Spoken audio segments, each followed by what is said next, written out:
Gu Moran groaned softly as a drowsy murmur escaped his lips. His head throbbed as if being chiseled. He turned over, his nose brushing against a patch of warm, soft skin. The faint scent of osmanthus flowers was subtle, yet alluring. The texture beneath his hand felt wrong.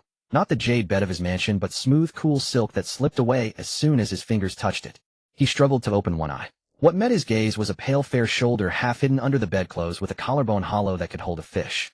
Looking further up, he saw a sleeping face, delicate brows and eyes, light-colored lips, lashes resting on the eyelids. Though asleep, she exuded an air of untouchable coldness. Su Yao, the legitimate daughter of the Chancellor. Gu Moran was stunned for 2 seconds. He looked down at himself. His robe was wide open, his belt nowhere to be seen. Wine jars lay scattered on the floor, cups and goblets overturned on the table, the air thick with the lingering scent of alcohol and makeup. He grinned, revealing a row of white teeth. "Well, I've done it again," he muttered. No panic. He was used to this. As the #1 playboy of the capital, drinking and causing trouble was his basic skill, and sleeping with someone he shouldn't have wasn't his first time. He tiptoed toward the edge of the bed, planning to slip away before the Chancellor's daughter woke up. He would have his mother handle it later, smoothing things over. But as soon as he left the bedside, a sharp pain struck his head again. Visions came. The crisp sound of keyboard clacking. An office at 3 in the morning. The unsaved PPT on the screen before his heart stopped. Blue Star, an internet company, a 26-year-old who died suddenly at his desk. He didn't even make it to the ambulance. Gu Moran propped his hands on his knees, cold sweat streaming down his back, his undergarment clinging to his skin, damp and chilly. It was the memories of his past life. But what truly changed his expression was not how he died, but the entire plot of a book that poured in along with those memories. The Legend of the Great Yan's Destiny. A power fantasy featuring a chosen son sweeping across the 8 wildernesses. 12 chosen sons appeared one after another, the face-slapping engagement breaker, the unparalleled divine, Doctor, the returning war god, the Dragon King, released from prison. 12 recipes, 12 templates, each with their own explosive script. And the stepping stone beneath all those chosen sons. From beginning to end, the ultimate tool villain across 5 million words. The third prince of the great Yan, Gu Moran. It was him. In the original novel, his fingers were crushed one by one. His face was branded with a slave mark in public. In the final chapter, tens of thousands watched as he was torn apart by 5 horses. Fuck. Gu Moran's throat tightened, his temples still throbbing. He had transmigrated for 20 years only to find himself living in a book where the author knew nothing about history, wrote nonsense, a book almost like a female-oriented novel, and he was a 5 million-word mobile experience pack. Just then a translucent screen appeared out of thin air before his eyes. Ding. Fate-Defying Beauty Strategy System activated. Identity-bound heavens, chosen villain Gu Moran. Current lifespan balance, based on the original novel's deduction, only 17 months remain. Gu Moran stared at the blood-red characters. 17 months. Below, a timeline followed, densely packed with dozens of events. 30 days later, engagement breaker protagonist Yi enters the capital, publicly humiliates the host at a banquet. 60 days later, divine doctor protagonist Chu enters the palace, steals the Empress Dowager's favor. 90 days later. Each event had annotations: host humiliated, severely wounded, tendons severed, family confiscated. He scrolled down, flipped through 3 pages, and it never ended. 5 million words. Gu Moran hissed through clenched teeth. Couldn't the author just let me get trampled by a horse? He trailed off. Then from the depths of the bed came the faint rustle of silk. Su Yao was awake. Her gaze quickly moved from the ceiling, scanning the disheveled clothes, the scattered bed curtains, and finally, settling on the back of the man by the bed. There was no scream, no loud wailing. Gu Moran. She spoke those 3 syllables, each one bitten out, forcefully ground between her molars. What did you do? Gu Moran's back stiffened. His mind raced. The Chancellor's legitimate daughter, the original novel's engagement breaker protagonist's main wife. If he admitted weakness, now he'd be handing the Chancellor leverage. That old fox would make a big deal of it, and he'd die even faster. A small line of text appeared on the system panel. Character Su Yao. Poor luck anchor for the protagonist. Current affection toward host negative. Can't back down. He had to keep up the playboy facade. Who was Gu Moran? The #1 scoundrel in the capital. What was there to fear? As long as he hadn't slept with the Emperor's woman, even if the sky fell, he could just say, "This prince is just like that."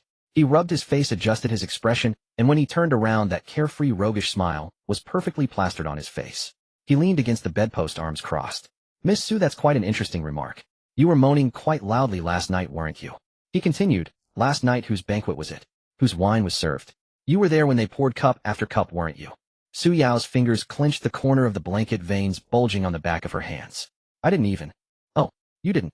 Gu Moran raised an eyebrow, yanking open his already loose robe, revealing 2 scratch marks on his chest. "Then what are these?" "Scratched by a wild cat." Su Yao quickly turned her face away, her eyes reddened, but no tears fell. "Shameless. That's a good word. Gu Moran laughed bent down, and leisurely picked up his belt, shaking off the dust. Everyone in the capital knows I have no shame. Is this the first day you've met me, Miss Su? He tied the belt in a knot, smoothed the wrinkles of his robe, and gave a perfunctory bow toward the bed. A night of spring is worth 1,000 gold. One day I'll have my steward pick out 2 chests of fine jewelry and send them over. Miss Su, see you around. He turned and walked away. His steps were neither fast nor slow, loose and steady. Gu Moran. Su Yao raised her voice, genuine anger in her tone. Do you think this is over? Gu Moran's foot about to cross the threshold stopped. He didn't turn around, but the smile on his lips faded bit by bit. Miss Su, this is far from over.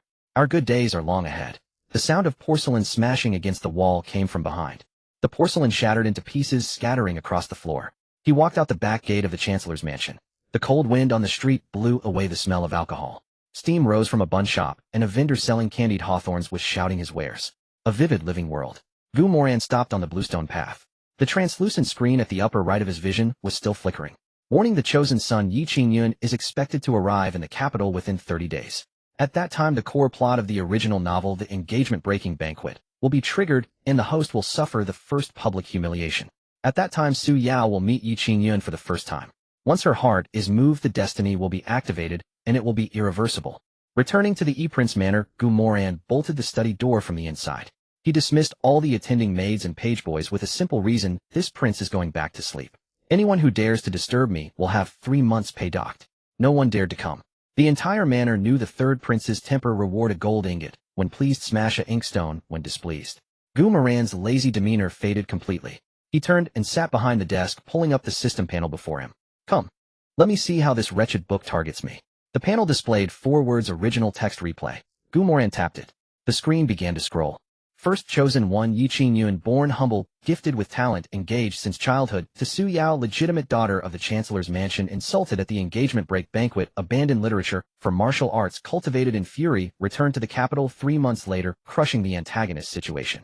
Gu Moran raised his hand to stop the playback. Wait. Engagement break banquet.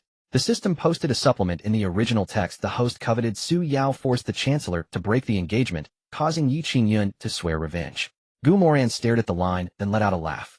I forced the Chancellor to break the engagement. And I coveted Su Yao? Is she studded with diamonds? I just woke up in her room last night. Good heavens, the Tao of Heaven writes scripts without even laying groundwork, directly shoving the blade into my hand. The system gave no response. Gu Moran tapped his fingers on the desk. Who handed me the wine last night? Why did I end up in Su Yao's room? I have no memory of the latter half of the night. The panel paused for a moment. Insufficient clues. Gu Moran withdrew his hand. Fine. Let's put this on the tab. He resumed playback. Second chosen one, Shu Tianxing, descendant of a divine physician, entered the palace to treat the Empress Dowager. Host accused him of using poison, was reprimanded by the Empress Dowager, and fined half a year's salary. Gu Moran stopped again. The Empress Dowager is my biological grandmother. I prevented the doctor from saving her. Is the Gu Moran in this original text nothing but a walking villain?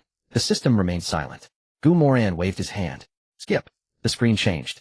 Third chosen one, Lin Yichen, border war god, defended the pass with 3,000 soldiers for 3 years, killed 100,000 enemies, returned triumphantly to the capital. Host set an ambush at the city gate. Assassination failed, lost 1 fief. Gu Moran lifted his eyes. Assassinate a war god. With my band of idlers who only raise fighting cocks and walk dogs. The system continued flipping pages. Fourth chosen one, Shao Jinghan, descendant of the former imperial clan, 10 years in the imperial prison, took shelter in a ruined temple after release, aided by a beauty. Host repeatedly suppressed him, eventually faced his reckoning. Gu Moran rubbed his temples. 10 years in prison, and his first act after release is not to eat, not to bathe, but to go to a ruined temple to meet a beauty. Did the author of this book ever spend time in prison? The panel continued listing names. 5th Wang Batian, 6th Pu Yunshan, 7th. Gu Moran was stunned after reading. Every chosen one had a different rise path, but 2 things were identical. First, although they had fated beauties, wives, and concubines, they all lived like eunuchs. Never even holding hands, never consummating by the finale. Second, during their rise, every single one of them would step on Gu Moran. Some stole women he had slept with, some ruined his businesses, some cut off his official career, some slapped his face. 5 million words, 12 chosen ones taking turns. Each one trampled for about 400,000 words, arranged with perfect clarity. Gu Moran leaned back and stared at the ceiling. Am I a prince? Am a public stepping stone? The system popped up a new panel. Overview of Chief Fortune. 12 golden pillars stood in a row. The foremost one, Yi Qingyun, shone blindingly bright. At the very bottom of the golden pillars, a thin gray line clung to the edge. Gu Moran stared at that line. You painted me as an earthworm. Are you afraid I won't recognize the situation? This is too insulting. The system posted a description. The chosen one's chi fortune is deeply bound to their fated beauties. The deeper the bow tie's emotion, the stronger the chi fortune boost. After the bow tie's full allegiance, the chosen one enters a state of fully activated chi fortune. Losing the beauty anchor, the chosen one retains only basic chi fortune. Moran finished reading these lines, his fingers pausing on the edge of the desk. So they didn't rely solely on themselves for their meteoric rise. They relied on the girls to sustain their lives. In plain words, they got their destiny by living off women.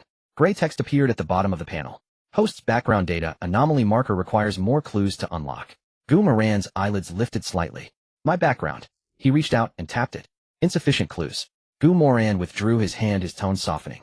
Father Emperor dotes on me, Mother Consort dotes on me, the Empress Dowager also loves me. With this kind of start, I still end up being torn apart by 5 horses. It seems the problem isn't just me. He dragged the panel back to the first timeline. Yi Qingyun is expected to arrive in the capital within 30 days. Core event engagement break banquet shocks the whole gathering. Su Yao and Yi Qingyun established chi fortune connection for the first time. Moran looked at the two characters, Su Yao. Fragments of last night slipped through his mind. Osmantha's fragrance. Overturned cups. Her reddened eyes when she woke up. And her voice pressing down fire when she uttered the 3 words Moran. Moran raised his hand to press his brow bone. The system popped up a prompt. View profile of target beauty, Su Yao? Yes, no. Moran tapped yes. Su Yao's portrait emerged. Her features were cold and clear, her clothes plain and clean, standing there with an air of detachment. Name Su Yao, identity legitimate daughter of the Chancellor's mansion, corresponding chosen 1 Yi Qingyun chi fortune, binding level SS level core anchor, current favorability, toward host 47, discussed current favorability, toward Yi Qingyun 0 not yet met. Moran stared at the negative 47, a curve forming at the corner of his mouth. No frivolity, no smirk. It was the smile of someone who had calculated a result. Yi Qingyun won't arrive in the capital for 30 days. Su Yao hasn't met him yet. Her favorability toward him is 0. But her favorability toward me is negative 47. What does that mean? It means she's entirely occupied with me right now. Even if it's all hatred. But hatred is still a form of caring. The panel remained silent. Moran looked up toward the closed study door. He picked up a brush and wrote down the 2 characters Su Yao on paper. As the brush tip touched the Xian paper, the system posted the final prompt. Reminder: host's current chi fortune value is the lowest in the entire book. Any direct conflict with the chosen one will trigger the chi fortune suppression effect. It is recommended that the host adopt a roundabout strategy. Who said I was going to confront them? He didn't even look up, his brush moving steadily. I'm going to destroy them at the root. The very next day, the entire Chang'an street knew that the 3rd prince was up to his old tricks again. He rode out of the manor on a chestnut horse, followed by 4 servants, each carrying a stack of gift boxes. First stopped the East Market entrance. Antly the flower seller was setting up her stall. Moran dismounted and sauntered over. Antly, these peonies look great today. Give me a cartload. Antly rolled her eyes. Your Highness, you still haven't paid for the last batch. A trivial matter. He pulled a silver ingot from his sleeve and slapped it on the stall. This covers the last time too. Keep the change. Antly looked down. 10 taels of silver. She couldn't make that in a month of selling flowers. Your Highness, has the sun started rising from the west today? Enough chatter. Pick me out a few more beautiful ones. I'm going to gift them to someone later. To which young lady? To every beautiful young lady. Antly clicked her tongue. Here we go again. He mounted his horse with a large armful of peonies and headed north along the East Market. Passing by a cosmetic shop, he ducked inside and gestured at the counter. 1 of everything. No 2 of everything. Good things come in pairs. The shopkeeper grinned, ear to ear. Your Highness, which young lady are you trying to win over? Every beautiful young lady in the capital. The shopkeeper's smile faltered. Your Highness must be joking. I never joke. Every word I say is serious. He slapped a banknote on the counter. Wrap them up and send them to my manor. He left the cosmetic shop and continued north. Passing by the Imperial Academy, he heard the sound of students reading aloud. Moran reined in his horse and shouted towards the gate. Hey, you bookworms in there? What's the use of reading all those books? Why not come drink with me instead? The Academy's gatekeeper poked his head out, recognized him, and quickly retreated back inside. It was nothing unusual. Passing officials quickened their steps, pretending not to see the prince. Lord Chun of the Censorate moved the fastest, practically trying to hide his head in his sleeves. Moran wandered the streets for the entire morning, putting on a complete performance. Returning to the manor at noon, he ate a bowl of noodles in the main hall, chatted idly with the steward, then claimed to be tired, and retired to rest. The moment the study door closed, his expression became as clean as if all makeup had been wiped away. Layer by layer, the playful facade fell away, revealing a pair of eyes so calm they didn't belong to a man in his early 20s. He sat down and unfolded the rice paper he had prepared this morning. On it were all the materials the system had provided, which he had rearranged along a timeline. 12 children of destiny and their destined beauties. He didn't look at the children of destiny, now only the 6 beauties in the capital. The first, Su Yao, the legitimate daughter of the prime minister, matched with Yi Qingyun. Cold, proud, skilled in chess, calligraphy, and painting. In the original story, she was moved by Yi Qingyun's sincerity and strength, going from disdain to affection over a full 80 chapters. The second, Xinlinger, granddaughter of the imperial physician, matched with Chu Tianqing. Lively, fond of laughter, with exceptional talent in medicine. In the original, she went from bickering rival to beloved partner of Chu Tianqing. The third, Moran, a princess from the northern frontier, matched with Lin Yichen. Dashing and valiant, with superb equestrian and archery skills. In the original, she fought alongside Lin Yichen at the border, bound by life and death. The fourth, Lu Ruyan, the top courtesan of the Flower Pavilion, matched with Xiao Jinghan. Though outwardly in the world of entertainment, she had a very high inner pride. In the original, she was the first light Xiao Jinghan saw after his release from prison. The fifth, Lin Qingdai, the legitimate daughter of the Grand Commandant, matched with Wang Batian. Fiery temper. In the original, she was a slow-burn heroine. Wang Batian spent over 100 chapters just to get her to speak her first heartfelt sentence. The sixth, Su Yao, the daughter of the Imperial Academy Chancellor, matched with Pu Yunshan. Elegant and dignified, recognized throughout the capital as the epitome of a refined lady. In the original, she and Pu Yunshan were childhood sweethearts. All 6 of these women are in the capital. The rest are outside the capital, too far to reach for now. He picked up his brush and wrote the key weaknesses of the corresponding children of destiny next to each name. Yi Qingyun, poor, insecure, terrified of being looked down upon. Chu Tianqing, arrogant, loves to play the mentor, can't stand anyone being a better physician than him. Lin Yichen, straightforward, values loyalty, easily bound by brotherhood. Xiao Jingyan, enduring 10 years of imprisonment, left him trusting no one. Wang Batian, wild, genuinely powerful, but genuinely dim-witted. Pu Yunshan, a fake, a waste in public, but a genius in private, most afraid of his identity being exposed. He stared at this analysis for a long time. His memories from his past life. The SWOT models from business analysis classes, the negotiation tactics from dealing with clients, the conspiracy theories from late-night short videos. All came into play at this moment. He derived a conclusion. The beauties aren't just a romantic subplot. The beauties are the engine of the children of destiny's fortune. Without the beauties falling in love, the children of destiny's fortune can't activate. If their fortune can't activate, those heaven-defying coincidences will never occur. He picked up his brush and wrote a final line on the paper. Control the beauties, sever their fortune, and they will never become children of destiny. He looked at these words, pausing for 3 seconds. This path has its difficulties. Control. How to control? Lock them up. Tie them up. Locking them up is useless. In the original story, the children of destiny's fortune has an auto-correction ability that bypasses obstacles to find the beauties. Unless these beauties willingly choose me. Not forced, not deceived, but genuinely and sincerely. Make them feel no affection for the children of destiny and only fall for me. Then the children of destiny's fortune will never be activated. The moment this thought emerged, he himself found it absurd. Make all the women destined for the children of destiny fall in love with him. But at that moment the system popped up a message. System notification: host deduction is correct. The core function of the beauty strategy system is to assist the host in winning the true hearts of the destined beauties. For each beauty successfully won, the corresponding child of destiny's fortune will permanently decrease. When the child of destiny's fortune drops below the critical threshold, their destiny attribute will be stripped. In simple terms, the host needs to make all the women of the children of destiny fall in love with you. He stared at this message, the corner of his mouth twitching. All of them, not one less. Who knows how many? Moran put down his brush. The sky outside the window had darkened. In the courtyard, a maid was hanging lanterns, their orange glow filtering through the paper window. He stood up and stretched his neck. The 6 beauties of the capital: the prime minister's daughter, the imperial physician's granddaughter, the grand commandant's daughter, the top courtesan of the flower pavilion, the northern princess, and the chancellor's daughter. 6 families with completely different backgrounds and 6 girls with completely different personalities. If I married them all, the entire capital would explode. He walked to the bronze mirror and looked at himself. Reflected back was a face so handsome it was almost excessive, with smiling eyes and a natural roguish curve to his lips.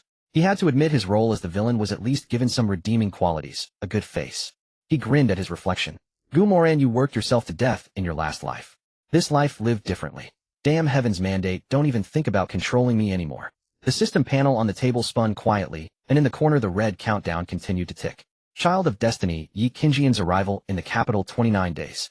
The ink on the rice paper dried and dampened and dried. Moran sat at his desk for an entire night. A crumpled paper ball rolled to his feet. The system panel hung on his right, and the portraits of 6 beautiful women lined up in a row, each face accompanied by markers of affection and fortune. He stared at Su Yao at the top and rubbed his sore brow. Conquering them one by one sounds safe, he mused. But Su Yao is the prime minister's legitimate daughter, proud and bound by strict rules backed by the civil official faction of the prime minister's estate. In the original story, it took Yi Qingyun 80 chapters to move her heart. How can I afford to drag this out with him? The system panel hung silently. Moran then wrote down the name Shenlinger. Shenlinger has medical skills backed by the connections of the medical world, and she's full of schemes. Once Chu Tianqing descends the mountain, he builds his reputation by healing the sick. She is the key to that. His brush paused on the name Murong Shui. Murong Shui, princess of the northern frontier, a pawn for marriage alliances. If she falls into someone else's hands, the blades of the northern frontier will be at my throat. He wrote down Lin Xingdai, Lu Rian, and Xia Wanqing in one breath. Lin Xingdai, legitimate daughter of the Grand Commandant's estate. The military officers under Lin Zhinshan could tear the roof off the imperial study if they got into a fight. Lu Rian, the top courtesan of the Flower Pavilion. Low status. Moran chuckled, tapping his brush beside her name. She knows who met whom in the capital at night, and who took whose silver better than the Ministry of Justice. Xia Wanqing, daughter of the Chancellor of the Imperial Academy, the standard-bearer of the literary world with a spotless reputation among the scholars. If she's willing to speak a single word for me, it's more effective than me spending a chest of gold. He set down his brush, looking at the 6 names on the paper. These aren't 6 wives. These are 6 blades. The system panel flashed a notification. Detected change in host's strategic inclination. Shifted from emotional conquest to faction interception. Moran leaned back in his chair, the bloodshot in his eyes, unable to hide his exhaustion. Exactly. He crumpled the original plan into a ball and threw it to the ground. If I chase one, the child of destiny comes for another. While I'm apologizing to Su Yao, Yi Qingyun is forging his reputation at the engagement cancellation banquet. While I'm coaxing Shenlinger to brew medicine, Chu Tianqing is being sainted at the Empress Dowager's bedside. While I go to talk peace with Murong Shui, someone else has already taken control of her northern frontier troops. He tapped the table. Should I be courting love while waiting for someone to come chop my head off? I'm afraid of death, but I'm not stupid. The system gave no response. Moran stood up and walked to the window. I can't fight the children of destiny according to the plot. They have the heavenly Tao, the protagonists, aura, fortuitous encounters, and noble patrons. What about me? I have the status of a prince, my mother consort Chan, my father's favoritism, and the wealth of the princely estate. He paused, lowering his head with a smile. And one more thing. I have no shame. Moran returned to his desk and laid out a fresh sheet of rice paper. He wrote down 4 characters, 6 marriage contracts. A prince can only have one primary wife, but he can arrange for secondary consorts and concubines. If the imperial decree bestows the marriages once it's sealed, the titles are locked. Once the titles are locked, the fortune binding can't activate according to the original plot. The system flashed red text. This direction involves imperial coercion. The probability of increased hostility from the women is high. Moran looked at the line of text. I know they will hate me. Su Yao will think I've ruined her reputation. Lin Qingdai will want to break my legs. Murong Shui will see this as an insult from the Central Plains. Xia Wanqing will feel she's been dragged into the imperial family's dirty affairs. Shenlinger will add 3 extra bitter herbs to my medicine. Lu Rian will probably ask if your highness is buying the courtesan or the intelligence network behind the Flower Pavilion. He circled the 6 names one by one. But even if they hate me, it's better than being used as stepping stones by the children of destiny. Lock them in first, then win their hearts. Survive first, then compensate. Get the blades in my hand first, then let the blades be willing to be drawn for me. The system panel continued to flash. Host, please confirm this strategy will result in a significant drop in the initial affection of the 6 women. Moran paused, his brush beside Su Yao's name. Let it drop. Affection can be earned back. You can't reattach a severed head. The system panel's light brightened.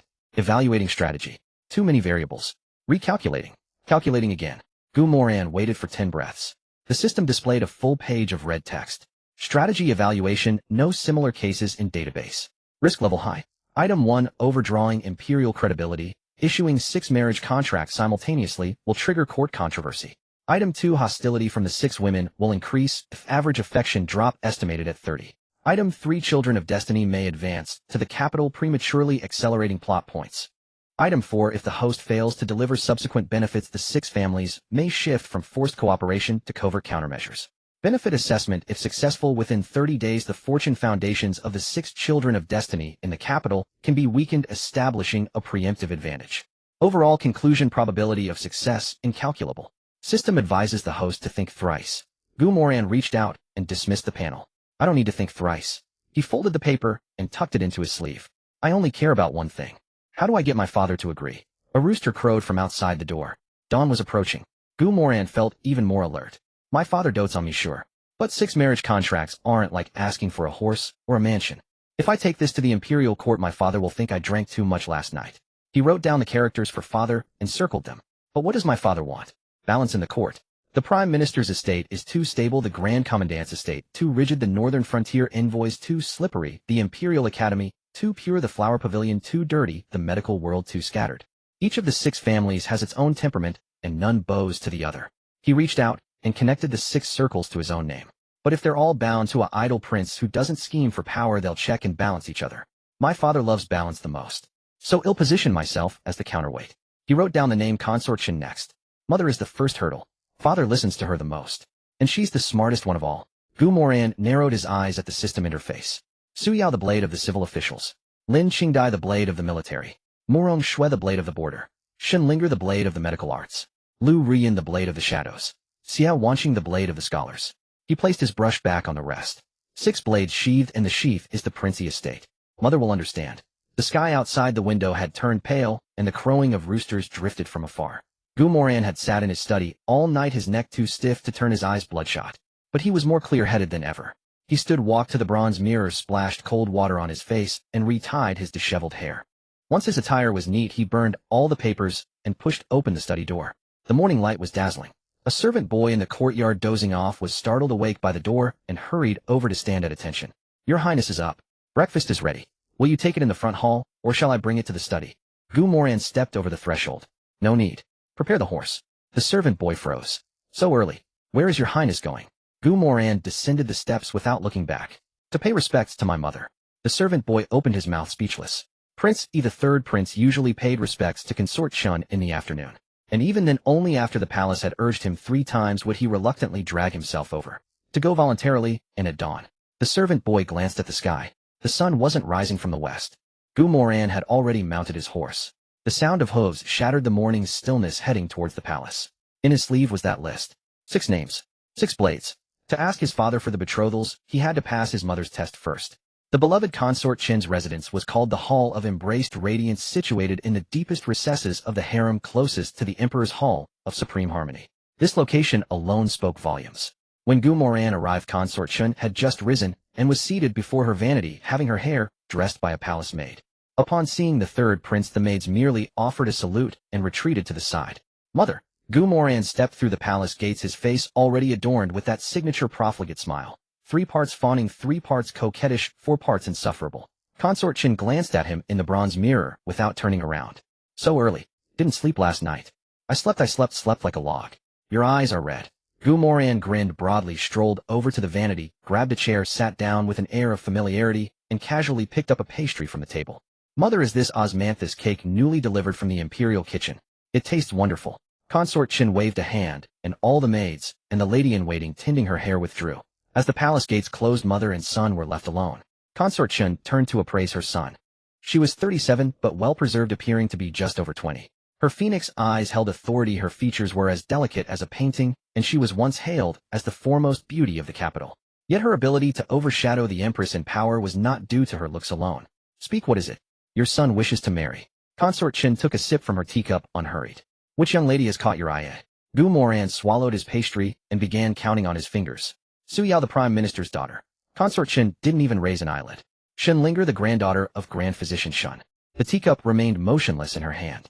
Moran Shui, the peace-offering princess from the northern frontier. The hand holding the cup paused for a moment. Lu Ruyan of the Flower Pavilion. The teacup hovered midair. Lin Qingdai, the daughter of the Grand Commandant. Consort Shin's gaze finally lifted from the teacup. And Xiao Wanqing, the daughter of the director of the Imperial Academy. The palace fell silent for 3 seconds. During those 3 seconds, the teacup in Consort Shin's hand did not tremble, held as steadily as any trained palace maid could manage. Then she slowly set the teacup down. Not a single sound escaped as porcelain met its saucer. All of them. 6. Consort Shin stared at him. Her gaze was complex. It was neither the shock Moran had anticipated nor the anger he had prepared to face. Within it lay scrutiny, curiosity, and something he couldn't quite decipher. Moer, tell your mother. Consort Shin's tone had leveled out, so calm it was unlike a mother who had just heard her son declare his intention to wed 6 women at once. Is this a whim, or have you thought it through? Moran leaned back in his chair, crossed his legs, and maintained his profligate facade. Mother, what do you think? I think you've thought it through. Then I've thought it through. Give me a reason. Your son is young and amorous, my heart stirs at the sight of beauty, I fall for one after another, I cannot help myself. Consort Shin did not respond, merely looking at him for a long time. so long that Moran's back began to prickle. This mother of his was no simple woman, but he had known that for a while. To have suppressed the Empress for 20 years and secured the Emperor's sole affection took more than just looks and cunning. Her eyes could see through people. The troubles you've caused before were born of recklessness, Consort Chen finally spoke. Getting into a drunken brawl at Pingkong Ward was reckless, cursing the scholars at the Imperial Academy's gates was reckless, and last month chasing your father's beloved crane through the Imperial Garden was reckless. But this is not recklessness. She rose and walked over to Moran, reaching out to take his chin, tilting his face gently, as if trying to discern something. Your eyes have changed. Moran's heart skipped a beat. His smile remained fixed, his tongue as glib as ever. Mother must be mistaken. Your son's eyes have always been like this, big, bright, and just like yours. Consort Chun released him, took a step back, and reseated herself before her vanity. A full 10 breaths of silence passed. Then she smiled. It held a hint of something Moran couldn't read at all. Very well. She rose, smoothed her robes, and walked towards the palace gates. Your mother will take you to see your father. Moran followed behind her, alarm bells ringing in his mind. She had agreed far too quickly. 6 betrothal letters bestowing 6 marriages at once. Any normal mother's first reaction would be to beat her son. But Consort Chen hadn't uttered a single word of reproach. Not only did she not object, she had actively offered to bring him before the Emperor. A system panel flickered in the upper right corner of his vision. A line of gray text materialized and vanished. Consort Chen's attitude is anomalous. Linked to identity, anomaly marker. Insufficient data. Unable to analyze. He had no time to dwell on it. Consort Chen had already exited the palace gates, followed by her 4 personal maids, heading directly for the Hall of Supreme Harmony. Mother and son passed through 3 palace gates in single file. The eunuchs and maids they encountered along the way bowed in salute, stealing glances at their expressions, trying to glean some information. They could glean nothing. Consort Chen walked with her usual grace, dignified, composed, eyes fixed forward. Moran walked half a step behind her, hands tucked in his sleeves, a smile on his lips. The familiar dissolute look known throughout the capital. They arrived at the Hall of Supreme Harmony. The head eunuch Gao Fu, upon seeing the pair, felt his legs go weak. Consort Chen's visit wasn't unusual, but coming with the 3rd prince.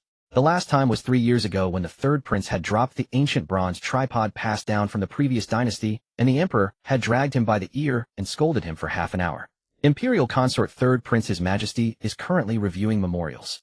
Move aside. Consort Chen didn't even pause her steps. Gao Fu stepped aside. The palace doors swung open, and the scent of aloes wood wafted out. The emperor sat behind his dragon desk, a memorial in hand, his brow furrowed in a knot. His brow relaxed at the sight of Consort Chen. It knitted again at the sight of Moran trailing behind. My beloved consort arrives. And why is this unfilial brat with you? What trouble has he caused now? Consort Chen offered a salute, settled onto the soft couch beside the dragon desk, accepted the tea proffered by a eunuch, and said leisurely, no trouble, it's good news. What good news could he possibly have? The emperor set down the memorial. Last time he chased my cranes in the Imperial Garden, he nearly drove that red-crowned crane into the moat to drown. My cranes. Father. Moran walked before the dragon desk and knelt directly. He knelt with clean efficiency, his knees hitting the golden bricks with a resounding thud. The emperor was startled by the abruptness. In all his life, this son had knelt so few times he could count them on one hand. What are you doing? Your son has a request for your majesty's blessing. Speak. Your son wishes to marry. The emperor's expression softened. He leaned back in his chair, a hint of approval in his eyes. Finally come to your senses. Which young lady has caught your eye? Moran produced a folded sheet of rice paper from his sleeve and raised it above his head with both hands. 6. The emperor took the paper and unfolded it. He read it line by line. His hand paused at the 2nd name. At the 4th name, he looked up at Moran. At the 6th name, he set the paper down. Every eunuch and maid in the hall held their breath simultaneously. All of them. Moran kowtowed, his voice clear. Your son is young and amorous and humbly begs your majesty to grant this. The emperor said nothing, picking up the paper to read it once more. The prime minister's legitimate daughter, the grand physician's granddaughter, the northern frontier's peace-offering princess, the flower pavilion's courtesan, the grand commandant's daughter, and the Imperial Academy director's daughter. After reciting the 6 names, the corner of his mouth twitched. Are you trying to take a wife or raise an army? Your son has no interest in rebellion, only in beautiful women. Had I wished to be crown prince when you offered, I'd have accepted long ago. Why else would I choose to be the idle princey? Your character is indeed unworthy of the crown prince. I was foolish to have even considered it. But do you have any idea what stands behind these 6? The Prime Minister, the Imperial Academy of Medicine, the Northern Frontier Delegation, the Grand Commandant's household, the Imperial Academy, and a brothel. You want to cram half the court plus a pleasure house into your backyard. Moreover, 4 of these families are old loyalists who rendered great service in the founding. How do you expect me to broach this with them? That's precisely why I need your blessing, Father. If I go asking myself, they won't even look my way. Father, I'm being serious this time. I'll treat them well. If it comes to it, I'll grant each of them any one condition they desire. The emperor was so stumped by this that he rolled his eyes. He turned to look at Consort Shun on the soft couch. My beloved, what say you? Consort Shun set down her teacup, smiling gracefully. Your Majesty, Moer is of age. It's time he settled down. I believe they are all fine families.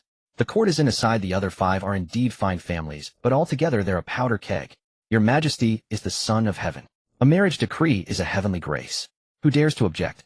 And though Ronner is mischievous, he's simple-minded at heart. These people could protect him.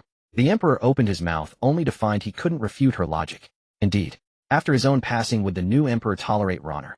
But if he consented, what if? He looked back at Moran, kneeling on the ground staring at him for a long moment. Oh, what does it matter? The useless thing couldn't overthrow heaven even with 6 celestial goddesses. As Moran knelt, ramrod straight, his face an unreadable mask of sincerity. The emperor finally set the memorial aside, placing it on the corner of the dragon desk. I will consider for 3 days. But you must think ahead. Those 4 families were granted immunity plaques for their loyal service in my ascension. Can you truly control their daughters? Moran kowtowed in gratitude. Thank you, Imperial Father. Your son beseeches you to have faith. As he withdrew from the Hall of Supreme Harmony, the sweat on his back had soaked through his inner robes. That very night, news leaked from the palace. The third prince was to marry 6 women at once. The entire capital erupted in chaos. At the Prime Minister's residence, a secret letter lay under Su Wenyuan's palm, its corner damp with spilled tea. The wind from the palace had blown first to the Prime Minister's mansion, then towards the other estates in the capital. The message was clear. His Majesty hadn't given a definitive answer. It was a stepping stone. And a blade. His advisor Li Yuan stood below, the scent of tea filling his nostrils. He dared not speak first. Su Wenyuan tapped the table twice with his fingertip. The third prince wishes to marry Yao. Li Yuan bowed his head. The palace only says His Majesty will consider for 3 days. The imperial decree hasn't been issued yet. Su Wenyuan lifted his gaze. Consort Qin personally accompanied him to the Hall of Supreme Harmony. After 3 days, will this remain mere rumor? Li Yuan's Adam's apple bobbed. Su Wenyuan pushed his teacup away, the liquid sloshing against the rim and spilling onto the table. Tell me, is His Majesty asking if this Prime Minister is willing, or if he knows his place? Sweat beaded on Li Yuan's back. My lord, if we defy the decree, the Prime Minister's residence would stand against Consort Shun and the third prince. Su Wenyuan didn't respond.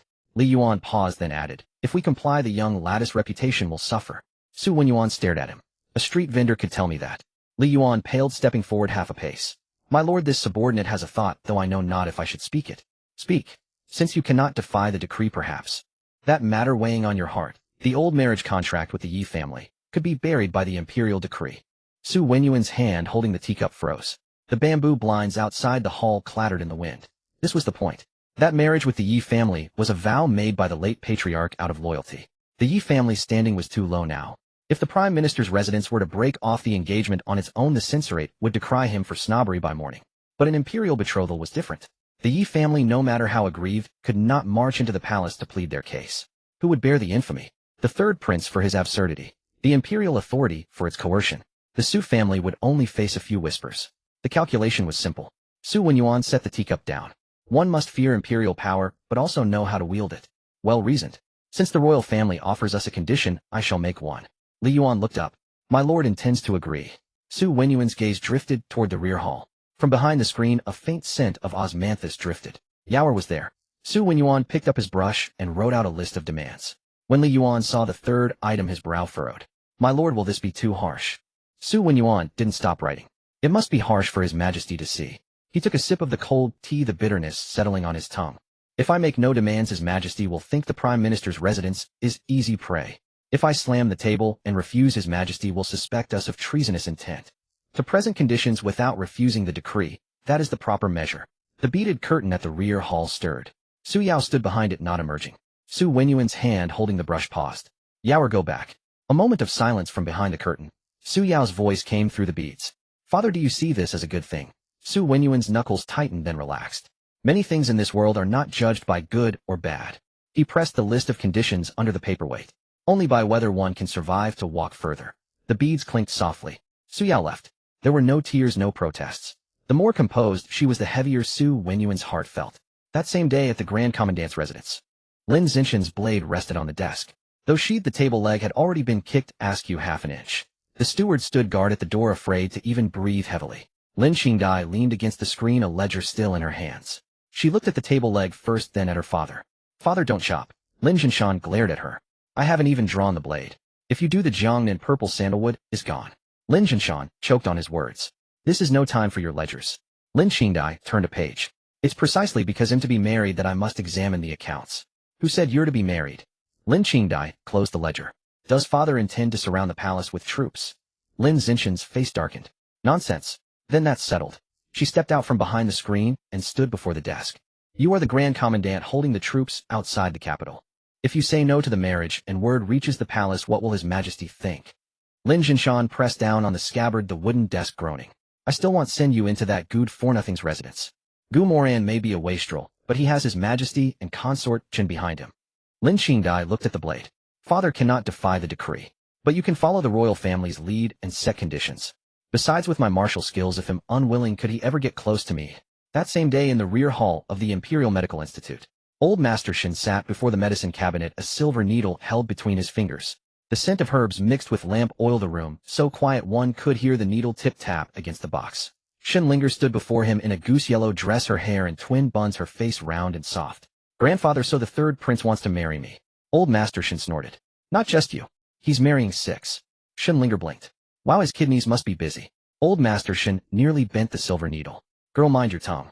I'm from a family of physicians, I only speak the truth. She counted on her fingers. The Prime Minister's daughter, the Grand Commandant's daughter, the Northern Princess, the Imperial Academy's daughter, and the one from the Flower House. Old Master Shin corrected her. The top courtesan of the Flower Pavilion, Lu Ruyan. Shinlinger smiled.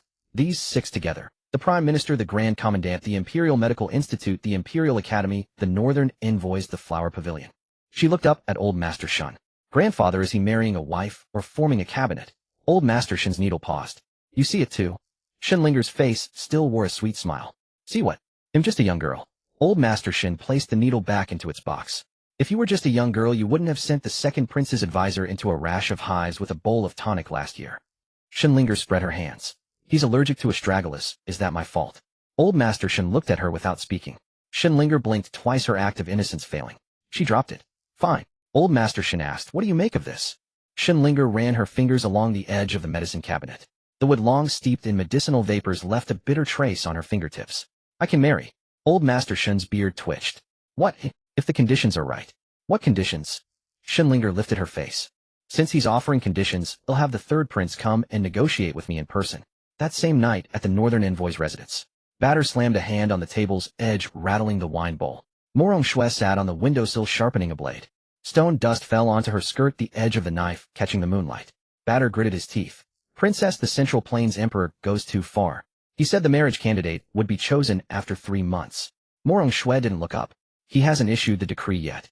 But the news has already spread. Spreading the news is his way of letting us name our price. Batter froze. Moran Shui raised the short blade to inspect its edge. Marriage is a trade after all. Whether it's the first prince, the second prince, the third prince, or any other man, what difference does it make to the north? Batour's fists clenched. The third prince is the capital's most notorious wastrel, and a coward to boot. Moran Shui sheathed the blade. A wastrel is good. She jumped down from the windowsill, her boots hitting the floor. A man who fears death is easy to negotiate with. A wastrel is easy to control. Batter suppressed his anger. Princess, how do you intend to negotiate?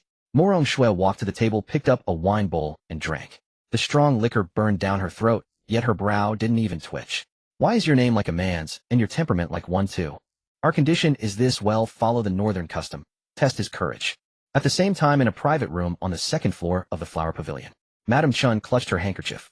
Rian, the third prince, is marrying 6, and your name is on the list. Lu Rian first looked at the handkerchief in Madame Chun's hand, then at her tight lips. Mother, are you afraid he'll make a scene? Madame Chun forced a smile, quickly suppressing it. If you would make a scene, I'd be at ease. Lu Rian opened the door, then turned back to the table. Should I be grateful? Madame Chun entered and closed the door behind her. Don't rush to be grateful, and don't rush to hate. Lu Rian set down her poetry scroll, a faint crease pressed into its edge. This time it's not a customer at the door with silver notes. I understand. You may not. Madame Chun walked to the window, lifting a corner of the curtain. Below, patrons were pounding tables and calling for songs. She let the curtain fall and turned to face her. The Emperor knows you're here. Lu Rian's fingers stopped at the table's edge. He's always known. The agarwood incense in the room had burned long, suppressing the smell of wine from below, but not the old matters neither of them wished to mention. Lu Rian spoke again. Has the one behind the building agreed? Madame Chun's handkerchief was a crumpled ball. Rian. Lu Rian looked at her. Mother, rest assured, I won't reveal her. Madam Chun's eyes reddened, but her voice remained steady. It's not about who you might reveal. Then what are you afraid of? I'm afraid you'll take the wrong step. If you were just a girl of the Flower Pavilion, 3,000 taels would be enough to buy your freedom 10 times over. Madam Chun sat opposite her. But you're not. Lu Rian set down her teacup. So I'm destined never to leave. You can leave. Madam Chun pressed her handkerchief onto the table. But you can't just walk blindly. Lu Rian smiled faintly. Is there a difference? Yes. Madam Chun stared at her hands. Walk blindly, and you'll die? Enter the E-Prince's mansion, and perhaps not. Lu Rian looked up. Mother, are you speaking for the third prince? Madam Chun refilled her teacup, the steam rising with a faint bitterness. In all these years the third prince has come to the Flower Pavilion. His dissipation is real, and his silver flows just as fast. He loves music and beautiful women, and his tongue is loose. Lu Rian raised an eyebrow. Madam Chun paused. But he's never forced one of our girls to spend the night. Lu Rian's fingertip pressed against the cup, the heat turning it red. She didn't deny it. Madam Chun continued. If he were truly wicked, you'd be walking to your death. If he were merely foolish, you'd be trading one cage for another. But to ask for 6 families in one breath, that's not mere lust. Lu Rian met her gaze. Madam Chun went on.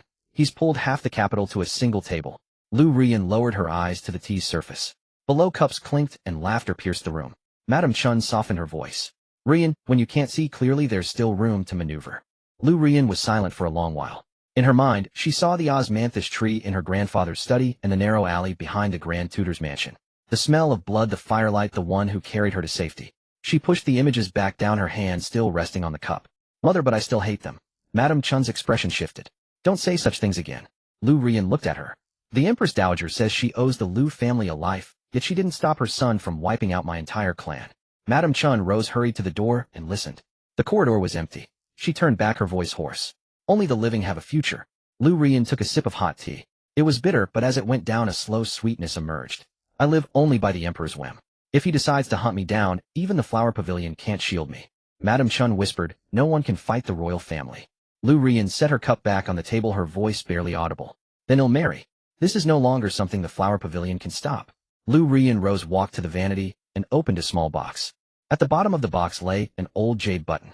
She touched it, then closed the box. Nor is it something I can refuse. Madam Chun sighed, walked to the door, and laid her hand on the latch. Lu Rian suddenly spoke. However, since conditions are being offered, I'll ask the third prince to come in person. Madam Chun turned. Lu Rian lifted her gaze, the lamplight falling on her face, so faint it was unreadable. I want to see if he's the cage or the crack in it. At worst, I'll go and reunite with my family. That night 6 replies were sent from 6 different directions into the palace. The Emperor sat in the Hall of Supreme Harmony, laying the 6 letters across the dragon desk. He read them from left to right, then from right to left. He picked up the last one, read it twice, set it down, and said to Gao Fu beside him, go and fetch the third prince. As Gao Fu hurried out, the Emperor added, and copy out the 6 families' list of demands. Let him see for himself just how big a mess he's made. By the time Gao Fu had transcribed the 6 lists of conditions, the ink was still wet. Moran knelt on the golden bricks of the Hall of Supreme Harmony, his knees numb, yet his back remained straight. To slump now would make the Emperor think he was losing his nerve. Feigning cowardice was an option, but the matter could not be allowed to fail. The Emperor tossed the 6 lists before him. See for yourself. The papers slid to his knees, carrying the scent of fresh ink. Moran picked them up and read through them one by one. The Prime Minister's list was the longest. Its core demands Su Yao would be a consort, not a mere concubine. The Su family's official titles and ranks must not be affected by this marriage. After the wedding, she was to be allowed to return to the Prime Minister's residence for 10 days each month. After reading, Moran silently made a note against Su Wenyuan. The old fox. He didn't refuse the decree, but still wanted to save face and keep his options open. The Imperial Academy of Medicine's list was the shortest. The third prince must personally visit to be assessed by Elder Shun. What the assessment entailed was not specified. That was more troublesome than if it had been. The Grand Commandant's list was the most direct. Lin Jinshan demanded to receive 3 strikes from him before the wedding. Looking at the words 3 strikes, a vivid image formed in Moran's mind. He could already picture himself being punched into a wall, stuck so deep he couldn't be pried out. The Northern Frontier delegation was even wilder. Morong Shui demanded he ride an unbroken horse from the north gate to the south gate of the capital without falling off. The Huajian Pavilion's request was the most pragmatic. A redemption fee of 3,000 taels of silver, but he had to go there in person. The director of the Imperial Academy's residence was the most courteous. They would accept the decree unconditionally. They only asked the third prince to treat their daughter well. Moran stacked the 6 lists neatly and presented them with both hands. The harder the conditions, the more room there was for negotiation. If they truly wanted to break ties, they would have sent impeachment memorials, not lists of conditions. All 6 families were testing him. His imperial father was also watching. He couldn't gamble with his life. But in the original story, Moran died at the hands of the child of destiny, not from his father-in-law, a wild horse, or a bowl of medicine. These trials would be painful, but they wouldn't be fatal. A little pain was good. Only by enduring the pain would the 6 families believe he wasn't just a useless prince hiding behind the emperor. Imperial father. Moran looked up, his face still wearing that infuriatingly earnest expression. Your son accepts all conditions. The emperor stared at him. You'll take Lin Zenshin's 3 strikes. That brute can kill an ox with 1 punch. What are you going to block with? With my face. The emperor raised an eyebrow. Moran added, and if my face isn't enough, I'll use my life.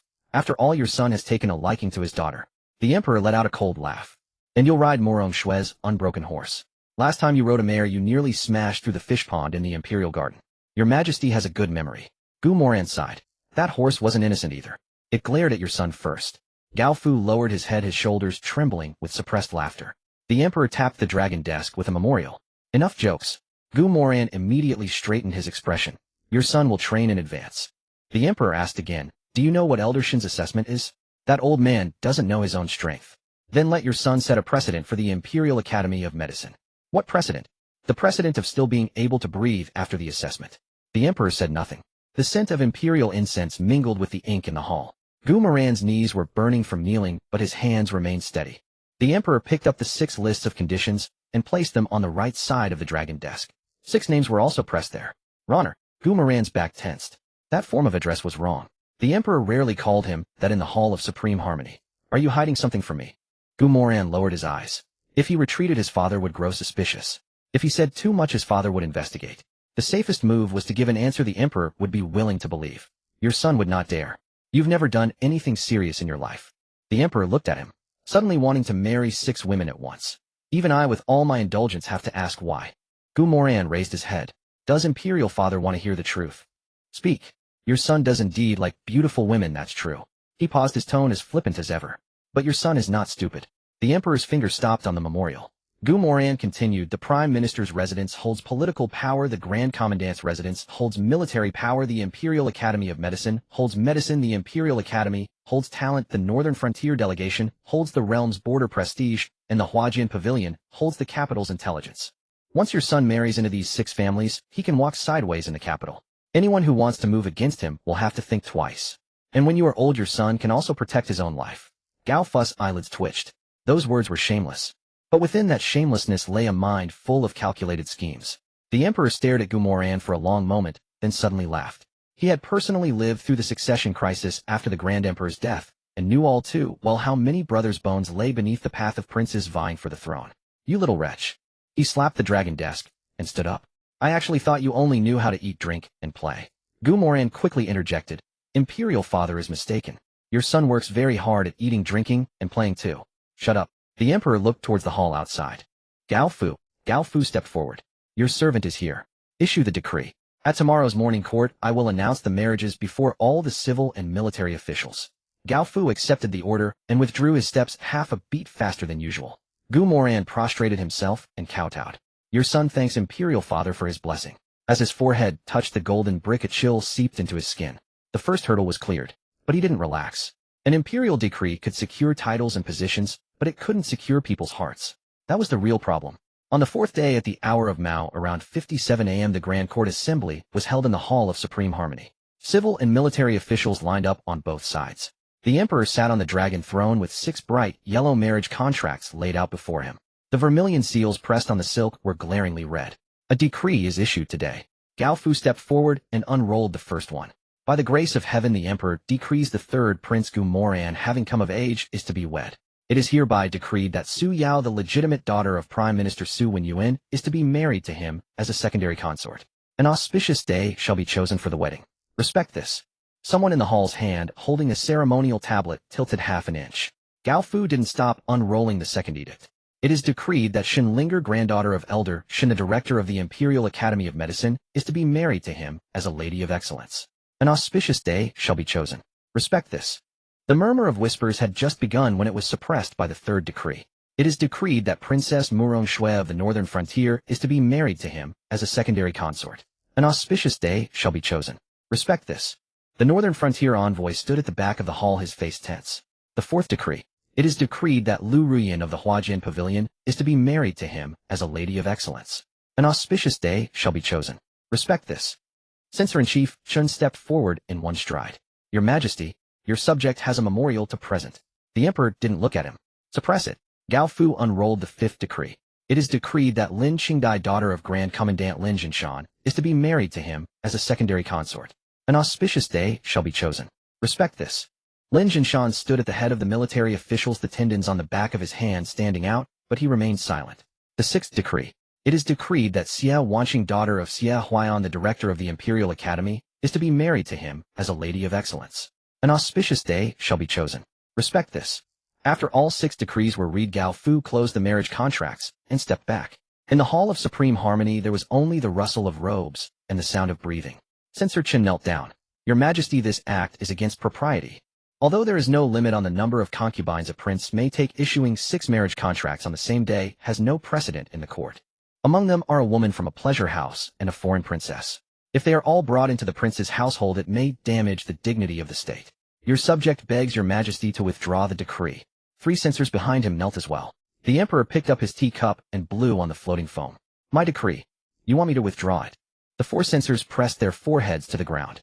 No one dared to speak further. The emperor set down his teacup. Does anyone else have objections? Crown Prince Gu Muyuan stood at the head of the prince's line, his sleeve crumpled where he clutched it, but he ultimately remained silent. Second Prince Gu Machin stood behind, his gaze sweeping over Gu Moran before returning to the floor. Gu Moran stood at the end of the prince's line, one foot resting lazily, his posture as casual as if he'd come to scrounge breakfast. But on the right side of his vision, the system panel was flickering. After the 6 marriage contracts were read, 6 of the 12 golden pillars of Qi Fortune had simultaneously dropped. Yi Qingjian's pillar was the most obvious. Qi Fortune fluctuation monitoring, Yi Qingyun fortune value decreased by 15. Reason core confidant, Su Yao's alignment, changed, fortune bond damaged. Chu Tianxing fortune value decreased by 8. Reason confidant Shen Linger's alignment, changed, of fortune bond damaged. Lin Yichen fortune value decreased by 5. Reason confidant Morong Shue's alignment, changed, of fortune bond damaged. It was working. Gu Moran's fingertips tapped lightly within his sleeve. This move hadn't been a mistake. The next moment red text flashed at the bottom of the panel. Warning detected, host forcibly altering the script. The child of destiny's fortune loss is being corrected by the heavenly Tao. Current compensation rate approximately 0.3 to 0.5 recovery per day. If the host does not raise the favorability of the confidants to a positive value within 30 days after the wedding, the fortune loss will be repaired. Gu Moran stared at those lines, his lips pressing into a thin line. The marriage contracts could only buy time. True sincerity was the lock. 30 days. 6 young women. Each one more difficult than the last. This task, if given to a client on Blue Star, would make them demand an increased budget. The morning court dissolved amidst the farce of several censors attempting to ram their heads into pillars only to be dragged off to the Imperial Academy of Medicine by their colleagues. When Gu Moran returned to his residence, 6 teams of Imperial envoys had already ridden out on horseback. 6 marriage contracts heading to 6 different locations in the capital. He stood at the gate of his residence watching the dust kicked up by the horses' hooves on the street, then turned and walked into his study. The red text on the system panel was still there. He reached up and dismissed it. Fear was useless. First set the stage. That night at the Hanzhong Palace, Imperial noble consort Chen dismissed the palace maids and sat alone by the window. On the table lay copies of the 6 marriage contracts. She flipped through them one by one. Su Yao, Shen Linger, Morong Shui, Lu Ruyan, Lin Qingdai, Xia Wanqing. Her fingertip paused on the last name for a moment. She closed the brocade box, pressing her palm flat on its lid. Mower. Outside the hall the wind stirred the lantern shadows, and the candle flame wavered. Imperial noble consort Chen looked at the brocade box and whispered, pull everyone you can to your side. When that day truly comes, don't stand alone again. In the main hall of the Chancellor's residence, the Imperial decree bearer had already departed. Only Su Yao and her maidservant remained in the hall. Young miss. Leave. The maidservant retreated to the door, casting one last glance back. Su Yao raised her hand, placing the marriage contract on the table. The teacup rattled half an inch, its lid rolling off and shattering on the floor. She stared at the marriage contract, Gu Moran's departing figure from the residence flashing through her mind. The scent of osmanthus. The smell of wine. And his words, we have plenty of good days ahead. If I must marry, then so be it. She smoothed her sleeves, her voice steady and low. If he dares to use the Chancellor's residence as a stepping stone, it'll make him regret it for a lifetime. Outside the corridor, Su Wenyuan heard this and raised a hand to stop Li Yuan from entering. Li Yuan lowered his voice. My lord, the young miss isn't making a scene. If she were making a scene, it would be simpler. Su Wenyuan gazed at the yellow silk within the hall, then turned away after a long moment. Retrieve the old Yi family marriage contract and seal it in the dark casket. Li Yuan halted mid-step. My lord, are you severing ties? Su Wenyuan descended the steps, the crunch of broken porcelain beneath his shoes. No waiting. At the rear hall of the Imperial Medical Institute, Shenlinger was crouched before the medicine cabinet, having just counted to the 17th porcelain jar when the palace envoy presented the marriage contract. The scent of herbs filled her nostrils, a bitter tang, laced with mugwort. She took the contract, read it through, then cradled the yellow silk in her arms, her eyes curving into a smile. Grandfather, look. The third prince has sent himself to be tested. Old Master Shen sat in his armchair, his silver needle still in hand. What will you test him on? First I'll see if he fears death. Nonsense. Shenlinger flipped the contract to the imperial seal side and flicked it lightly with her fingernail. Grandfather taught me that to diagnose an illness, one must find the root cause. The same applies to judging people. Old Master Shen raised his eyes. And where's the root cause? A notorious idler of the capital suddenly decides to marry 6 brides from vastly different backgrounds. Shenlinger placed the contract on the medicine table and leaned in to catch the scent of ink on the imperial paper. Either he's lost his mind or he's dodging a bigger blade. Old Master Shen was silent for a moment. You wish to test him yourself? Yes. She glanced back at the small black jar on the top shelf of the medicine cabinet. Using the most bitter of remedies. At the northern frontier envoy's residence, Moran Shui took the marriage contract, and upon recognizing only the name Gu Moran, she drew her curved blade half an inch from its sheath. The scabbard let out a sharp clink, and the palace envoy's face turned pale on the spot. Princess, this is His Majesty's gracious decree. Grace. Moran Shui looked up, catching the scent of wine from the sheepskin, felt her brow furrowing slightly. In the north, to marry me, you must first ride a horse. Bachelor quickly stepped in front of the envoy. Princess, you cannot touch the emperor's man. Moran Shui pushed the blade back into its sheath. I haven't touched him. The envoy retreated, clutching his sleeves. Bachelor escorted him out, returning with a dark expression. Princess, the Central Plains Emperor is insulting the north. An insult depends on the outcome. Moran Shui tossed the contract onto the table and took a swig from her wine bowl. If Gu Moran falls from his horse, it's his shame. Bachelor frowned. And if he doesn't fall? Moran Shui looked at the yellow silk on the table. Then there's something to discuss. On the second floor of the flower pavilion, Madame Chun knocked on the door, 3 times, her handkerchief crumpled in her nervous grip. The mingled scents of wine and perfume wafted up from below, laughter seeping through the wooden floorboards into the room. Ru Yan, the imperial decree has arrived. The door opened a crack. Lu Rian stood behind it, still holding half a scroll of poetry. Madam, have you accepted it? Madame Chun smiled, leaning forward. This is a blessing entering the prince's mansion. The third prince is giving you a title. Who would dare look down on you after this? Lu Rian looked at her, not answering for a long time. Madame Chun's smile slowly faltered. Ru Yan, don't be stubborn. Madam. Lu Rian closed the poetry scroll. Please convey to His Highness that I humbly request he honor his word. At the Grand Commandant's residence, Lin Qingdai accepted the marriage contract with both hands, reading every word in front of the envoy. Her fingers paused on the characters for secondary consort, pressing a faint crease into the yellow silk. The steward beside her held his breath. Lin Jinshan walked out from the main hall, dressed without armor, carrying no sword. He first clasped his hands to the envoy. I accept the decree and thank His Majesty for his grace. The envoy, who had been tense, relaxed half a breath at these words. Lin Qingdai turned to look at him. Father, quiet. Lin Jinshan took the contract, placed it personally into a red sandalwood casket, and instructed the steward to set it upon the incense table in the main hall. Only after completing this did he turn to the envoy. Please inform His Majesty that the Grand Commandant's residence dares not defy the decree. The envoy nodded hastily. Lin Jinshan added, however, my daughter has practiced martial arts since childhood and has a rather direct temperament. The envoy's palms grew sweaty, and he took his reward money and left quickly. Lin Jinshan glanced at the marriage contract on the incense table. I want to see if this wastrel has the guts to protect you. Lin Qingdai was about to speak, her anger barely contained.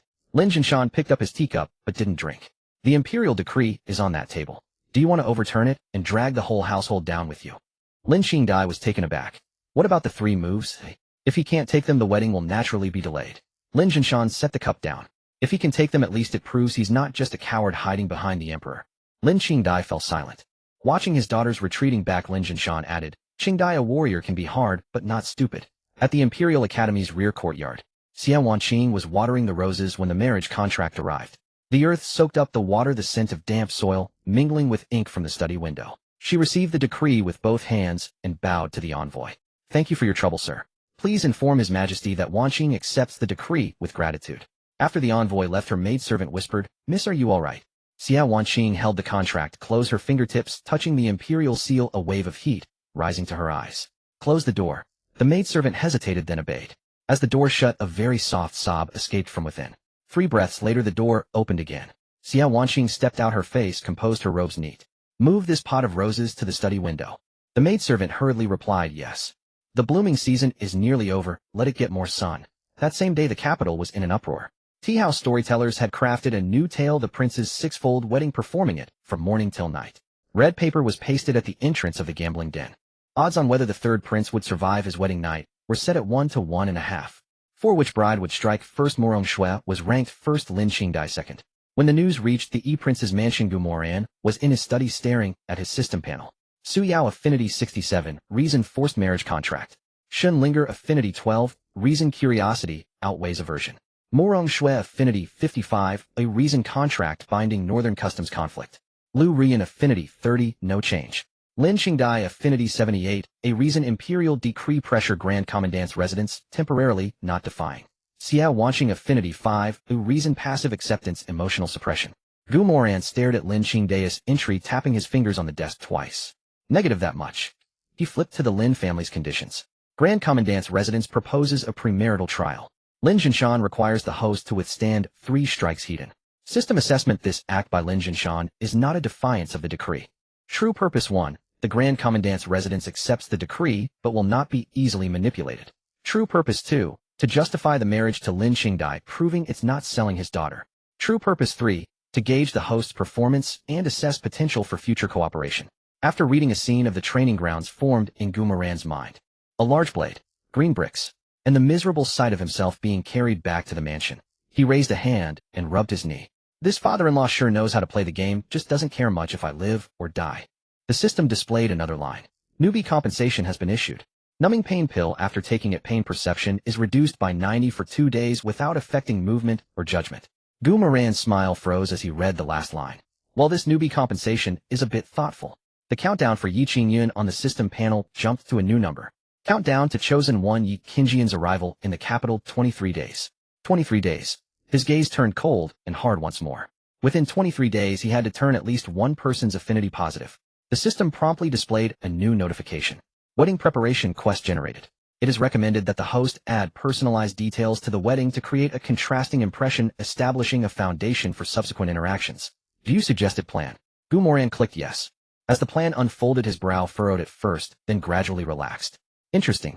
At the Grand Commandant's estate training grounds during the Hour of the Dragon, Moran pressed the numbing pain pill under his tongue, its bitter taste sliding down his throat. He could endure the pain, but he could not afford to lose face. If he couldn't withstand 3 strikes, the Grand Commandant's blade would not be sheathed. Lin Jinshan removed his outer robe, wielding a 4-foot ring-bladed saber. Its back was thick and heavy, and when he planted it, the brick floor beneath cracked with fine lines. Third Prince, do you remember the rules? Clearly 3 strikes. If you can't withstand them, the marriage is postponed. And if I do withstand them, then I, your subject, will acknowledge this union. Moran looked at the cracks on the ground, then at the temporary sword in his own hand, and smiled with a hint of insolence. Grand Commandant, let me ask one question first. Please, Your Highness. Are these 3 strikes a test of courage or a test of martial skill? Lin Zinshan's brow furrowed. Is there a difference? Yes. Moran raised his sword tip, pointing it at his own chest. If it's a test of martial skill, he'll summon the Imperial Physician right now. Lin Jinshan stared at him without responding. Moran continued. If it's a test of courage, he'll stand right here, and you can swing your blade as you wish. The wind at the edge of the training ground swept up fine sand, brushing across the tops of their boots. From the corner tower, Lin Qingdai leaned against the railing, her gaze fixed on Moran. Her maid whispered, "Miss, the third prince's words sound quite intimidating." Lin Qingdai didn't look away. Let's see if he can stand until the 3rd strike. Lin Jinshan lifted his ring-bladed saber. Your Highness, my blade doesn't play games. Perfect. Moran gripped his sword hilt, the numb sensation from the pill pressing against his tiger's mouth. Only one thought remained in his mind. Don't win. Don't retreat. Make Lin Jinshan unable to take back his words. The first strike came sweeping in horizontally. The blade's pressure bore down on his chest, but Moran didn't block it hidden. He angled his sword to deflect, using the momentum of the strike to step backward. The sword snapped. Half the blade flew out, embedding itself in a wooden post at the edge of the grounds. Moran retreated 3 steps, his boot soles leaving white marks on the bricks. His wrist was grazed, blood dripping to the ground. It didn't hurt. Only heat welled up. He glanced down, then raised the broken sword. Does the first strike count? Lin Jinshan sheathed his saber, a slight change in his expression. It counts. Moran reversed his grip on the broken sword, shaking the blood from his hand. Grand Commandant, don't hold back on the second strike. Lin Jinshan grunted. You're bold, Your Highness. I'm just afraid that if you hold back, Miss Lin might say I got special treatment. From the corner tower, the maid couldn't help but look at Lin Qingdai. Miss, he mentioned you again. Lin Qingdai stared at the bleeding hand. He talks too much. The second strike came down from above. Moran didn't block it. He planted the broken sword into the ground, using its hilt for leverage to twist his body out of the way. The blade's edge struck the bricks where he had just stood, sending stone chips flying to his boot. A gash opened on his shoulder, his robe torn. The numbing pill suppressed the pain, but his body still knew the danger. Moran landed on one knee, his palm pressing against the rough blue bricks, dust covering his hand. He looked up. Does the second strike count too? Lin Jinshan looked at the cracked bricks, pausing for a moment before speaking. It counts. Moran pushed himself up with the broken sword, patting the dust from his robes. One more strike. Lin Jinshan didn't move immediately. Your Highness, I will not hold back on this third strike. Good. If you concede now, the Grand Commandant's estate will not speak of it. But will Miss Lin know? Up in the corner tower, Lin Qingdai's hand stopped on the railing. Lin Jinshan glanced towards the tower. She will. Then I can't. Moran raised the broken sword, blood dripping from his wrist onto the hilt. I can be beaten down by my future father-in-law, but I cannot show cowardice in front of my betrothed. Lin Zinshan's face twitched. Your Highness, mind your words. The imperial decree for the marriage is already issued and my words are quite secure. Lin Jinshan lifted his saber, stepping forward, kicking up a ring of dust across the training ground. The third strike came. Moran didn't retreat. He charged forward, his broken sword sliding up along the blade's back, the tip grazing Lin Zinshan's hand. It was a shallow cut. It didn't even draw blood. The flat of the ring-bladed saber slammed into his ribs, sending him staggering back several steps. Moran crashed into a wooden post, his back aching, a metallic taste rising in his throat. It didn't hurt, but for a moment he couldn't catch his breath. He steadied himself against the post, wiping the blood from his lips. Lin Jinshan looked down at the white mark on the back of his hand. The training ground fell silent. Moran spoke. Grand Commandant, this little gesture shows that you can beat me down, but I can also touch you. Lin Jinshan stared at him for a long time. Have you trained, Your Highness? No. Then why dare you charge? Because I intend to marry Lin Qingdai.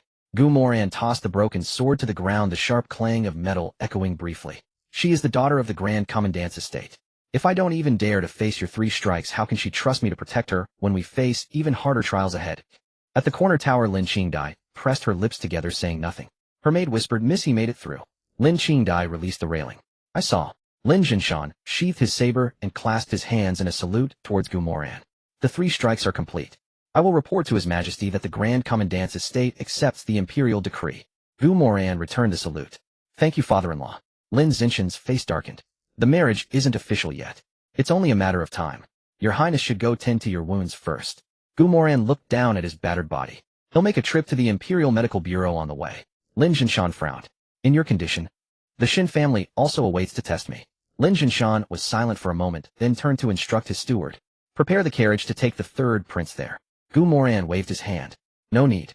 He looked towards the corner tower, offering a slight smile. He'll walk so no one can say I was carried out of the Grand Commandant's estate. Standing in the shadow of the corner tower, Lin Qingdai heard this, turned, and descended the stairs. Her maid hurried after her. Miss, should we still send the medicine? Send it. To whom? To the Imperial Medical Bureau. Lin Qingdai didn't stop walking. The people from the Grand Commandant's estate injured him. Don't let the Shin family use this to mock us. Half an hour later, in the back hall of the Imperial Medical Bureau, Moran had changed his outer robe, his wounds simply bandaged, a faint scent of blood still lingering on him. Before the medicine cabinet, Shinlinger was sorting through small porcelain bottles. The room was heavy with the smell of herbs, of bitter scent pressing against the nose. She looked up, spinning a bottle in her hand. Your subject's daughter greets the third prince. Rise. Moran sat down in a chair. Miss Shin, what's the test? Let's have it. Shinlinger looked at the blood seeping through his sleeve. Has Your Highness just come from the Grand Commandant's estate? Grand Commandant Lin strikes hard. Yet Your Highness can still sit, which saves me some trouble. How so? For the test of courage I can forego half of it. Shinlinger uncorked a porcelain bottle and held it to his nose. A pungent, spicy smell hit him, making Moran's eyes sting. He pushed the bottle away. This doesn't smell like medicine, it smells like a new interrogation tool from the Ministry of Justice. Shinlinger blinked. Can Your Highness guess what it is, eh? Baiji. Shinlinger's fingers paused. Your Highness recognizes it. No. Then how did you guess correctly? Your hand was too steady when you held the bottle, meaning it's not poison. Moran pointed at the medicine cabinet. And you specifically chose something with a strong smell, hoping to see me make a fool of myself. It must be a common herb to be used to tease a prince, and by Ji fits best. Shinlinger looked at him, her feigned demureness fading slightly. Your Highness is better at guessing than the rumors suggest. The rumors also say I can handle 6 women in a night. Do you believe that? Shinlinger coughed. Your Highness, please mind your words. Alright, what's next? Shinlinger pushed out a small table. On it were 12 white porcelain bowls, each filled with clear water, their surfaces reflecting the light from outside the window. The second test. One of these 12 bowls contains medicine. Moran looked at her. What kind of medicine? It will cause diarrhea for 3 days. Miss Shin, is this a test of medical skill or a plot to harm a prince? Shinlinger immediately curtsied. Your subject's daughter wouldn't dare. She paused, then added, if your Highness is afraid, you may decline. Moran looked at the 12 bowls. Drinking them was unnecessary. Guessing was risky. Overturning the table would be undignified. So he changed the rules. He picked up the first bowl, observing its color. He picked up the second, smelling it. For the third, he dipped his fingertip in and touched it to his lips. Shinlinger watched his actions, her breathing becoming shallower. Moran tested all 12 bowls. Then he stood up. I've made my choice. Shinlinger asked, which one? Moran picked up all 12 bowls one by one and poured them all into the nearby flower pot. The water seeped into the soil, the medicinal smell suppressed by the damp earth. Shinlinger's smile froze on her face. Your Highness, what is the meaning of this? You said only one bowl is poisoned. I can't tell which, but I can pour them all out. If I drink none of the 12, none can kill me. Shinlinger blinked. Then wouldn't the test be pointless? So tell me, am I poisoned or not? Shinlinger's expression shifted for a fleeting moment. It was a subtle change, a sliver of curiosity peeking through her facade of innocence, quickly overshadowed by a deeper interest. The prince is quite clever. Not clever, just resilient. Live long enough and you've seen every trick there is. Shinlinger tilted her head, twirling her finger around her chin. Then let me pose another question. What does my grandfather fear the most in your opinion? You? Elder Shin fears you the most. The entire Imperial Medical Academy fears you the most. You are the true examiner here, not Elder Shun. When Elder Shin said, Head, let me take the test, he really meant for me to deal with you. Only if you find it amusing will he give his approval. Shinlinger was silent for 2 seconds. Then she laughed. A laugh unlike any before, carrying a layer of something even she hadn't noticed. The prince has passed. Just like that. Just like that. Want you put me through more trials? Shinlinger stacked the 12 empty bowls one by one without looking up. There will be plenty of chances to test you. No need to rush it all in one day. Moran shuddered, feeling as though he had just stepped into an even deeper pit. The next day at the Northern City training grounds. This was Murong Shue's condition: ride an untamed horse from the North Gate to the South Gate without falling off. An untamed horse was one that had never been broken. It was the custom of the northern people. A man who wished to marry a princess must prove himself in the saddle. Moran stood at the edge of the ground, staring at the black wild horse in the center. The beast pawed the earth, snorting white mist, its eyes red as if filled with blood. Murong Shue sat in the stand's, legs crossed, one hand propping her chin while the other sharpened a blade. Her silver-white hair dazzled in the sunlight. What do you Central Plains folk call this? A lone rider traveling 1,000 miles. No, we call it courting death. Batter stood nearby, a smirk of schadenfreude on his face. Third prince in our northern lands. If you can't ride it, you don't deserve it. And if it kills me, does that count as deserving or not? If it kills you, then heaven has claimed you. Moran glanced at the wild horse, then at the notification that popped up on his system panel. Suggestion: use the Northern Step horse taming secret art. Key step: press your palm firmly on the blood vessel at the base of the horse's neck for 30 breaths to temporarily calm it. This technique originates from the nomadic tribes of the north, passed down through generations. Success rate against untamed horses approximately 60%. The odds of rolling a die. He stripped off his outer robe, bandages still wrapped around him, the wounds from Lin Jinshan not yet healed. The moment he swung onto the horse's back, the beast exploded. Its front hooves shot into the air, its body springing like a coiled trap, and Moran nearly bit through his tongue. He clamped his legs tight around the horse's flanks, one hand gripping the mane, while the other groped toward the base of the neck. Found it. The pulse thundered like a war drum. He pressed his entire palm down, pushing with every ounce of strength. 1 breath, 2 breaths, 3 breaths. The wild horse's frenzy didn't stop, or it kept bucking. 10 breaths, 15 breaths, 20 breaths. The rhythm of the hooves began to change, from frantic kicking to a steady rhythmic gait. 30 breaths.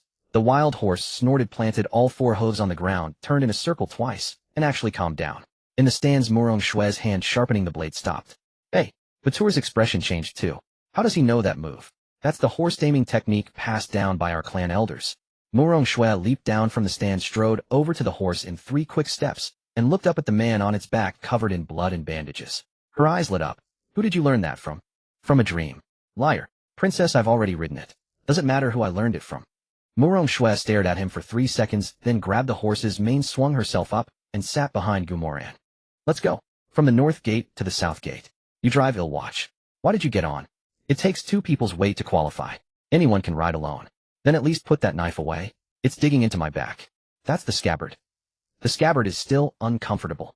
The bay horse set off from the north gate, passing through 3 main streets, as the common folk cleared the way. Someone recognized the third prince and shouted, "What mischief is the third prince up to now?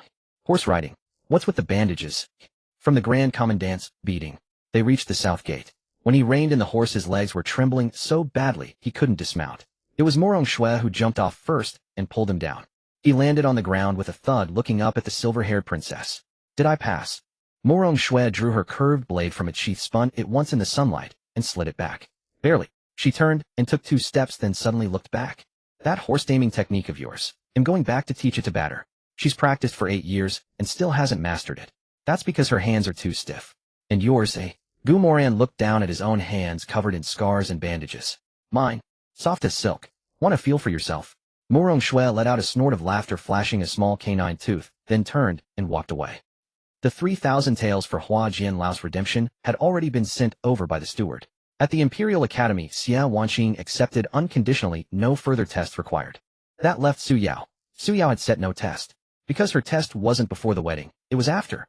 In the terms laid out by the Prime Minister's residence, one line he had read over and over: after marriage, Su Yao may return to the Prime Minister's residence for 10 days each month. This meant that for 10 days out of every 30, Su Yao would not be by his side. 10 days were more than enough for Yi Qingyun to do many things. Moran sat by the roadside at the south gate, his body battered all over with a swollen lump on the back of his head from the Grand Commandant's blow. The system panel flashed a new notification.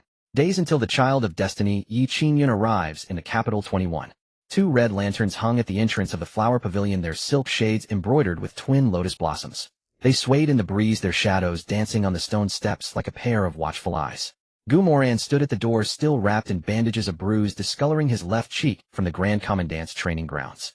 He limped with every step, looking like he had just escaped from a refugee camp. Mama Chun rushed out to greet him, but her professional smile nearly faltered at the sight of him. Your Highness, what happened to you?" "Don't ask. I'm here for my appointment." "An appointment? In this state? The patrons will think we beat our guests here." Moran couldn't be bothered to argue. He stepped inside. The flower pavilion's first floor was the main hall, the second floor held private rooms, and the third floor was said to be the private domain of the head madam, off limits to ordinary folk. Lu Rian was in the room at the far end of the second floor. He climbed the stairs, each step sending a protest from his knees. The lingering force of Lin Zenshin's strike still hadn't faded. By the time he reached the end of the second floor corridor, the sound of a pipa drifted through the door. It wasn't a lively tune, but a slow one, notes dropping one by one, each spaced far apart, like someone walking alone through an empty alleyway. He stood outside the door listening to a dozen or so notes. Then he pushed it open. A single lamp burned on a low table in the corner, casting a dim yellow light that failed to illuminate the whole room. Lu Rian sat on a soft couch by the window, a pipa cradled in her arms, her fingertips resting on the strings, her head slightly bowed. She wore a simple plain-colored dress devoid of the usual heavy makeup customary to the flower pavilion. Her hair was pinned up with a single silver clasp. She looked so pure and unadorned, so out of place in this establishment. Hearing the door, her fingers didn't stop, nor did she look up. "Your Highness has arrived." "I'm here." Moran walked over and sat on the chair across from her. He winced as soon as he sat down, something hard digging into him. He reached under the cushion and pulled out a walnut. "Why is there a walnut on your chair?" Mama Chun was snacking and forgot to take it away. "Is this how the flower pavilion treats its guests? Making them sit on walnuts? If the cushion is too hard for your Highness, you may listen standing." Moran slapped the walnut onto the table and sat up straight. The pipa music didn't change at all because of his presence. It was still that slow, unhurried melody, one note following another, patient and calm. He listened for about the time it takes to drink a cup of tea. To be honest, in his past life, he was a musical idiot. Singing karaoke, he could clear out the neighboring private rooms. But he understood this piece. Not the melody, but the emotion. Loneliness. Not the emptiness after a lively gathering, but a loneliness that seeped from the very bones, a loneliness that couldn't be dispelled, even with company. He didn't speak, didn't move, just sat and listened. The piece went on for about 3/4 of an hour. As the final note faded, Lu Rian's fingers rested on the strings for 3 breaths before she lifted them. Finally, she looked up at him. Her eyes were bright in the dim lamplight, but it wasn't the brightness of joy. "Your Highness has finished listening." "I have." "Then may I ask my question?" "Go ahead." Lu Rian set the pipa aside, folded her hands in her lap, and sat up straight. "Your Highness, why do you wish to buy out my contract?" Moran opened his mouth to speak, but she raised a hand to stop him. "Don't answer so quickly. Let me finish speaking." Her tone was flat, devoid of resentment or expectation, as if she were talking about something that had nothing to do with her. Your Highness is not the first young lord to come to the Flower Pavilion seeking to buy out a courtesan's contract, and you won't be the last. Last year the second son of a marquis offered 5,000 taels for me, but the head madam refused. The year before a wealthy Jiangnan merchant offered 10,000 taels, and she refused again. This year your Highness offered 3,000 taels, and the head madam accepted. Does your Highness know why? Moran thought for a moment. Because my father is the emperor. Lu Rian looked at him, a slight curve touching her lips, a hint of a smile. Not entirely. The head madam accepted your silver because you are the third prince. Everyone in the capital knows the third prince is a libertine. If a libertine buys a top courtesan for his amusement, no one thinks twice. Your status is just enough to meet the threshold for a redemption, yet not enough to stir up any real trouble. She paused here. So the head madam wasn't selling me, she was selling the harmless label of the third prince. Moran didn't respond, just watched her. I've been a music courtesan here for 7 years, and have seen too many people. Lu Rian's fingers gently traced the tuning pegs of the pipa, without plucking them. Some spend a fortune just to show off, taking me home to display, like a trophy in their hall. Some are sincere, but what they love is this face, not me as a person. And some act on a whim, thinking it's a romantic tale of a hero saving a damsel. Once the novelty wears off, they discard me in the backyard to gather dust. So my question is simple. She lifted her head, her gaze meeting his. Your Highness, now that you've bought my contract, what do you intend to do with me? Moran stared at her for 2 seconds. The system panel hung silently in the upper right corner of his vision. Lu Rian's favorability number remained at -30, unchanging. The system said her questions were never about talent or power, only about one thing. What was that one thing? He mentally replayed every word she had just spoken. Many young lords had come to redeem courtesans. Some bought them as ornaments, some as fleeting novelties. She asked, what do you intend to do with me? But she had heard the answers to that question countless times. I will treat you well. I will give you wealth and honor. I will make you my wife. She had heard them all and believed none of them. Because the subject of all those answers was I. I will do this, I will do that. That wasn't what she wanted. Moran leaned back in his chair and suddenly smiled. Miss Lu, may I ask you a question first? Lu Rian frowned slightly. I posed the question, and your Highness is questioning me in return. You answer mine first, then I'll answer yours. A fair trade. Lu Rian looked at him silent for a long moment, then finally nodded. Please ask your question. What do you want to be done with you? Lu Rian's expression changed. It was subtle, but Moran caught it. Her lips moved as if she were about to speak, then she swallowed the words. Her fingers tightened on the fabric of her dress. In 7 years no one has ever asked me that question, your Highness. I know. That's why I'm asking. Lu Rian lowered her head, looking at her fingers, those hands that had played the pipa for 7 years with thin calluses on the fingertips. I want. She stopped mid-sentence. She was silent for a long time. Moran didn't rush her. The room was so quiet that only the faint murmur of voices from outside and the soft music from the lower floors could be heard. I want to go out for a walk. Her voice was very soft. The windows of the Flower Pavilion are set high. I can see the rooftops of Chang'an Street, but I can't see the people on the road. For 7 years, I've only seen the outside world from this window. I want to walk on the road, feel the sun on my skin and the wind in my face. I want to go to the East Market and see if the sugar figure vendor stall is still there, and sit by the river in the South City. I don't need company. I just want to walk alone. She finished. Moran stared at her for a full 5 breaths. Then he stood up. Your answer is my answer. Lu Rian looked up. What do you mean? You said you want to go out for a walk. So I'll let you go for a walk. He walked to the window and pushed it open. The night wind rushed in, carrying the smell of sesame cakes from Chang'an Street and the watery scent from the distant river. You asked what I intend to do with you after redeeming you. To be honest, I haven't figured it out yet. You're not a thing. There's no such thing as what to do with you. You're a living person. You decide what to do with yourself. If you want to go for a walk, go for a walk. If you want to play music, play music. If you want to leave, leave. Lu Rian stared at his back. Moonlight streamed in through the window, illuminating his face marked with bruises and bandages. Your Highness says I can leave whenever I want. Yes. You spent 3,000 taels on me, and I can just walk away. 3,000 taels is nothing. That's just my monthly allowance. Your Highness' monthly stipend is only 500 taels. Who told you I live on my stipend alone? Lu Rian looked at him silent for a long time. So long that Moran thought he had answered incorrectly and was about to try a different approach. Your Highness, do you know what my question is truly asking? Yes. Tell me. You're not asking what I plan to do with you. You're asking if I see you as a person. Lu Rian's fingers relaxed their grip on her dress. She stood up, walked to the window, and stood beside him. The night wind blew her hair onto his shoulder. She didn't brush it away. Your Highness' answer isn't perfect. I never aimed for perfect. But of the 17 people who have heard this question in this room, your Highness is the only one who has ever asked me what I want to do. How did the others answer? Various versions of I will make you happy. Then why weren't they able to redeem you? Because I didn't believe they could make me happy. How can someone who doesn't even bother to ask what I want presume to define happiness for me? Moran turned to look at her. In the moonlight, Lu Rian's profile was so clean, so unlike someone who had spent 7 years in a place like this. She walked to the door, pulled it open, and made a pleased gesture. Your Highness, tonight's music is finished, and my questions are answered. One more thing. Her hand rested on the door frame, her head bowed, her voice soft. Your Highness said earlier that I could leave whenever I want. Then I'll stay for now. Why? Lu Rian looked up, a slight curve touching her lips. I haven't had my fill of seeing your Highness get beaten up. The Grand Commandant gave you a beating, the Northern Frontier Prince's horse nearly trampled you to death, and I heard that little miss from the Shin family even tried to scare you with poison. You're quite well informed. The Flower Pavilion's intelligence network is more extensive than you might imagine. So you're staying to watch me make a fool of myself. Watching a fool is also a form of companionship, isn't it? She closed the door. Moran limped his way down the stairs.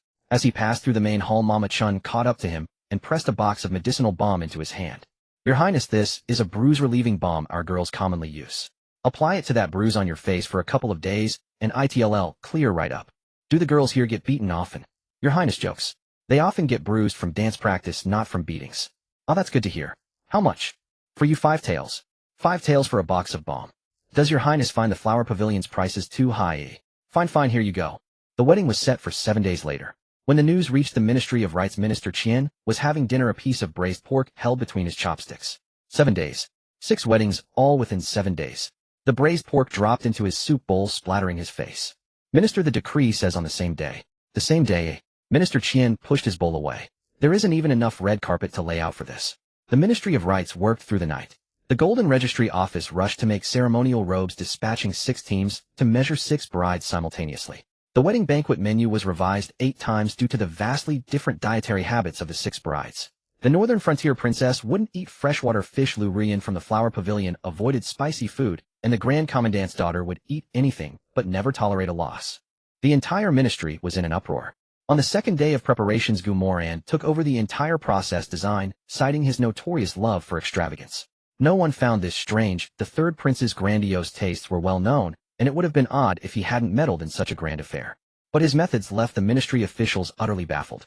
His first change: Moran Shui's procession. Remove the bridal sedan. The chief steward was stunned. Your Highness, it's royal protocol. The bride must ride in a sedan. She is a princess of the north, raised on horseback on the grasslands.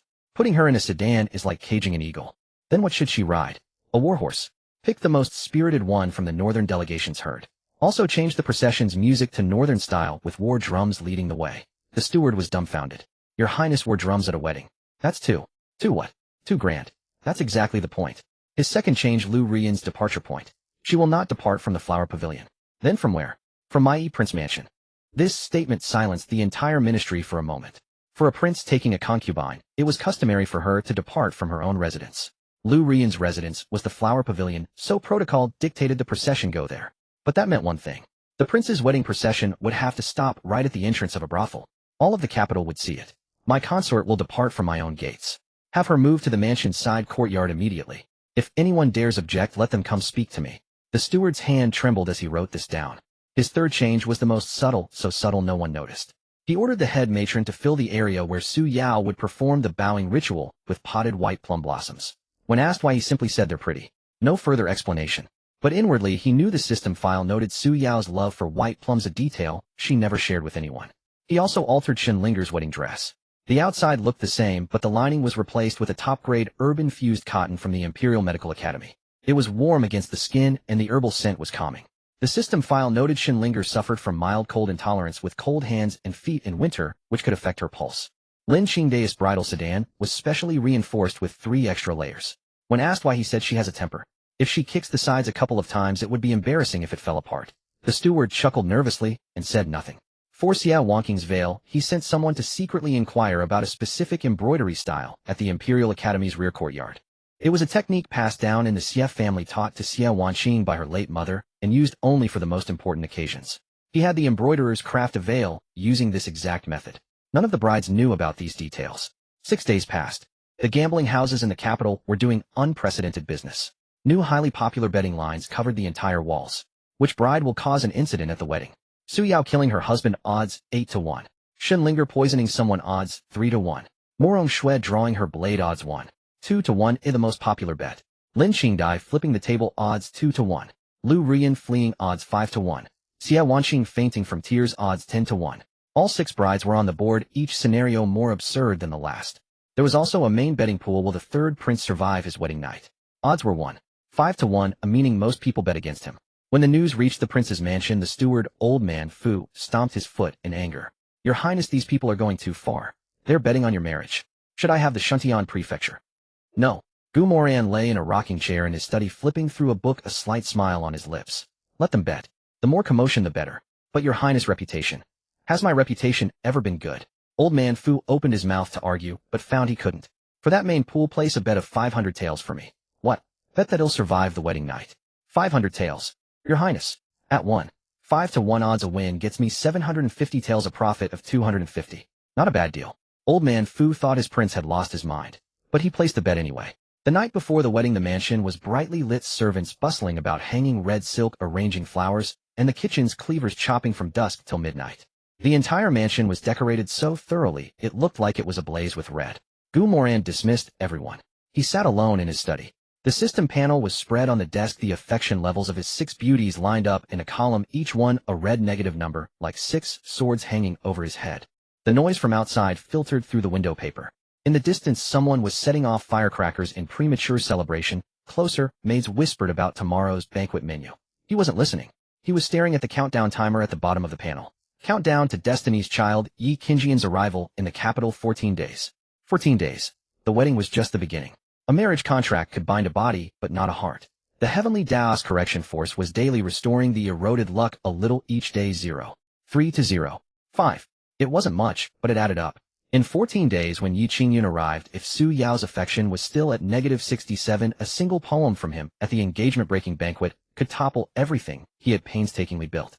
He needed to make Su Yao see a different Moran in the coming days. No, not just Su Yao. All 6 of them needed to see it. He reached out, opened the wedding plan on the panel, and checked everything one last time. White plum bonsai ready. Herb-infused cotton lining ready. Northern warhorse procession ready. Lu Rian's departure point change ready. Reinforced bridal sedan ready. Heirloom embroidery veil ready. 6 details, 6 keys. Whether they would unlock any locks tomorrow, he didn't know. But they were the only cards he held. As the candle burned down to its last stub, the system flashed a new message. He glanced at it, then shot up from his chair. Urgent notice: change in the release date of Destiny's Child Xiao Jinghan. Original release date, 3 months from now. Adjusted release date, 2 months from now.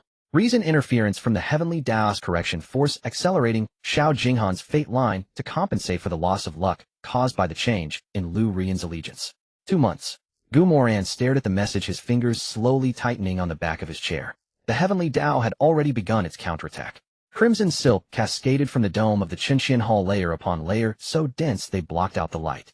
Golden brocade carpeted the floor, and the scent of aloes wood curled from the beaks of 18 bronze cranes, its smoke climbing the pillars and entwining with the dragon motifs carved into the painted beams. Moran stood at the main position, the weight of the prince's ceremonial robes pressing down on his shoulders, the golden crown on his head 3 times heavier than he had imagined. He subtly stretched his neck. The wound on his ribs inflicted by Lin Jinshan still throbbed with a dull ache. The bandages beneath his robes chafed against his skin with every slight movement. Inside the hall, officials of the 3rd rank and above stood in 2 rows, civil on the left, military on the right, a sea of dark-clad figures. Drums and music burst forth in unison, and the master of ceremonies bellowed the first announcement. The auspicious hour has arrived. Welcoming the first bride, Su Yao, legitimate daughter of the Prime Minister, into the hall. The great doors swung open and sunlight poured in. A figure in red appeared at the threshold. Su Yao's grand red wedding gown, hastily stitched by the Imperial Wardrobe Bureau over 3 days, bore a phoenix embroidered in gold thread that coiled from the hem up to her shoulders. As she stepped over the threshold, every sound in the Qinshian Hall vanished. It wasn't silenced, it was as if everyone had simultaneously held their breath. Her face was hidden beneath the red veil, revealing no expression, yet the aura she exuded was more piercing than the golden threads on her veil. Her back was ramrod straight, her pace unhurried, her rhythm as if she had practiced it 100 times. Moran watched her approach, his peripheral vision catching the white plum bonsai arranged on the left side of the hall. 12 pots of white plum lined from the hall's entrance to the main seat. Su Yao's steps faltered for a moment as she passed the 3rd pot. It was brief, so brief that the nearby guests didn't notice. But Moran did. She recognized the white plums. Su Yao continued forward and stopped before the main seat. The master of ceremonies began the rites. Bow to heaven and earth. Su Yao bent down, her movements precise, her angle flawless. Bow to the high ancestors. Consort Chen sat on the phoenix chair at the upper end accepting the bow with a smile. Su Yao's waist dipped and rose again, the entire sequence fluid and seamless, betraying not a hint of hesitation. Mutual bow between husband and wife. The master of ceremonies drew out the words. Moran and Su Yao stood facing each other. He couldn't see her face. The red silk veil hung down, obscuring everything beneath. They bowed simultaneously. In that moment of bending, a voice drifted from beneath the veil, so soft it reached only his ears. You had better not regret this today. Moran held his bow, the corner of his mouth curving up slightly. He replied in a volume only the two of them could hear. Miss Su, rest assured this prince's life is tough. Su Yao said nothing more. The mutual bow concluded and she retreated to the bride's seat on the right, not making a single superfluous move from start to finish. A line of text popped up in the top right corner of Moran's vision. Su Yao's current affection 67. Emotional state extreme resistance, heightened sense of humiliation. However, the white plum detail has been noticed. No positive feedback is expected in the short term. Continued observation required. Moran glanced at it and looked away. As expected, the white plums weren't for a decisive strike, they were for planting a seed. When the seed sprouted depended on how it was watered later. Prime Minister Su Yuan stood at the head of the civil officials, his old face as rigid as an iron board. Li Yuan whispered something behind him. Su Yuan's lips twitched, but produced no sound. After a brief interlude, the master of ceremonies' second announcement rang out. Welcoming the second bride, Shenlinger, granddaughter of Shun Lao, head of the Imperial Medical Academy, into the hall. A second mass of red appeared at the doorway, completely different from Su Yao. When Su Yao entered, the hall fell silent. When Shenlinger entered, the hall lost its voice. Because this bride's gait was utterly improper. It wasn't the demure, measured steps of a lady, it was a cheerful bounce. She trod on the hem of her wedding dress, twice the gold thread phoenix, looking more like a fluttering sparrow.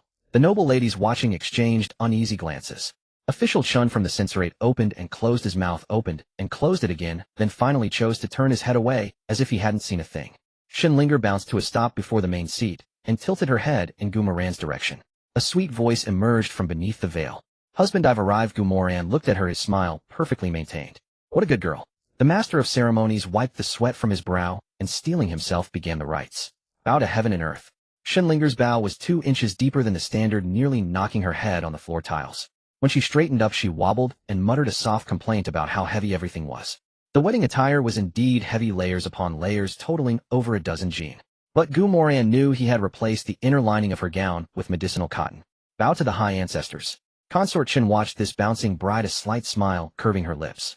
Shen Lao sat in the guest section, his expression unreadable beneath his white beard, but the hand gripping his cane was looser than usual. Mutual bow between husband and wife. Shenlinger bent halfway, then suddenly reached up and lifted a corner of her veil. Half a face appeared. A round rosy cheek, a red velvet flower from her double bun hairstyle askew. Her eyes were bright, blinking twice at Moran. Then she spoke. Husband.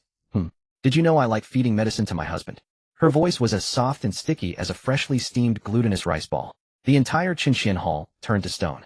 Someone in the civil official queue hiccuped, and a military officer nearly dropped his ceremonial tablet. The emperor seated on the highest dragon throne twitched at the corner of his mouth. Consort Chen paused mid-sip of her tea, then patted the emperor's hand. A little tiff between husband and wife, it's called domestic bliss. The emperor glanced at his beloved consort and sighed. Prime Minister Su Yuan turned to look at Shun Lao, who stroked his beard in embarrassment. Moran stared at the half-revealed face, stunned for 2 seconds. Are they all this fierce? In royalty? What kind of story have I been living in for 20 years? The author of the Great Yan's Mandate of Heaven has no sense of world building. This setting is way too absurd. These women'll have to discipline them all later. My dear consort, you wish to drink medicine with your husband. His tone was as casual as discussing the weather. Perfect, your husband enjoys flying and resting together. Shenlinger's eyes blinked. Her mouth opened slightly, then closed. She lowered the veil, hiding her face again. A moment of silence. His Highness is quite interesting. The words came from beneath the veil, softer than before. The mutual bow was completed. Shenlinger retreated to the bride's seat, next to Su Yao, her steps no longer bouncing, but noticeably more measured. She stood beside Su Yao and leaned over, speaking in a voice meant only for the two of them. Sister Su, do you think he's genuinely foolish or just pretending? Su Yao didn't look at her, staring straight ahead, her lips unmoving. Shenlinger didn't wait for an answer, muttering to herself. Interesting people are rare. Let's keep him around for a while. Su Yao's fingers subtly curled within her sleeve. The system displayed new data. Shenlinger's current affection 10. Emotional state curiosity mildly piqued, interesting tag activated. Medicinal cotton detail not yet discovered.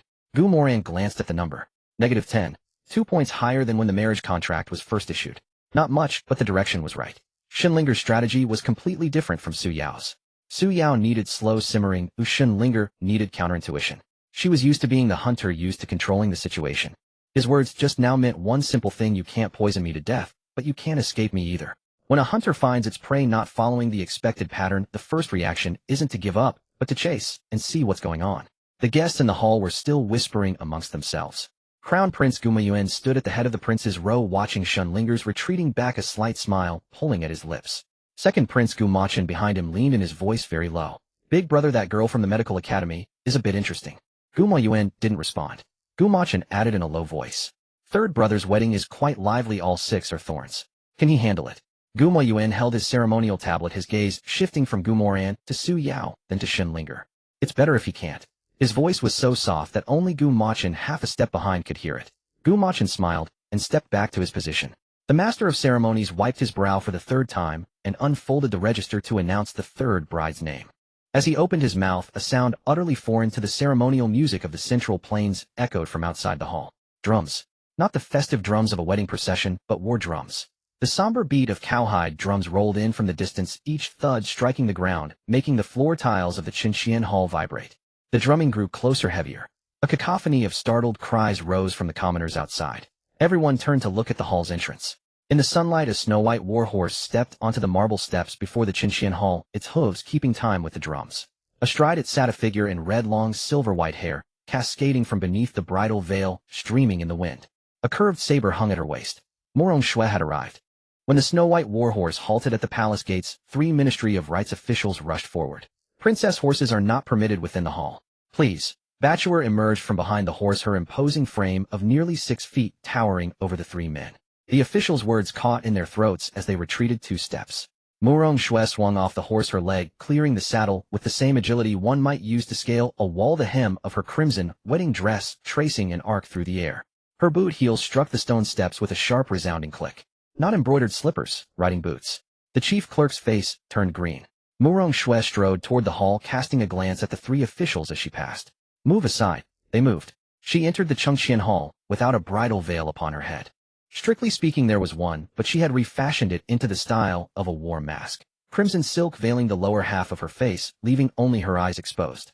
Her emerald green pupils swept the entire hall from behind the red silk. Then they settled upon Moran. A hush fell over the 100-odd guests. The beauty of the northern frontier princess was utterly unlike that of Central Plains women. Her silver-white hair cascaded loose over the crimson wedding gown. Unbound, uncoiled, simply resting upon her shoulders. Sunlight streamed through the hall's entrance, dazzlingly bright. The curved saber at her waist had red cords wrapped around its hilt, the only concession to the wedding theme. She walked to the head of the hall and halted. At that same moment, the northern frontier drum corps outside continued their thunderous rhythm, the sound flooding through the doors and colliding with the Central Plains ceremonial music inside. A chaotic cacophony. The master of ceremonies called for silence 3 times to no avail. Moran Shui stood before Moran and spoke from behind her mask. Her official speech carried a northern frontier accent, the rolled syllables diverging wildly from the capital's pronunciation. On our grasslands one must fight before marriage. Her hand rested upon the saber's hilt. Do you dare? The atmosphere in the hall tightened instantly. Among the military officials, hands moved to their blades, and among the civil officials some shrank back. Moran met the emerald eyes behind her mask. He stepped back. Then he did something no one anticipated. He raised his right hand, formed a fist, pressed it knuckles down against his left chest, and inclined his body slightly.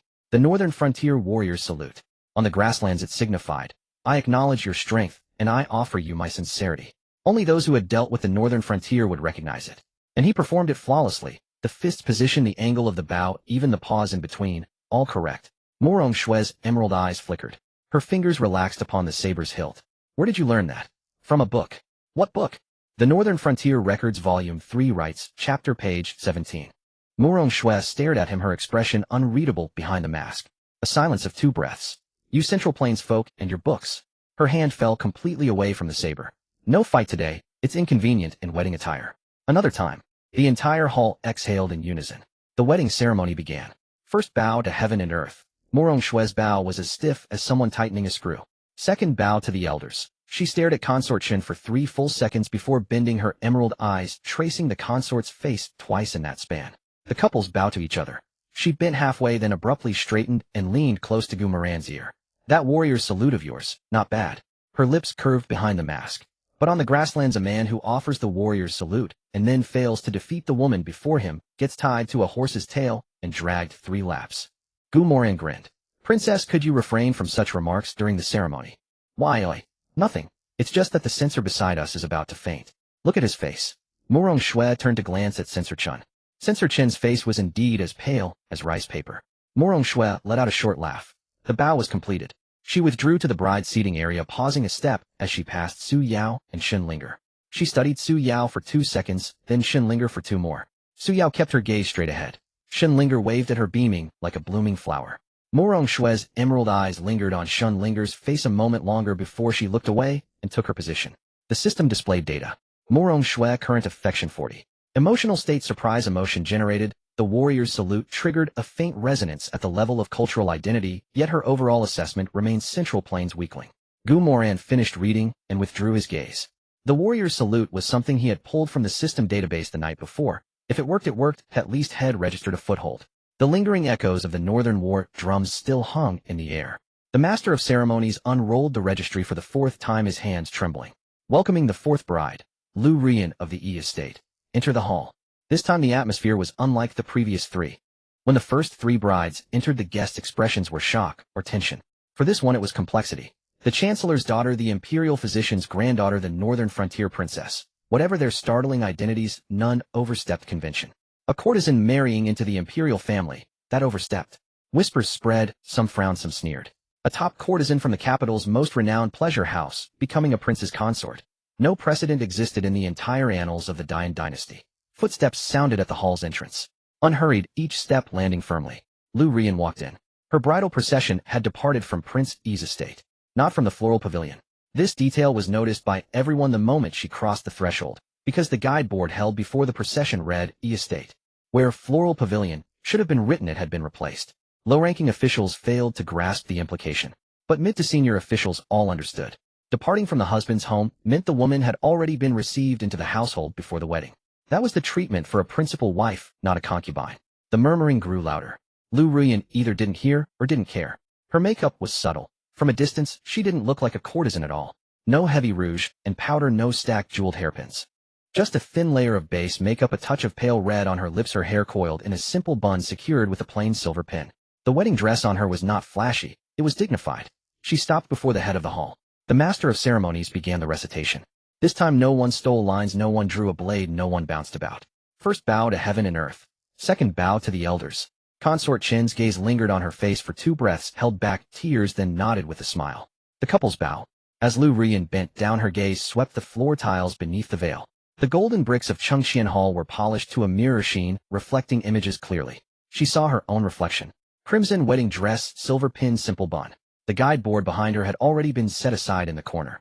It read 3rd Prince's Estate, not floral pavilion. Her eyelashes trembled. The bow ended. She straightened up without a word.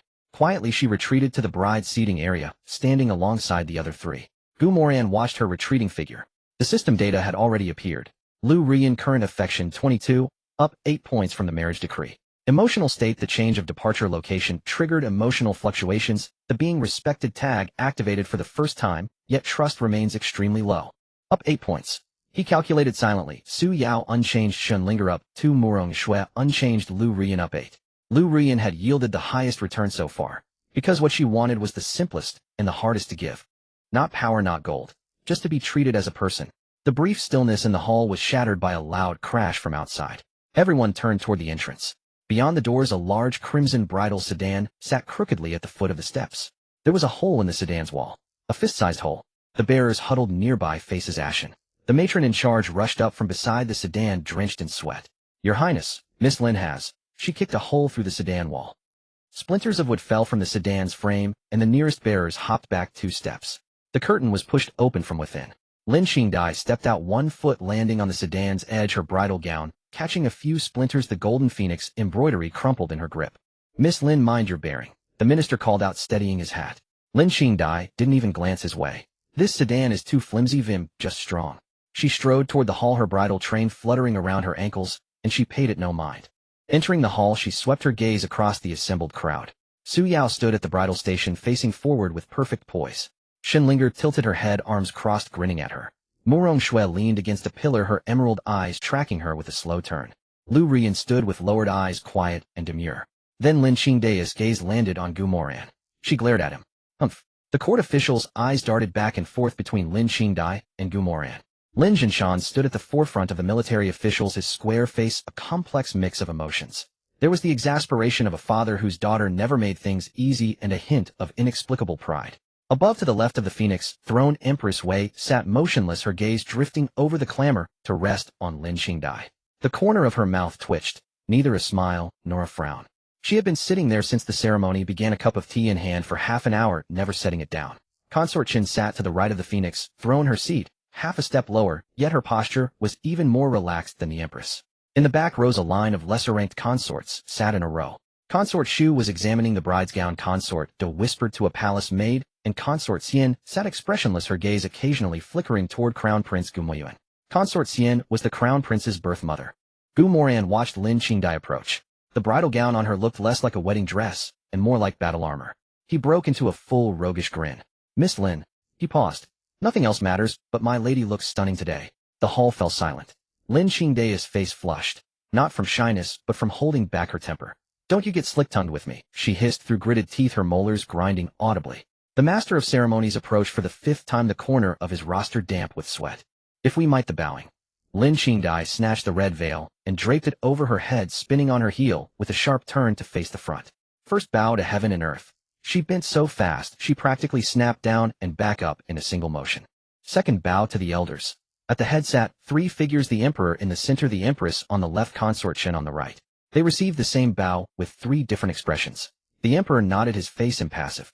The empress held her teacup, her gaze sweeping over the rim. She accepted the bow, unmoving, silent. That silence carried more weight than any declaration. Consort Qin smiled softly, giving Lin Qingdai an extra glance. Bowing to each other, Lin Qingdai turned to Gu Moran. They bent simultaneously. On the first bow, the tip of Lin Qingdai's boot found Gu Moran's foot with surgical precision. Gu Moran's mouth twitched, but he made no sound. On the second bow, she stomped again, this time with the other foot. His expression remained unchanged, but his right eye twitched twice. By the third, head already pulled his foot back a full 3 inches. Missed. Lin Qingdai let out a soft hum beneath her veil, her voice low enough for only 2 to hear. Why dodge? Miss Lin, if you step on me again, I'll cry out. And it won't sound pretty in front of the entire court. Then cry. I imagine my lattice cry would sound prettier. The 4th strike landed deadened. Finally, the empress stirred. She set down her teacup, a faint curve touching her lips. That smile wasn't for Lin Qingdai. It was for Consort Qin. Consort Qin didn't acknowledge the look, her hand steady on her cup, her smile unwavering. The bows were complete. Lin Qingdai retreated to the bridal station. As she passed Shenlinger, the girl muttered under her breath. Sister Lin, you really don't hold back. Stepping on him is the light part. What's the heavy part? Not telling. Shenlinger laughed and patted her shoulder. Sister, no rush. There's a long road ahead. Lin Qingdai shot her a sidelong glance and turned away, ignoring her. In the corner, the system flickered up data. Lin Qingdai affection 78, trigger positive appraisal of her appearance at the wedding. Lu Rian was broken because she was treated as human. Lin Qingdai was broken because she was seen. A difference of 2 words and 2 entirely different paths to conquest. The hall's clamor settled. The master of ceremonies wiped his sweat and unrolled the final page of his roster with trembling hands. Welcoming the 6th bride, Xia Wanqing, daughter of Xia Huaian, Chancellor of the Imperial Academy, into the hall. At the door, no war drums, no shattered sedan, no bouncing steps. Even the murmuring quieted. Xia Wanqing walked in from outside the hall, her steps measured, perfectly paced. Her bridal gown was immaculate. No creases, no shifts. And the red veil sat perfectly straight, its tassels hanging in precise vertical lines. Every step she took through the hall was flawless. The master of ceremonies let out a long breath for the first time, not needing to wipe his brow. First bow to heaven and earth, perfect angle. Second bow to the elders. The emperor received it with a nod. The empress, receiving it, finally set down the cup she had held from start to finish. She studied Xia Wanqing for 3 breaths, then spoke. In the entire ceremony, it was her first word. A good child. 3 words spoken softly, yet every person in the hall heard them clearly. Consort Qin rotated her cup in her hand, her smile unchanged. In the back row, Consort Xian cast a longer glance this way and exchanged a look with Consort Shu. Bowing to each other, Xia Wanqing bent, paused for 2 breaths, and straightened. Throughout it all, not a single unnecessary word. No threats, no teasing, no provocation, and no fear. The 3 bows were complete. She spoke, her voice warm and clear. This one is Xia Wanqing. With those 5 words, she stepped aside. Gu Moran watched her stand at the far end of the bridal station, hands folded before her head, slightly bowed. The contrast with the others was stark. Su Yao stood rigidly straight. Linger smiled, while glancing around. Moran leaned against the pillar with her thumb resting on her scabbard. Lu Rian kept her eyes lowered, and Lin Qingdai huffed and turned away, the splinters still stuck to her gown. With Xiao Wanqing there was nothing. A clean blank slate. But Gu Moran caught a detail. Her fingers kept intertwining beneath her sleeves, the pad of her thumb rubbing back and forth across the back of her other hand. That gesture wasn't an elegant habit. It was the Buddhist instinctive self-soothing at the absolute limit of tension. Anyone who'd spent years in a cubicle in their past life would recognize it. His jaw tightened. The system flashed a final set of data. Xiao Wanqing affection 0. Emotional state fear compliance. This value represents a numbed state of no active emotion. Bond with the bowtie's fate is neutral, neither positive gain nor negative drain. 0. Not negative. 0. 6 entirely different women, and not a single one with positive affection. The emperor sat on his dragon throne, glanced at the 6 brides, then at his third son. The corner of his mouth moved, but he said nothing. The drums and music resumed, and the master of ceremonies bellowed the final declaration. Ceremony complete. Into the banquet. In the rear hall of Chengqian Palace, 36 tables were set for the flowing feast. The main table sat central with the emperor and empress at the head, consort Chun at the side, and the other consorts seated by rank on either side. Consort Xian's seat was closest to the main table. The first thing she did upon sitting was have a maid deliver a cup of tea to the crown prince. Crown Prince Gu Muyuan accepted it, but didn't drink. He set it on the table. The groom and 6 brides sat at the lower end, the brides split on either side, with Gu Moran in the middle. Left side, Su Yao Linger Moran Shui. Right side, Lu Ri and Lin Qingdai Xiao Wanqing. The wine had just been poured when every eye in the hall converged. Not on the brides, on the newcomer. Crown Prince Gu Muyuan rose from the prince's table, a cup of wine in hand, weaving through 3 rows of tables until he stood before Gu Moran. In his crown prince's regalia, his jade belt buckle polished to a gleam, his stride was even more composed than the groom's. He raised his cup, a smile on his face. Third brother, you're a lucky man. He extended the cup. 6 sisters-in-law, each a beauty of the realm. This brother toasts you. When the crown prince's wine cup was offered over, Gu Moran was just stuffing a 3rd piece of braised pork knuckle into his mouth. He chewed the glistening, oily meat twice before looking up to see Gu Muyuan standing before him, his princely robes immaculate, the jade belt buckle at his waist glinting coldly in the candlelight. The wine cup was held perfectly steady, and so was the smile. Gu Moran swallowed the meat, wiped the grease from his fingers with a handkerchief, and said, "For the eldest brother to come and toast me personally, I am truly overwhelmed."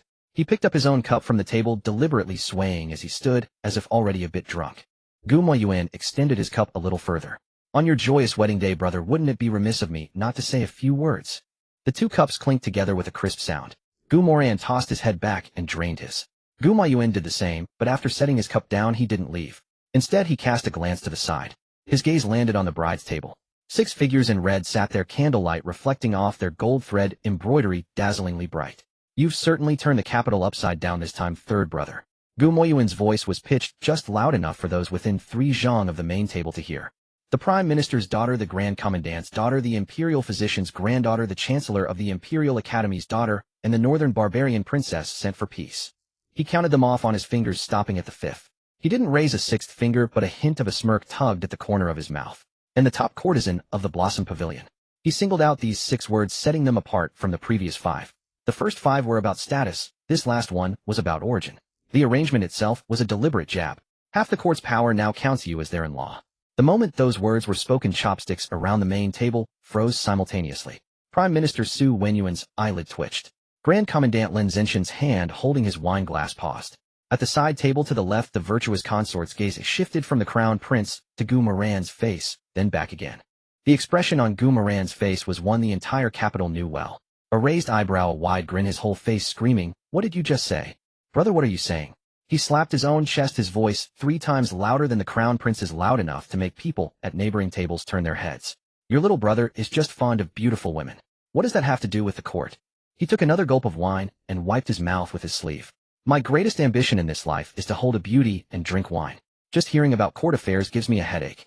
You can rest 100% assured, brother." He gave the crown prince a thumbs up. "You are the one destined for great things." The words were too loud, too blunt, too lacking in cunning. So blunt that none of the wily old foxes at the table knew how to respond. Gu Moyuan's smile lasted for 2 breaths. "Third brother jests." He smiled, took a step back, cupped his hands, and turned to walk back to the prince's table. As he passed by second Prince Gu Machin, their eyes met for a moment. Gu Machin, holding his wine cup, gave the crown prince a slight nod.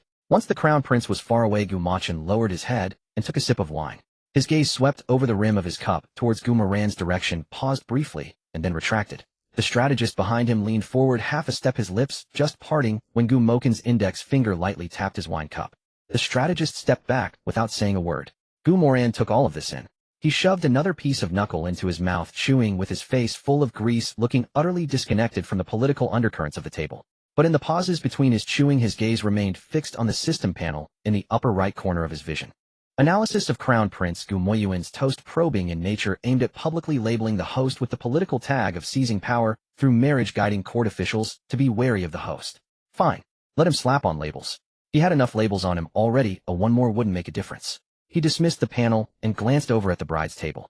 The scene there was 10 times more interesting than the main table. Su Yao sat in the seat of honor, her back as straight as if drawn by a ruler. Her dishes were arranged neatly, her chopsticks resting on the rest, not a single bite touched. Beside her, Shinlinger was poking at her osmanthus cake with her chopsticks. Poke, glance at the other 5, poke again. Moran Shui was locked in battle with Buddha, jumps over the wall. She reached for a piece of abalone with her chopsticks, tried to pick it up, but it slipped away. She tried again, and it slipped away again. Finally, she tossed the chopsticks aside and grabbed it directly with her hand. She clenched the entire abalone in her 5 fingers and took a huge bite. Su Yao's peripheral vision caught this, and she pressed her lips together but said nothing. Shinlinger tilted her head, watching Moran Shui with her abalone, and smiled. Sister Moran, would you like me to teach you how to use chopsticks? Moran Shui shot her a glance. No need. My hands work better than those 2 sticks. But using your hands gets them dirty. Wolves on the grassland don't care about such things. On the other side, Lu Ruyan sat quietly holding a cup of wine. She neither drank nor set it down, simply holding it, her gaze lowered. Beside her, Lin Qingdai sat with her arms crossed, her chair tilted back 2 inches. She hadn't touched a single bite of food or a drop of wine. Her face proclaimed in large letters, "Am not happy, don't mess with me." Xia Wanqing sat at the very end, quietly doing one thing since the banquet began. Pouring tea. She poured a cup for Su Yao, who didn't look at her. She poured a cup for Shinlinger, who smiled and said thanks. She poured a cup for Moran Shui, who picked it up, drained it in one gulp, and slammed the cup back on the table.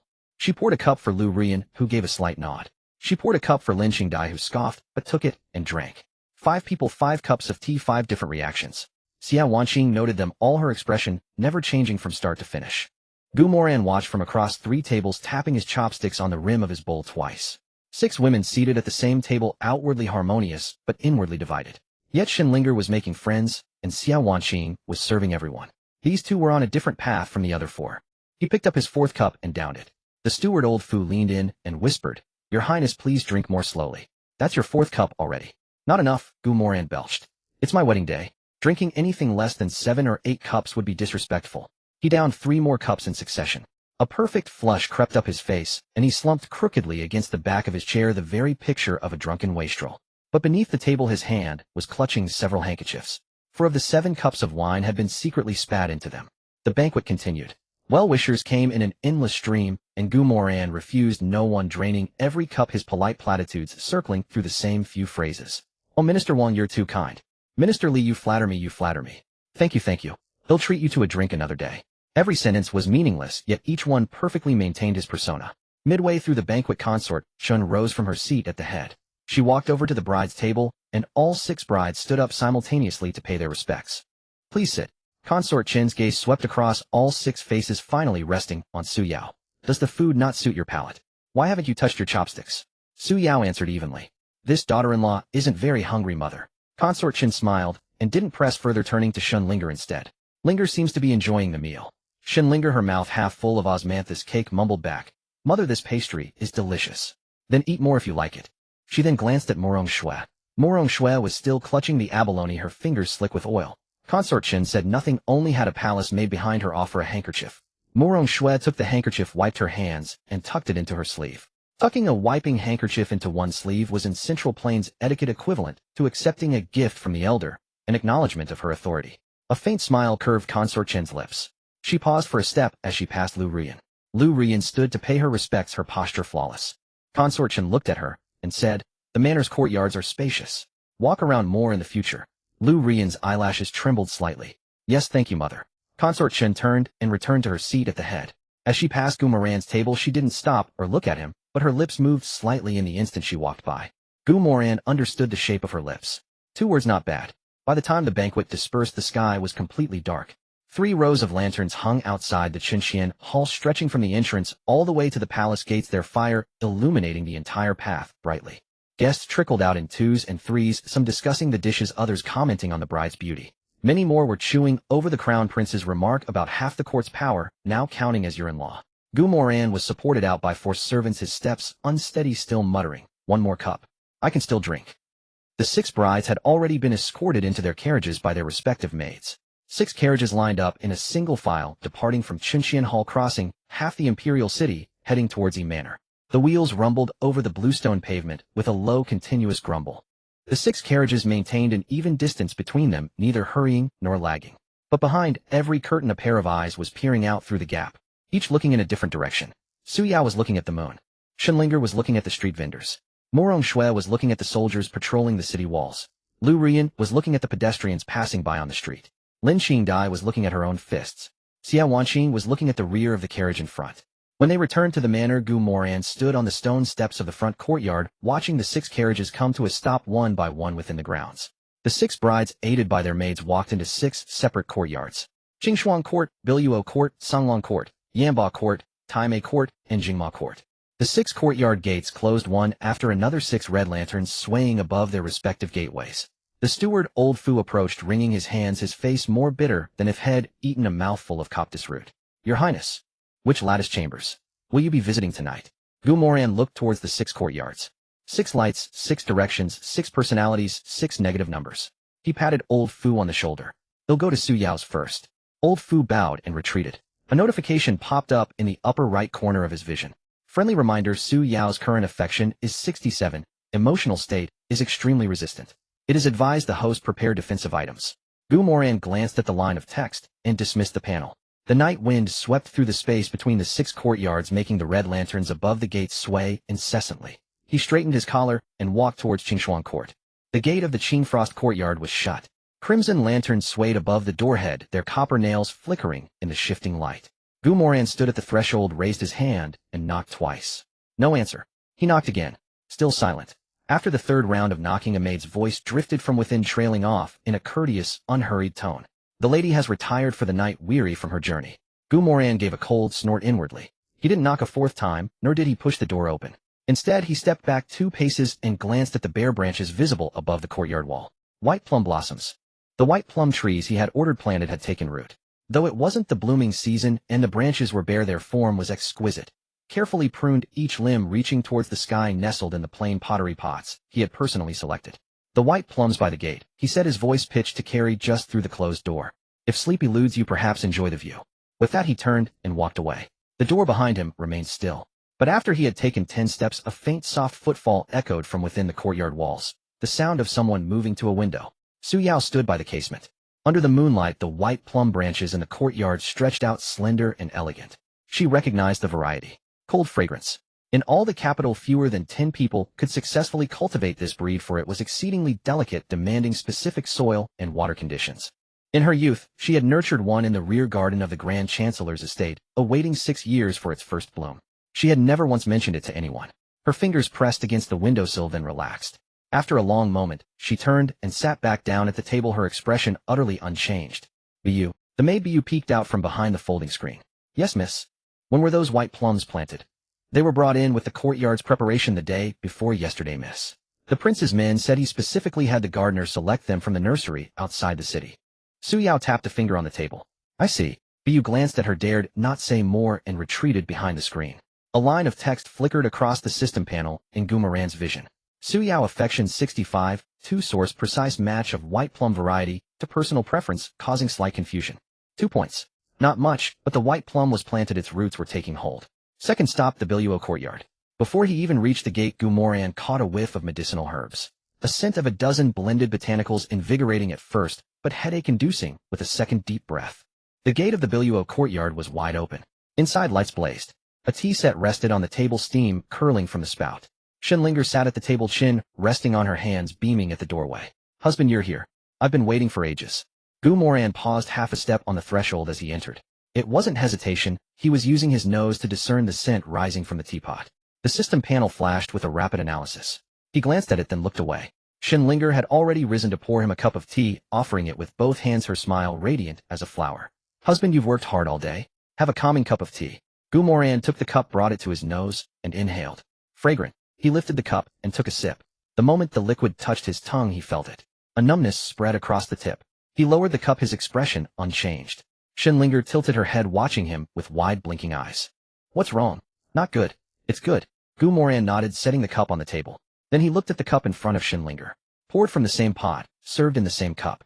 But the color was just a shade off. The tea in Shinlinger's cup was half a shade lighter. He placed his cup next to hers side by side. Candlelight from the side made the color difference even more apparent. Linger. My. You brewed this tea in 2 batches, didn't you?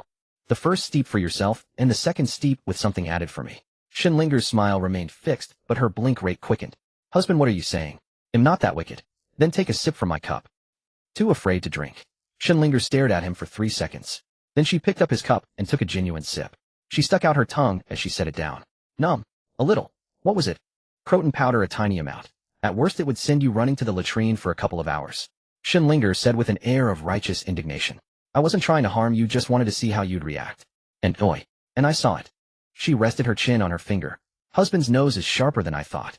It's not about the nose. Your pouring technique was too obvious. Obvious how? When you poured mine, the spout was tilted 3 inches to the left. If a pot has only one type of tea, the color is the same no matter which way the spout tilts.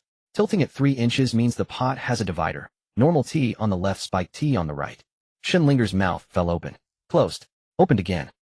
How do you even know that? Miss Shin, your grandfather is the head of the Imperial Medical Academy, and you grew up among medicine cabinets. If you truly wanted to drug someone, your methods wouldn't be this crude. He pushed the 2 cups aside, leaned back in his chair, and crossed his legs. So tonight wasn't really about drugging me. You were testing me. Shinlinger's expression shifted from innocence to something else entirely. Not anger, not embarrassment. It was the curiosity of someone whose cards had just been revealed. Husband, are you really a good for nothing, or what? I am obviously a good for nothing. Who in the capital doesn't know that? Shinlinger stared at his face for 5 seconds, then burst out laughing. Fine, I'll let you off the hook tonight. She stood up, walked to the door, and made a gesture of invitation.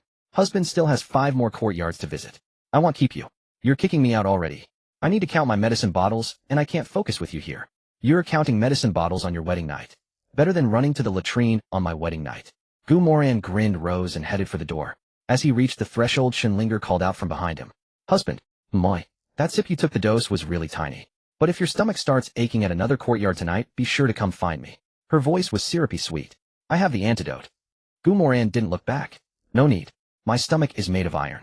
The system flashed its data. Shinlinger affection 6, 4 source identification of the drug, triggered heightened curiosity, not easily fooled, label reinforced. Third stop, the Tsunglong courtyard.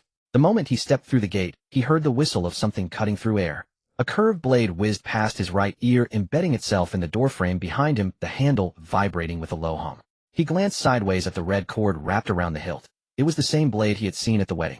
In the center of the courtyard stood Moran Shui, fully armed.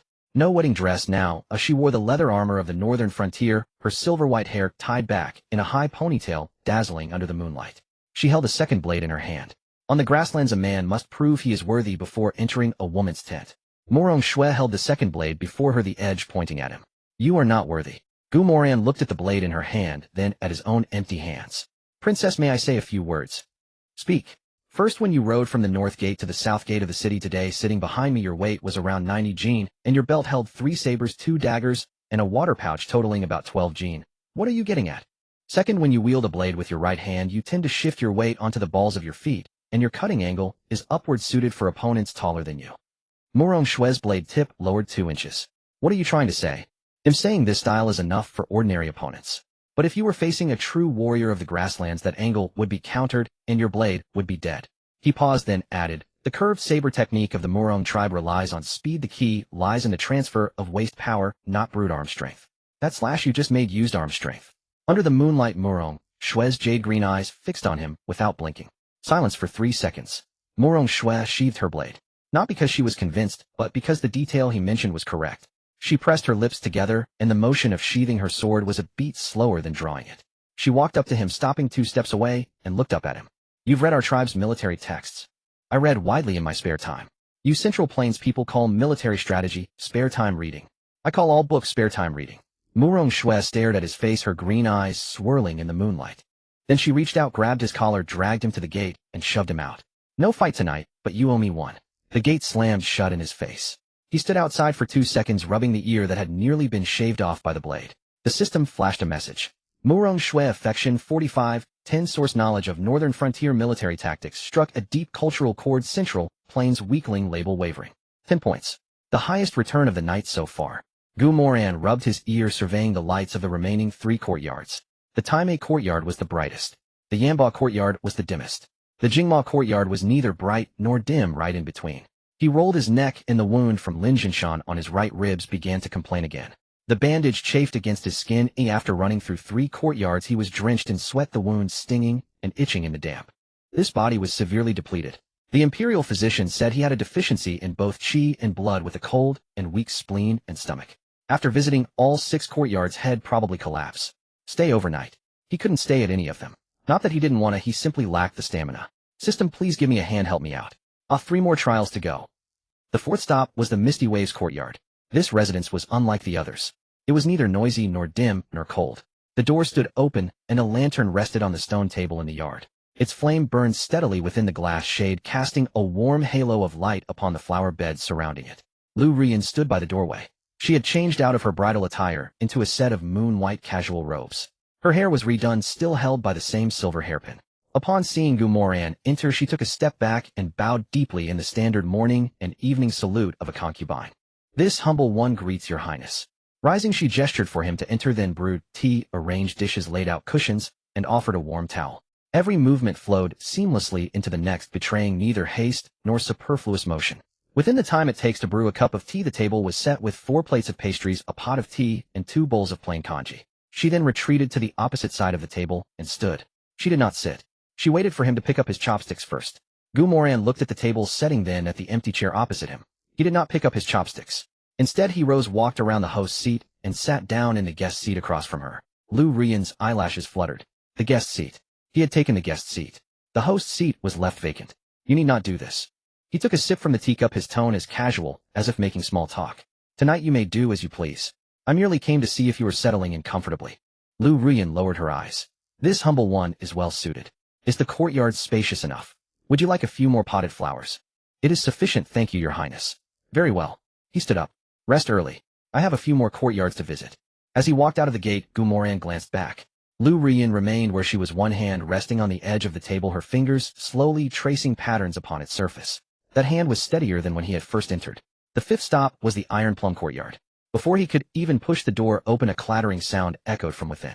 It sounded like iron implements crashing to the ground. The moment Moran pushed open the gate, a flash of silver thrust towards him from the front. He dodged sideways by reflex. The sword tip grazed past his shoulder, sending a shred of fabric fluttering to the ground. Lin Qingdai stood in the yard holding a long sword in her hand, a strip of his clothing still dangling from the tip. Get out. Behind her, a toppled weapon rack lay scattered on the ground with 3 short blades, 2 spears, and a bow strewn about. Moran glanced at the gash on his shoulder. It hadn't drawn blood, only torn the fabric. He raised both hands. I surrender. Who wants your surrender? I told you to get out. Nice swordplay. Lin Qingdai's sword tip pointed at his throat. Let's talk. What's that move called? The reverse scale thrust. The sword tip advanced half an inch, almost touching his skin. How do you know that? When you struck, your stance was right foot forward, left foot back, the sword cutting straight down the middle towards the throat. That's the 3rd move of the Imperial Guard's hereditary 7 forms of the reverse scale. He had spent 2 hours the previous night flipping through martial arts manuals, studying the diagrams of the Lin family's sword manual 3 times over. But he couldn't say that. Lin Qingdai's brows furrowed. When did you ever see my family's sword manual? I haven't seen the manual, I guessed. Your attack angle was off by 3 inches to the left, and during the retraction your wrist lacked strength, causing the sword tip to waver in the final inch. He said it casually, but every word hit the mark. Lin Qingdai lowered her sword. Not because she was convinced, but because her intuition told her. This man's technical analysis was correct. The 3-inch off attack angle, the insufficient wrist strength, the wavering in the final inch. These were all flaws she knew about, but she had never spoken of them to any outsider. How could a playboy see that? She drove the sword into the ground, the blade clanging as it wedged into a crack between the bricks. Just who are you? I am your husband. Don't make me sick. She bent down, picked up the scattered short blades, and slotted them one by one back into the weapon rack, turning her back to him. Let me ask you, do you really know no martial arts? Truly none. You saw the Imperial Guard's 3 moves yourself. Ooh, I was nearly beaten into a pulp. Then how did you spot the flaws in my swordplay? I have good eyes. Lin Qingdai slotted the last short blade into the rack and turned around. Her face was written with the words, "I don't believe you." But she didn't press further. Instead, she pointed at the gate. "Done looking? Then leave." Moran took 2 steps out, then paused at the entrance. "Miss Lin, what now? That wrist strength issue of yours isn't about power, it's about your grip. You're curling your index finger too deeply, and the force is dissipating at the knuckle. Try switching to exerting force from the tiger's mouth." He left without giving her a chance to retort. Lin Qingdai stood in the yard, watching his retreating figure, grinding her teeth. After a long moment, she bent down and pulled the long sword from the ground. She adjusted her grip, relaxed her index finger by a fraction, tightened the tiger's mouth. She rotated her wrist. This time the sword tip didn't waver. She gripped the hilt, her expression shifting through several changes before finally forcing out a single word through her nose. Humph. The final stop. The stilling courtyard. This courtyard was the quietest of the 6. No closed doors, no flying blades, no toppled weapon racks. The gate was ajar, and it opened without a sound. Xia Wanqing stood in the yard waiting respectfully. She wore a set of light-colored casual robes, her hair combed neatly, her face clean and clear. Seeing him enter, she bowed. "This humble one greets her husband." After rising, she made a gesture of invitation. "This humble one has prepared tea for her husband." Moran followed her inside and sat down. The tea was already brewed at the perfect temperature, neither too hot nor too cold. Pastries were also laid out, for plates arranged neatly. She sat down across from him, hands resting on her knees, back straight. "Husband, please have some tea." He picked up the cup and took a sip. Longjing tea. Not his favorite, not his least favorite. It was the safest choice. She didn't know what tea he liked, so she chose one that anyone could accept. "Thank you. You are too kind, husband." He set down the cup and looked at her. Her posture was perfect, her expression proper, and every word she spoke was a textbook concubine's response. "Husband. This humble one. Husband. This humble one." Every sentence was framed with these 2 terms. "What tea do you like?" Xia Wanqing was slightly taken aback. "Whatever tea my husband likes, this humble one will." "I asked what you like." She stopped. Her lips moved, then closed. They moved again, then closed. A long silence followed. So long that only the chirping of autumn insects from outside the window filled the room. "Bilyuakun." Her voice was so soft that he had to lean slightly forward to hear it. But it was the first sentence she had spoken all night that didn't begin with husband or end with this humble one. Moran committed those 3 words to memory. "All right, I'll have some Bilyuakun prepared tomorrow." He stood up and didn't linger. At the door, he said one last thing. "Don't wait up for me. Sleep when you're tired." Xia Wanqing rose and escorted him to the gate, watching him walk away. After the gate closed, she turned and went back inside, tidying up the tea set piece by piece. When she picked up the last cup, her fingers paused on its rim. "Bilyuakun." She stood in front of the table, holding the cup for a long time.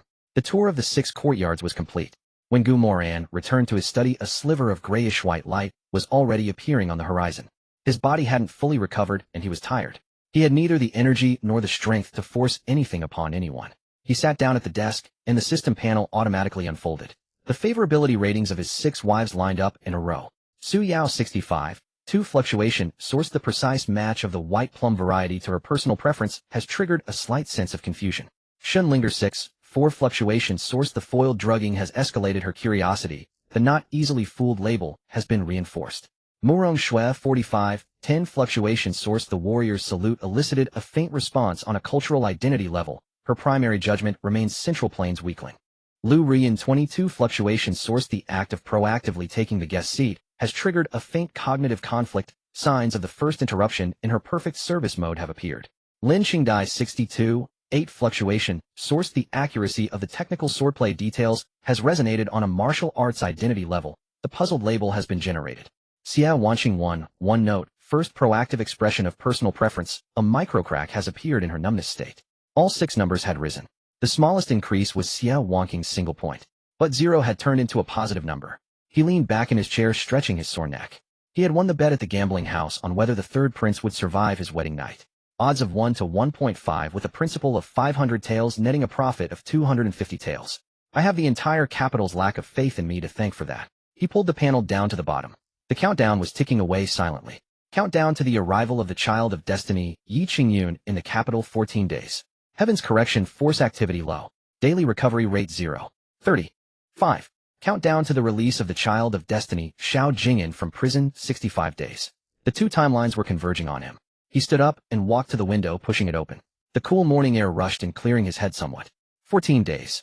He tapped the windowsill twice with his fingers. Let's just survive these 14 days first. A new message popped up in the top right corner of the system. He glanced at it, and his fingers froze on the windowsill. Nocturnal monitoring anomaly. Su Yao from Clear Frost Courtyard rose at the hour, 8:35 a.m., observing the white plum blossoms in the courtyard for 23 minutes. During this period, she touched the branch of the cold fragrance, white plum once. Emotional fluctuation capture trace amount direction undetermined. The corner of his mouth curved up. Steward Fu stood outside the chamber door rubbing his hands together for a long while before he dared to knock. Your Highness, it is time to rise. There was no sound from within. He knocked twice more. Your Highness, the 6 ladies are all waiting in the front hall to pay their morning respects. The door slid open a crack revealing half of Moran's face. His hair was loose, a lock draped over the bridge of his nose, his eyelids drooping, looking for all the world like he had just been fished out of a wine vat. What time is it? It's the hour of the dragon. The ladies have been waiting since the hour of the rabbit. So early. Aren't they tired? Steward Fu grimaced and lowered his voice. Your Highness, there's a problem with the seating arrangement. Lady Su arrived first and stands at the front claiming that as the legitimate daughter of the Prime Minister her status is the highest.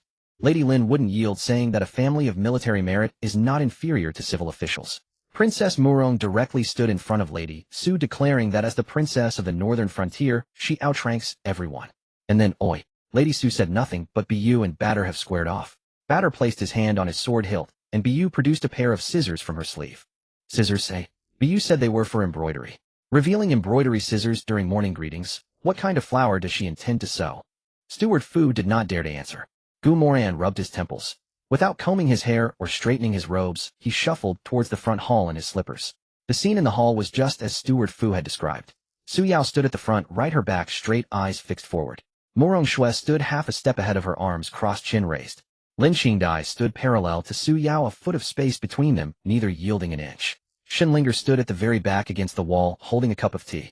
Seeing him enter, she smiled and raised the cup in a silent toast. Lu Rian stood by a pillar in the side hall, neither contending nor retreating. Xia Wanqing stood at the very end, 3 steps away from the others, hands hanging down, eyes fixed on the ground. Moran stood at the doorway and let out a huge yawn. Husband hasn't woken up yet. Shenlinger spoke sweetly. Not awake, he said, leaning against the doorframe, scanning the room. Let me say something. All this morning and evening formality is waived for me. Everyone go back to your own courtyards and have breakfast. Tell the kitchen what you want. The braised pork knuckle is especially good. Su Yao pressed her lips together. Your Highness, until the position of the principal wife is decided, the order within this household cannot be stable. Moran tilted his head and looked at her for 2 seconds.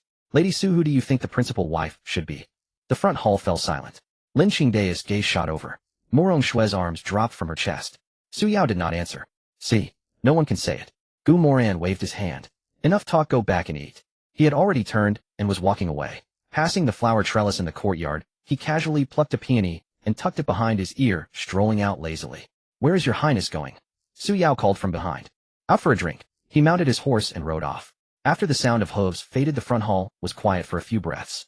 Shenlinger clapped her hands. All right, that's it. Time for breakfast. As she walked out, she paused beside Xia Wanqing. Sister Xia, your lips have lost all their color. Didn't you sleep well last night? I slept. Don't be so bound by rules from now on. Husband doesn't care about them anyway. Xia Wanqing didn't reply, lowering her head and leaving.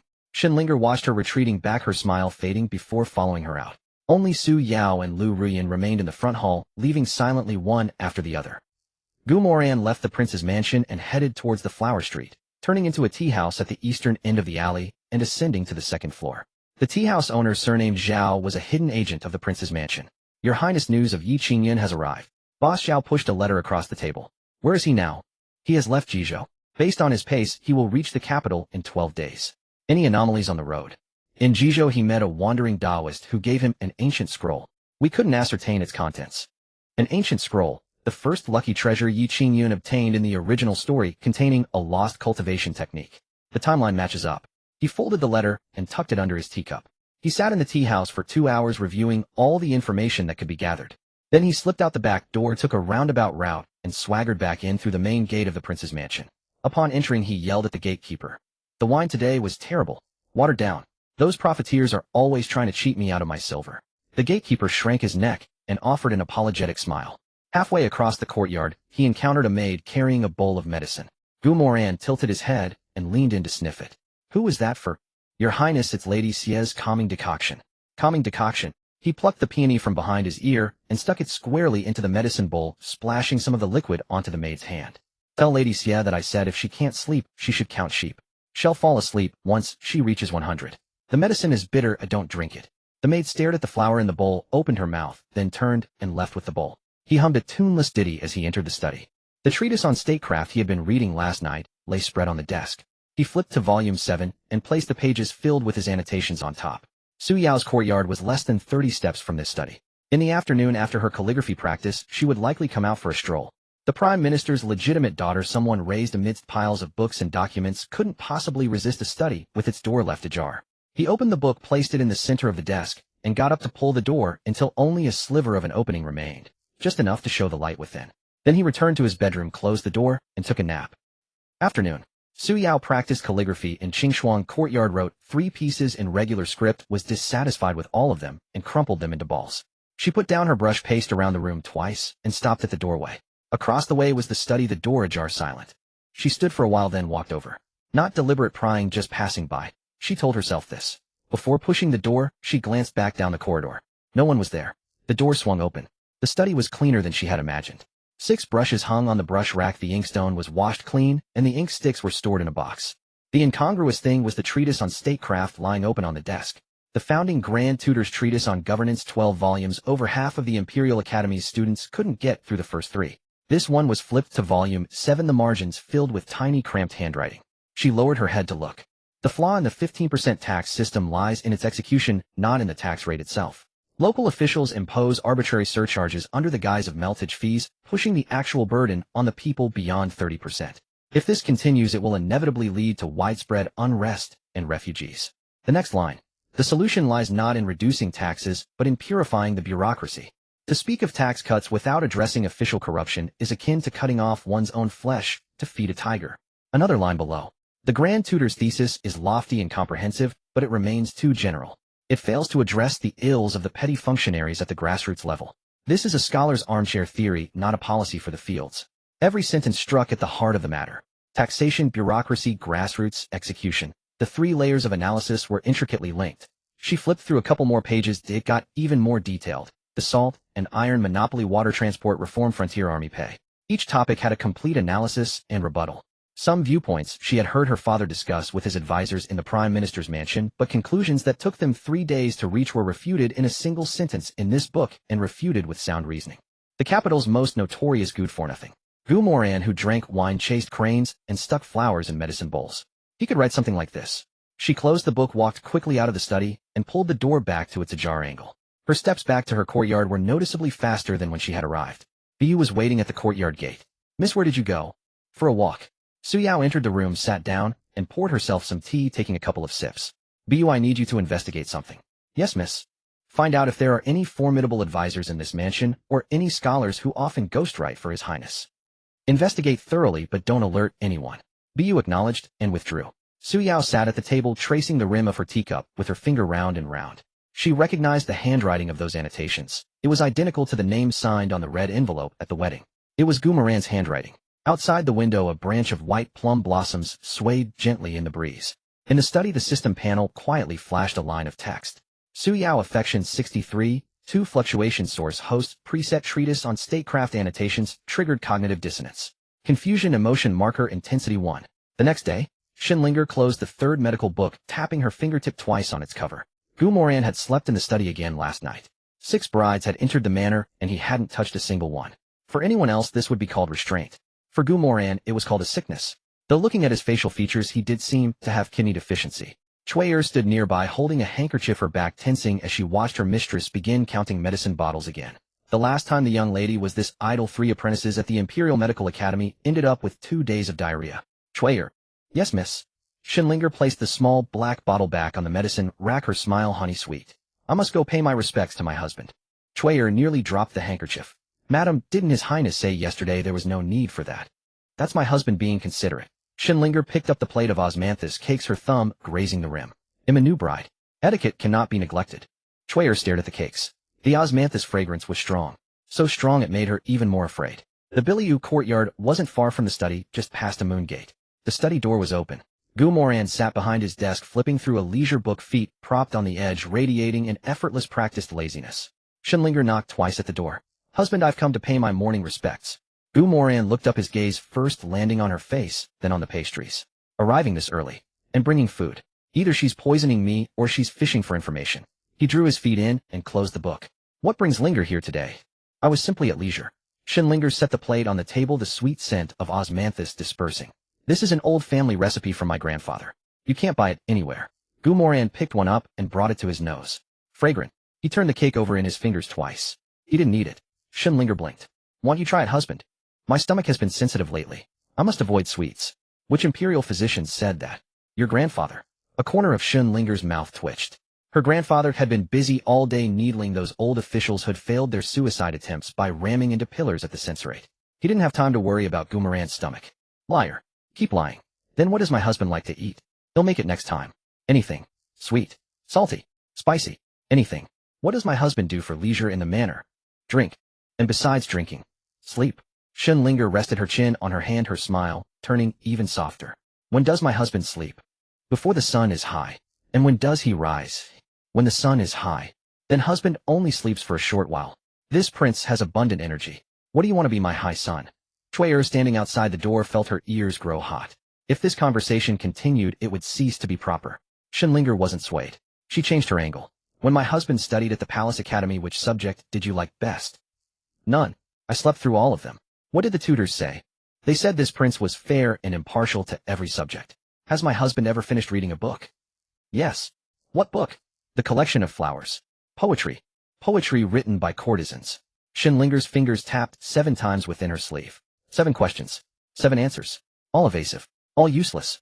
A true wastrel would boast about which tavern had the strongest liquor, which courtesan was best at toasting, which gambling table had lost silver at. Moran's answers were too clean. Clean like a freshly scoured medicine grinder, not a trace of residue left. She lifted her face, her sweet smile dimming by 2 degrees. Is my husband doing this on purpose? Moran spread his hands. On purpose about what? This prince has been very cooperative. Shinlinger stared at him.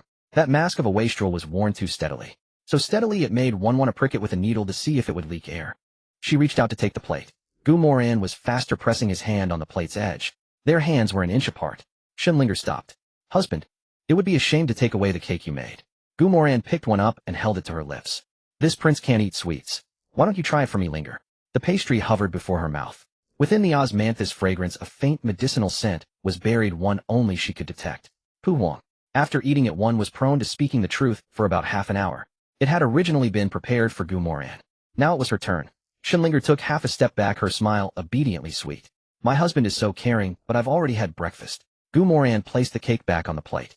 The hour of chun has just passed. The kitchen at Biliu Courtyard hasn't even lit its fires yet. Shinlinger's hand froze inside her sleeve. Moran leaned back in his chair. Steward Fu inspected all the courtyard kitchens at the 4th quarter of the Mao hour and reported to me this morning. Biliu Courtyard was the latest because you wake up late. He tapped the edge of the plate. So you haven't eaten breakfast. But you didn't dare eat the cake you made yourself. Shinlinger's sweet smile finally faltered.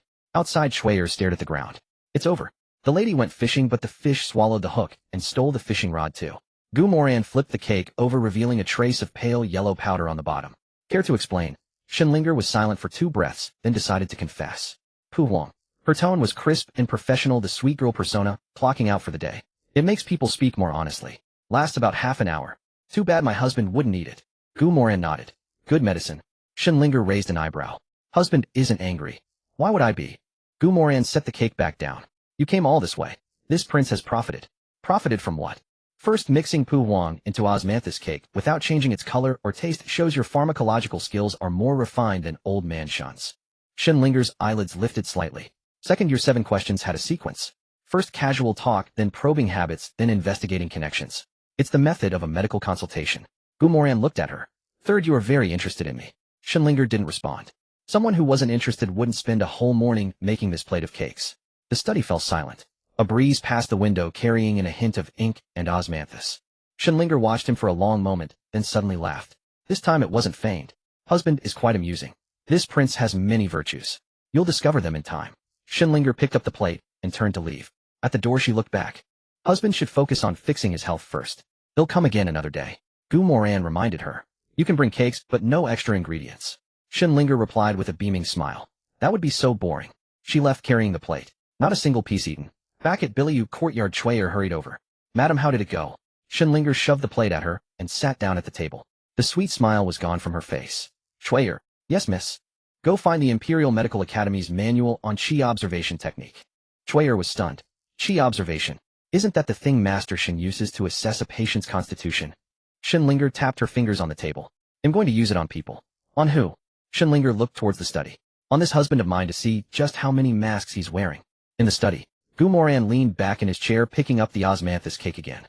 The faint yellow powder on the bottom was hidden very finely. The little fox had some skills. Too bad once a fox enters the prince's manor, it must first learn to read the house number. The system panel popped up. Shinlinger affection 2-4. Fluctuation source defeated and intellectual sparring curiosity upgraded. New tag first time meeting a worthy opponent. Moran looked at the word opponent and chuckled. Not bad. At least it's not first time meeting a blithering idiot. From Tsanglong courtyard came the sound of chopping wood. Morong Shui was practicing her blade in the yard, 3 flower beds, already decimated.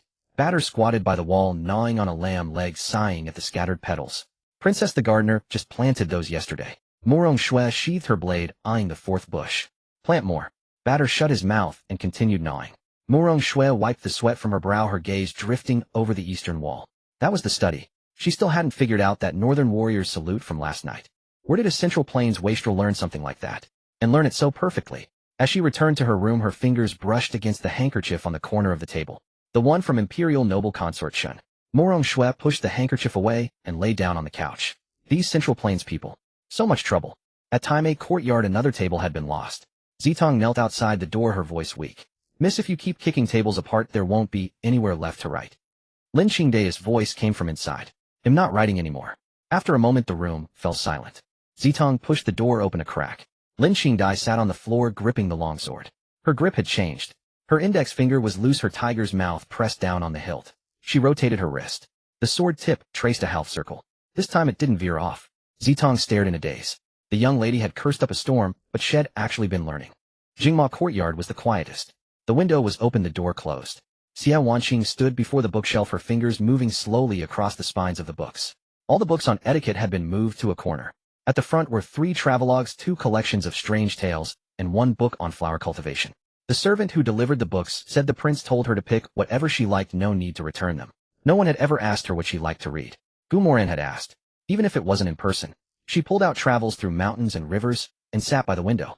In the distance, she could hear Moran bickering with Steward Fu. Don't touch that plate of cakes in my study. It's drugged. Your Highness, which madam sent it? You guess. This old servant wouldn't dare to guess. Then why did you ask? Xia Wanqing lowered her head and opened the book to the 3rd page. A dried osmanthus flower was pressed between the pages. Her fingertip paused for a moment, then she carefully placed the flower back in the book. Back in the study, Moran stretched lazily and opened the system panel. Shinlinger had risen by 4 points. Xia Wanqing had risen another point, now firmly in positive territory. Su Yao was still at 63. Morong Shui 45. Lin Qingdai 62. Moran looked at those 3 tough nuts and tapped his fingers on the desk. All right, one at a time. This prince may not have much, but I always have plenty of ideas. On the 3rd day after the wedding, Moran sat in his study scrolling through the system panel. Midway through, a golden notification popped up in the top right corner. This time it wasn't in plain white text. It had a border, and it was flashing. Congratulations, host. The favorability of all 6 beauties has shown positive fluctuations with a cumulative increase of 27. First milestone, reward triggered. Reward 1 skill card X1 Horsemanship Northern Frontier Edition, including core techniques such as horse taming, rein control, and weight shift in corners. Reward 2 Marrow Washing Pill X1 reshapes meridians, cleanses bone marrow, and repairs old hidden damages in the body. Moran stared at the words Marrow Washing Pill 3 times. He lowered his head to look at his hands. Pale, thin, and slender. He knew very well what he had done to this body. Visiting brothels every few days, drinking from morning till night. The imperial physician's words were polite. Your Highness foundation is depleted, both chi and blood are deficient, kidney water is unstable, and the spleen and stomach are cold. In plain terms, weak. Otherwise, how could he possess 6 beauties and remain as calm as still water? He took out the marrow washing pill and swallowed it directly. The pill dissolved as soon as it touched his tongue. A wave of heat spread from his stomach, crawled up his spine, and branched out to his limbs. First came the itch. An itch that burrowed out from between his bones, making his feet feel weak and his calves unable to hold steady. Then came the ache. Wherever the heat went, swelling followed. Moran grabbed the edge of the table and sat back down, clenching his jaw to keep from crying out. The only sound in the study was the soft crackle of candle flames. The smell of ink on the desk suppressed the scent of medicine, but his nose was filled with bitterness. After the ache passed, numbness set in. From his shoulders and back to his waist and abdomen, then to his hands and feet, his entire body felt dismantled and reassembled. The hardest part was the final moment. The bones stopped aching and his muscles began to contract. It wasn't pain. It was like 20 years worth of loose, neglected parts being tightened all at once. Moran pushed himself up from the table. His palm pressed against the surface and the redwood table let out a soft groan. He clenched his fist. There was strength now. Not the false strength of drunken bravado. It was a solid force that came from deep within his bones. He rolled his shoulders. His neck felt lighter and his waist no longer felt hollow. And his pores weren't excreting filth like the legend said. Good. Moran looked down at the other reward card. Horsemanship Northern Frontier Edition. A name popped into his head. Moran Shui. The one who had thrown a knife past his ear on their wedding night. She had also given him 3 words. You're not worthy. Songlong Courtyard Back, Gate Training Grounds. The route wasn't long, just enough for a run. Moran sat at his desk for a quarter of an hour running through every possible way he could embarrass himself. Embarrassment was acceptable. Dying from a fall was not. Once he had calculated everything, he called for Old Fu. Go to the horse market and buy a sturdy short-legged Blackman horse. Old Fu bowed and listened. Moran added, it doesn't need to be big, but it must be sturdy. Not too wild a temper. Have it brought to the residence within half an hour. Old Fu acknowledged the order and withdrew. Moran stood up to change his clothes. He stripped off the brocade robes and jade crown. He pulled out a set of short riding clothes, tightened the cuffs, tucked his pant legs into his boots, and tied his hair back into a high ponytail. The man in the bronze mirror had lost all his princely air. He looked like he'd just crawled out of a stable. Moran looked at himself twice and was quite pleased. All right, today we're going with the simple look. He mentally chanted. Activate. The golden skill card shattered into specks of light and merged into his body. A strange sensation shot up from his calves. His inner thighs tightened, his core gained a sense of control, and the center of his foot naturally settled onto the front third. He raised his hand and made a grabbing motion. His fingers knew exactly how to grip a horse's mane. How much force, what angle, when to let go, when to press down. His mind had never learned, but his body already knew. Half an hour later, Moran took the reins of the short-legged Blackman horse from Old Fu in the front courtyard. He stepped into the stirrup, mounted, and took 2 test laps around the yard. The feeling was completely different from before. Before, when he got on a horse, it was person and horse. Now when the horse moved, his waist followed. The strides matched. The rhythm matched. Northern frontier horsemanship. Not flashy. Practical. He nudged the horse's flanks and headed towards Songlong Courtyard. The gate of Songlong Courtyard was open. Moran Shui was crouched in the open space in the middle of the yard, sharpening a knife. The whetstone was propped on 2 bricks with the curved blade resting across it. One hand held the blade, the other pushed the stone. Stone dust fell to the ground, and the edge of the blade gleamed with cold light. Bachelor crouched beside her, handing her water. Every time she checked the blade, he handed her water. Princess, we just sharpened this knife yesterday. Not sharp enough. Any more, and it'll be too thin. Thin as light. Bachelor shut his mouth and got up to gather firewood. The sound of hooves came from outside the courtyard gate. Moran Shui didn't look up. Who? Your prince. The sound of the whetstone stopped. Moran Shui looked up. Moran stood at the courtyard gate holding the reins of the short-legged Blackman horse in his right hand. Short riding clothes, tight cuffs, hair tied high. A far cry from the usual brocade-clad prodigal. Moran Shui looked at the horse, first then at him. What are you bringing it here for? To ride. You? Ride. You two. Together. Ride together. You and me. Moran nodded. Then in halting Northern Frontier dialect, he said something. Moran Shui's hand, which had been pressing on the blade, relaxed. Bachelor's firewood axe hit the ground. Translated into the Central Plains language, it was, I have come to ask you to ride alongside me. In Northern Frontier custom, an invitation to ride together wasn't flirting. It was treating the other person as a comrade in arms. Not a wife, not a subordinate, but someone who could share the road and the battle. A Central Plains prince coming to the Northern Frontier princess courtyard to say this. No matter how bad the pronunciation, it was enough to make any northerner look up at him. Moran Shui stood up. She stared at Moran for a moment. Who taught you that? I read it in a book myself. Moran was frank. My pronunciation is poor, princess will have to bear with it. Moran Shui sheathed her knife. This horse won't do. She turned and walked to the corner of the courtyard, untying another horse. It was a head taller than the short-legged one. Its coat was a mottled gray-white, its mane thick. It pawed at the ground with its front hooves, sending chips of brick flying. Moran looked at the horse, quickly running the calculations in his head. The short-legged horse was the tutorial level. This one was the elite boss you face after leaving the newbie village. But if he refused now, his earlier invitation would be meaningless. Moran Shui wouldn't remember that he was polite. She would only remember that he was afraid to mount. Moran handed the reins of the short-legged horse to Bachelor. Fine. He walked up to the gray-white horse. It snorted, tossing its head, nearly pushing him back. Moran Shui stood nearby, saying nothing. Moran raised his hand and pressed it against the horse's neck. The moment his palm touched the horse's skin, the skill card took over his body. His fingers found the tendon on the side of the neck. He applied pressure, not too hard, not too soft. The gray-white horse snorted again. This time it didn't toss its head. Moran grabbed the mane, stepped into the stirrup, and swung himself up. The movement wasn't graceful, but it was steady. The horse turned half a circle in place. He clamped his legs and used his core to counter the turn. The horse stopped. Bachelor watched him, his mouth moving, but no words came out. Moran Shui mounted her own sorrel horse. Her movement was much more agile. A flick of her ponytail, and she was seated. There's a training ground behind the prince's residence. She pulled on the reins. 3 laps. With that she spurred her horse and took off. Moran clenched his back teeth and followed. From Songlong courtyard to the training ground, they had to pass through a back gate. Bachelor ran ahead to open it. The 2 horses charged into the training ground one after the other. The packed earth was kicked up by the hooves, and the smell of dust mixed with sweat hit his nose. First lap. The wind rushed past his ears. The pounding of hooves on the ground vibrated through his chest. Moran's back was too straight, his center of gravity too far back. Going into the corner, his body was half a beat slower than the horse, causing him to sway in the saddle. The inside of his thighs was chafing against the saddle. The skill card had given him the knowledge, but his body hadn't adapted yet. Knowing how to drive doesn't mean you can drift right away. Moran Shui up ahead glanced back at him. Humph. It was a short sound, but the insult was immense. Moran heard it loud and clear. He gritted his teeth. If he fell off now, there'd be no courting today. He'd have to change his name to Gu Embarrassment. Second lap. He lowered his back, shifted his weight forward. Going into the corner, he leaned into the turn with the horse. The horse's jolting no longer threw him off balance.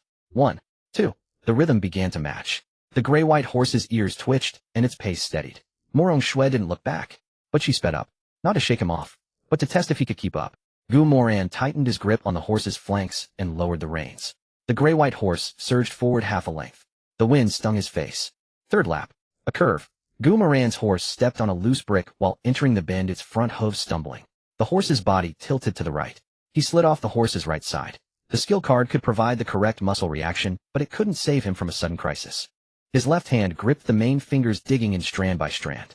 His right hand slapped against the horse's neck for support, while both legs clamped the horse's flanks until they ached. 3 seconds. He held on at a 45-degree tilt for 3 seconds without falling. Then he pulled his body back up. The expression on his face was quite a sight. Mouth twisted, forehead covered in sweat, the whites of his eyes shot through with red, but his hands never let go. These 3 seconds were not the skill card's doing. The skill card only managed normal riding, not life-saving. He had endured it himself thanks to the marrow-cleansing pill. Moran Shui had already reached the finish line. She turned her horse's head and watched him wobble through the final steps. The 2 horses came to a stop side by side. Moran's breathing was rapid, his face pale. When he released his fingers from the mane, he realized he had been gripping so tightly that his palm was full of horsehair. He shook his hand with a flourish, feigning nonchalance. How was that? Moran Shui looked down at his palm full of horsehair, then at his sweat-drenched face. Not bad. 2 words. In the northern frontier context, not bad was already a high compliment. Moran understood the weight of those words. He caught his breath and broke into a grin. My consort is too kind. It's not about kindness. Moran Shui pulled the reins, turning her horse. Her jade-green eyes gleamed brightly in the sunlight. You didn't fall during that curve. On the grasslands we call that a death grip. Death grip, eh? It's the last move a warrior makes before falling from his horse in battle. Clinging to the mane and refusing to let go. Those who can hold on either survive or die on horseback, never on the ground. Dying on a horse is better than dying on the ground. On the grasslands, only those who die on horseback are worthy of being cremated and sent to the sky. Those who die on the ground are left for the wolves. Moran glanced at her. So I almost fed the wolves just now. Almost. The corner of Moran Shui's mouth twitched a very slight movement. But she didn't hide it. The 2 rode back side by side. As they passed the gate of the Songlong courtyard, Batter was standing there. She looked at the expression on the prince's face, then at the disheveled state of the 3rd prince. The princess had not drawn her blade. That already said a great deal. When Moran dismounted, both legs were trembling. He held onto the saddle for a moment to steady himself. Princess, shall I come again another day? That depends on whether you have the guts. Plenty of guts, though my skills could use work. Moran Shui swung off her horse, tossed the reins to Batter, and walked into the courtyard without looking back. Just before the gate closed, she said, next time use your own horse. Don't use mine. That little shorty of yours is enough for you. The gate shut. Moran stood outside, wiping the sweat from his forehead. The system panel flashed with data. Moran Shui affection 30 of 15 fluctuations sourced. The side-by-side ride invitation triggered deep resonance on a cultural identity level. The death grip incident triggered a courage assessment. The frail Central Plains weakling label showed significant wavering, replaced by not annoying, which has now upgraded to worth keeping an eye on. 15 points. 5 more than the 10 from their wedding night. Dragging his weak legs back to the study, he collapsed into a chair for a while, then summoned Butler Fu. Go to the Jiangnan Merchants Guild and buy a fine set of writing materials. the kind for small regular script. Choose half-ripe jade version Xian paper, an aged Huizhou ink stick made from pine soot over 10 years old. Butler Fu noted it down. Deliver it to the Misty Wave courtyard. Don't say who it's from. Just leave a note saying I heard the lady is skilled in calligraphy. Oh, please don't mind this humble gift. Should I not write your highness' name? No. Then how will Lady Lu know it's from you? She'll know. Butler Fu left with the list. That night at the Misty Wave courtyard, Lu Rian sat at the table, the new set of writing materials laid out before her. She picked up the ink stick and twirled it between her fingers. Aged pine soot ink over 10 years old. Hard to find on the market. She unfolded a sheet of jade version paper, running her fingertip across the surface. Half-ripe, it absorbs ink without bleeding. Perfect for writing tiny characters. The note sat beside the inkstone, a single line on it. I heard the lady is skilled in calligraphy. This ink was specially purchased by me from the Jiangnan Merchants Guild. Please don't mind it. No signature. No request for a gift in return. No request for a meeting. She had received countless things 10 times more valuable in the flower pavilion. Gold hairpins, jade bracelets, silks, and satins, calligraphy by famous masters. Behind every single one there was a price tag. Someone sent a gold hairpin to have her drink with him. Someone sent calligraphy to have her play the zither. Someone sent a jade bracelet to make her smile. No one had ever sent her writing materials. Because no one cared whether she could write. She held the ink stick in her palm, her fingers tightening and then loosening. The moon outside the window was very bright. She sat for a long time, ground the ink, spread the paper, and picked up the brush to write 2 characters, thank you. After writing, she looked at it, then crumpled the paper into a ball and threw it away. She laid out a new sheet, but wrote nothing. Somewhere in the corner the system panel quietly updated. Lu Rian affection 16, 4 fluctuation, source the unconditional gift contrasted with her flower pavilion experiences, creating a cognitive dissonance, being respected label strength 1, but trust value remains below the threshold. At the Canglong courtyard, Moran Shui practiced her blade under the moonlight. After about 30 slashes her rhythm faltered. The blade's arc strayed 2 inches off. She halted the blade and frowned. The image from the day flashed through her mind. That Central Plains playboy on the curve, his whole body tilting off the horse's side, both hands gripping the mane, refusing to let go, his face as white as paper, but his grip never loosening. She drove her blade into the wooden post. The post split clean in 2. She pulled out the blade and wiped the wood shavings off the edge. She stared at the broken post for a while, then turned and went back inside. Batter glanced at the post split in 2, then at the prince's closed door. She crouched down and gathered the pieces of wood. They'll need to cut a few new ones tomorrow. The dining table in the front courtyard was long enough to seat 10 without crowding. Yet Su Yao and Lin Qingdai had chosen opposite ends of the same table, leaving a 9-foot gap of empty space between them. Bu entered from the left, carrying a plate of cold lotus root slices. She walked to the middle, paused for 2 seconds, then moved towards Su Yao's end. Zitong came in from the right with a bowl of meatball soup. She exchanged a glance with Bu, but didn't stop placing the soup before Lin Qingdai. A young kitchen maid stood by the table, holding a platter of braised pork hock, her eyes darting left and right, her legs trembling. His Highness is here, someone announced from the doorway. Moran shuffled in, wearing his slippers, hair loose with a strand falling across his nose. Passing the maid, he casually picked a piece of pork hock from the platter with his chopsticks. After chewing a couple of bites, he looked at the 2 formidable figures at opposite ends of the table, then at the empty space between them.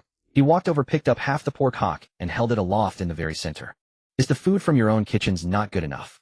Why come all the way here to eat? Who wants this piece? Su Yao didn't look up. Lin Qingdai didn't turn her head. 3 breaths of silence passed. Fine, it's mine then. He stuffed the hock into his mouth, plopped down in the empty seat, spread his legs wide, and waved at the maid. Put the hock here and bring a bowl of congee. The maid set down the platter and scurried away. Consort Su, that lotus root in your bowl is sliced thin as paper, looks utterly unappetizing. Care for some hock? No need. Consort Lin, that soup before you has gone cold. Shall I have it replaced? No need. Moran chewed on the hock and mumbled. Which of you arrived first? No one answered. Bu quietly added, to report your highness, both ladies arrived at the same time and met at the doorway. Both wished to sit at the north end. In the end, Lady Su entered first. Bu. Su Yao set down her chopsticks. But I didn't say anything wrong, just stating the facts. Bu shrank her neck. Zitong rolled her eyes from the other side. Moran tapped the table with his chopsticks. From tomorrow onward, when the ladies come here to eat, there will be no seating order. First come, first seated. The dishes will be placed in the center of the table, and everyone can help themselves to whatever they fancy. Is your highness so fond of making rules? Lin Qingdai finally spoke. I pay for the cooks, and this is my manner. Naturally, it follows my commands. Lin Qingdai tapped her chopsticks against the rim of her bowl, but said nothing. Su Yao took a sip of tea from her cup, then stood up. I'm finished. She turned and left with Bu trailing behind, carrying a plate barely touched. Lin Qingdai watched Su Yao's retreating figure down the cold soup in one gulp, wiped her mouth, and left as well. Gu Moran sat alone in the empty seat, the half-eaten braised pork hock before him. A head poked in through the doorway. It was Shinlinger. Husband, I heard there was a battle in the front hall. What happened? No battle, just dinner. Shinlinger sat down across from him, picked up a piece of hock, and took a couple of bites. This is quite good. It's what Miss Sue and Miss Lin didn't want. Fine by me, I'll have it. She tilted her head and looked at him. Is husband leaving the manor today? Yes, going for a drink. Every day. Every day. Doesn't husband care about his liver? My liver is forged from iron. Shinlinger lowered her head and continued gnawing on the hock, asking no more questions. Gu Moran rose, returned to his room to change clothes, mounted his horse, and rode out of the manor. At the third alley, he dismounted and slipped into Boss Zhao's tea house. Once the door of the private room on the second floor was shut, Boss Zhao slid 3 letters across the table. Yi Qingyun has left Jizhou 2 days ahead of schedule. He'll reach the capital in 10 days. The ancient scroll the Taoist in Jizhou gave him. He reads it as he travels, never stopping along the way. A traveler who doesn't stop. It meant he had a goal. Gu Moran opened the second letter. 3 sheets of poetry drafts, the ink still fresh. The 3 absolute verses Yi Qingyun had composed at the Jizhou literary gathering.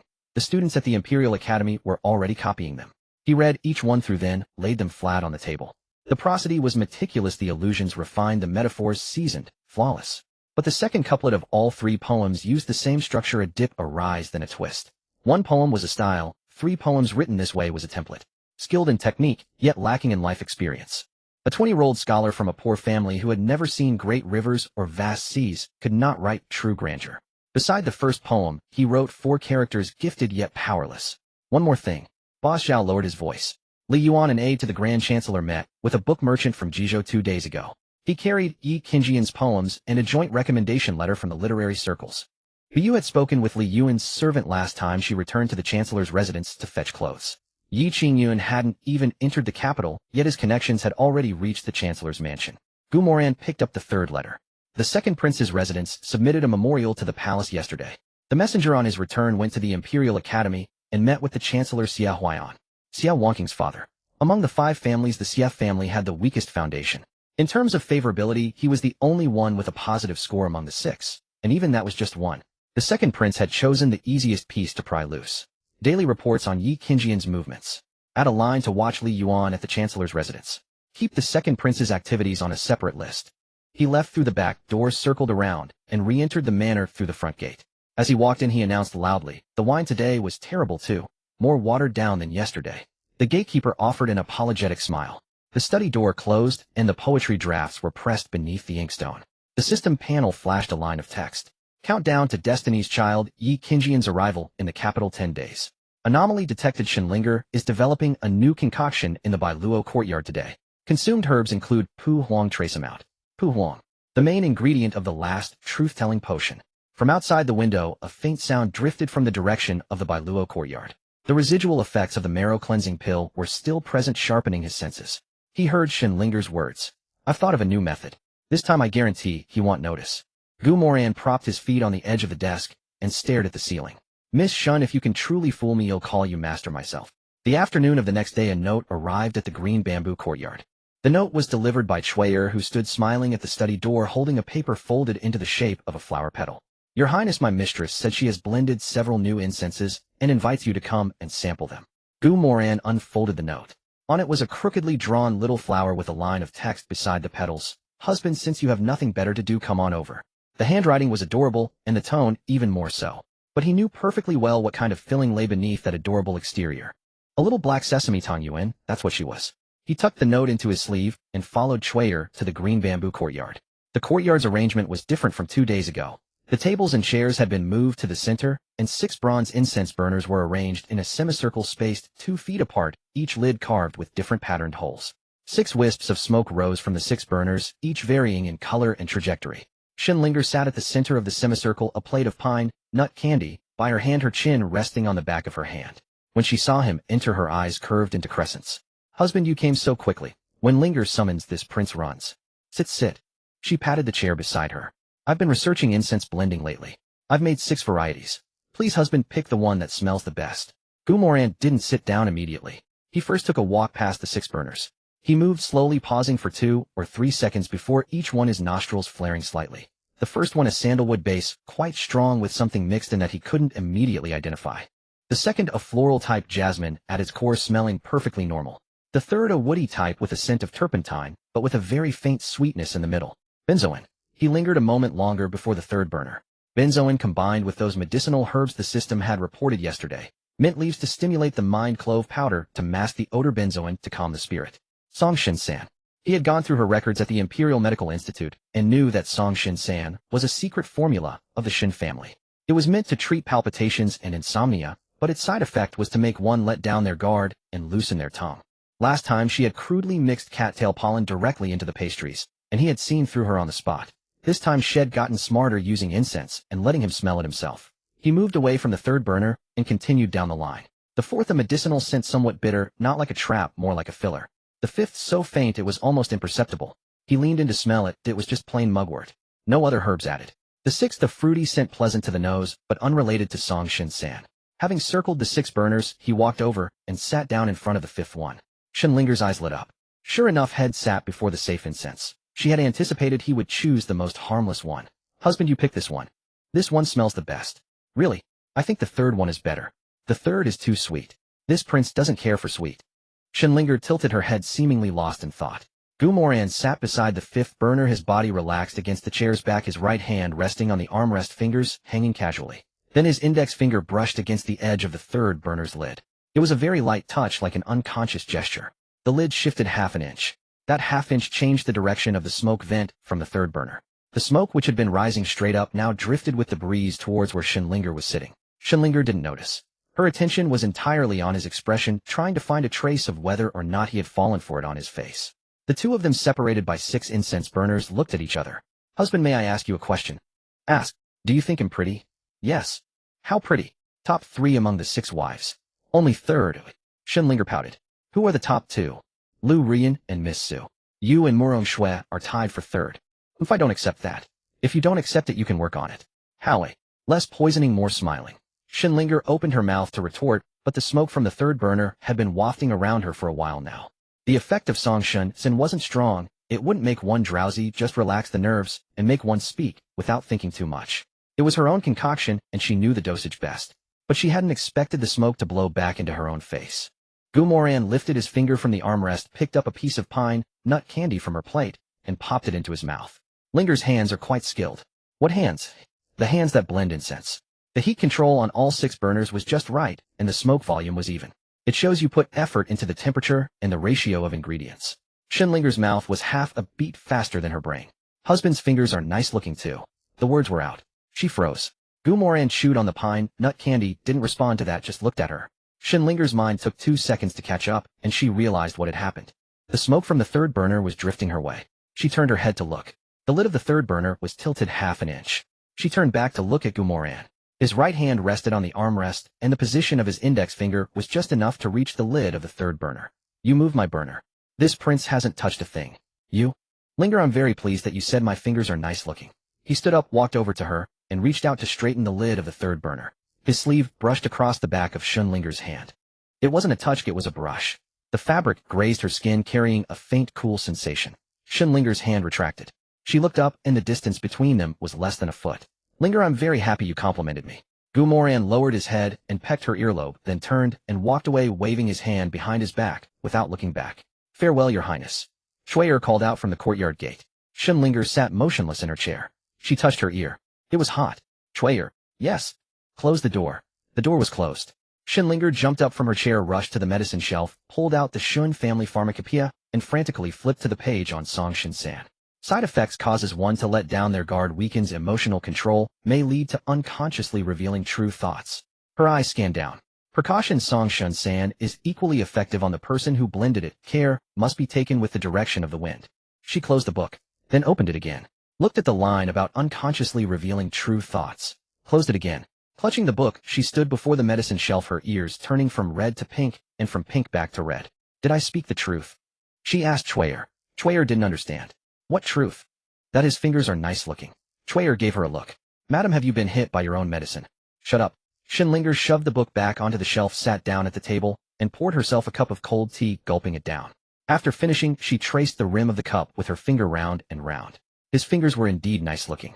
Long, clean, with distinct knuckles and a faint trace of ink at the tips. This had nothing to do with Song Shin-san. Even when she was clear-headed, she thought so. It was just that when clear-headed, she wouldn't say it out loud. Her ear was still tingling with numbness and she buried her face in her arms. The system panel flashed data after Moran returned to his study. Shinlinger affection 4-6 fluctuation source emotional vulnerability exposed due to Song Shinsen backlash was gently accepted by the host's safety label generated for the first time. A mix of wariness and curiosity now exists within her, and she has begun to autonomously question, is he really different? It was now positive. Moran looked at this 4, and the corner of his mouth curved up. The osmanthus cake incident had been from 6 to 2, a gain of 4 points. The quiet ink courtyard. A pot of green ivy had appeared on the windowsill. Xia Wanqing had no idea who sent it. She asked the young girl tending the flower beds who said it arrived with a batch of miscellaneous flowers yesterday, with no particular courtyard specified. She moved the ivy to the window directly across from her usual reading spot.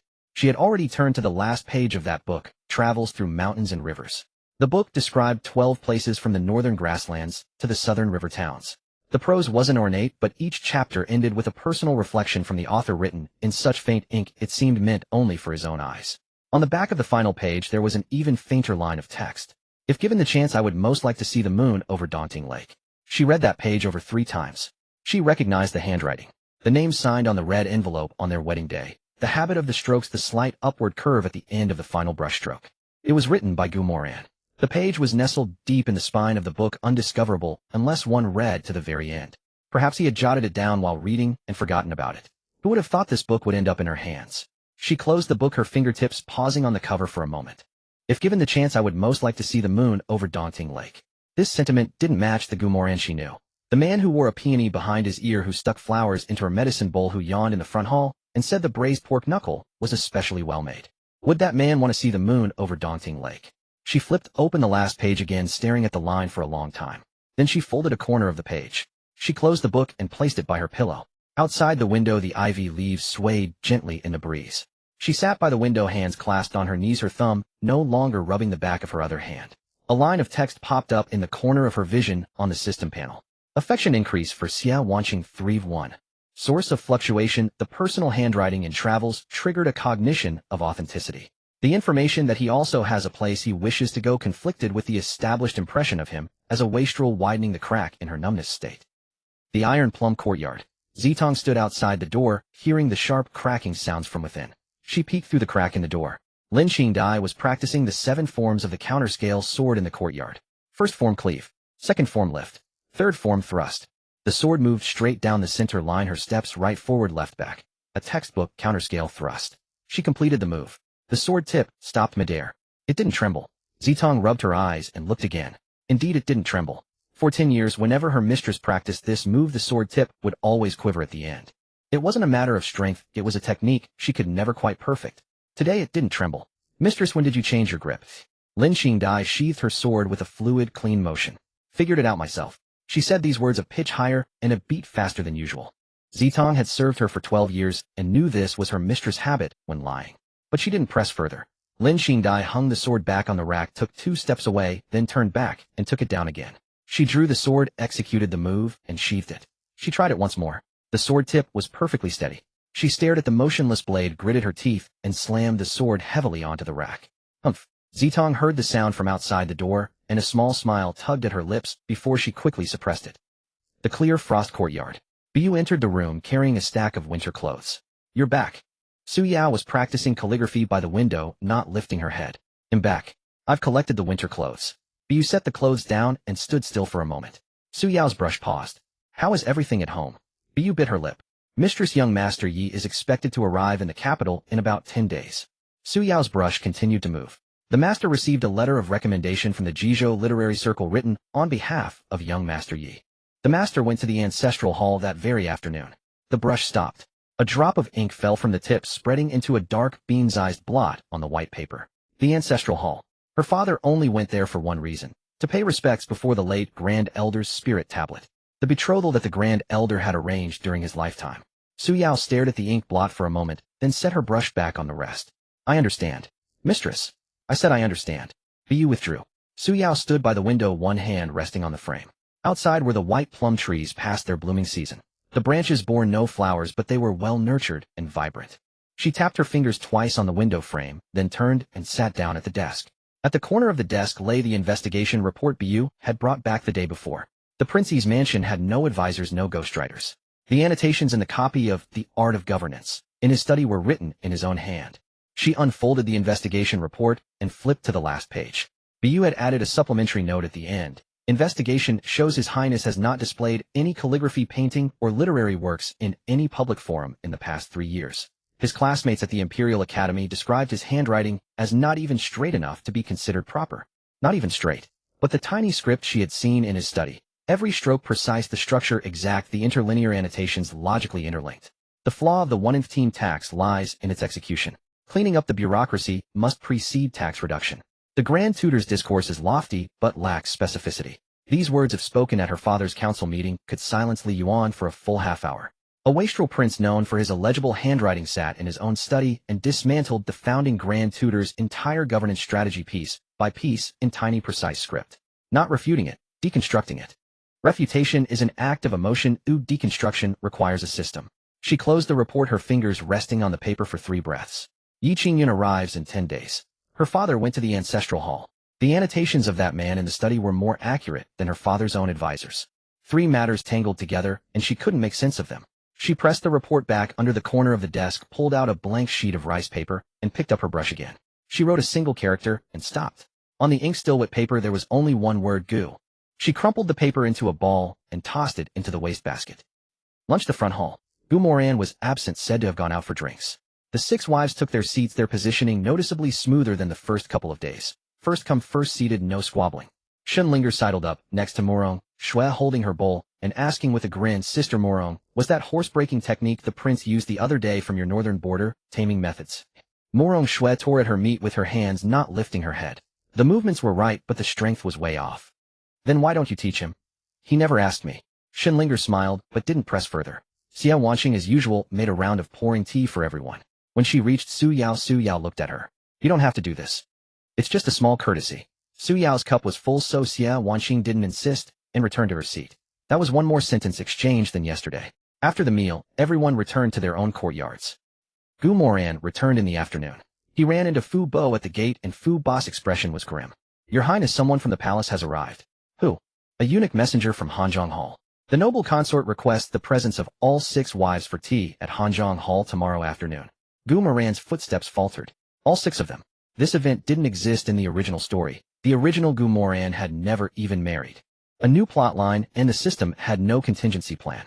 When was the last time Mother summoned the younger generation? Fu Bo thought for a moment. The year the eldest prince married the noble consort, met the eldest prince's wife. And what happened?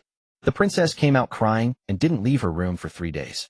Later she told the eldest prince one thing. The noble consort's eyes can see through a person's heart. Gu Moran stood in the courtyard running through his options. Su Yao could handle it. Shenlinger was too sweet and might easily slip up. Moran Shui wasn't afraid of anything, but lacked courtly manners. Lu Rian was experienced with social situations, but dealing with imperial family women was another matter entirely. Lin Qingda's temper was a powder keg. His thought stopped on the last name. Xia Wanqing.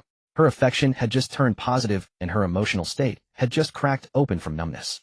With the kind of pressure Consort Shun would bring down, would that crack widen, or would it seal shut again? He walked into his study and closed the door. The system panel expanded. Consort Shin summons all 6 beauties tomorrow. Event classification trial assessment. System lacks data to predict Consort Shin's specific behavioral patterns. Alert: an abnormal protective tendency marker has been detected in Consort Shin's behavioral analysis. Correlation with the host's anomalous identity marker has risen to 15. Countdown to Child of Destiny, Yi Qingyun's arrival in the capital: 10 days. 10 days.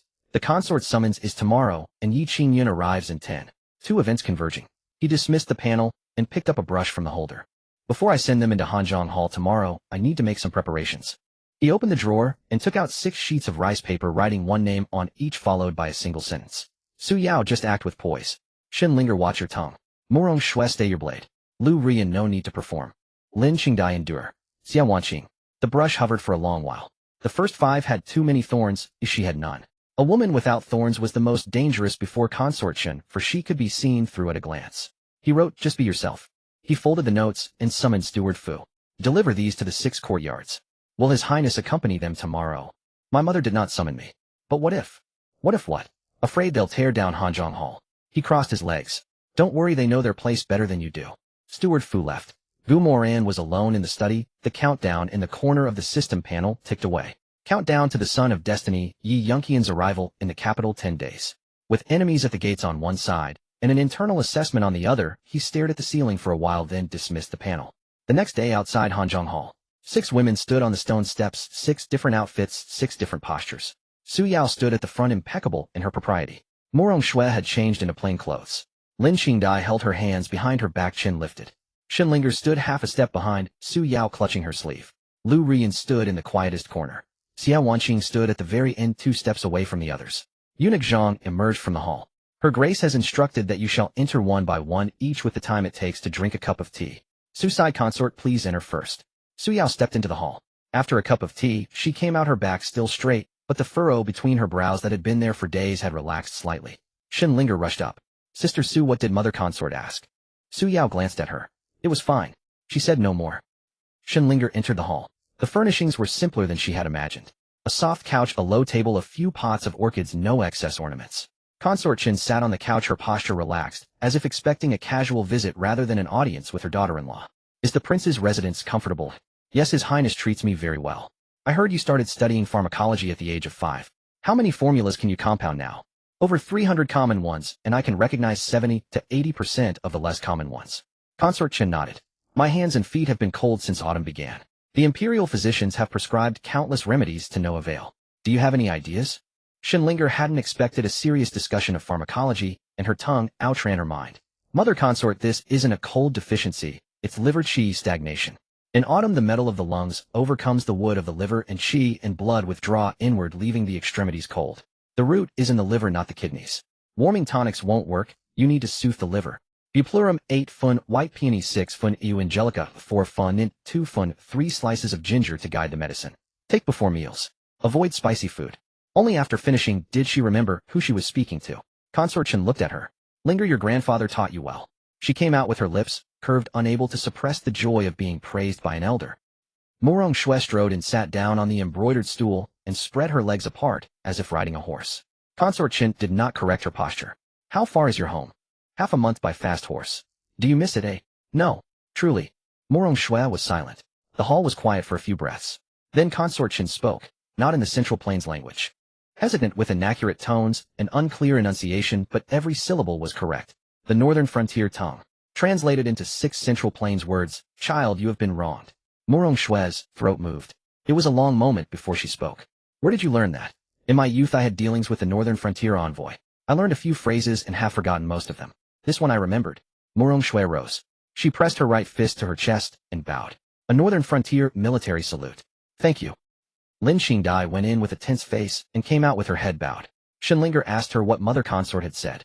She pressed her lips together, then relaxed them. She said, Qingdai, don't always hold it in. Remember to rub your wrists after you practice your sword. Lu Rian stayed the longest, taking 2 cups of tea. She came out with a calm expression, but her steps were half a beat slower than when she had entered. No one asked and she didn't say. The last one. Xiao Wanqing had stood in the farthest position the entire time. Before entering the hall she looked back. Su Yao gave her a slight nod and Shenlinger smiled at her. The hall door closed. When it opened again, Xiao Wanqing's shoulders had dropped. Her eyes were a little red, but she hadn't shed a tear.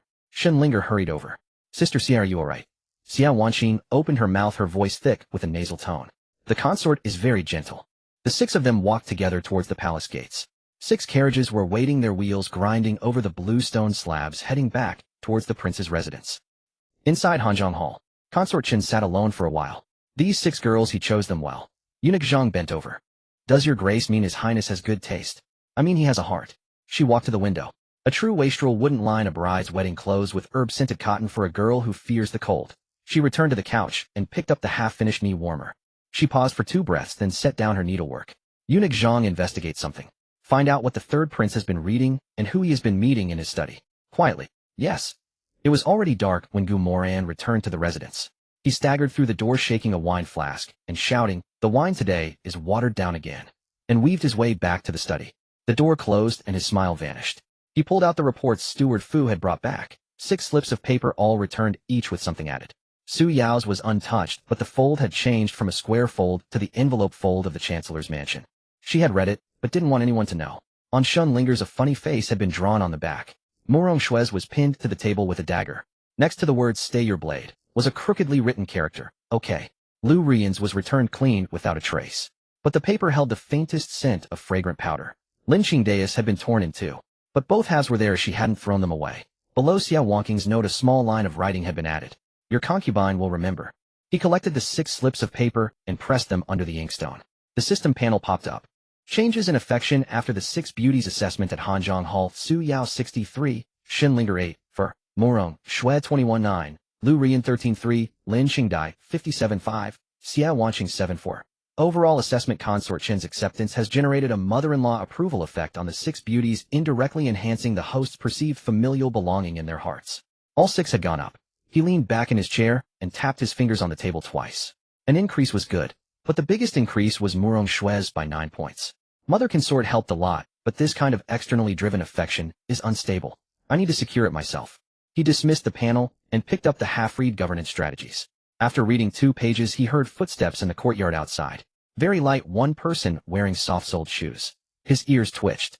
His senses had indeed sharpened considerably since the marrow washing pill. The footsteps stopped at the door. 2 knocks. Husband, I've brought you some tea. It was Xunlinger's voice. He put down his book, walked to the door, and pulled it open. She stood there holding a teapot. A moon-white dress, a plain silver hairpin, no makeup on her face. Clean and fresh. It was different from the demure look she had worn to see the consort during the day, and different from her usual, smiling masked demeanor. Her face was full of shyness. Moran looked down at the teapot in her hand, then looked at her dress. No strange contraptions tonight. No. No pastries. No. No incense burner. No, none of that. Moran tilted his head and tapped the doorframe with the book in his hand. My dear consort, when you come without gifts, it's more unsettling than when you bring them. If husband is afraid, he'll leave. Who said I was afraid? He pulled the door open. Come in. Xunlinger stepped into the study, set the teapot on the table, and poured a cup for him and one for herself. From the same spout, tilting in the same direction. Moran glanced at the color of the 2 cups of tea. Identical. He took a sip, letting it roll across his tongue. Longjing tea, normal, Longjing nothing added. The residual warmth from her fingertips still clung to the cup's wall, pressing against his tiger's mouth, searing a small patch of skin. Has Linger changed her ways today? This one doesn't wish to spar with her husband today. Then what does she wish to do? Chat. She sat down across the table, cradling her cup in both hands, her fingertips tracing back and forth along its rim. The candlelight cast 2 shadows on the tabletop, one large, one small. Moran closed his book, set it aside, leaned back in his chair, and waited for her to speak. Xunlinger didn't speak right away. She took a sip of tea, then another. Husband, are you truly a profligate son? She had asked this before during the osmanthus cake incident at the Green Lotus Pavilion, and his answer had been, of course, this prince is a profligate. Everyone in the capital knows it. A standard brush-off. Tonight she wouldn't accept a brush-off. Moran looked at her, not answering immediately. What do you think? I think you're not. Then what am I? Xunlinger tilted her head, pondering. I haven't figured that out yet. She set down her cup and traced a circle on the table with her finger. Mother said something to me today. What did she say? She said, Linger, my son is a good child, he just lives wearily. Moran's finger paused on the rim of his cup. A draft from outside squeezed through the window crack, making the candle flame lean, then straighten again. A man who dares to frequent the flower pavilion, who sticks flowers into medicine bowls, lives wearily. Xunlinger shook her head. I don't believe it. But Mother's eyes were red when she said it. Moran was silent. The quiet stretched on for a long moment. So I didn't come tonight to test you, she said, pulling her hands back from the table and resting them on her knees. I came to see if you're truly weary. Moran looked at the face before him. Her round eyes were bright in the candlelight, without the calculating gleam from the incense incident nor the coy pleading from the osmanthus cake affair. She was simply looking at him pure and clean. He opened his mouth, then closed it again. Linger, this move of yours is more potent than cattail pollen or pine pollen powder. Xunlinger was taken aback. What move? Being defenseless. He lowered his head and took a sip of tea. It had gone cold, its astringency heavier than when freshly brewed, settling on the root of his tongue. This one isn't using any move, Xunlinger said, her voice softer now. This one is being serious today. I know. Then answer me, are you weary? Moran set his cup down, his fingers tracing a slow circle around its rim. He didn't answer, but his right hand rose from the table, hovered in the air for a breath, then fell to the back of his own neck, kneading it firmly twice. That gesture wasn't for anyone to see. It was born of genuine ache. He had been sitting in the study all day, how his neck and shoulders had long since stiffened. Xunlinger watched that hand rubbing his neck and stood up. Moran looked up. What are you doing? Don't move. She walked around behind his chair and placed both hands on his shoulders. Her fingers were small, but her strength was surprisingly precise. She pressed down on the acupoint at his shoulder blade, and Moran's spine stiffened. Linger, you. This one is from the Imperial Medical Academy. I know how to press acupoints. Shut up. Her thumbs traced down the lines of his neck and shoulders, pressing each acupoint with a measured, even pressure. The fabric rustled softly beneath her fingertips. When she reached the base of his neck, her fingertips brushed against a few stray strands of his hair, which slipped through her fingers, stirring a faint, delicate itch. Moran's neck slowly relaxed, his head tilting back a couple of inches. From this angle, he could see Linger's chin, round with a slight point. Her breath fell from above, warm, landing in soft puffs on the crown of his head. Linger, my. Were you nervous when you entered the Hanzhong Hall today? Her fingers paused for a beat, then continued their work. I was scared to death. And then, Mother started talking about pharmacology, and I stopped being nervous. When it comes to medicine, I'm not afraid of anything. Did you formulate your own prescriptions from a young age? My first one was to cure my grandfather's cough. It took 3 tries to get it right. The first 2 almost made him bleed from the nose. Moran laughed. It wasn't the frivolous laugh of a profligate, but a low chuckle that seemed to rise from his throat. Linger's fingers paused on his shoulder. It was the first time she had heard Moran's genuine laughter. What are you laughing at? Laughing at you using your grandfather as a test subject. That's called testing the efficacy. All right, testing the efficacy. Moran tilted his head back a little further. In those few seconds, the distance between them shrank until their hair nearly touched. Linger could smell the ink on him mingled with a faint, lingering herbal scent from the marrow-cleansing pill. He could smell the osmanthus fragrance on Linger, not from the garden outside, but from the sachet she carried hidden in her collar, its scent deepening and fading with each breath. Linger, that's enough. I'm not sore anymore. Oh, Linger didn't pull her hands away immediately. They lingered on his shoulders for 2 more breaths, her fingertips pressing against the taut tendon on the side of his neck, feeling it gradually loosen. Then slowly she lifted her hands and took a step back. Moran straightened his neck and turned to look at her. Linger stood behind the chair, her fingers intertwined within her sleeves, her expression different from usual. No sweet smile, no wide-eyed blinking act. Just looking at him. Husband, you haven't answered me yet. What? Are you weary? Moran looked at her face. The candle flame flickered in his pupils. He opened his mouth. A little. 2 words. Linger's eyes curved slightly. It wasn't a smile, but something indescribable. Her lips didn't move, but the corners of her eyes shifted. Then let me pour you a warm cup. She turned to reach for the teapot on the table. Her foot caught on the chair leg. Her whole body pitched forward. The teapot flew from her hands, spinning on the tabletop. Moran's hand shot out, one catching the teapot, the other grabbing her arm. The teapot didn't fall. She didn't fall. But Linger's weight was entirely on Moran's outstretched arm, her body leaning forward, the distance between their faces shrinking to less than 3 inches in an instant. They both froze. Linger's breath hit his nose, warm, carrying the astringent scent of Longjing tea. Moran's fingers were clamped around her forearm, and through the fabric he could feel her skin burning. A breath of silence. 2 breaths. 3 breaths. Neither moved. Then Linger's lips touched his. It wasn't intentional. Her body had simply slid forward an inch after losing its balance. But a touch was a touch. Lips against lips, dry, warm, tasting of tea leaves. Linger's mind went blank. She should pull back. She didn't. Moran should let go. He didn't either. The fingers clamped around her forearm tightened slightly, drawing her half an inch closer. That half inch turned the touch into a press. At that moment the candle flame was blown askew by a draft from the window, crack its shadow swaying on the wall. At some point the study door had been pushed shut by the wind, but not fully closed, leaving a crack. Linger's eyelashes brushed against his cheek, ticklish. She drew back 2 inches, their lips parting, but the distance remained close. His exhaled breath brushed against the corner of her mouth, which she hadn't yet fully closed, warming a small patch of skin over and over. Husband. This one thinks I just kissed you. This one didn't mean to. Can you say something other than Moran looked at her round eyes, so close, seeing the panic, the shyness, and a hint of expectation she might not even be aware of herself. He released his grip on her forearm. Then with that same hand, he gently pinched her earlobe. It was burning hot. His fingertip pressed against the tiny piercing hole, rubbing the soft flesh once more. Linger, your ears are red again. Shut up. Linger took a forceful step backward, her lower back colliding with the edge of the table. The teacup hopped on the wooden surface, splashing a few drops of water. Her face flushed crimson from her ears to her neck, her mouth hanging open for a long moment. You pinched my ear, what are you doing? Moran let out a chuckle, one devoid of mockery or pride. Just a relaxed, easy sound.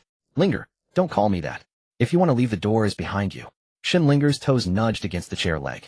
She didn't leave. Head bowed, her fingers twisted and loosened within her sleeves over and over. The scenes from the past few days flooded her mind in a jumble. The osmanthus cake had seen through on the spot, the incense had blown back at her, every trap she had set, he had called her bluff. But had never once punished her. Not even a single harsh word. After a long pause. I don't want to leave. Her voice was so soft that the chirping of insects outside the window could drown it out. What did you say? I said I don't want to leave. Are you deaf? When she lifted her head, a sheen of moisture veiled her eyes, but not a single tear fell. She held them all back. She took a step forward. Moran didn't move. Another step. Only the distance of a teacup now separated them. She reached out and grabbed hold of his collar. Moran. I changed my clothes 3 times before coming here today. The first set was too red, the second too formal, so I finally picked this white one. It looks good. You weren't even looking. Moon white robe, plain silver hairpin, no dangling ornaments, half your hair let down, and the lock on the right is an inch longer than the one on the left. Shinlinger's mouth snapped shut. Her fingers on his collar loosened then tightened again. After 2 quiet breaths, she released her grip, stepped back half a pace, and lowered her head. Husband, Mother said today that you live a weary life. I spent the whole afternoon thinking about it. She raised her head, her round eyes gazing directly at him. Is there anyone by your side you don't have to be on guard against?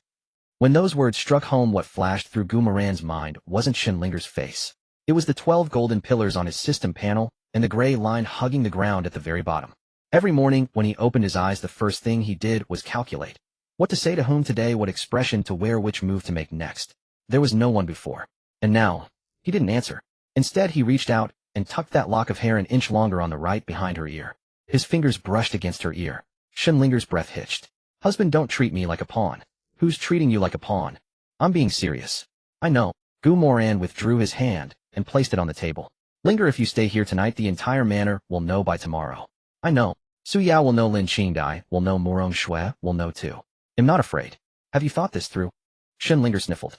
If I hadn't thought it through, those 3 outfits would have been a waste.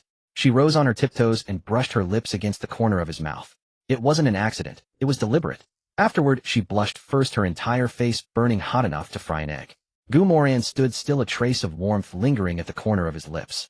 He reached out and dimmed the candle on the table.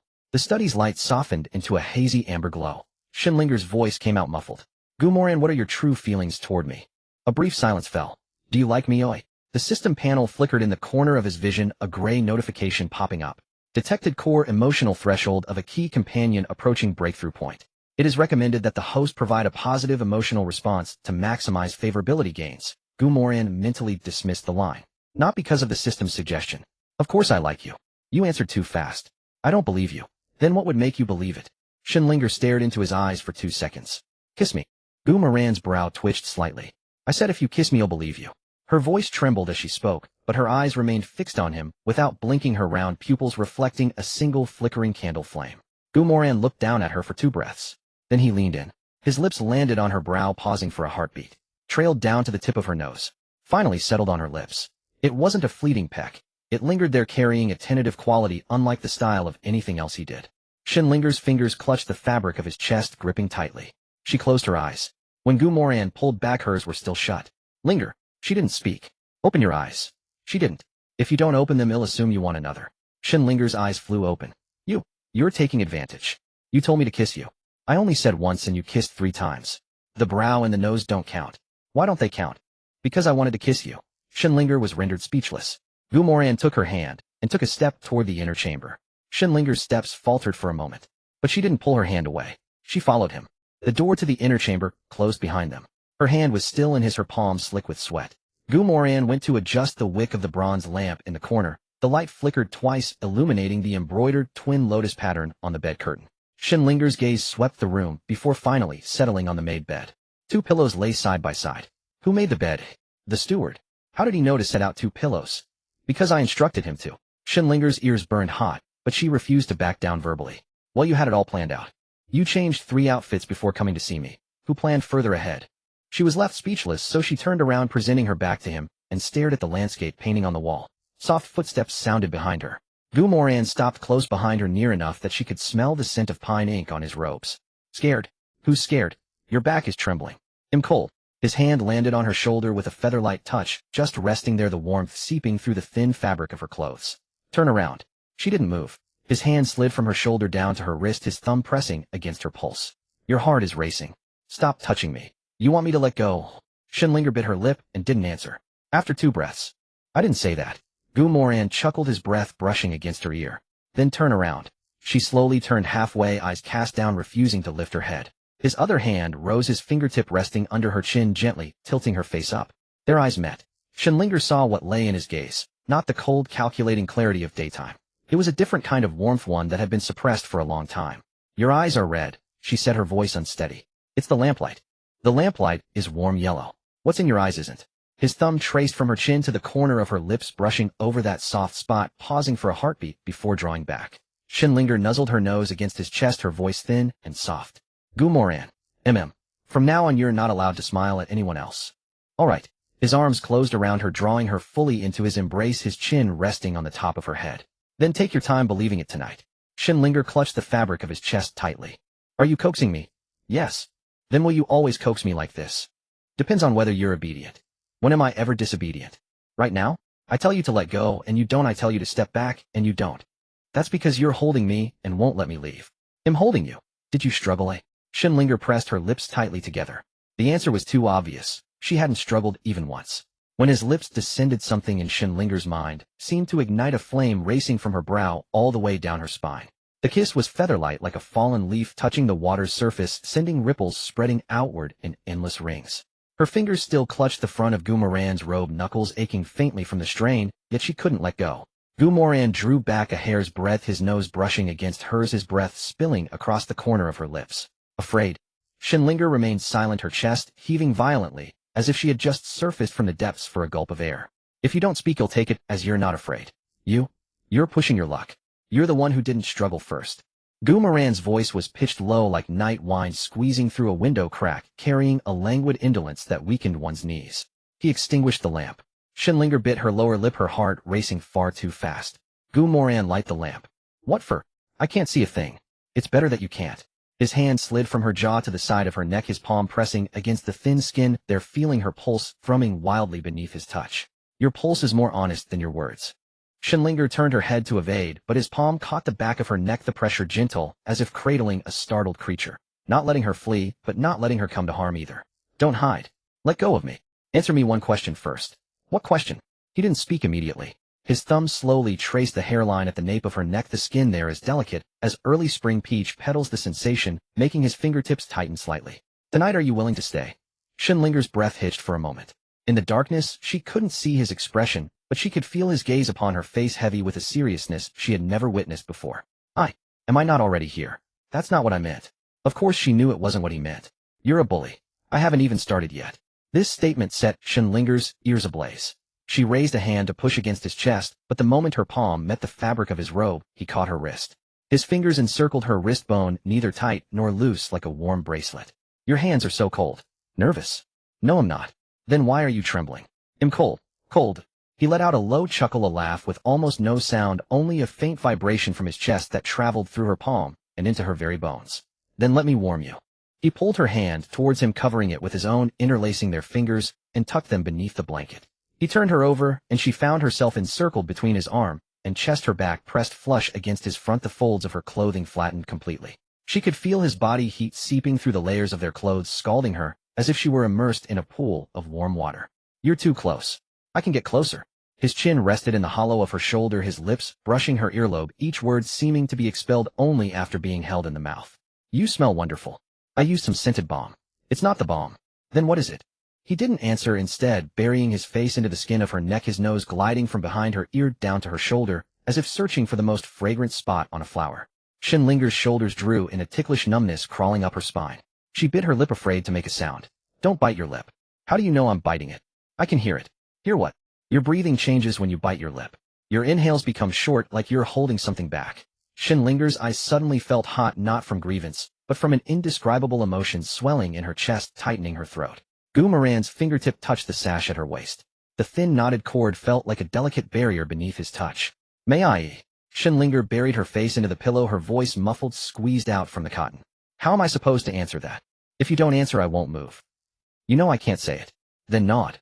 She buried her face deeper, her forehead pressing against the pillow. After a long while, so long he thought she wouldn't respond, he felt her head give the slightest, faintest nod.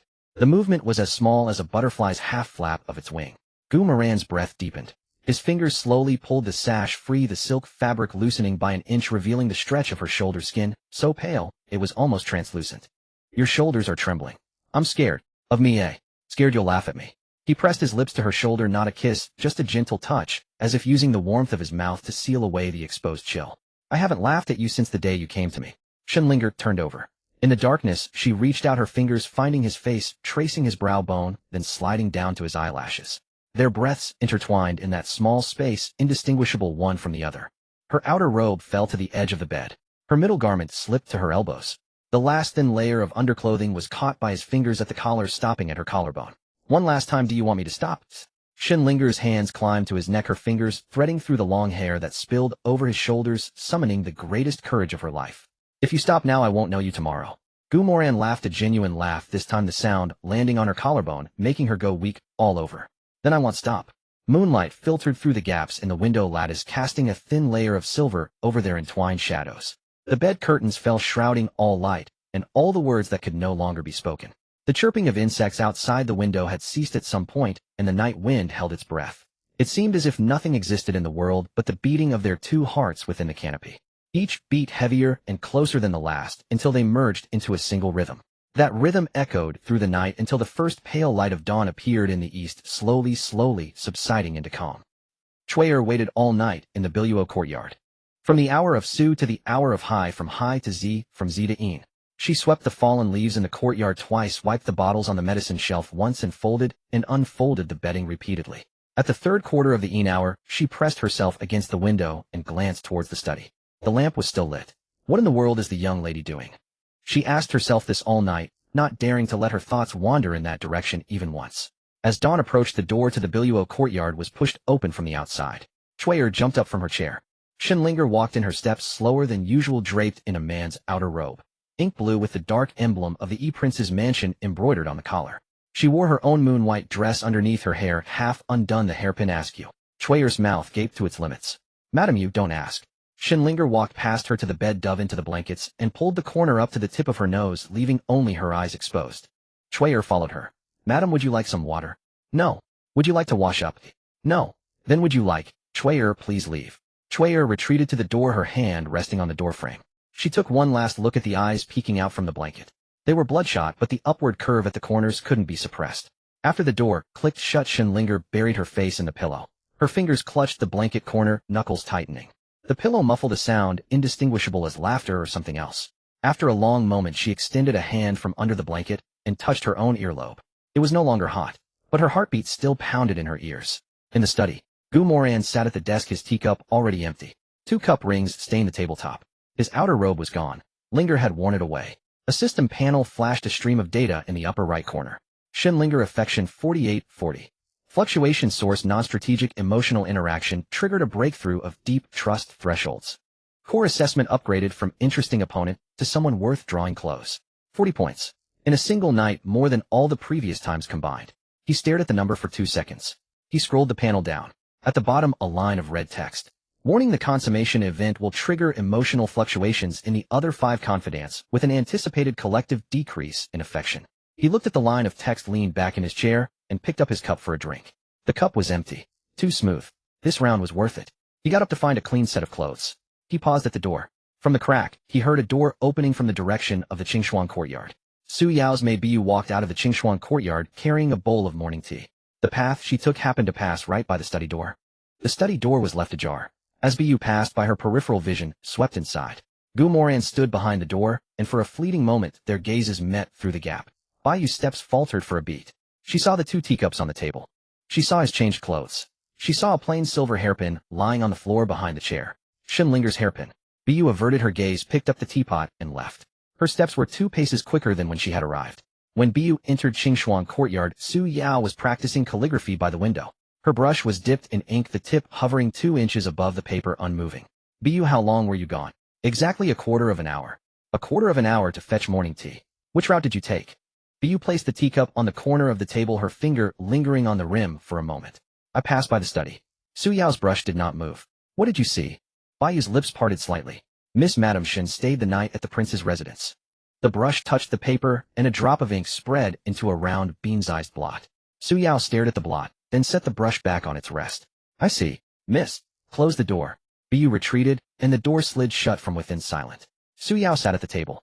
She picked up the brush again, dipped it in ink, and began to write. Stroke by stroke, perfectly horizontal and vertical. She was writing a passage from the Book of Rites. By the 3rd line, her brush veered slightly off course. She stopped, crumpled the paper, and threw it away. She laid out new paper and began again. By the 5th line it was crooked again. She crumpled it and threw it away. As she laid out the 3rd sheet her grip on the brush tightened, and the tip tore a hole through the paper. She stared at the hole then set the brush down. Outside the window the branches of the white plum tree swayed in the wind. She walked to the window, pushed it open, and cold air rushed in. The branches held a few small buds, not flower buds, but leaf buds. She watched for a while then closed the window and turned back to the table. She picked up the brush once more. This time, she wasn't copying the book of rights. But you didn't know what she was writing, but by the 6th sheet the 1st brush had split. She switched to a 2nd which split by the 8th sheet. The 3rd brush had completely frayed by the 10th. 3 brushes were worn out.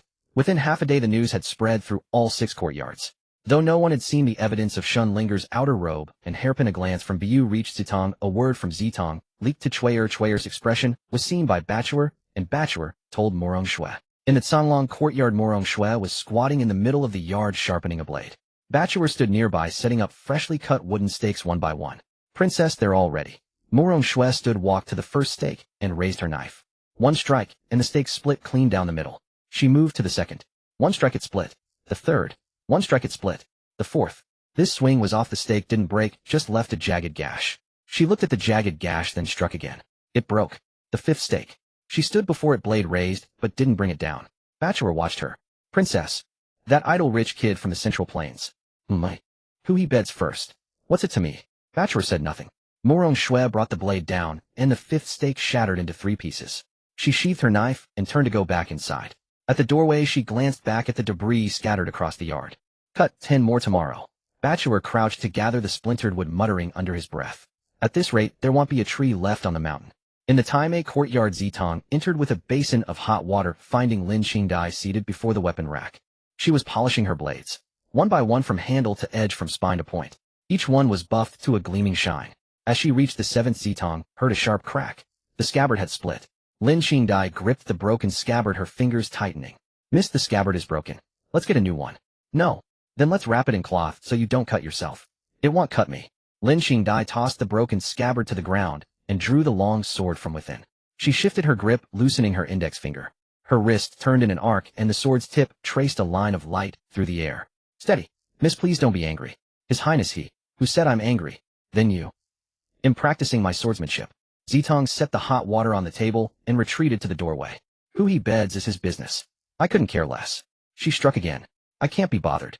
Another strike. I don't care at all. On the 3rd strike the wooden practice board in front of her was cleaved in 2. Zitong cowered by the door, not daring to breathe. Lin Qingdai sheathed her sword, panting heavily, sweat beading on her forehead. Zitong. Yized. Go find out how he and Shinlinger actually got together. Miss, they're already married. It's only natural. Besides, didn't you say you couldn't be bothered? I can't be bothered. But I need to know. In the Yamba courtyard Lu Ruyan sat at her desk. The writing set Gu Moran had given her was laid out, the aged ink stick ground smooth, and a piece of semi-ripe jade version paper was spread before her. She picked up the brush and wrote 2 lines. The strokes were precise, not a single mark wasted. After finishing, she looked at it, rolled up the paper, and placed it in the drawer of the desk. No one saw what she wrote. She stood and walked to the window. The sky outside was a clear blue. In the Jingma courtyard, Xia Wanqing had prepared 6 portions of pastries. Green bean cakes cut into identical squares arranged neatly on plates. She carried the 6 plates out of the Jingma courtyard, delivering them to each residence one by one.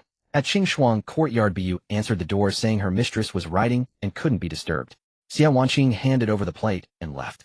At Songlong courtyard, Bachelor answered the door saying the princess was busy chopping things and couldn't be disturbed. Xia Wanqing handed over the plate and left.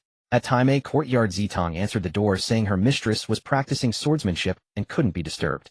Xia Wanqing handed over the plate and left. At Yamba courtyard, no one answered the door. She placed the plate on the doorstep. She arrived at the entrance of Biluo courtyard. She paused for 2 seconds. Then bending down she set the plate on the threshold and turned away without knocking. After taking 3 steps, she glanced back. The plate sat on the threshold, the green bean cakes glistening with a faint sheen of oil in the sunlight. She turned her head and walked back to the Jingma courtyard. Inside the Biluo courtyard, Shinlinger had stayed wrapped in her quilt all day. When Chuyer brought in her meal, she saw the quilt bunched up into a lump and a muffled voice came from within. Madam, please eat something. Not hungry. Then have some water. Not thirsty. There's a plate of green bean cakes at the door sent by Madam Xia. The quilt stirred. From Sister Xia. Yes, left on the doorstep. Shinlinger extended a hand from under the quilt. Bring it in. Chuyer carried the plate in. Shinlinger sat up from the quilt, her hair disheveled, and took a bite of a green bean cake. Chuyer. Yes. What's the reaction outside? Madame Su wrote, all morning reportedly wearing out 3 brushes. Princess Moran chopped up all the news stakes. Miss Lin cracked her scabbard. Madame Lu is acting normal. Madame Xie sent out pastries to everyone. Shinlinger gnawed on the green bean, cake her expression complex. Have I caused trouble? Chui'er opened her mouth, but didn't dare speak. Chui'er, tell me the truth. Madam, you've taken the prince's first night. The others? They must be feeling uneasy. Shinlinger stuffed the rest of the cake into her mouth, chewed, and then shrank back under the quilt. It wasn't on purpose. I just slipped. Madam, can a slip last the whole night? Chui'er, shut up. In the study, Moran stared at the system panel, his back drenched in cold sweat. Shinlinger affection 52, Su Yao affection 65, 5, Lin Qingdai affection 64, 2, Moran Shui affection 23, 2, Lu Rian affection 13, no change, Xia, Wanqing affection 7, no change. 3 people's affection had dropped. The progress he had painstakingly built up was chipped away by the matter of consummating with someone else first. He rubbed his temples. Can't keep the scales balanced. Footsteps sounded at the door, and Butler Fu stood outside. Your Highness, there's an invitation. From whom? The Hanlin Academy. Butler Fu handed the invitation in. Moran unfolded it and read. It was written on the Academy's red paper with beautiful calligraphy stating that in 3 days there would be a grand poetry gathering in the capital's literary circles and inviting the third prince to attend as a guest of honor, and so on. A pile of pleasantries, but only one matter of real substance. Moran flipped the crimson paper to its last line. I hear that the talented scholar Yi Qingyun from Jizhou will soon arrive in the capital, and we may have the pleasure of appreciating his new works then. He laid the card flat on the table. The paper from the Hanlin Academy carried a faint scent of ink, thin to the touch, yet surprisingly weighty. Soon. How soon? System, don't play dead. Give me the exact time. Countdown to the arrival of the child of destiny, Yi Qingyun, is refreshing. The numbers began to jump. 10 days. 8 days. 6 days. 3 days. Calibration complete. The child of destiny, Yi Qingyun, will arrive in the capital within 3 days. The arrival time coincides with the poetry gathering. Moran stared at the words 3 days, pressing his tongue against his back molars. A week early. Good grief, moving that fast, why don't you just deliver takeout? He flipped the card over and read the signature again. Hanlin reader, Zhou Wenyuan. Zhou Wenyuan was a product of the Imperial Academy, a contemporary of Xia Huaiyan. The second prince had only gone to test Xia Huaiyan a few days prior, and now a card from the Hanlin Academy lands on his desk today. Coincidence? He pushed the card aside.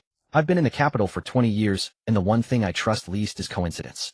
Steward Fu summoned the hidden agents. Steward Fu pushed the door open and gestured. The hidden agent entered the hem of his robe, still carrying the dusty scent of the eaves. Moran lifted his gaze. Yi Qingyun has arrived early. Reinvestigate. The agent clasped his fists. Your Highness, which part should I look into? From Jizhou to the capital, which route he takes, which post stations he stays at, who receives him along the way, and who passes him messages. The agent clasped his fists. As you command. Moran picked up his teacup, then set it down again. The tea had gone cold, its bitterness clinging to the root of his tongue. Don't touch him. The agent looked up. Moran tapped the crimson card on the table. That man is unnerving. If you go near him, even an old woman selling pancakes on the street might pull out a knife to uphold justice. The agent's face stiffened. Understood. Investigate the man, don't lose your heads. The agent withdrew. Moran opened the system panel. Child of Destiny, Yi Qingyun, luck's status rising. Luck value increased by 12 after the Jizhou literary gathering. Ancient scroll technique has been cultivated to the second layer. Current strength assessment can openly defeat an entry-level martial artist. After reading, Moran's fingertips paused on the edge of the table. The scenes from the original story pressed down on him. The engagement-breaking banquet. Yi Qingyun being humiliated. A single poem stunning the entire hall. Su Yao looked up at him, and from that moment the plot took flight. But now Su Yao wasn't in the Prime Minister's residence. She was in the Yiwang mansion at Qingshuang Courtyard, having worn out 3 brushes. I've already married the girl and brought her home, and you still want to put on this show. He took out the 3 masterpieces of Jizhou from the drawer. The first was about the frontier. The second about parting sorrow. The third about ambition. He spread the 3 sheets of paper, the scent of ink mingling with the smell of old paper. Moran looked at the third poem's second couplet and circled it with his brush. Suppress first, then elevate, and finally flip it over. He circled the second poem as well. Still the same pattern. Well written. But the formula was too familiar. Moran wrote 2 characters beside it: vision. Yi Qingyun is clever with his words, but he'll show him what a grand stage looks like. The brush tip touched the paper, then stopped. He couldn't do it himself. If the capital's most notorious idlers suddenly became eloquent, the Imperial Observatory would be working overtime the very next day. He needed a stand-in. He looked up out the window. In the direction of Jing Mo Courtyard, half a leaf of a green vine showed on the windowsill. Xia Wanqing, the foremost of the capital's 4 talented women. She makes the appearance I write the script. Moran smiled to himself. This is familiar territory. In my past life I wrote speeches for my boss. In this one I'll ghostwrite a masterpiece for my wife. Just as he dipped his brush and ink, Steward Fu appeared at the door. Your Highness, Songlong Courtyard is asking again. Has Moran Shui finished chopping wood again?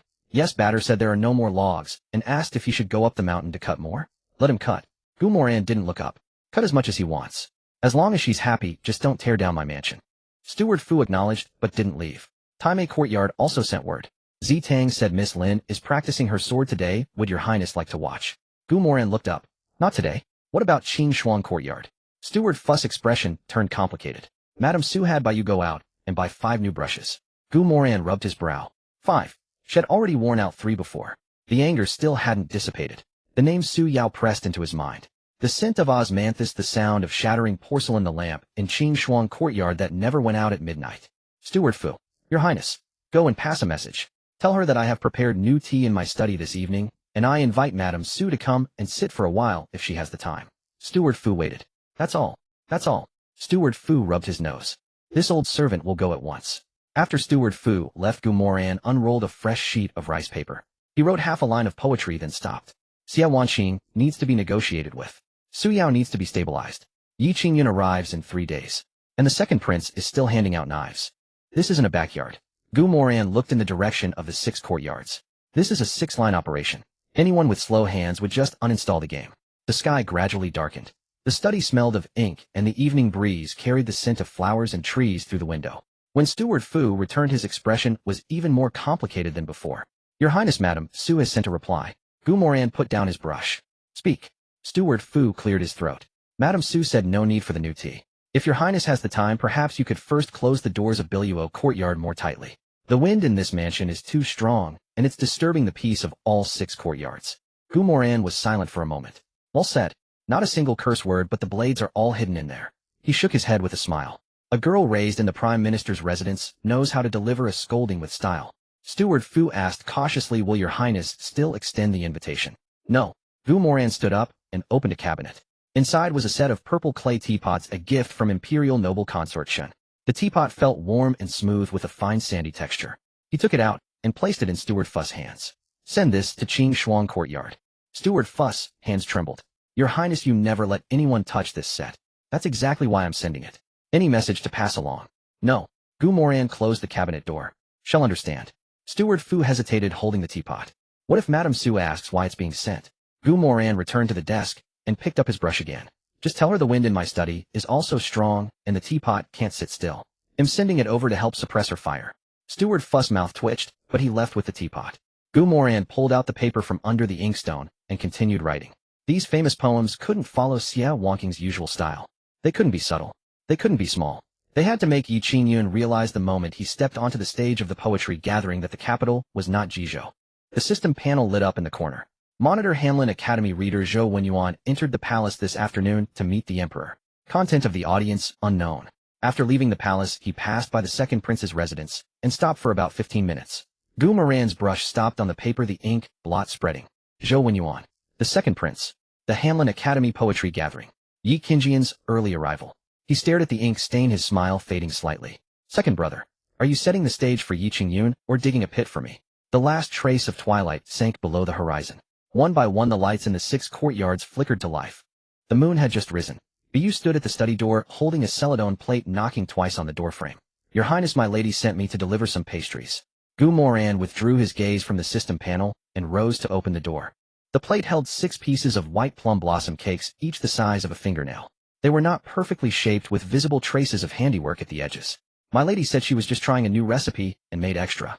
Please don't mind them, Your Highness. Bu handed over the plate, her gaze lingering on his face for a beat longer than necessary before she demurely lowered her eyes. Gu Moran took the plate and set it on the table. He picked up a piece and put it in his mouth. Bitter. The inherent astringent taste of the white plum petals overpowered the sweetness of the honey. A faint coolness lingered in his mouth after he swallowed. Much like Su Yao herself. She didn't seek to please, but she left a lasting impression. Not very sweet. My lady doesn't care for sweets. Bu paused after saying this, as if realizing she had spoken too much. Gu Moran picked up another piece and took a bite. Thank your lady for me. Tell her this cake is better than what the imperial kitchen makes. You are too kind, Your Highness. I shall take my leave then. Wait. Bu stopped in her tracks. What is Lady Su doing at the moment? She is reading in the courtyard, Your Highness. What is she reading? Bu hesitated, her lips moving twice before she spoke. The 7th volume of Governance Strategies. Moran chewed the half-eaten cake, asking no further questions. After Bu left, a line of text flashed on his system panel. Su Yao's affection 65, no change. New tag initiative action first occurrence. Trigger source white plum cake creation and gifting. The affection hadn't increased, but the tag had changed. Moran pushed the remaining 4 cakes to the corner of the table and wiped his hands with a damp cloth. She was reading the 7th volume of Governance Strategies. The very book he had deliberately left on his desk filled with his annotations. Su Yao wouldn't read such a book without reason. She read it because those annotations had taken root in her mind, impossible to dislodge. He straightened his collar and stepped out the door. The lights at Qing Shuang Courtyard were still on. As he walked over, he encountered no one along the way. The steward was perceptive enough not to arrange patrols between courtyards after nightfall, giving the masters their privacy. The courtyard gate was unlatched. He pushed it, and it creaked open. Bu, dozing on a small stool by the corridor, was startled awake. She sprang to her feet at the sight of him. Your Highness. Has Lady Su retired for the night? No, my lady is still reading in the inner room. I know what she's reading. Moran stepped over the threshold. Bu caught between blocking him and not clutched the doorframe, and watched his retreating back, but ultimately did not stop him. The door to the inner room was ajar, a sliver of light spilling through the crack. He paused for 2 breaths. Then he pushed the door open. Su Yao sat at the desk by the window, holding the volume of Governance Strategies open to a page in the middle. Hearing the door, her fingers remained still on the page, but her eyes looked over first. Seeing it was him, Su Yao straightened her back slightly. Why has your highness come? To thank you for the cakes. A plate of cakes is hardly worth a personal visit from your highness. Moran walked to the chair opposite her, but remained standing. You were reading my annotations. Su Yao's fingers tightened slightly on the page. Your highness' study door was open, but you saw it while passing by. I was curious and borrowed it to read. What do you think? The writing is passable, but the insights. She paused. That argument about the salt and iron monopoly on page 37. My father's advisors debated it for 3 days without resolution. You dismissed it in a single sentence. Do you think I was right to dismiss it, eh? Su Yao closed the book and placed it on the corner of the desk. Sit down. He sat. They faced each other across the desk with the book and a nearly spent oil lamp between them. Your Highness, I have a question. Ask. When did you write these annotations? I wrote them sporadically. Some last year, some last month. You lived as a profligate in the capital for 20 years. Where did you learn all this? Moran reached out and adjusted the lamp wick. The flame flickered twice, brightening the room. Is Lady Su asking about my background? I am your concubine. Is it unreasonable to be unaware of your background? How much do you want to know? Su Yao stared at his face for 3 breaths. What did you say to Shenlinger that night? The topic shifted abruptly. From governance strategies to Shenlinger. The turn was utterly unpredictable. Moran leaned back in his chair, not avoiding the question. She came to see me, and I didn't turn her away. And then, then you already know what happened. Su Yao's expression remained unchanged, but her hand clutching her sleeve tightened. Bu said she returned the next morning wearing your outer robe. That's right. You don't intend to explain? Explain what? She came and I received her. What's there to explain? Su Yao lifted her chin slightly. So you came to my quarters tonight to receive me as well. The barb struck deep, but Moran didn't flinch. He pulled his chair forward, leaning and bracing his hands on the desk, closing the distance to within 3 feet of her. Su Yao, you are not like Shenlinger, and you know it. How am I different? What we have is different. Su Yao pressed her lips together, saying nothing. Did the purple clay teapot arrive? I saw it. That was a gift from my mother. There's only one set in the palace. So do you think I would give such a thing away casually? Su Yao's gaze shifted from his face to the book on the table, then back. Moran, what do you truly want? It was the first time she had used that phrase since entering the manor. Before it had always been, what have you done, or you're shameless. The shift from accusation to inquiry was significant. I want to stay here tonight. Su Yao's eyelashes trembled. You just came from Shenlinger's place. I know. Don't you think it's too soon? Su Yao, you haven't forgotten what happened that night at the Prime Minister's residence, have you? At these words, Su Yao's shoulders tensed even more. It was the memory she least wanted to recall. Drunkenness, loss of virtue, waking to find the capital's most notorious profligate beside her. She hadn't shed a single tear that day. But Bu later told him that after returning to her room that night, her lady had smashed every piece of porcelain on her dressing table. That incident was an accident. An accident? Moran nodded. But the accident has already happened. Do you think that if you pretend it never occurred, it truly never did? Su Yao fell silent. The lamplight flickered and her shadow swayed against the wall. Moran rose, walking around the desk to stand before her. Su Yao tilted her head back to look at him, neither rising nor retreating. I only want to know your true purpose in coming here tonight. My purpose is simple. He bent down, planting both hands on the armrests of her chair, caging her within it. Less than a foot separated their faces. That night at the Chancellor's mansion, you were drunk and remember nothing. Su Yao's breathing grew shallow, but her eyes did not waver. I want you to remember this time fully sober. The lamplight reflected in Su Yao's pupils. She stared at him for a long, long time. So long that the wick crackled with a soft pop. Leave? Moran straightened up. Very well. He turned and walked towards the door. On his third step, he heard the sound of chair legs scraping against the floor tiles behind him. Wait. He halted but did not turn around. Come back. Su Yao's voice was so low it was barely audible. Moran strode back and wrapped an arm around her waist. Su Yao stood by the desk, one hand gripping the edge, the other clutching her sleeve. There was no blush, no shyness on her face. Only a quiet certainty, the resolve of one who had weighed everything and made her decision. Moran tightened his arm, pulling Su Yao fully into his embrace. Her hand still clutched her sleeve, her knuckles pressing against his chest. Through the thin layers of their robes, she could feel the warmth of his body seeping into her very bones inch by inch. Moran lowered his head, the tip of his nose brushing against her temple, his breath falling on the loose strands of hair by her ear, making them sway gently. Su Yao's ears burned hot, so hot it felt absurd to her. His hand slid from her waist, his fingers tracing slowly up her spine, coming to rest on the collar tie at the nape of her neck. Su Yao's entire body was as taut as a bowstring drawn to its limit. What are you doing? Helping you loosen up. You're too tense. I am not tense. Here.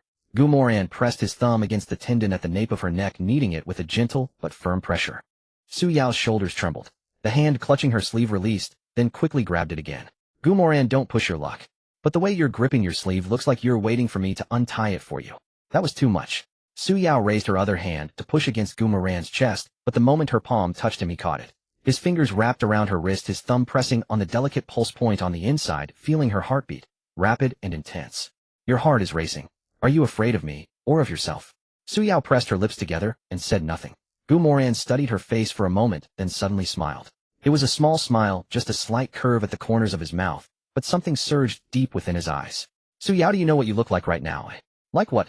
Your lips say no, but your eyes haven't left my face. Su Yao finally averted her gaze, turning towards the oil lamp on the desk. The wick had burned down to its end, the flames shrinking and the light dimming. In that moment of darkness, Moran lowered his head and kissed her. The instant their lips met, Su Yao's body stiffened. Her fingers curled into the fabric of his robes, gripping tightly. Moran was in no hurry. His lips simply pressed against hers, neither deep nor shallow, as if waiting for her to decide the next move. Su Yao closed her eyes. Her eyelashes brushed against his cheek, carrying a hint of ticklishness. Then she released her grip on his robes, and instead wrapped her arms around the back of his neck. That gesture was the signal. Moran cradled the back of her head with one hand and deepened the kiss. Su Yao's lower back bumped against the edge of the desk. The teacup on it was knocked askew, spilling tea that soaked a patch of the book titled Strategies of Statecraft. She gasped for air and turned her head away. The book? Your book? It doesn't matter. That's a rare edition. You're worth more than a rare edition. Su Yao was momentarily stunned by his words. Before she could retort, he turned her face back and silenced her with a kiss. The way Moran kissed her was entirely different from that night at the Chancellor's mansion. That night was all alcohol and chaos, a drunken recklessness. Tonight, every move Moran made was deliberate. His lips and teeth intertwined with hers with a seriousness that seemed intent on carving her into his very bones. Su Yao's fingers threaded through his hair, unconsciously tightening and pulling loose the jade crown that held his hair in place. The jade hairpin fell to the floor tiles with a crisp, sharp sound. Moran's long hair cascaded down, brushing against Su Yao's cheek and neck, cool and silky. Su Yao's face finally flushed, the red spreading from her ears down to her neck, tinged with a delicate rosy hue in the dimming light. Moran's gaze followed that rosy flush downward, coming to rest on her collarbone. At some point the tie at her collar had been loosened by him, the lapels slightly parted, revealing a slender sliver of fair skin. Where are you looking? At you. Stop looking. Do you want me to close my eyes? Su Yao reached to pull her collar closed, but he intercepted her hand. Su Yao's fingers tangled with his on the fabric of her lapels, neither letting go. Su Yao, answer me one question. What?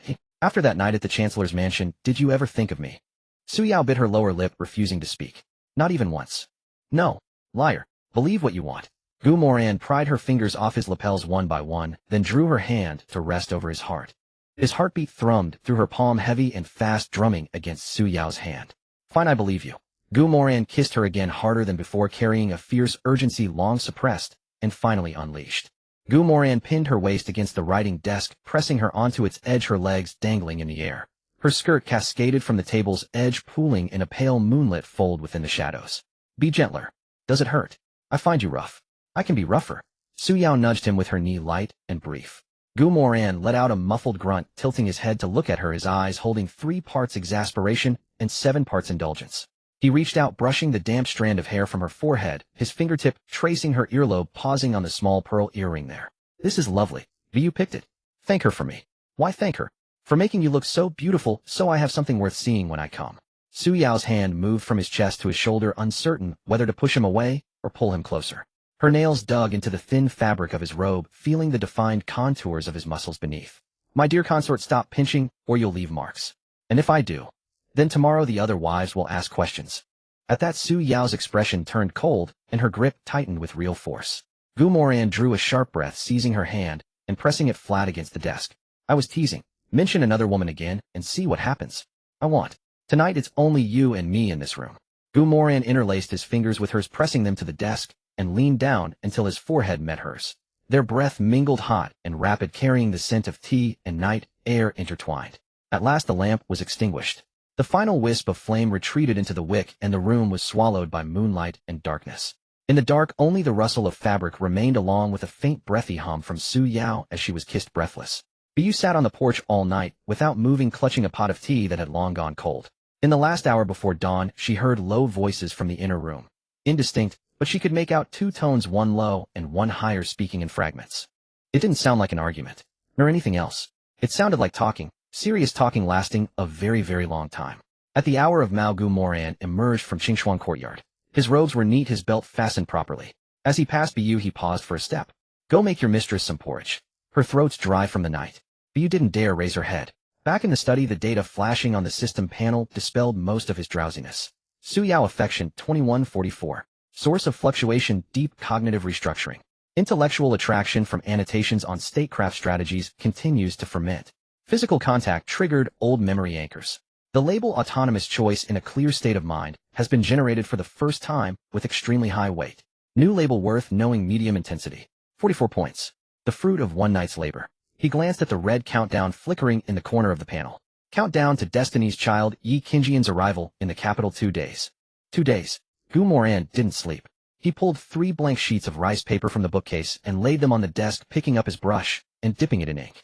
The Tang and Song poems from his past life were like an inexhaustible mine, and he needed to select 3 from them.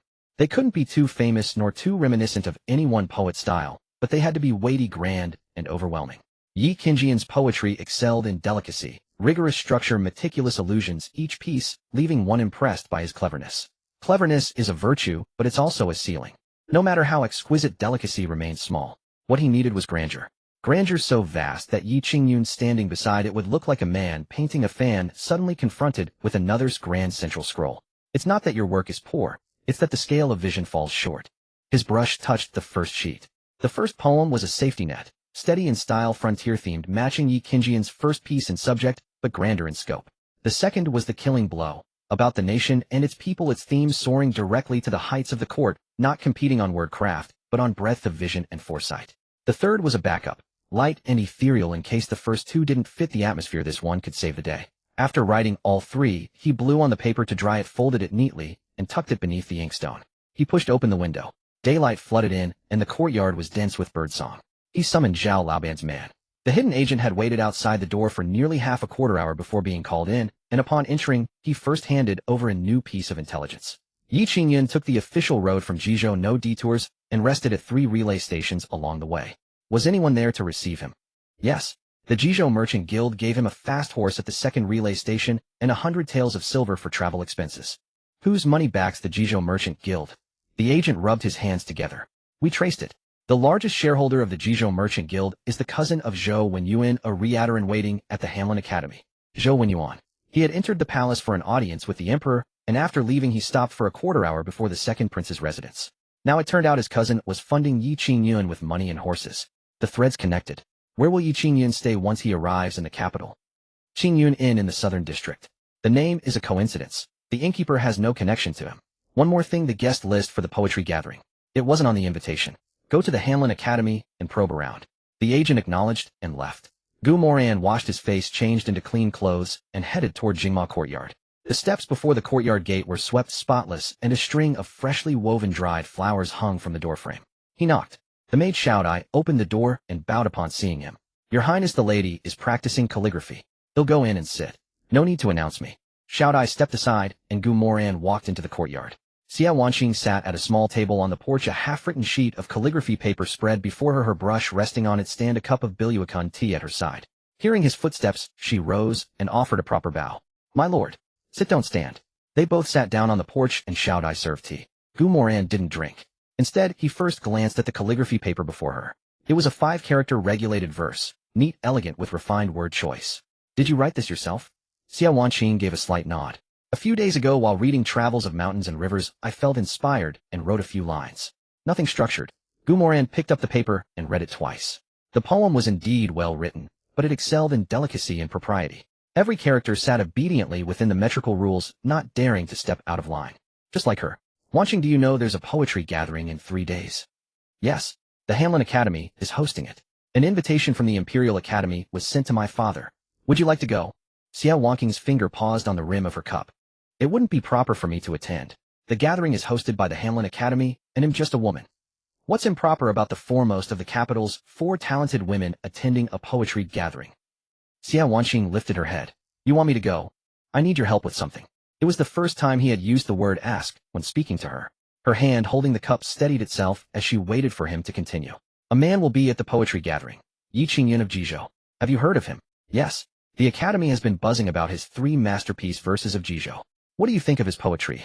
Xia Wanqing pondered for a moment. "He has talent, uses illusions skillfully, and his structure is clever, but what? His vision isn't grand enough. It feels like it was written within the confines of a study, as if the farthest place he's ever seen is the city wall of Jizhou." Moran glanced at her. Indeed, she was the foremost of the 4 talented women, and her judgment was razor-sharp. "On the day of the gathering, I need someone to step forward, and after Yi Qingyun finishes, overshadow him with a work of greater ambition." Xia Wanqing set down her cup. "You mean for me to be that person? As the daughter of the Chancellor of the Imperial Academy, it would be perfectly natural for you to compose poetry in public. No one would suspect a thing. But I fear I cannot write well enough." Moran reached into his sleeve and drew out a folded sheet of paper, which he unfolded and laid on the table. Xia Wanqing looked down and read it once, twice, 3 times. Her fingers pressed against the page, the tips applying a subtle force. "You wrote this. What do you think? This kind of grandeur." She didn't finish her sentence, but her eyes had already written the answer. This poem was on an entirely different level from Yi Qingyun's 3 verses. It wasn't a difference in skill, it was a difference in scope. "I wrote the poem, but at the gathering it's yours." Xia Wanqing withdrew her fingers from the page. "Why don't you present it yourself? I'm a known wastrel. If I wrote a poem like this, who would believe it? But if someone presses for details, you are the foremost of the 4 talented women. Would anyone question you for writing a good poem?" Xia Wanqing was silent for a few moments. "Husband, is this?" Moran took a sip of his tea, the faint fragrance of Biluakan lingering. "Did you know your father has recently drawn the attention of the second prince's men?" Xia Wanqing's hand clenched tightly over her knee. "I have heard some rumors. If you make a name for yourself at the gathering, the Xia family's standing in the literary world becomes too solid for the second prince to casually undermine. He would have to think twice before targeting your father. Husband has thought this through carefully. I think ahead because I don't want my people to suffer." Xia Wanqing looked at the poem for a long time. "I have a proposal." "Speak." "I will recite this poem at the gathering, but I wish to change 2 characters in the final couplet." "Which 2? She picked up a brush, circled 2 characters, and wrote replacements beside them. Moran looked at them. "Well done." She had smoothed away the last trace of deliberate sharpness in his words, replacing them with a more natural expression that better suited the poem's overall spirit. "Your revision is better than mine." A small fleeting smile curved Xia Wanqing's lips, gone in an instant. "Then I accept this task." When he left the Jingma court, the sun was already dipping towards the west. A system panel flashed with an update. Xia Wanqing affection 12.5. Source positive emotions triggered by feelings of trust and protection. Valuable label generated for the first time. By the time he reached the study door, boss Zhao's man was there again. The spy crouched in the corner, his expression grim. "What's wrong?" "Your Highness, Yi Qingyun has arrived earlier than expected." "How much earlier?" "A day." Moran's step faltered for a beat. "When will he arrive?" "This evening." As the words left his mouth, the sound of dense hoofbeats echoed from the direction of the city gates. Moran walked to the stone steps by the courtyard wall and stood on his toes to look south. The setting sun had set half the sky ablaze with orange, and a trail of dust rose along the official road leading to the south gate. A carriage emerged from the dust, moving at a steady pace. Its curtain was woven from green bamboo, and a corner of it was lifted by the evening breeze. A hand appeared from behind the curtain. The fingers were long, clean, and well-defined, turning the pages of a yellowed book. The countdown on the system panel stopped ticking. Yi Qingyun, the son of destiny, has entered the capital. A carriage came to a stop in front of the Qingyun Inn at the south gate. The curtain was lifted and a young man in a gray-blue robe stepped out. He was of average height, his robe washed pale, but starched stiff, the soles of his cloth boots worn thin. A bamboo tube hung from his waist, its mouth sealed with wax. He stood at the inn's entrance, looked up at the signboard, and a smirk tugged at the corner of his mouth. Qingyun Inn. He read the 4 characters aloud, then nodded. A good name. Could it be they admire my literary fame? Behind him a young page boy of 15 or 16 clambered down, carrying a shabby bundle. His legs seemed to have a will of their own, each step a heavy struggle. Young master, let's rest. I think my feet have forgotten they belong to me. Go in and order some wine first. The page boy rolled his eyes, hoisted the bundle over his shoulder, and followed him inside. Yi Qingyun took a seat by the window on the 2nd floor. The wine was brought, but he didn't drink it right away. Instead, he pushed open the window and looked out. Chang'an Street lay spread out below, running east to west, wide enough for 4 carriages to travel side by side. Shops lined the street from one end to the other. Cloth merchants, apothecaries, taverns, and tea-houses all crowded together, their shop banners fluttering in the evening breeze. In the distance, the flying eaves of the imperial palace were gilded with the light of the setting sun. He poured a cup of wine and raised it towards the window. What a grand capital! The page boy was busy gnawing on a steamed bun, his words muffled. Young master, what exactly are we here for? To break off an engagement. Break off what engagement? The betrothal with the chancellor's mansion. The page boy nearly choked on his bun. Young master, have you lost your mind? A betrothal to the chancellor's mansion is a tremendous honor. Others would beg for it. Do I, Yi Qingyun, look like a man who begs? Stop nibbling on that bun. Go buy 4 meat buns. From now on, I'll make sure you eat well. Yi Qingyun set down his cup, a look of unshakable certainty in his eyes. This marriage had been arranged by his late father with old Master Su. They were old family friends. His father had once saved Master Su's life, and Master Su, thumping his chest, had promised his granddaughter's hand in marriage. Later, the Yi family fell into ruin. His father died of illness in Jizhou, leaving the family too poor to keep the pot boiling. The Su family never sent another letter. 5 years of imperial exams, all failed. Had been so poor, had sold his blood and written legal pleas for money. But that was all in the past. Half a month ago, outside Jizhou City, had run into a mad old Taoist who had given him a roll of tattered bamboo slips. That bamboo scroll changed his fate. Had barely practiced the cultivation method for a few days before he transformed from a powerless poor scholar into a martial artist with formidable strength. His literary inspiration had also been unlocked. Verses flowed from his pen, and he effortlessly produced 3 masterpieces that spread throughout Jizhou. He mentally ran through his revised plan for the capital. He had rehearsed this new plan no fewer than 20 times on the road from Jizhou, and each time, he grew more convinced it was flawless. He would go to the chancellor's mansion, not to ask for the marriage to be honored, but to break it off in front of Su Yao. Then he would compose a poem on the spot. He would let her see with her own eyes what the poor boy she had once looked down upon had become. He had painted this scene in his mind with perfect clarity. Su Yao would be stunned at first, then flustered, and then she would chase after him. He wouldn't go too fast. He'd take 3 steps before she called his name. He would stop, but not turn around immediately. He'd let her call out a couple more times. Finally, he would turn back and look at her, his expression calm, but with a trace of pity in his eyes to show he was both magnanimous and principled. As for what came next, she was the legitimate daughter of the chancellor, one of the 4 beauties of the capital, beautiful and refined. With such qualifications, he would naturally stay by her side and let her truly understand what it meant to almost miss a good man by misjudging him. This story, Yi Qingyun privately thought, would make a fine romantic tale for the ages. Just then the page boy came rushing back holding 4 meat buns. Young master, tomorrow deliver my card to the chancellor's mansion. Say that Yi Qingyun of Jizhou has come to pay a visit. The page boy set down the buns, hesitating and wringing his hands. Young master, I heard something at the bun stall, and am not sure if I should tell you. What is it? While I was in line, some people in front of me were talking about an imperial edict. About 6 marriage contracts. Yi Qingyun refilled his cup and said offhandedly, what's that got to do with me? Those people were saying that the chancellor's daughter, Miss Su. She was on that list. And she's already married. Yi Qingyun set down the wine flask. He remained seated, his hand still resting on the handle. The page boy stood awkwardly, unsure whether to stay or leave. Outside, Chang'an Street was bustling, and someone downstairs was hawking sugar-roasted chestnuts, their sweet aroma mingling with the scent of wine as it crept through the cracks in the window. Yi Qingyun fixed his gaze on the page boy. What did you just say? The page boy swallowed the bun he was eating, patting his chest twice as it went down. Miss Su has been married off, by imperial decree. Yi Qingyun nodded. Oh. He reached for the wine flask, intending to pour himself a cup. The spout tilted, and the wine spilled across the table, trickling along the wood grain toward his sleeve. Yi Qingyun stared at the puddle of wine. In his mind, he had rehearsed the path after arriving in the capital dozens of times. Enter the prime minister's estate. Present the betrothal contract. Break off the engagement. Compose a poem. Su Yao would chase after him. The prime minister would regret his decision. The entire sequence was planned down to the flick of his robes as he turned away. But now before he had even taken the first step, someone had dismantled the stage beneath him. An imperial decree. The page boy nodded. Yes. His name is Moran, the third prince, rumored to be a wastrel. A wastrel? That's what they say. Yi Qingyun pressed the wine flask back onto the table. She married a wastrel? The page boy looked down at his bun. At this moment the bun was safer company than his master. Su Yao. The prime minister's legitimate daughter. My betrothed. The page boy's bun halted midair. Well, she used to be. Yi Qingyun looked up at him. The page boy quickly corrected himself. She is, whatever you say, master. Yi Qingyun rose and walked to the window. The sounds of carriages, voices, and laughter from the tavern all crowded into his ears. He gripped the window frame and looked out, confirming this was indeed the capital. He hadn't taken a wrong turn. He hadn't stumbled into someone else's dream. I haven't even arrived yet. The page boy. I haven't even set foot in the prime minister's estate, and she's already married.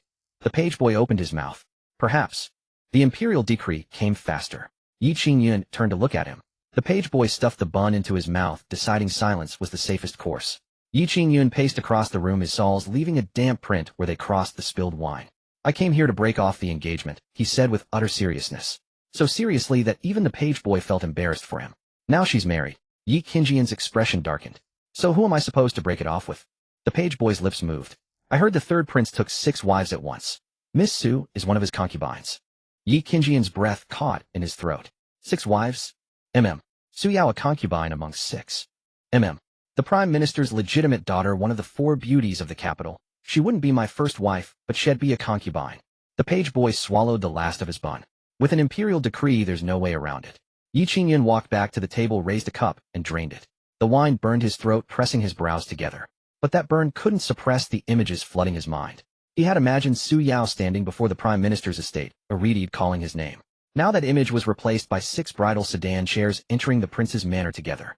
Before he could even utter the words to break things off, she might have already consummated the marriage. Yi Qingyun gripped the cup, its rim digging into his palm. Moran, he repeated the name. Who was he to deserve this? The page boy murmured, because he's a prince. Yi Qingyun shot him a look. The page boy shrank back.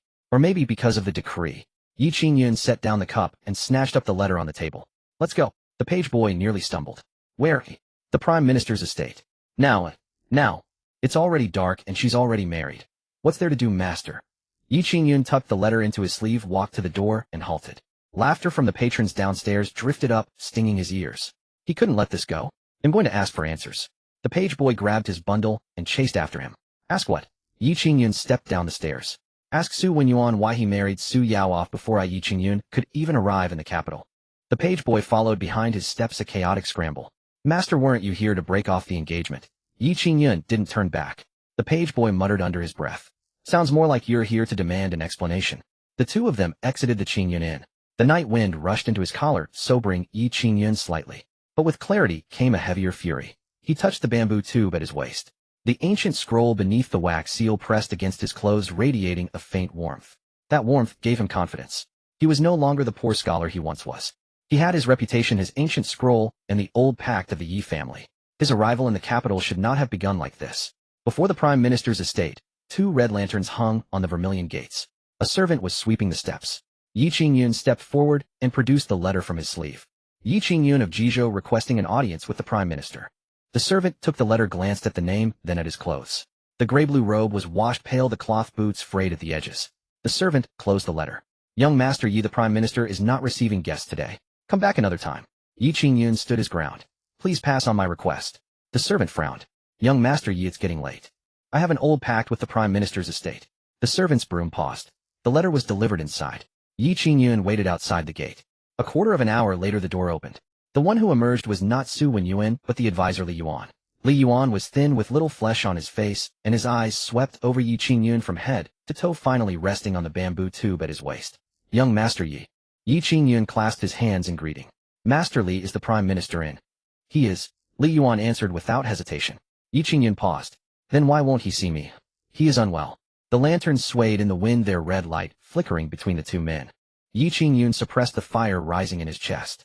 I am not here as a guest. When was the old pact between the Yi and Su families dissolved? Li Yuan didn't rush to answer. He studied the anger on Yi Qingyun's face before speaking. The old pact exists, but it was a verbal agreement between the elders. My father saved the life of old Master Su. The Prime Minister has never forgotten the Yi family's kindness. Never forgotten. Yi Qingyun stepped forward, and the servant immediately raised his broom as a barrier. If he hasn't forgotten, why marry Su Yao to someone else? Li Yuan let out a sigh. Young Master Yi, it was an imperial decree. Did the Su family not mention my name to His Majesty? The third prince is a prince son of Consort Shun. His Majesty issued the decree personally. If the Prime Minister refused, it would be defying the throne. Yi Qingyun stared at him. What about Su Yao herself? Li Yuan didn't answer. Yi Qingyun pressed on. Did she agree? Li Yuan looked at him, his tone softening. Young Master Yi, the marriage of a Prime Minister's legitimate daughter has never been decided by a simple yes or no. Those words tightened Yi Qingyun's throat. The anger he had prepared was diverted by that sentence.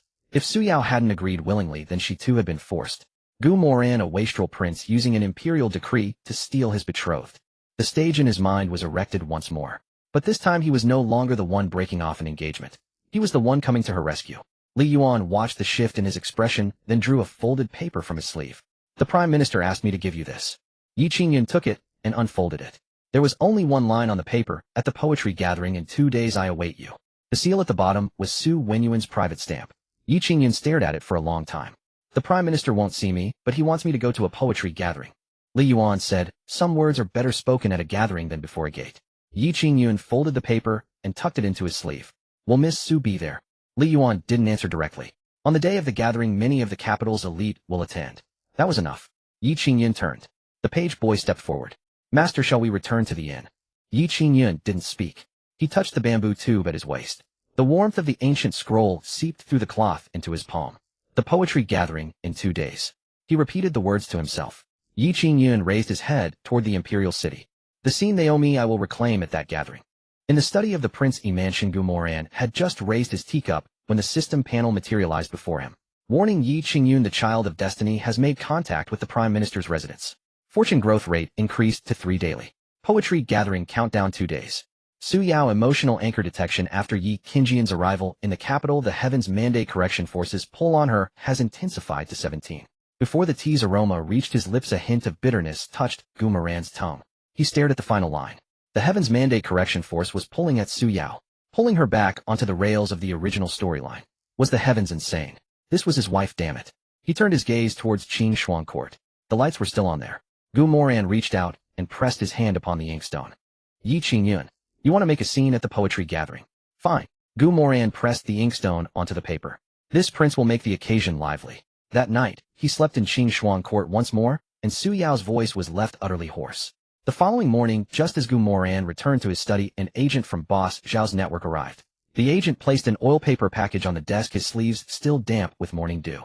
He checked the corridor outside the window, first confirming it was empty before pushing the first confidential letter forward half an inch.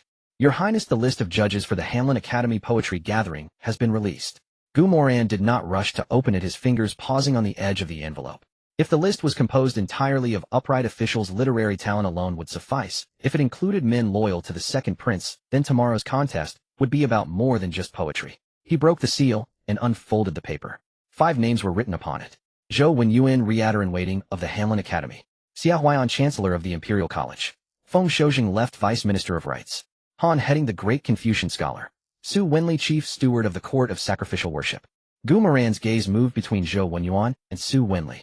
He pressed his fingertip against the paper. The ink was dry and hard, carrying a subtle raised texture. Su Wenli is also on the list. The agent nodded, bowing lower.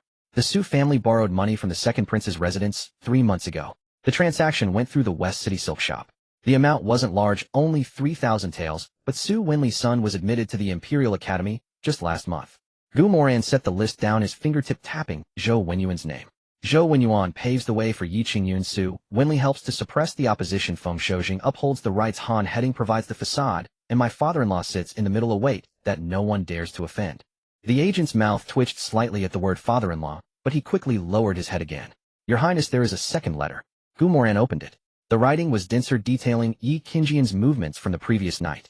After leaving the Prime Minister's residence, Yi Qingyun did not return to his inn. Instead, he went to the Songyue book house in the southern part of the city, staying until the 3rd watch of the night. He purchased 20 sheets of high-grade paper and 3 ink sticks of aged pine soot, and also rented the back room to write for 2 hours. As Moran finished reading the last line, the cries of breakfast vendors drifted over the wall from the street, the aroma of hot oil overwhelming the scent of ink. The capital was awakening with clamor, and so was the brewing conspiracy. He wasn't crushed by being turned away from the Su residence. Instead, he seems more energized. The agent hesitated. The bookshop owner said that Yi Qingyun rode into the night. At one point he slammed the table and declared, "After tomorrow there will be no one in this capital who dares to look down on me, Yi Qingyun." Gu Moran folded the report and burned it over the candle flame. The arrogance of the newly rich. The destitute scholar fears nothing more than being unseen. The more obstacles placed in his way, the more he feels he stands at the forefront of a great wave. The system panel flashed before his eyes, read text scrolling at the edge of his vision. Child of Destiny, Yi Qingyun's fortune value continuously rising. Fortune compensation channel activated after contact with Prime Minister's residence. Compensation source Yesu, old packed emotional line. Gu Moran stared at the line of text. The tea had gone cold, its bitterness settling at the root of his tongue. The image that surfaced in his mind was of Su Yao from the night before, sitting on the edge of the desk, her hand clutching his lapel, refusing to let go. The Yesu old pact. The heavens truly had no conscience. Seeing his silence, the agent took a half step back. "Your Highness, shall we have someone watch Lady Su's residence?" Gu Moran looked up. "Watch what?" The agent lowered his back. "Since Yi Qingyun has an old pact with the Su family, if he tries to send a letter to Lady Su." Gu Moran set the cup down the porcelain base, striking the wooden desk with a short sharp sound. "No need to watch Qing Shuang Court." The agent was taken aback. Gu Moran handed the list of judges back, his voice steady, but each word clearly enunciated. "If a person must be watched to be kept, they will leave eventually." The agent took the paper, not daring to say more, and retreated to the door, only to be called back. "Watch Yi Qingyun's pageboy. Watch Zhou Wenyuan's carriage. Watch Su Wenli's son. Before the poetry gathering tomorrow, I want to know who each of them has spoken to." "Understood." After the agent left, Gu Moran rose and went to the corridor to wash his hands. The well water was just drawn, coldness creeping from his palms up to his wrists. As he dried his hands, Steward Fu hurried over from the other side, holding a stack of fabric swatches. "Your Highness, the materials for Lady Xie's gowns have arrived. There's moon-white lake blue and a bolt of dark-patterned bamboo green." Gu Moran glanced at them. The lake blue was too flashy, the moon-white too plain. The bamboo green with its dark pattern was unobtrusive in the morning light, yet revealed fine details with the slightest movement of the sleeve, perfect for Xiao Wanqing. The bamboo green. Steward Fu held the bolt securely. This old servant thought the same. Lady Xie is a woman of propriety, overly bright colors would make her uncomfortable. Gu Moran walked out, the stone slabs beneath his feet still damp, his boot soles leaving faint watermarks. "Tell the seamstresses to loosen the waist by half an inch and narrow the cuffs. She will need to rise and compose poetry in public. The sleeves must not drag." Steward Fu noted this, following half a step behind. "Your Highness, Lady Su barely touched her breakfast." Gu Moran's pace slowed slightly. "Did they say so at Qing Shuang Court? Why, you came to the kitchen for some plain congee," saying the young lad's throat was a bit sore.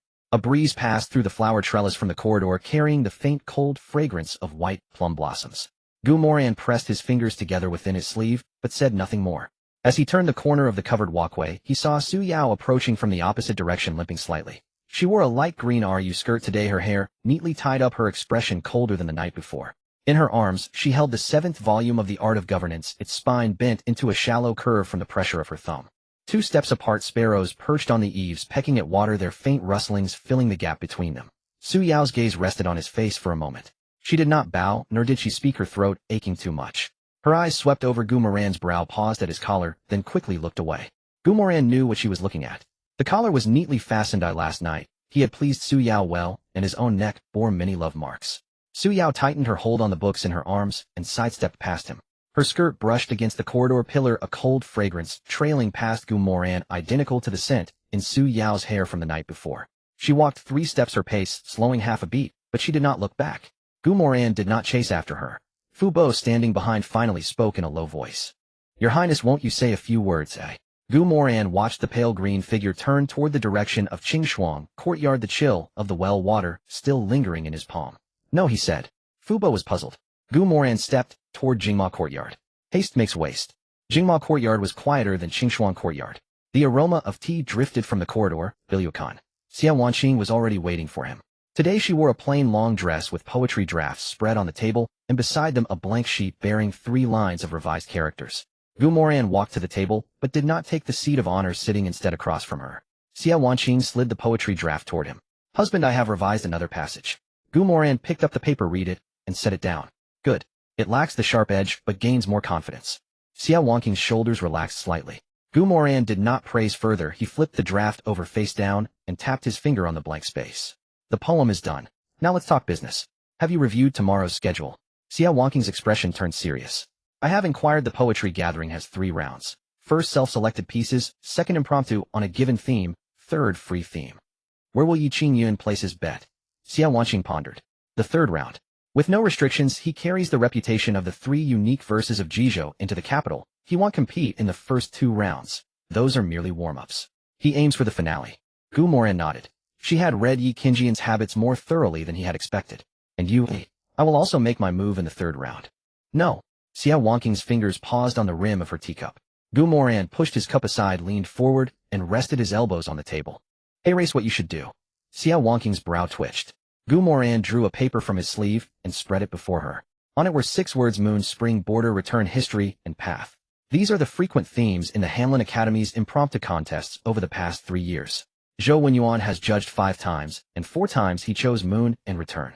Su Yao was silent for a moment, her fingers tracing an inch along the table's edge before withdrawing. Husband, if someone publicly questions tomorrow that this poem isn't mine, what should I say? What do you think? I would reply, a poem can be judged by others, but it cannot be taken away. Moran regarded her for a moment. One more line is needed. Su Yao waited. If the questioning persists, add, if you believe Wanqing unworthy of such a poem, feel free to propose a theme on the spot, and Wanqing will oblige. Su Yao's hand clenched on her knee. But what if they actually challenge me? You are the foremost of the capital's 4 talented women. Who have you ever lost to an impromptu verse? Su Yao did not answer, but her clenched hand slowly relaxed. Moran rose, drew several prepared papers from his sleeve, folded them neatly, and placed them beside the poetry draft. Study these verses, they may offer some inspiration. At the door he added, tomorrow you are not seeking their approval. Your presence alone carries weight. Su Yao lowered her gaze to the 2 sheets of rice paper, filled with verses. In the courtyard, the mingled scents of tea, ink, and dried flowers filled the corridor. In her mind surfaced the image of her father's furrowed brow when probed by the 2nd prince's retainers at the Imperial Academy. I will give it my all. Moran left Jingma courtyard. Fu Bo waited outside, holding a small note from the palace. Your Highness, this came from Hanzhong Hall. Moran took and unfolded it. The note bore Consort Chen's handwriting. Tomorrow, don't lose too badly. Moran folded the note and tucked it into his sleeve. Mother is always so comforting. Fu Bo suppressed a smile. Moran returned to his study. The system's red text flashed again. Yi Qingyun's luck value, daily growth rate 4. 5. Poetry gathering countdown 1 day. Moran closed the panel, his fingertips tracing 2 lines on the desk. Tomorrow at the poetry gathering, Yi Qingyun would carry more weight than he realized. Moran spread a blank sheet and began listing the seating schedule and potential variables for the next day. He paused at the 7th item. The panel popped up again, Heaven's Correction Force, pulling Su Yao's emotional anchor 21. Changes in Beauty's affection, Su Yao 930. Source of fluctuation, 2 consecutive nights of intimacy have triggered physical dependence and emotional loosening, but her rational side still suppresses it. Resentment and wavering coexist. Shenlinger 52-2. Source, emotional attachment leading to daily reliance. Su Yao 32-20. Source, the poem has sparked deep admiration, believing the host hides his talent. Moran looked at these 3 sets of data. Shenlinger was stable, steady daily growth sufficed. Su Yao was rising. If the poetry gathering went well, her number would soar. Su Yao from negative to positive 9. So all his hard work over 2 nights, and she was clearly enjoying it more than anyone. Only positive 9. The return on investment made Moran's lips twitch. Well, at least it showed she no longer disliked him, but she was still a long way from falling for him. Host in the inner court, what matters is dignity and pride, not indulging in romance. Meanwhile, Yi Qingyun kept writing. He smoothed out the last sheet of rice paper, pressing its corners with his palm. 6 poems lay spread on the table. He read them one by one, the taste of last night's cheap wine lingering on his tongue, his throat dry and tight. But when he reached the final couplet of the 6th poem, his voice rose half an octave. Good. These 6 are enough. The servant Shuha was fast asleep, face pressed against a bundle, drool soaking through its cloth. Yi Qingyun tapped the table with his brush handle. Get up.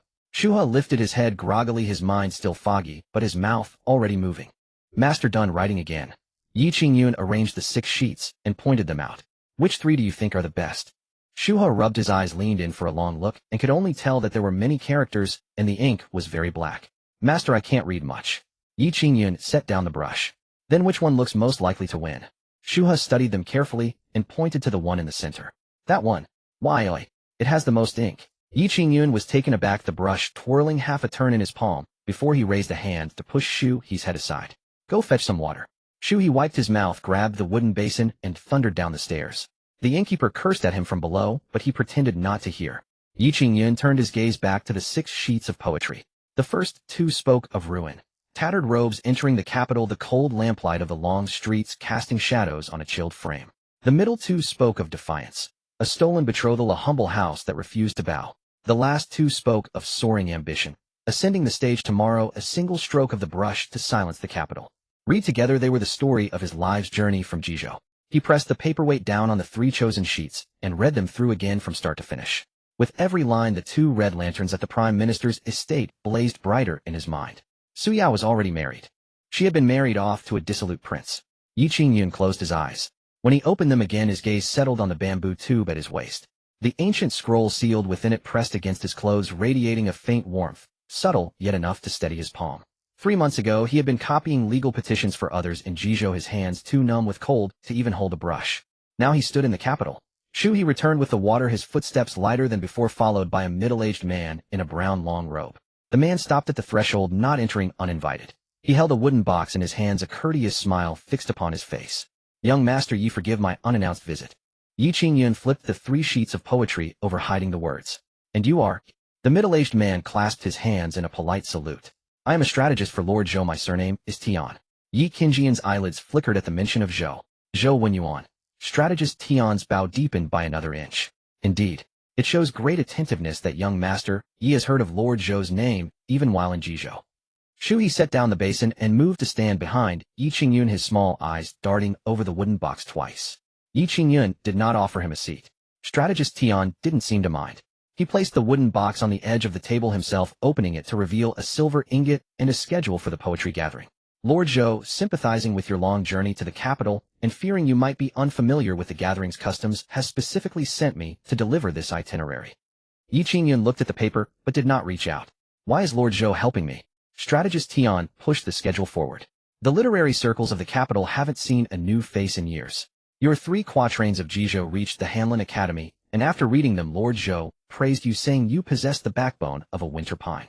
Yi Qingyun's fingers tapped lightly on the edge of the table. The backbone of a winter pine. It sounded pleasing to the ear. He picked up the schedule and scanned it, his brow furrowing slightly. "I go last." Strategist Tian nodded. "The first few are from the Hanlin Academy. Their poetic style is steady, good for warming up the audience. After them are all unknowns, and then you, young master, ye will give everyone a fresh surprise." He muttered quietly from the side. "So they're just setting the stage for our master." Strategist Tian glanced at He but didn't refute it. Yi Qingyun put the schedule down. "And what else?" Strategist Tian produced a second piece of paper from his sleeve, holding it under his palm, not fully offering it. "The final round of judging includes an impromptu topic. The 5 judges will pose a question on the spot, and the participants must answer in verse extemporaneously." Yi Qingyun looked at the paper beneath his hand. "What's that you have there?" Strategist Tian smiled. "The topic." The room fell silent. Outside the window, a vegetable vendor passed by, his bamboo baskets thudding dully as they scraped against the corner of the wall. He looked from Yi Qingyun to the paper, his eyes brightening. "Master, with the topic in hand, isn't it a sure win?" Yi Qingyun raised a hand, and he swallowed the rest of his words. Strategist Tian maintained his posture, holding out the paper. "Young master, the capital is not like Jizhou. There are many with talent, and even more with connections. Lord Zhou is willing to pave a path for you." Yi Qingyun stared at the paper. The tightly shut gates of the Prime Minister's estate flashed in his mind, followed by the glance the doorman had given his cloth boots. If he took the topic, tomorrow would be more secure. If he didn't, he would face the scorn of the entire capital. He tucked the schedule into his sleeve, but did not take the second paper. Yi Qingyun have no need to cheat. Strategist Tian's hand froze in midair. He opened his mouth, his face crumpling in confusion. Strategist Tian withdrew the paper, his smile still in place, but the warmth in his eyes had cooled somewhat. "Young master, ye has an unyielding spirit. Lord Zhou will appreciate that." Yi Qingyun pointed to the silver on the table. "Leave the silver." Strategist Tian was taken aback. Yi Qingyun took a gulp of the cold tea, the bitterness causing a slight frown, but his words were steady. "I'll walk my own path. But I still need a change of clothes. When I step onto that stage tomorrow, I can't have everyone staring at the holes in my shoes." Strategist Tian laughed aloud, clasped his hands in farewell, and took his leave. After he was gone, he pounced on the silver, holding it in both hands to weigh it. "Master, this is real silver. Go buy some clothes. Dark gray fine cotton. Nothing too expensive, but the tailoring must be impeccable." He was puzzled. "We have money now, and you still want cloth clothes." Yi Qingyun picked up his old robe and gave it a shake, the frayed edges at the cuffs looking fuzzy in the morning light. "Tomorrow the first thing they need to see is a poor scholar, and only the second thing they'll hear is my poetry." The greater the contrast, the louder the impact. Shuhei understood and ran downstairs clutching the silver. By the afternoon, the dark gray fine cotton robe had arrived. Yi Qingyun changed into it and stood before the bronze mirror. The mirror surface was tarnished, his reflection rippling like water. The clothes weren't expensive, but the shoulder line was sharp and the bamboo tube at his waist held the folds in place. He looked a full 3 parts more refined. He smoothed his cuffs, sat back at the table, and took out the poems again. Entering the capital, the old vow, soaring to the clouds. Each one could trace his life story. Each line could lay bare the Su family's retreat. He had never met Su Yao, but her name had lived in his mind for far too many years. When he was a child, his father drunk would clap him on the shoulder and say, "Qingyun, one day you'll go to the capital, marry a girl from the Su family, and rise above everyone else." Later his father died in bed, the roof leaking, and even the coffin money had to be borrowed. Yi Qingyun picked up the second poem, his gaze fixed on the 2 characters, old vow. Tomorrow was not just about gaining fame. Su Wenyuan would have to squirm in his seat before the entire assembly. Su Yao would have to know she married the wrong man. And that Moran. He would have to understand that some things couldn't be taken away by a mere imperial decree. As for whether Su Yao herself was willing to marry him, that thought had never crossed his mind. In his heart, this marriage was his father's dying wish, a debt the Su family owed him. Su Yao was supposed to wait for him to come and claim her. In the evening, the system panel materialized in the study of the Prince Yi's residence. Notification: Yi Qingyun's confidence has reached the threshold for a high point. Luck value continuously rising. New node first cry at the poetry gathering is about to trigger. Moran stared at these 3 lines. He picked up a piece of paper. On it was the record of strategist Tian's visit delivered by an undercover agent half an hour ago. Yi Qingyun had refused the topic. He had refused it beautifully. Moran put the paper down, his fingers tapping twice on the table. He has pride, brains, and the sense to know what to wear on stage. Unfortunately, the schedule you got is real. But there's one person on that stage tomorrow you didn't account for. He set his brush back on the rest, leaned back in his chair, and rubbed his thumb along the rim of his teacup. Yi Qingyun had prepared 3 poems, 1 to warm up, 1 to strike, 1 to close the net. The plan was clear, the rhythm right. Against any other opponent, that strategy might have caught them off guard. But he had missed one thing.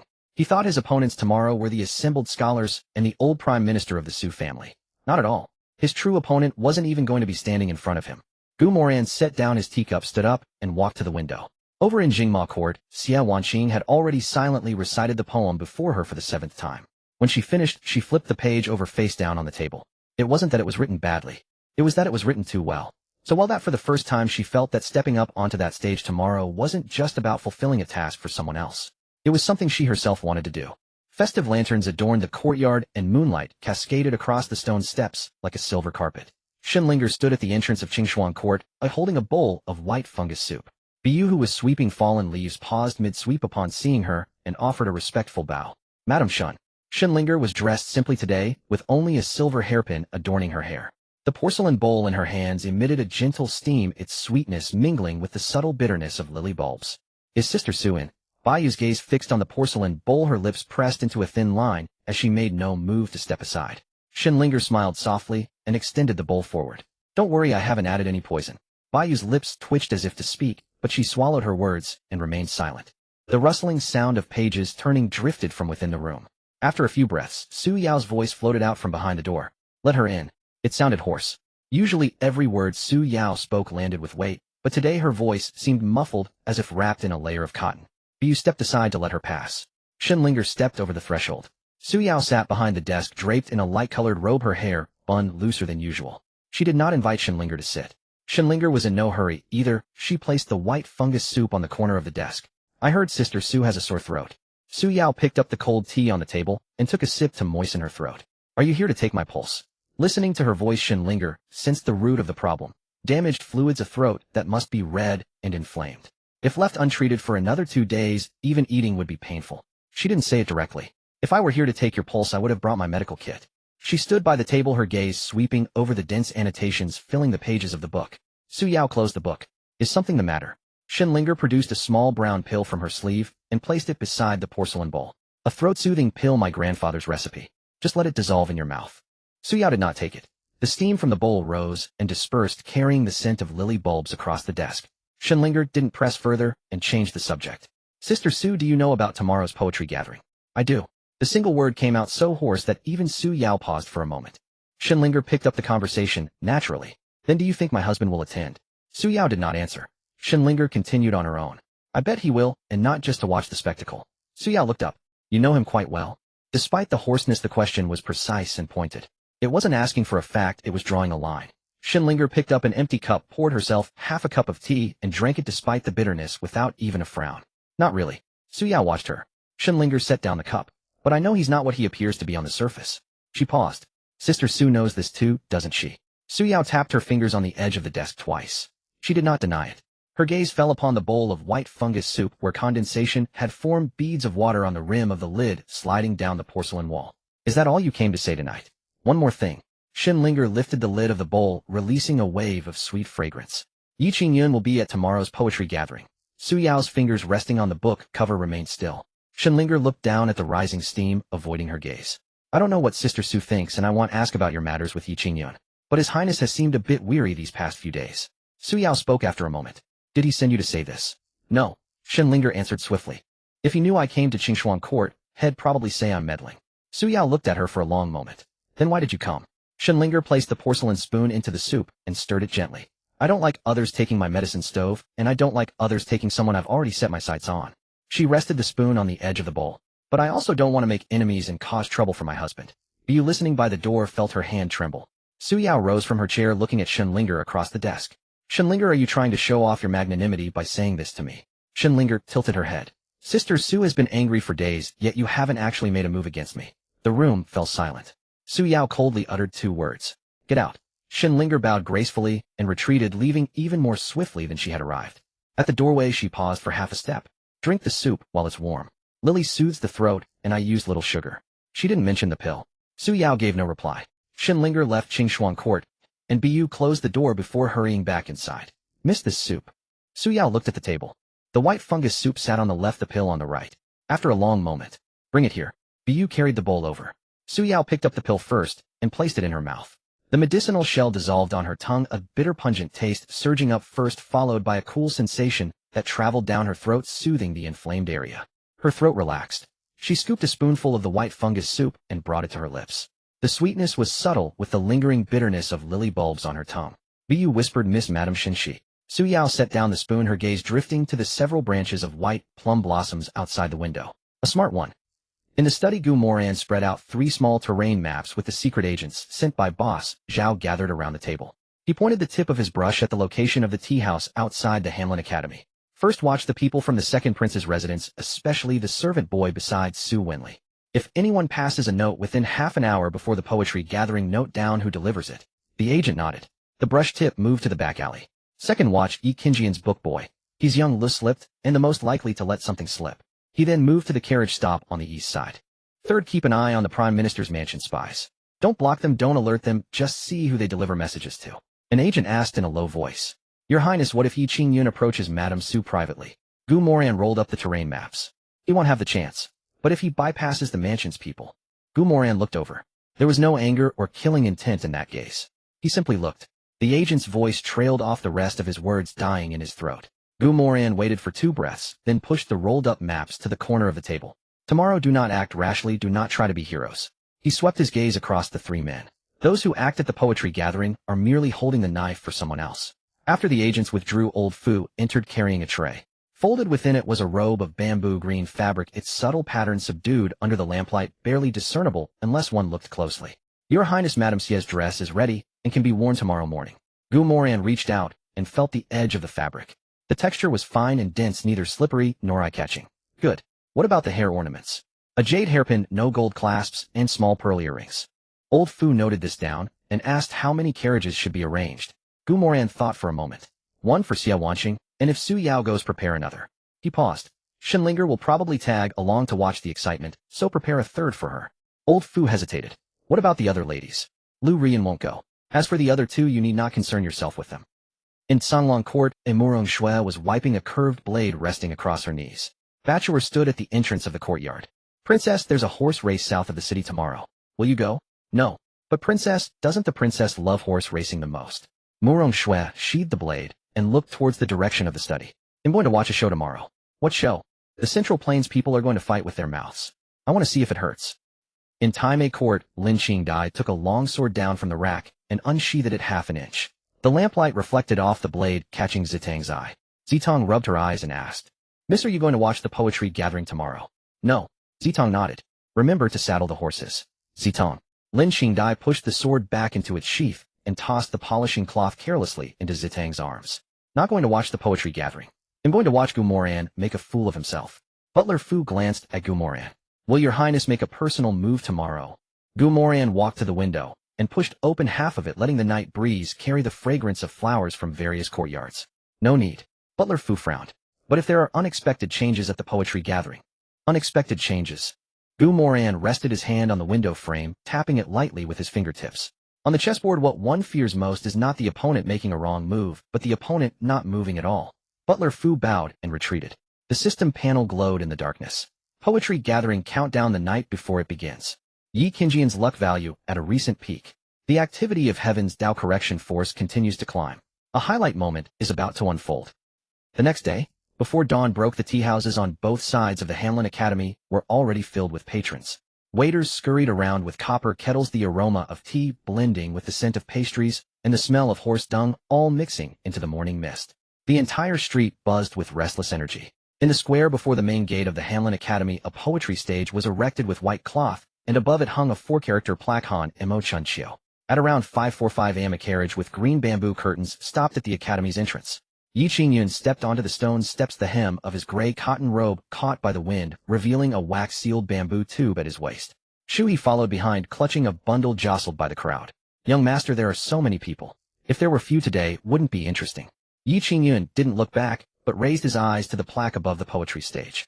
Its fresh gold paint glinted in the morning light, making one squint. He straightened his sleeves, walked forward, and presented his invitation. Yi Qingyun from Jizhou. The clerk's hand, which was flipping through the registry, paused as he looked up to size him up. Several scholars nearby were already whispering to each other. Is he the one who wrote the 3 masterpieces of Jizhou? He looks young, but his clothes are rather shabby. What does shabby matter? As long as his poetry is good. Yi Qingyun heard them clearly and straightened his back even more. The clerk handed the invitation back. Wait on the left side. Yi Qingyun took the invitation. Thank you. Shui followed him to the waiting area, lowering his voice. Young master, they're laughing at your plain clothes. Yi Qingyun looked at the poetry stage ahead, the manuscript in his sleeve pressing against his palm, its edges stiff and rough. Plain is good. Let them underestimate me at first glance so I can shut them up at the second. Shui took a breath of the morning mist and coughed twice, choked by the sandalwood incense. Young master, that's satisfying to hear. In the waiting area, the first scholar from the Hanlin Academy, there to warm up the crowd, stood by the stage, lips moving constantly, his folding fan squeezed hot in his hand. The second was the nephew of a Ministry of Rights official, draped in a fox fur collar over his brocade robe, with a servant beside him, holding a hand warmer. Yi Qingyun stood next to them in his cloth-clothes bamboo tube, an old book bag. Everyone knew he was from out of town. Someone let out a laugh. Brother Yi has come all the way from Jizhou. It must have been a tiring journey. Just don't bring the dust of the official road onto the poetry stage today. Yi Qingyun looked over. The speaker wore a jade-colored robe, a white jade pendant at his waist, stood with a casual air, gently waving a folding fan. Yi Qingyun asked, "And how should I address you?" The man snapped his fan shut. Lu Zhibai from the Imperial College. Yi Qingyun's fingers touched the manuscript in his sleeve, the paper edge pressing against his palm. He had to endure. This wasn't the time to trade barbs with such a person. But if he said nothing at all, others would only think he was intimidated. Yi Qingyun raised his head. Brother Lu is right. Only after traveling 1,000 miles through the dust is one fit to step onto the stage. Lu Zhibai raised an eyebrow. Yi Qingyun continued. If you've only walked from your front door to the Hanlin Academy, it's only natural your shoes are clean. Someone beside them turned away, stifling a laugh. Lu Zhibai gripped his fan handle, his lips pressed into a thin line. Brother Yi has a sharp tongue. Let's hope you have more than just a sharp tongue when you get on stage. Yi Qingyun looked away. That depends on whether you have the patience to wait until then. Lu Zhibai started to speak again, but his servant tugged at his sleeve. Young master, Lord Zhou has arrived. Directly opposite the poetry stage, the seats for the 5 judges were already arranged. Teacups, writing brushes, ink, the registry, and a celadone incense burner, all set out in perfect order. Zhou Wenyuan arrived first. Dressed in his Hanlin official robes, he walked at a measured pace. As he passed Yi Qingyun, his gaze lingered on the gray cotton robe for a brief moment. Yi Qingyun clasped his hands in salute. Lord Zhou. Zhou Wenyuan didn't stop, only nodded. Young master, Yi write well today. Yi Qingyun lowered his head. This student will bear it in mind. After these words, the looks directed at Yi Qingyun from those around him shifted. Lu Zhibai put away his fan and said nothing more.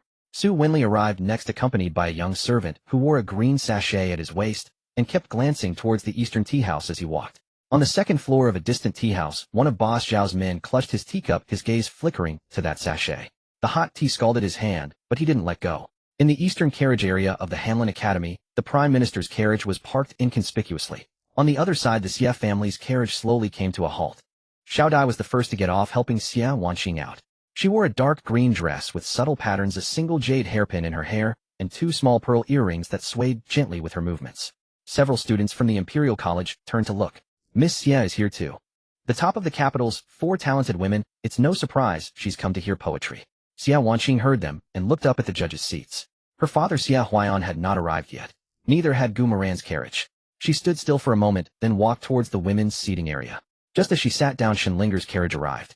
Shenlinger lifted the curtain and poked her head out. The smells of tea, sweat, and leather hit her nose all at once. She raised an eyebrow slightly, then took Chueyer's hand to step down. So many people. The smell of medicine is strong today. Chueyer didn't understand. Miss, what medicine smell? Fame and fortune are medicine. Take too much and it goes to your head. Shenlinger swept her gaze over the poetry stage, the judges' seats, and then over the scholars clutching their manuscripts with sweaty palms. She spotted Xia Wanqing and hurried over to sit beside her. Sister Wanqing, are you nervous? Xia Wanqing held her teacup, the warmth pressing against the back of her fingers. A little. Shenlinger caught a glimpse of the corner of an envelope peeking out from Xia Wanqing's sleeve and lowered her voice. From His Highness. Xia Wanqing nodded. Shenlinger leaned in half an inch. Did he tell you to talk back to anyone who dares to question you? Xia Wanqing looked up at her. How did you know? Shenlinger's shoulders shook with a soft laugh. He seems lazy, but he has the sharpest tongue when he's protective. As her words faded, another carriage stopped not far away. It was the carriage from Qingshuang Court. Su Yao stepped out, and the surrounding chatter died down by half a beat. Baiyu held her arm, her palms sweating. Miss, do we really have to go in? Su Yao stepped onto the stone path, the sandalwood incense wafting from the Hanlon Academy's gate clogging her throat. She could have simply not come. But if she didn't, the old agreement would be theirs to twist. By coming, at least she was here sitting in her place. Let's go in. Baiyu pressed on in a low voice. What if Yi Qingyun really brings up the old agreement in public? Su Yao did not pause. Then let him speak. Baiyu was anxious. Miss, what if he uses this to humiliate you? Su Yao looked toward the poetry stage, her tone steady. If I don't go, that would be letting him humiliate me. Baiyu fell silent and followed her inside. In the women's seating area, Shenlinger saw her and paused, a pine nut candy frozen at her lips. Xia Wanqing stood up and bowed. Sister Su. Su Yao approached her, gaze pausing briefly on Xia Wanqing's face before glancing at Shenlinger, saying nothing. Shenlinger shifted half an inch aside and patted the seat. Sister Su, sit here. It faces the poetry stage directly with a great view. Su Yao glanced at her and sat down. A tea table stood between the 3, laden with candied fruits, melon seeds, and poetry-gathering brochures. Shenlinger casually pushed a plate of osmanthus cakes towards Su Yao. Su Yao picked up her tea, ignoring the cakes. On the other side of the poetry stage, Moran Shui, clad in a short northern border robe, entered. She glanced at the women's seating area but didn't approach, leading Bachelor directly up to the 2nd floor of the Eastern Tea House, claiming a spot by the railing. Bachelor held a plate of dried beef, scanning the crowd below with a bewildered look. Princess, they haven't started fighting yet. Moran Shui leaned against the railing. Central Plains people say a lot of words before they fight. Bachelor tore off a strip of meat and stuffed it into his mouth. How long will that take? Moran Shui swept her gaze across the crowd below, spotting Yi Qingyun, then Xia Wanqing, and finally fixing her jade-green eyes on the still empty chair, lingering on it for a moment. We'll wait until that shameless Central Plains man from the manor arrives. At the street corner, the horse from Taimei Court had just come to a halt. Lin Qingdai dismounted, tossing the reins to Zitong. She bypassed the main gate and slipped into the Eastern Tea House. Zitong followed, reminding her in a low voice. Miss, His Highness has reserved a seat for you in the women's area. Lin Qingdai didn't look back. Who wants to sit in a seat he reserved? She ascended to the 2nd floor and took her seat, landing exactly 3 tables away from Moran Shui. Moran Shui turned her head and raised her chin. You're also here to watch the Central Plains people fight with their mouths. Lin Qingdai picked up the teapot on the table, sniffed it, set it down, and pushed it away in disdain. I'm here to see how the prodigal son makes a fool of himself. Moran Shui pointed at Yi Qingyun below. That one in plain clothes looks like he wants to win. Lin Qingdai's fingers rested on her sword scabbard. Many want to win, but whether he can withstand Gu Moran is another matter. Moran Shui glanced at her. You trust him that much? I only trust that he's very good at causing trouble. Lin Qingdai propped the scabbard against her knee and poured herself a cup of hot tea. Downstairs, the judges were taking their seats one by one. Xia Huaiyan arrived. Xia Wanqing's hand holding her teacup tightened briefly as her gaze followed her father's figure until he settled into the seat slightly left of center at the judges' table, then she set the cup down. Xia Huaiyan also swept his eyes across the women's area, pausing for a breath on the bamboo green dress before looking away and nodding at Zhou Wenyuan. Zhou Wenyuan exchanged pleasantries. Su Wenli smiled along, and Han Heading sat down with his cane, coughing a couple of times as the surrounding noise gradually dimmed. Only Gu Moran's seat remained empty. Yi Qingyun glanced at that chair. Shu He leaned and lowering his voice. Young master, that third prince isn't afraid to show up, is he? Inside his sleeve, Yi Qingyun's fingers pressed against the poetry drafts, the paper bending under his touch. Not being able to witness my talent firsthand is his loss. Nearby by the waiting area, the voices of a few Hanlin Academy students weren't muted. That's the Prime Minister's legitimate daughter, now married to the third prince. I heard she was previously betrothed to another family. Shu He swallowed this gossip and turned to tell Yi Qingyun. Young master, in the women's area, the one in white, is Lady Su. Yi Qingyun followed her gaze. Su Yao sat sideways to the poetry stage, holding her teacup with an impeccably straight back, her posture unyielding even in that simple act. Her expression was calm, indifferent to scrutinizing anyone around her. Several equally striking women sat beside her, but she stood out unmistakably. Yi Qingyun's chest heaved with intensity. Just then Su Yao's gaze swept toward the poetry stage, landing on the draped canopy. It was a casual glance, unfocused. But Yi Qingyun stood in that direction. He took it as Su Yao looking at him. The breath in his chest didn't ease, instead it pressed down heavier. He straightened his back, the 3 poetry drafts in his sleeve pressing closer against his palm. Su Yao's gaze had already withdrawn. Setting the teacup back on the table, she lowered her head to flip through the poetry gathering brochure page by page, her expression ordinary. Just then the sound of carriage wheels came from outside the Hanlin Academy. A carriage of black ebony would stopped at the gate, and old Fu lifted the curtain. Gu Moran stepped out wearing a loose moon-white brocade robe, still holding half an uneaten pastry in his hand. He took a bite and surveyed the poetry stage. He swallowed the pastry and wiped his hands. Not started yet. Then I've arrived just in time. Yi Qingyun stared at him, the 3 poetry drafts pressed against his palm, the edges of the paper digging in with a fine sharp ache.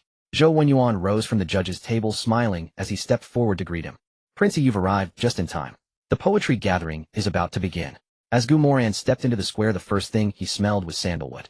Incense burners flanked the poetry stage, the smoke dispersed by the morning breeze mingling with the scent of crispy pastries drifting from the tea house. It was as lively as a temple fair, yet everyone clutched poetry drafts, putting on airs of scholars. Old Fu followed behind, taking the half-eaten pastry with practiced ease, causing several nearby clerks to twitch their eyelids. Gu Moran swept his gaze across the entire scene. At the judge's table, Zhou Wenyuan smiled politely. Su Wenli hid behind his teacup. Xia Huaiyan sat upright. Han Heading's eyes were half-closed, and Feng Shoujing was flipping through a ritual book. In the women's area, Xia Wanqing sat among the bamboo green dresses, her fingers pressing against her sleeve. Su Yao sat beside her, her expression steady. Shenlinger tucked a pine nut candy into her sleeve pocket, caught Gu Moran's eye, and winked at him. On the tea house's second floor, Murong Shui leaned against the railing, while Lin Qingdai sat 3 tables away. 2 people who should have been at odds with each other now directed their gazes toward the same spot, both waiting for him to make a fool of himself. Gu Moran ran through the situation in his mind. Su Yao's demeanor indicated that Heaven's Tao hadn't taken her away. Xia Wanqing was steady, her killing blow well hidden. Yi Qingyun's momentum was high. Today's blade couldn't strike too early. He needed to let him build his stage first. Zhou Wenyuan stepped down 2 stairs from the judge's table. Princey, your seat is over here.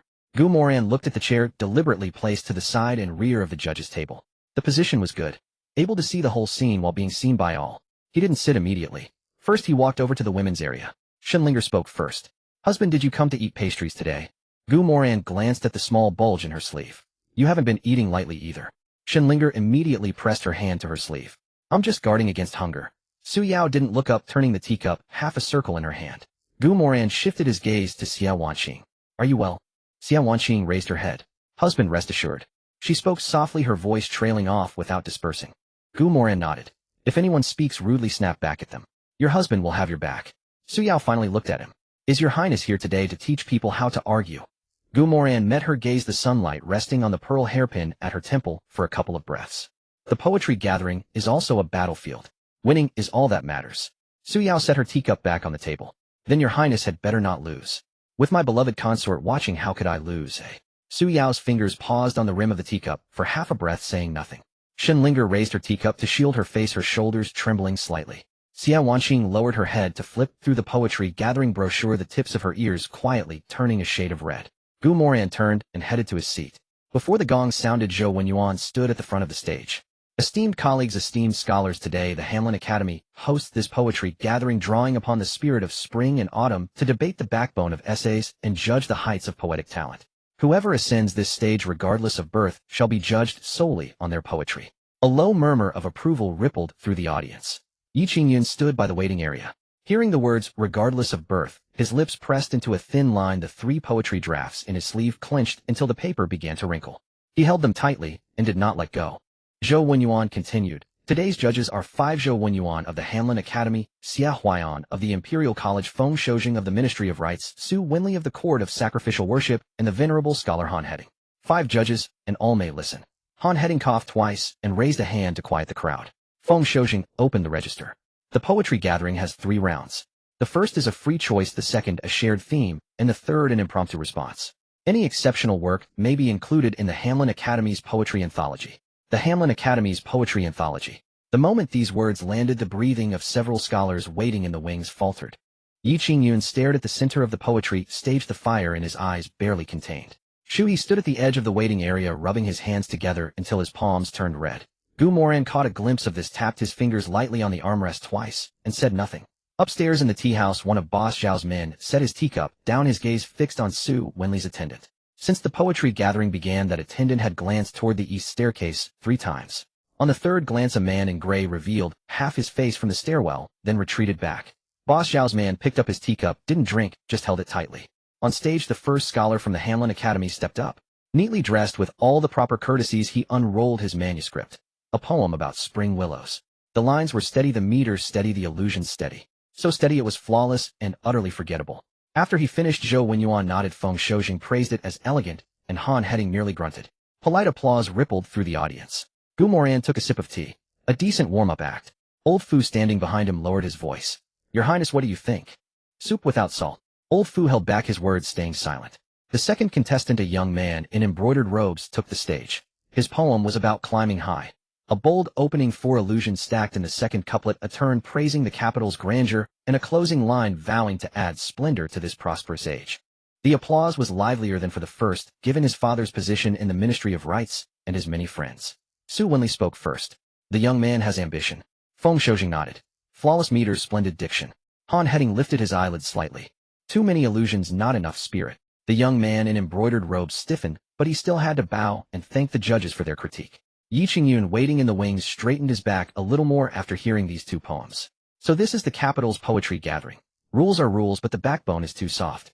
He smoothed his sleeves and said nothing. Half an hour later, he leaned in close. Young master, there's no one left. It's your turn. Yi Qingyun nodded. He stepped onto the poetry stage, his gray-blue robes standing against the white canvas backdrop, and murmurs rose from the audience. Is this the Yi Qingyun from Jizhou? A true commoner. I heard there was an old agreement with the Chancellor's mansion, and the lady in question is here today. As these words spread, the air around the women's seating area tightened. Shenlier turned to look at Su Yao. Su Yao's hand holding her teacup remained steady, though the lid clinked against the rim with a crisp sound. Moran heard it. He didn't look at the stage, he glanced toward Su Yao first. Her expression hadn't changed. On stage, Zhou Wenyuan spoke with a smile. Young Master Yi, your 3 masterpieces from Jizhou are famous throughout the capital. Have you composed anything new today? Yi Qingyun clasped his hands toward the 5 judges. I have 3 poems. Oh, what are the titles? Yi Qingyun drew the first manuscript from his sleeve. As the paper unfolded, a morning breeze swept across the stage, carrying the scent of ink downwind. His gaze swept from the judges' table to the audience, finally resting on Moran for a moment. The title is Entering the Capital. A glint of interest lit Zhou Wenyuan's eyes. Moran's hand holding his teacup remained still. Yi Qingyun spoke, his enunciation rock steady. 10 years to sharpen a single blade. Today, I test its edge. The murmuring in the audience quieted. Not because they were stunned, but because many people closed their mouths after the first line, waiting for the next. The second line, a humble family has no treasures, only a satchel of ink I carry. In the women's section, Su Yao's fingers tightened slightly on the rim of her teacup. She didn't look at the stage, but she was listening. The third line, the capital's 1,000 masts ask where I hurry to. The fourth line landed, in plain robes I ascend the heights, the clear breeze measures itself. The entire venue fell silent. Han Heading slowly raised his eyelids. Su Wenli set down his teacup, and Xia Huaian tapped the table once with his finger. Moran leaned back in his chair, scanning the faces around him. Let him burn. The higher the flame, the better the show ahead. After 2 beats of silence, applause rose, first from the Hamlin scholars, then from the civil officials. Han Heading set down his teacup. The words entering the capital are written with backbone. Zhou Wenyuan immediately followed up. Young Master Yi has traveled from afar, and your first poem already shows such grandeur. Your 3 masterpieces from Jizhou are truly well-deserved. Su Wenli glanced at Zhou Wenyuan, then nodded in agreement. A humble family has no treasures, only a satchel of ink I carry. That line is excellent. Yi Qingyun stood on stage, not rushing to acknowledge the praise, simply clasping his hands toward the 5 judges. You flatter me, gentlemen. At the edge of the waiting area, he clutched the bundle, his face flushed red. Young Master won. Young Master will be famous. Moran glanced at him, brought the teacup to his lips. The tea had gone cold, a bitter taste pressing on his tongue. A system panel flickered at the edge of his vision. Yi Qingyun's chi fortune value increased by 2. Node resonance activated. Moran set the teacup down. In the women's section, Shenlier placed her melon seeds back in the dish and turned to Xiao Wanqing. Sister Wanqing, that one's got something. Xiao Wanqing's hand pressed on the poetry gathering roster, leaving faint creases in the paper. He does. Shenlier glanced at her sleeve. Afraid? Xiao Wanqing didn't answer immediately, her fingertip tracing the raised impression of a private seal on the poem manuscript hidden in her sleeve. No. Su Yao set the lid back on her teacup with a soft click. He writes about his own path. It can move people. Shenlier looked at her. Sister Su, are you praising him? Su Yao's gaze rested on the poetry stage, her voice kept steady. Being good at writing poetry and being a good person are 2 different things. Shenlier mulled those words over, then smiled. Sister Su, you're quite good at keeping your balance. Su Yao shot her a glance. I drank your soup after all. Shenlier immediately sat up straight. They'll send more tomorrow. Less sugar. Got it. As their words ended, Yi Qingyun on stage had already taken out his second manuscript. The second poem is a 7-character regulated verse titled Unbending. Someone in the audience whispered the title. Unbending. That title sounds tough. After entering the capital writing Unbending, the sequence connects. Moran heard these comments and tapped the fan bone lightly in his palm. Yi Qingyun isn't foolish. The first poem establishes the man, the second establishes his integrity, and the third will likely establish his name. On stage, Yi Qingyun spoke. A broken house, a sparse window listening to evening rain, a lone lamp on crumbling walls illuminating the rise and fall. The murmuring faded. The second couplet. I sold my books for 3 cups of wine and simmered ink to conceal a single true thought. The faces of several humble scholars in the waiting area changed. This isn't poverty invented from a high perch. This is someone who has known hardship, pressing that bitterness into every word. The third couplet landed. The world has always scorned the poor scholar. The vermilion gates stand deep shut against old friends. As he recited this line, Yi Qingyun's gaze searched toward the women's seating area. Su Yao's hand holding the teacup froze midair. Moran looked over at that moment too. He wasn't looking at Yi Qingyun. He was looking at Su Yao. Her hand hovered there, neither lowering nor raising the surface of the tea in her cup, perfectly still. Bu stood behind her, clenching the hem of her robe, her face pale. Moran withdrew his gaze and returned his attention to the stage. Yi Qingyun's line of sight followed Su Yao's direction, colliding with Moran's turned face. Moran picked up the cold tea and took a sip. On stage, Yi Qingyun continued with the 4th line. Yi Qingyun's voice cut through the clamor. The heavens and earth are the furnace, and I am the fuel. My ambition remains unquenched, awaiting the coming spring. Han Heading set his cane aside and sat up straight. Zhou Wenyuan's palm struck the table. Excellent poetry. Su Winley nodded in agreement, stroking his beard. What grand ambition and bold spirit. Such a resolute character is indeed rare. Xia Huaiyan looked down at the roster beside him.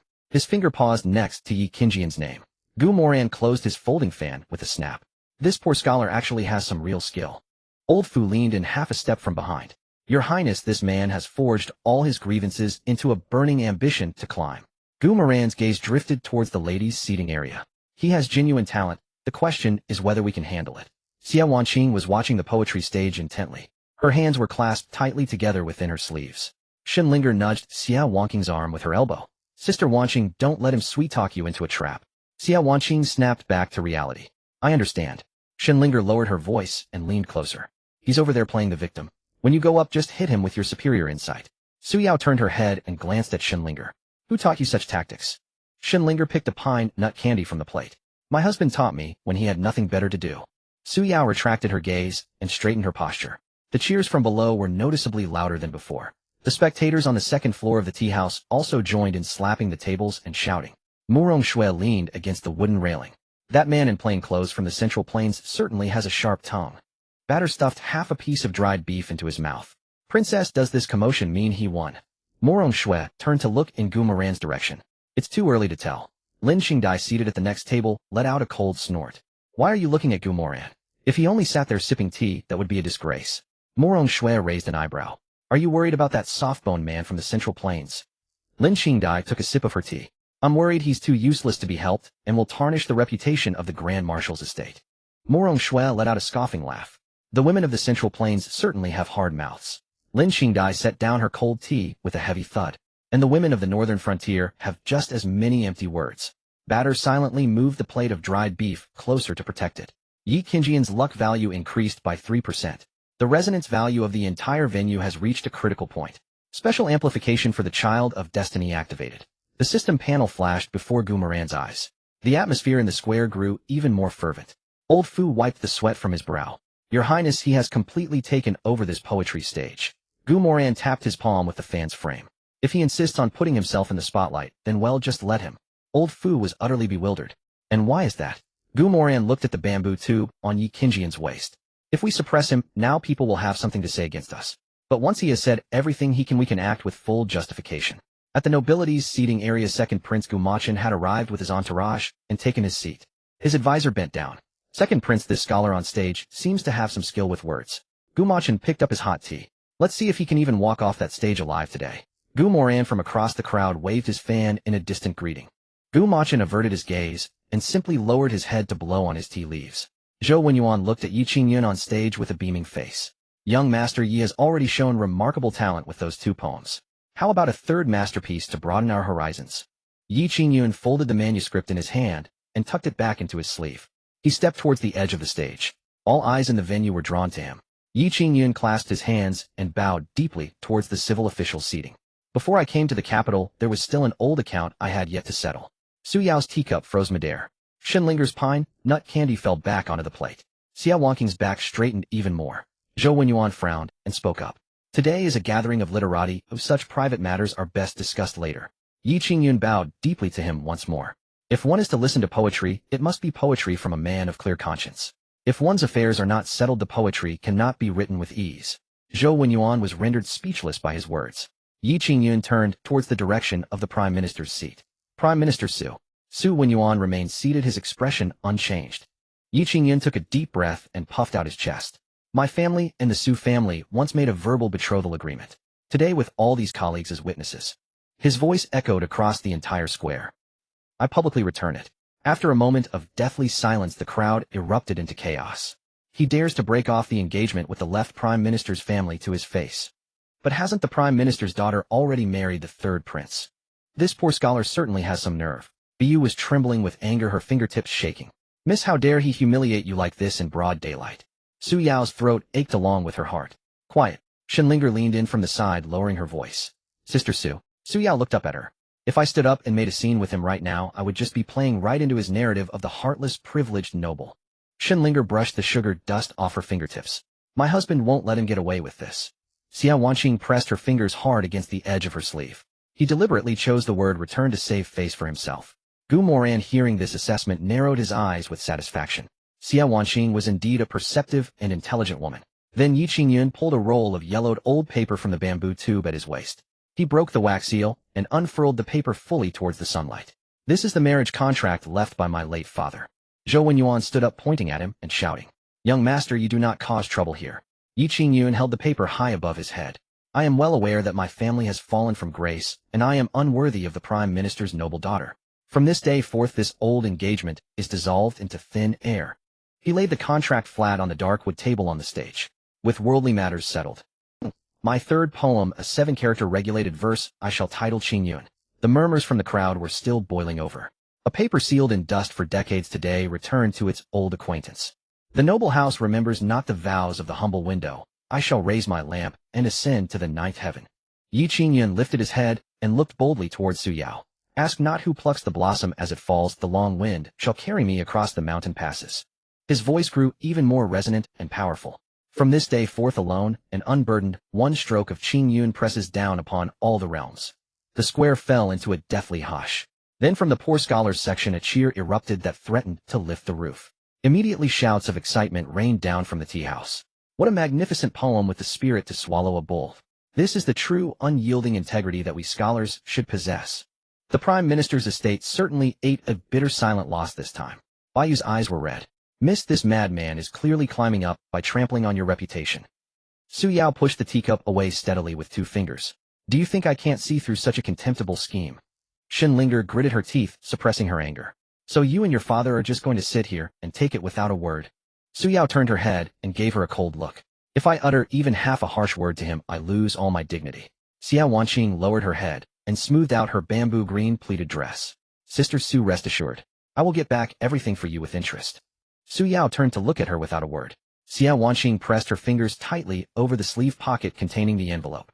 If he dares to use his sour pedantic verses to trample on the Su family's honor, I will use proper principled words to snuff out his arrogance. Moran's fan tapped a specific rhythm lightly on his knee. Xia Wanqing received the signal with perfect accuracy. Zhou Wenyuan took advantage of a lull in the applause to step forward to the front of the stage. Everyone has witnessed young Master Ye's talent. He has certainly given our gathering a splendid start. He turned to face the judges seated behind him. Gentlemen, according to the customary rules, it is time for the judges to present the topic for the second round. Han Heading nodded in agreement. Then let us set the topic. Feng Shoujing opened the red silk-covered gift ledger and began to announce the rules. For this second round, the theme will be spring. All writing must cease before the short incense stick in the burner burns out. Su Wenli immediately added another ironclad rule. All scholars must compose on the spot, absolutely no reciting from memory or using pre-written pieces. All eyes in the venue once again burned with anticipation focused on Yi Qingyun. Yi Qingyun strode back to the wooden table and grabbed a brush fully soaked in ink. Moran watched Xia Wanqing's figure. He tapped his knee twice with his fan, not heavily. Xia Wanqing immediately lifted her skirts and stood up straight. As Xia Wanqing rose, a few melon seeds by the tea table were sent skittering by the breeze from her sleeve. Shenlinger caught her wrist first, gave it a gentle squeeze, and didn't let go. Your hands are so cold. Xia Wanqing looked down at her own hand. It's nothing. Shenlinger pressed a pine nut candy into her palm. Suck on this, don't faint. Xia Wanqing stared at the candy in her palm, stunned for a moment. Candy. A bit of sweetness before you take the stage gives you strength to argue. Su Yao pushed her own teacup over, not looking at Xia Wanqing, but at the poetry stage. He's brought up the old engagement not just to strike at me, but at the prince's mansion. Xia Wanqing took a small sip of tea, the warmth soothing the dryness in her throat. I understand. She picked up the book and walked towards the poetry stage. Her bamboo green dress swept out from the women's seating area. The morning light caught the subtle patterns flashing with each step. Her pace was unhurried, every footfall landing precisely on the center line of the bluestone path. Butler Fu leaned in behind Moran, his voice low. Your Highness, Lady Xia's steps are truly steady. Moran's folding fan rested on his knee, his gaze fixed on her hand hidden within her sleeve. Her palm is sweating so much she's probably soaked the paper through. And she still dares to go. Moran watched her approach, his tone lazy. It's worth more when fear doesn't stop you from moving forward. Butler Fu pondered this. Your Highness seems confident. Moran didn't answer, instead asking, how long has that white-haired old Qian been sitting there? Butler Fu looked to the back of the judges' panel. Since the start. He's barely said a word. That's enough. On the poetry stage, Yi Qingyun had already written 3 or 4 lines. He wrote too fast, his brush flying across the paper, the ink forming lines without a single pause. Around him, over 10 literati were still deliberating their opening lines. Some bit their brushes, others wiped sweat from their brows. Standing below the stage, He grew more pleased with each passing moment. My master's finished, hasn't he? Yi Qingyun sealed the final stroke, placed the poem face down on the table, and stepped aside with his arms crossed. Murmurs of admiration rose from the audience. How long did that take? Not even a third of an incense stick. That's true literary talent. For a poor scholar to reach this point, no wonder he dared to break the engagement. Moran heard the last remark, but didn't even lift an eyelid. The better the poem, the more the broken engagement looked like integrity. If the poem wasn't good enough, it would just be a joke. Let them have their little head start. Zhou Wenyuan watched the incense stick burn past half, and was about to urge them on when he caught sight of Xia Wanqing approaching. The smile on his face faded. What is this? Xia Wanqing stopped 3 steps before the judges' table and bowed to the 5 judges. Xia Wanqing of the Prince's mansion. A buzz immediately rose from the crowd. Young Lady Xia. Why is she coming forward? It's one thing for a woman to listen to a poetry gathering, but to take the stage. Is the Hanlin Academy Poetry Gathering now a private salon for the inner chambers? Xia Huaiyan, seated to the side of the judges, paled. His hand pressed on the armrest as he began to rise. Han Heading reached out and held his sleeve down. Huaiyan, sit. Xia Huaiyan looked at him. Master, my daughter is being foolish. Han Heading looked at Xia Wanqing and withdrew his hand. Your daughter stands steadier than you. Xia Huaiyan was momentarily speechless. Zhou Wenyuan glanced at Xia Huaiyan, then at Xia Wanqing. Young Lady Xia, this gathering has rules. This junior knows. Then why have you come forward? To observe the judging. This junior presumes, but I also wish to try my hand at the theme. As the words fell, a few young literati laughed. One standing near the waiting area half covered his mouth. Young Lady Xia, today is not a game of grass fighting in the boudoir. Another added, the theme has a half incense stick limit, not 3 days to go home and have your father polish it. In the women's seating area, Shenlinger narrowed her eyes. Can I slip him some mute powder? Su Yao held her tea. Drug everyone, and even the Imperial Medical Academy won't be able to save you. Yi Qingyan standing by the poetry stage looked at Xiao Wanqing. You also want to compose poetry? Xiao Wanqing turned to him. If Master Yi can, why can't Wanqing? Yi Qingyan glanced at the book in her hand. This gathering tests on-the-spot talent. Wanqing knows. If you've prepared something in advance that violates the rules. Xiao Wanqing held the book steady and met his eyes. Master Yi speaks of nothing but the old engagement, yet you stand here talking about integrity. The murmurs below quieted somewhat. Yi Qingyan's expression darkened. Are you speaking for the Yi Prince's mansion? Master, yes, magnanimity it seems is only this much. Yi Qingyan was taken aback. Then by all means go ahead. Zhou Wenyuan, however, did not immediately grant permission. Young lady Xia, there is no precedent for a woman participating in the Hamlin Academy poetry gathering. Xiao Wanqing bowed. If the gentlemen feel it inappropriate, this junior will take her leave at once. She raised her head looking at Zhou Wenyuan. But this junior remembers that Lord Zhou stated at the beginning that origin does not matter. Having said this, she took half a step back. No argument, no fuss. If Zhou Wenyuan refused the top of the capital's 4 talented women would be barred from the stage, and her father Xia Huaian would also lose face. Su Wenli raised his teacup, hiding half his face. Feng Shoujing flipped through the guest book, his fingertip pausing on a blank space. Han Heading tapped his walking stick. Academy head Qian hasn't spoken, yet what are you all in a hurry for? Everyone then looked to the rear center of the judges' table. The white-haired old man opened his eyes, the string of old wooden prayer beads in his hand coming to a stop. Qian Muji, the Hamlin Academy head, was 72 years old and had not originally been on the judges' roster today. The day before the gathering, he had only sent word to the Academy that he wished to come and listen. Zhou Wenyuan dared not refuse and could only add a chair behind the judges' table. Qian Muji looked at Xiao Wanqing. Xiao Wanqing. Xiao Wanqing bowed once more. This junior is here. The top of the capital's 4 talented women, this old man has heard of you. A mere empty title. Qian Muji nodded. Since you wish to try, then right. Zhou Wenyuan frowned. Master Qian, the rules. Qian Muji looked at him. You said it yourself today, origin does not matter, only the poetry. Zhou Wenyuan said nothing. Qian Muji continued. What's the matter? Origin is not to be considered, but gender is a. The laughter from the crowd subsided. Xia Huaian lowered his hand from the armrest. Gu Moran watched Qian Muji and lightly tapped the ribs of his fan. Butler Fu whispered, Your Highness is Academy head Qian helping Lady Xia. Gu Moran said he's helping the reputation of the Hamlin Academy. Butler Fu asked, Won't Zhou Wenyuan be upset? Whether he's upset or not doesn't matter. Gu Moran smiled. With so many eyes watching today, whoever puts the word woman before the poetry first loses the moral high ground first. Xiao Wanqing walked to the side table. The white paper was laid flat, the inkstone already ground. Everyone waited for her to make her move. She placed the book at the corner of the table, picked up the brush, and dipped it in ink. Before the brush tip touched the paper, she paused for a moment at the edge of the inkstone, mentally rehearsing the poem Gu Moran had given her. Gu Moran's words from the night before surfaced again. You are not there to seek their approval. Your mere presence there is the weight. Xiao Wanqing's brush fell. The ink spread. After finishing, she scanned it once from the beginning, set down the brush, and presented the plain paper with both hands. The half-incense stick burned out just then. The other dozen or so literati also set down their brushes one after another, and their poems were collected by attendants and brought to the judges' table.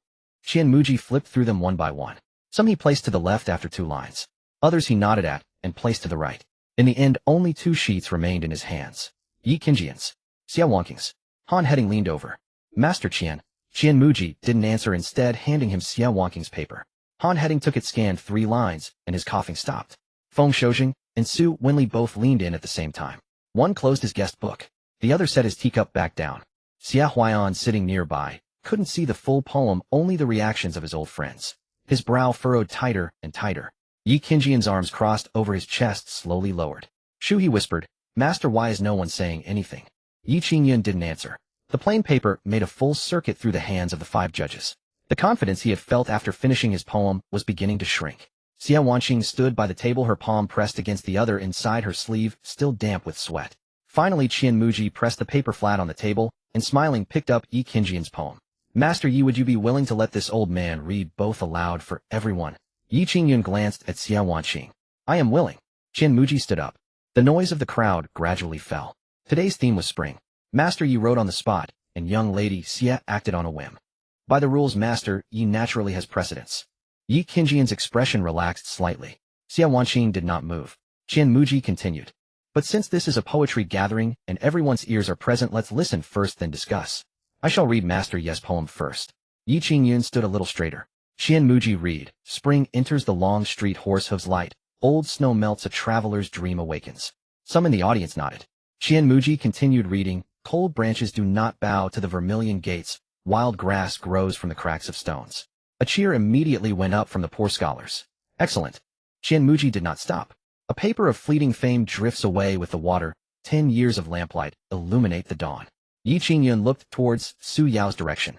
Qianmuji read the final line. Qingyun rises today on the wind, without the east wind I still ascend to the capital. Applause quickly followed. Zhou Wenyuan clapped first. A fine piece. Su Wenli nodded. To compose such a piece within half an incense stick is indeed rare. Shuyi stomped his foot in excitement. Master has won. Yi Qingyun didn't smile too openly, he only looked at the other sheet of paper in Qianmuji's hand. Qianmuji waited for the applause to die down, then unfolded Xia Wangqing's paper. Now let me read, young lady Xia's. The square fell silent. Xia Wangqing's hands tightened inside her sleeves. Gu Moran leaned sideways against the table, his fan resting on his knee, his gaze fixed on the plain paper. Qianmuji began to read the first line. Qianmuji unfolded the fine paper, pressing its corner with his fingertip, and glanced at Xia Wangqing before he spoke. He began. The rooster crows at the purple path, dawn light, cold, the oriole sings in the imperial city, spring colors waning. No one responded immediately. Yi Qingyun's brow relaxed slightly as he murmured. The opening is heavy yet still steady. Shuyi leaned in from below the stage whispering. Young master, can her lines hold up against yours? Yi Qingyun did not look at him. Patience, let her finish. Qianmuji continued reciting.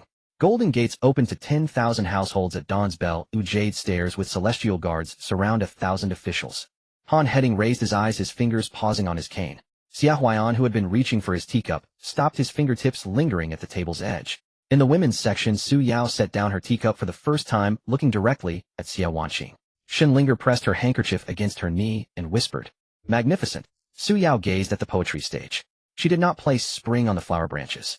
Shenlinger turned her head toward her. Sister Su, are you praising her? Su Yao did not answer. Keep listening. Qianmuji's voice subdued the murmurs below. Flowers greet the sword tassels as stars begin to fall, willows brush the banners, dew still, undried. Several Hanlin Academy scholars exchanged glances. Even the poor scholars who had been praising Yi Qingyun's verses gradually fell silent. Someone whispered, This is no courtyard spring willow. Another added, This is the imperial court at dawn. Qianmuji looked at the final couplet and recited even slower. Only the guest on the phoenix pawned a song of spring hard for all to match. As the last word fell, silence reigned over the square for 3 breaths. Shuyi opened his mouth, but no words came out. Yi Qingyun stood by the poetry stage, his fingertip pressing on his cuff, his gaze fixed on that fine paper. His line about riding the east wind to the capital without borrowed force was meant to be the most brilliant conclusion of the day. But now, with the imperial city's 10,000 households, 100 officials with swords and pendants, and the guest on the phoenix pond bearing down layer upon layer, his touch of azure ambition seemed narrow. Han Heading was the first to clap. Excellent. Only after that single word landed did others in the judging panel follow suit.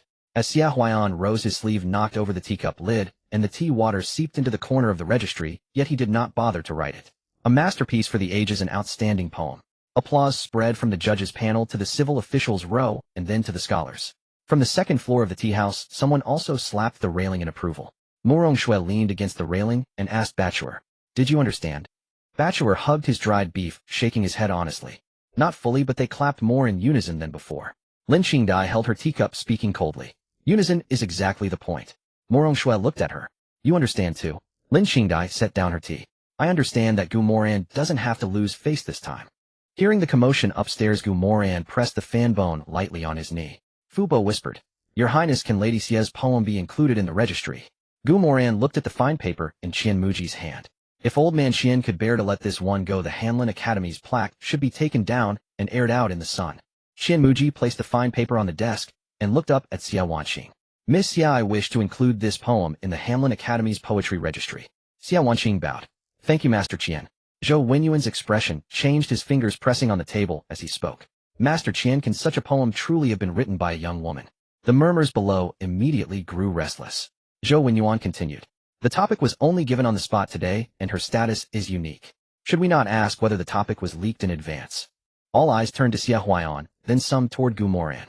With Xia Wangqing's father as one of the judges and her ties to the prince's mansion, that single sentence gave suspicion a target. Xia Huaiyan's face darkened. Han Heading slowly turned his head.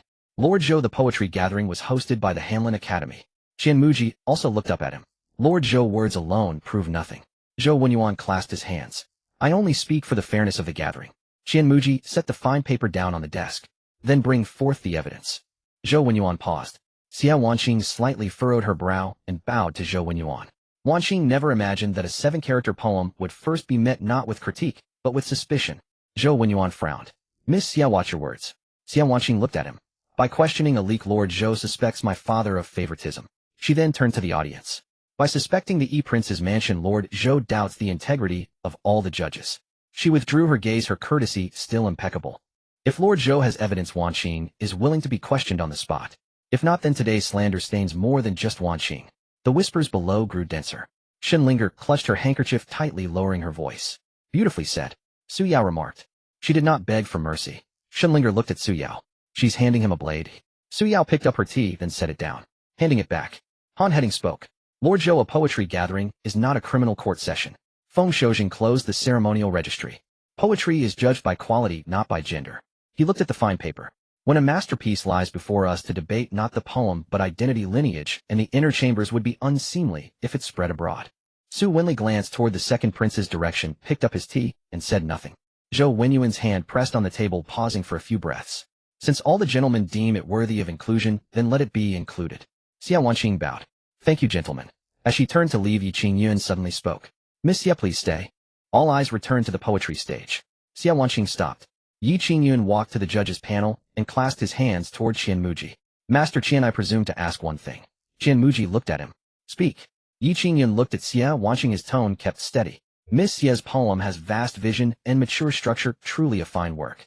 Gu Moran's hand paused as he raised his tea, then he set the cup back down. Fubo whispered. Your Highness, he still won't yield. Gu Moran watched the stage. It's not the poem he refuses to yield to. Fubo asked. Then what is it? Gu Moran said. He refuses to yield to the fact that my beloved consort can defeat him. Yi Qingyun continued. The topic today was given on the spot. I pondered long over writing about spring.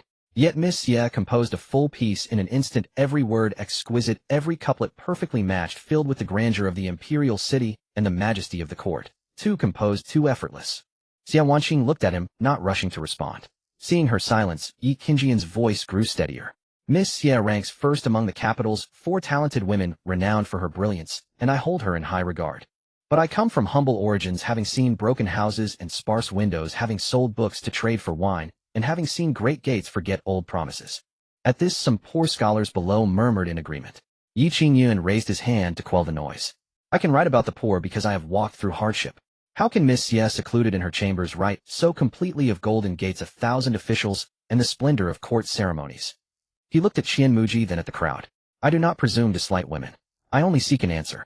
Is this brushwork that encompasses mountains and rivers born of Miss Xia's own learning, or is there another master behind her? Murmurs immediately arose. That makes some sense. A woman of the inner chambers. Don't they just do music, chess, calligraphy, and painting? With Director Xia's family learning, it's not impossible to teach her. A master behind her. Who does he mean? Don't forget she belongs to the E-Prince's mansion. Many turned to look at Gu Moran. Gu Moran picked up his tea, took a sip, and set it down. Fubo bent down. Your Highness, he's steering it toward you. Gu Moran watched the stage. No rush. Fubo said. Should this old servant say a few words? Gu Moran shook his head. No need. His gaze settled on Xia Wanqing's back. She can handle it.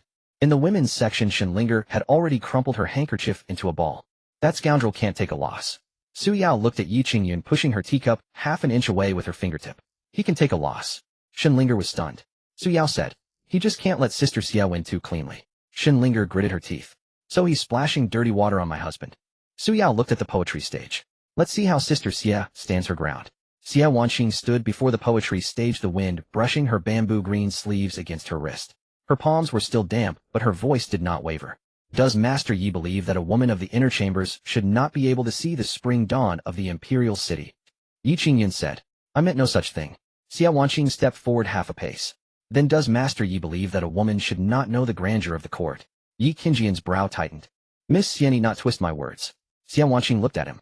Then what exactly does Master Yi wish to ask? Yi Qingyun said. I only seek an answer. Xia Wanqing nodded. Very well, I shall give you your answer. She turned to the judges' panel. My father lectures at the Imperial Academy. Our home library holds volumes on agriculture, border strategy, water conservancy, salt, and iron and grain transport. Xia Huaiyan sat in his seat, slowly withdrawing his fingers into his sleeves. Xia Wanqing continued. At 3 I recited poetry, at 8 I read history. In my youth I studied geography records and chronicles of prefectures, and I listened as my father and various gentlemen discussed the livelihoods of the people across north and south. The toil of farming and sericulture in the Jiangnan region I have seen in books. The harsh frosts of the northern lands I have read in policy essays. Yi Qingyun looked at her. Having read them, can you write the world? Xia Wanqing did not avert her gaze. Master Yi came from hardship and can write of the poor. I came from books. Why can I not write of the world? The murmurs below quieted. Xia Wanqing spoke again. Master Yi wrote 3 poems today, each speaking of the poor, and everyone praised your integrity. I wrote 1 poem about the imperial city, and you ask if I have a master behind me. She raised her eyes to Yi Qingyun. Master Yi, are you questioning the poem? Or are you simply unwilling to accept that a woman has bested you? As the words fell, the women's section fell silent first, then Shen Linger lightly tapped the tea table. Beautiful. Su Yao raised an eyebrow. She held her ground. Qian Muji stroked his beard and turned to Xia Huaiyan. Huaiyan, your daughter speaks better than you did at her age. Xia Huaiyan's face still held worry, but hearing this he couldn't help but reply. Sir flatters me. Seeing her step onto the stage today, I was quite anxious myself. Qian Muji looked at Xia Wanqing. To be anxious, yet not stop her, that shows some growth in you as a father. Xia Huaiyan did not respond. His gaze rested on Xia Wanqing, then drifted past the poetry stage to Moran. He knew his daughter best.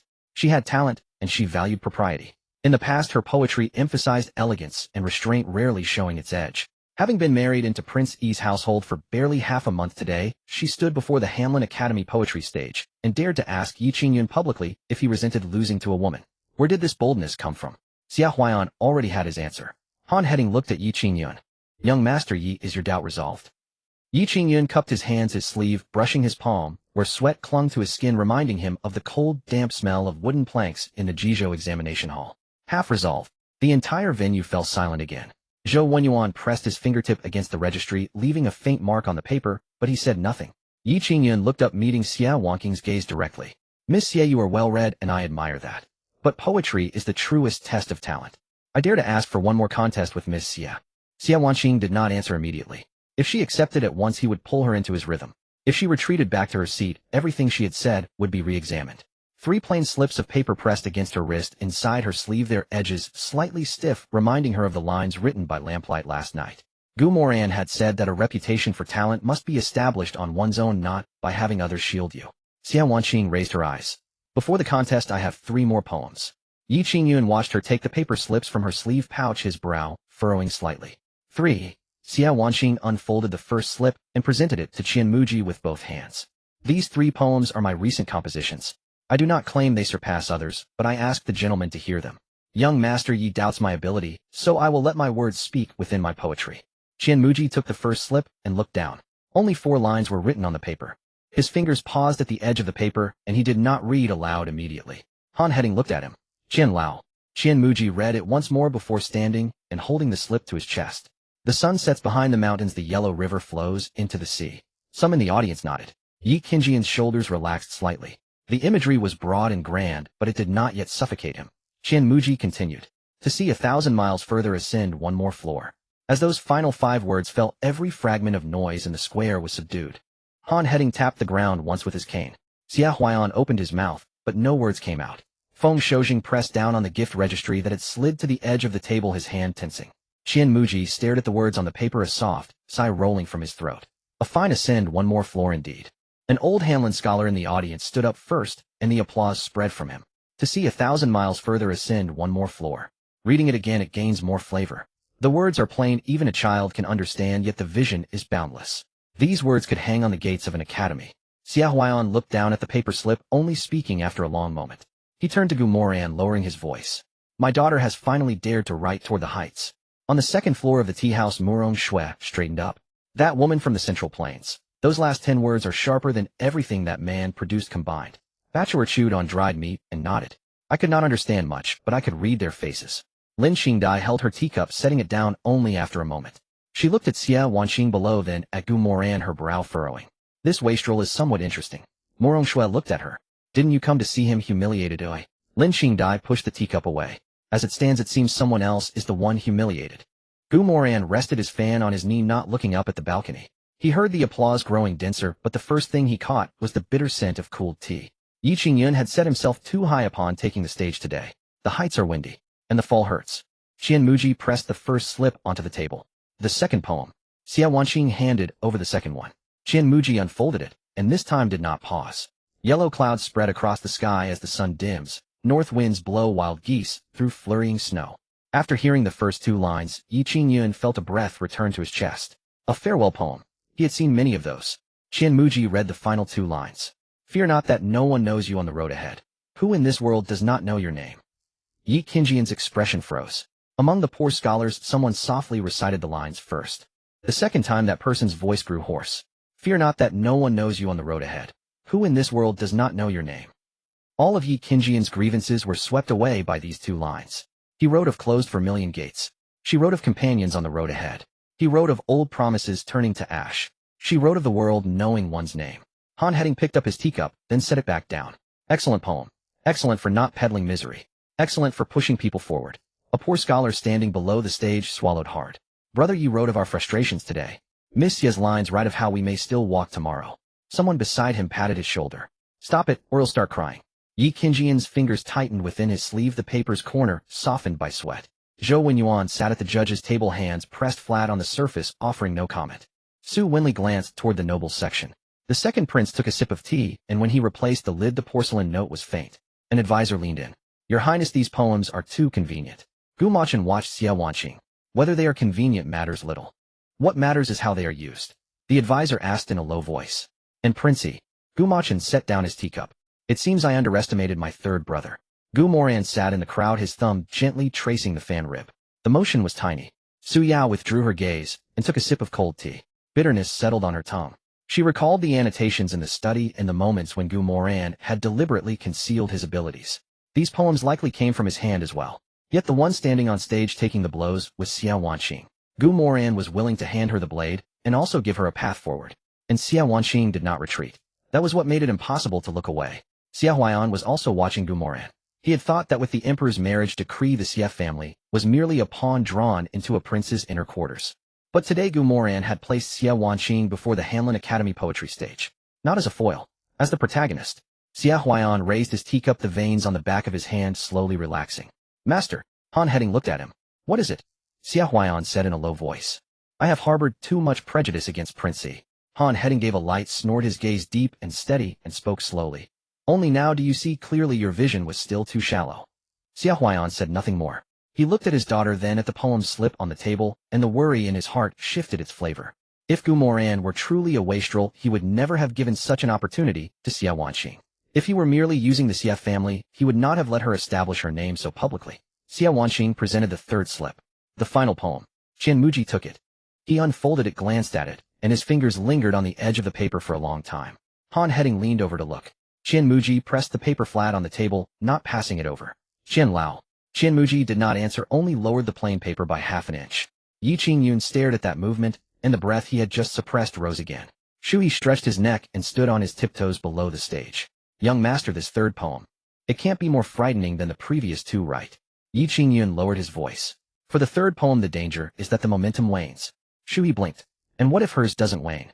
Yi Qingyun glanced sideways at him. Shui immediately hugged his bundle tighter and shrank back half a step. Qianmuji finally spoke. How majestic is Mount Tai? Its green stretches across Qi and Lu. Someone below the stage frowned. Writing about a mountain. The first two were about ascending a tower and bidding farewell. This one writes about Mount Tai. Starting with a question about the mountain, it doesn't seem rushed to overpower. Yi Qingyun's hand inside his sleeve relaxed slightly. He looked at Xia Wanqing. The opening was too broad, and it could easily lose focus. Qianmuji continued. Nature bestows upon it all divine beauty, its yin and yang cleave dusk from dawn. Feng Xiaozhang's hand, which had been flipping through the gift registry, stopped. Han Heading looked up. Xia Huaiyan's teacup had just touched his lips, but he placed it back on the table. Several scholars below the stage exchanged glances. This line is powerful. Yin and yang cleave dusk from dawn. It brings the mountain to life. She's encompassed heaven and earth within it. Shui whispered. Young master, is this line very impressive? Yi Qingyun stared at the plain paper, his throat bobbing. Shut up and listen. Shui pressed his lips together. Qianmuji's voice grew deeper. Stratified clouds grow within my surging breast. I strain my eyes to see returning birds. In the ladies' section, Shenlinger paused with a peanut candy at her lips. Sister Su, I understood this line. Su Yao looked at the poetry stage. The mountain enters the heart, and the person enters the mountain. Shenlinger tilted her head. And what about Yi Qingyun? Su Yao picked up her cold tea, then set it down again. He is still standing at the foot of the mountain. Xia Wanqing heard this, her lashes lowered for a moment, but she did not turn around. Yi Qingyun's expression tightened. His 3 poems were about entering the capital, about the unyielding bamboo, about the lofty clouds. He had written himself as soaring high. But this poem began with Mount Tai spread out across Qi and Lu, where heaven and earth open and close, clouds are born in the breast, and returning birds enter the eye. He had not yet reached the summit, but the spirit had already arrived. Qian Muji looked at the final couplet. He did not recite it immediately. Han Heading urged him. Old Qian, what of the final couplet? Don't keep an old man in suspense. Qian Muji glanced at Xia Wanqing. Child, you truly have courage. Xia Wanqing bowed. I merely wrote what I saw in my heart. Qian Muji let out a laugh and raised the paper. I will ascend to the summit and behold all mountains at a glance.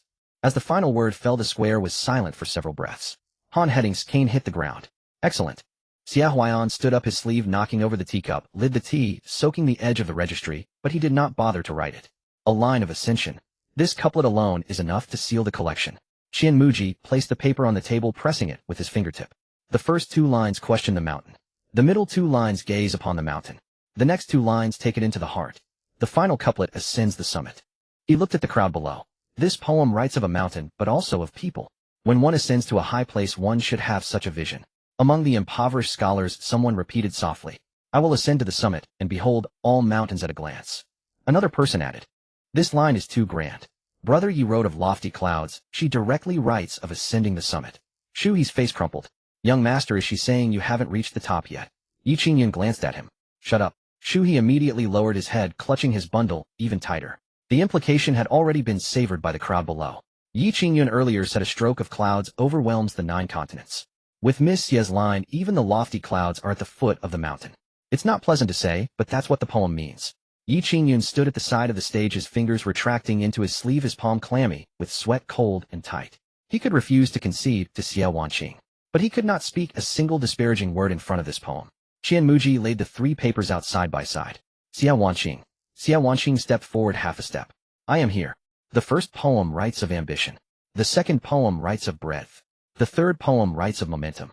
Qian Muji looked at the poem about gazing at Mount Tai, with ambition, breadth, and the momentum of ascension. These 3 poems I will have recorded in the Hanlin Academy's poetry collection. Zhou Wenyuan finally spoke. Lord Qian, the second round's theme was spring, and these 3 poems are not on that topic. Qian Muji looked at him. I said I'd record them in the poetry collection, not that they count towards the second round's score. Zhou Wenyuan's words were choked back. Qian Muji continued. For the second round's spring theme, Xia Wanqing's Spring Dawn at the Imperial City was half a measure better than Yi Qingyun's. Does anyone object? Han Heading said. No objections. Feng Shoujing opened the registry. Record it. Xia Huaiyan lowered his eyes. To avoid suspicion, I will not judge. Su Wenli picked up his tea, the rim touching his lips, then set it down again. Miss Xia wins. Zhou Wenyuan looked at the name, Yi Qingyun, on the registry, an ink blot spreading beside it. Since all of you have judged, so Zhou has no objections. Yi Qingyun stood at the side of the stage, the sweat on his palm already cold. He could lose 1 poem. He could lose 1 round. But the 3 papers Xia Wanqing produced had diminished all his groundwork for the day. Shu He tugged at the bundle below the stage, whispering a plea. Young master, perhaps we should rest for a bit. Maybe get a drink of water. Yi Qingyun did not look at him. He cupped his hands towards Qian Muji. Lord Qian, I concede the second round. Someone below the stage let out a sigh of relief. Yi Qingyun looked up. But the poetry gathering has 3 rounds, and there is still the final one. The breath that had just settled rose again. Zhou Wenyuan immediately picked up the thread. Indeed, the third round was originally for impromptu responses to a theme. Although the second round decided a winner, the final outcome is not yet determined. Qian Muji looked at Yi Qingyun. You still want to compete? Yi Qingyun's sleeve fell, concealing the sweat-soaked poetry draft. The image of the rainy night in Jizhou, the leaking roof of the broken house, and the soaked paper flashed through his mind. If he retreated today, from now on, everyone who mentioned Yi Qingyun would only say he was suppressed by the Xia girl. He could not retreat. I will compete. Yi Qingyun looked at Xia Wanqing. I will not seek victory with old works, only test my immediate wit. Miss Xia, dare you accept the third round? The ladies' section fell silent. Shenlinger tucked the pine nut candy back into her sleeve, the wrapper rustling softly between her fingers. He really won't step down. Su Yao looked at Xia Wanqing. If he steps down now, his proud spirit would be broken. Shenlinger frowned. And Sister Wanqing. Su Yao's fingertip rested on the rim of her teacup. The tea had long gone cold. She cannot retreat either. Xia Wanqing stood on the stage, not answering immediately. Winning the second round could secure her reputation. Accepting the third round could shatter the momentum she had built. If she refused, Yi Qingyun could claim she only relied on old works. Xia Wanqing looked back at Moran. The crowd separated them, the sense of tea ink and sweat mingled pressing down on the chest. Moran neither nodded nor shook his head. He only tapped his knee lightly with the spine of his fan. Just one tap. Xia Wanqing turned back around. For the third round, Wanqing accepts. Qian Muji looked at the two of them, his fingertip tapping on the table. In that case, the third round will be changed to linked verses. Zhou Wenyuan frowned. Lord Qian, the original plan was for impromptu responses. Qian Muji said, linked verses are a form of impromptu response. The theme comes from the opponent's line, the answer springs from one's own heart. There is no avoiding it, no hiding it. Han Heading nodded. This is good. True talent or false, it will be revealed in a single exchange. Feng Shoujing picked up his brush. What are the rules? Qian Muji looked at Yi Qingyun and Xia Wanqing. One person offers the first line, the other completes the couplet. If one fails within 5 breaths, they lose. One must not stray from the theme, must not insult others, and must not use family status to oppress. Yi Qingyun cupped his hands. I understand. Xia Wanqing bowed. Wanqing understands. Qian Muji picked up a white stone and placed it on the table. Third round, young master Yi, you may begin. Yi Qingyun stepped forward half a step, his gray blue sleeve hanging down. A lone lamp shines upon the snow outside the broken window. He had brought the theme back to his most familiar ground, the hardship of the poor scholar. Xia Wanqing did not pause for long. 1,000 scrolls opened to the spring of the imperial garden. Qian Muji tapped the table with his finger. Caught it. Yi Qingyun continued. Old paper, wordless berries, lofty ambitions. Xia Wanqing replied. New chapters with a pen, right of the common folk. Murmurs rose from below the stage. She responds quickly. She hasn't been dragged into his bitterness. Yi Qingyun stared at Xia Wanqing. The wind bullies the wild grass, but its roots remain. Xia Wanqing looked at him. The rain nourishes all beings and the soil renews itself. Han Heading slapped his cane. Excellent. Yi Qingyun's breathing grew heavier. He wanted to write of the unyielding poor scholar. But Xia Wanqing had placed the wild grass back into the spring soil of the world. Moran's fan fell onto his knee and he let out a low chuckle. Old Fu leaned in half a step. Your Highness. Moran looked at the stage. She found her path. Yi Qingyun changed direction. The vermilion gates warm with wine forget old promises. The atmosphere on the field instantly tensed. He had dragged the old promise back into the fray. Su Yao's expression turned cold. Xia Wanqing looked at Yi Qingyun. 2 of the 5 breaths had passed. To curse back would be vulgar. To avoid it would show weakness. On the third breath, Xia Wanqing spoke. 1,000 autumns of history will judge my worth. Qian Muji's eyes lit up. A fine history will judge my worth. She doesn't argue over a few words in front of her, she only listens to the judgment of posterity. Yi Qingyun's sleeve twitched. This round he had gained no advantage again. Zhou Wenyuan's expression darkened. Su Wenli frequently glanced at Gu Machin. Gu Machin sat in the nobles section, his tea untouched. An advisor lowered his voice. Your Highness, Yi Qingyun is being stalled. Gu Machin looked at Xia Wanqing. This Xia girl must not be allowed to be secured too firmly by the third prince. The advisor asked. Should we have Su Wenli step in? Gu Machin did not answer. On the poetry stage, Yi Qingyun produced another line. I use my frail body to ignite the cold night. Some of the poor scholars below the stage cheered. That's fierce. He's writing with his life. Miss Xia will have a hard time answering that. Xia Wanqing paused. 1 breath. 2 breaths. Shenlinger clutched Su Yao's sleeve. Sister Su. Su Yao did not shift her gaze. Gu Moran's fingers pressed on the fan's spine. This line was dangerous. If Xia Wanqing continued to write about the world, she would risk sounding hollow. If she followed with the cold night, she would be dragged by Yi Qingyun into the path of bitterness. The third breath. Xia Wanqing lifted her head. I vow to illuminate the eternal light with my inch of heart. The crowd below was silent for a moment. Among the poor scholars, someone clutched their sleeve and whispered. She didn't answer the cold night. She illuminated the cold night. Qian Muji's white stone fell onto the table. Excellent. Han Heading looked at Yi Qingyun. Young Master Yi uses his frail body to ignite the cold night writing of one person's suffering. He then looked at Xia Wanqing. Miss Xia vows to illuminate the eternal light with her inch of heart writing of the path for all. Shui scratched his head and whispered. So who won? Yi Qingyun did not answer. He stared at Xia Wanqing, his throat feeling as if it were constricted by a mouthful of cold tea. With that line he had intended to force Xia Wanqing into bitterness. But Xia Wanqing had instead turned the bitterness into a lamp. You burn for a moment in the cold night. I illuminate for 10,000 ages. Yi Qingyun pressed his sleeve. Miss Xia has fine wit. Xia Wanqing looked at him. Will young Master Yi continue? Yi Qingyun lifted his eyes. I will. Qian Muji looked at him. Young Master Yi, according to the old rules of linked verses, it is now the other party's turn to offer a line. Yi Qingyun cupped his hands. Please. Xia Wanqing stepped forward half a step, her bamboo green sleeve against her wrist. She looked at Yi Qingyun, and also at the poor scholars below the stage. How can essays be written for private grudges? Su Yao's fingertip stopped on her teacup. Shenlinger whispered, "Here it comes." Yi Qingyun's expression changed. This line did not strike at poetic talent. It struck at the very foundation of his stage entrance today, the old promise. Qianmuji looked at Yi Qingyun. 5 breaths. 1 breath. Yi Qingyun's lips tightened. 2 breaths. Zhou Wenyuan's hand resting on the table pressed down on the registry. 3 breaths. The poor scholars watched Yi Qingyun. Oh, no one spoke for him. 4 breaths. Shui was so anxious that sweat broke out on his forehead. Young master, answer. As the 5th breath was about to end, Yi Qingyun spoke. Merit and fame also come from injustice. Qianmuji did not judge immediately. Han Heading stroked his beard. He can answer. Feng Shoujing picked up his brush and recorded it. Qianmuji said. He can answer, but he was pressed down half an inch by the previous line. Yi Qingyun wiped his sweat with his sleeve, his expression grim.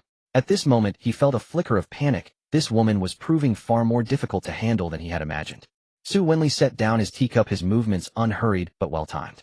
He had remained silent through 6 rounds of linked verses. Yet one detail had caught his attention. Every time Xia Wanqing was about to respond, her gaze would drift a fraction towards the women's seating area before returning. It was most evident in the 3rd round.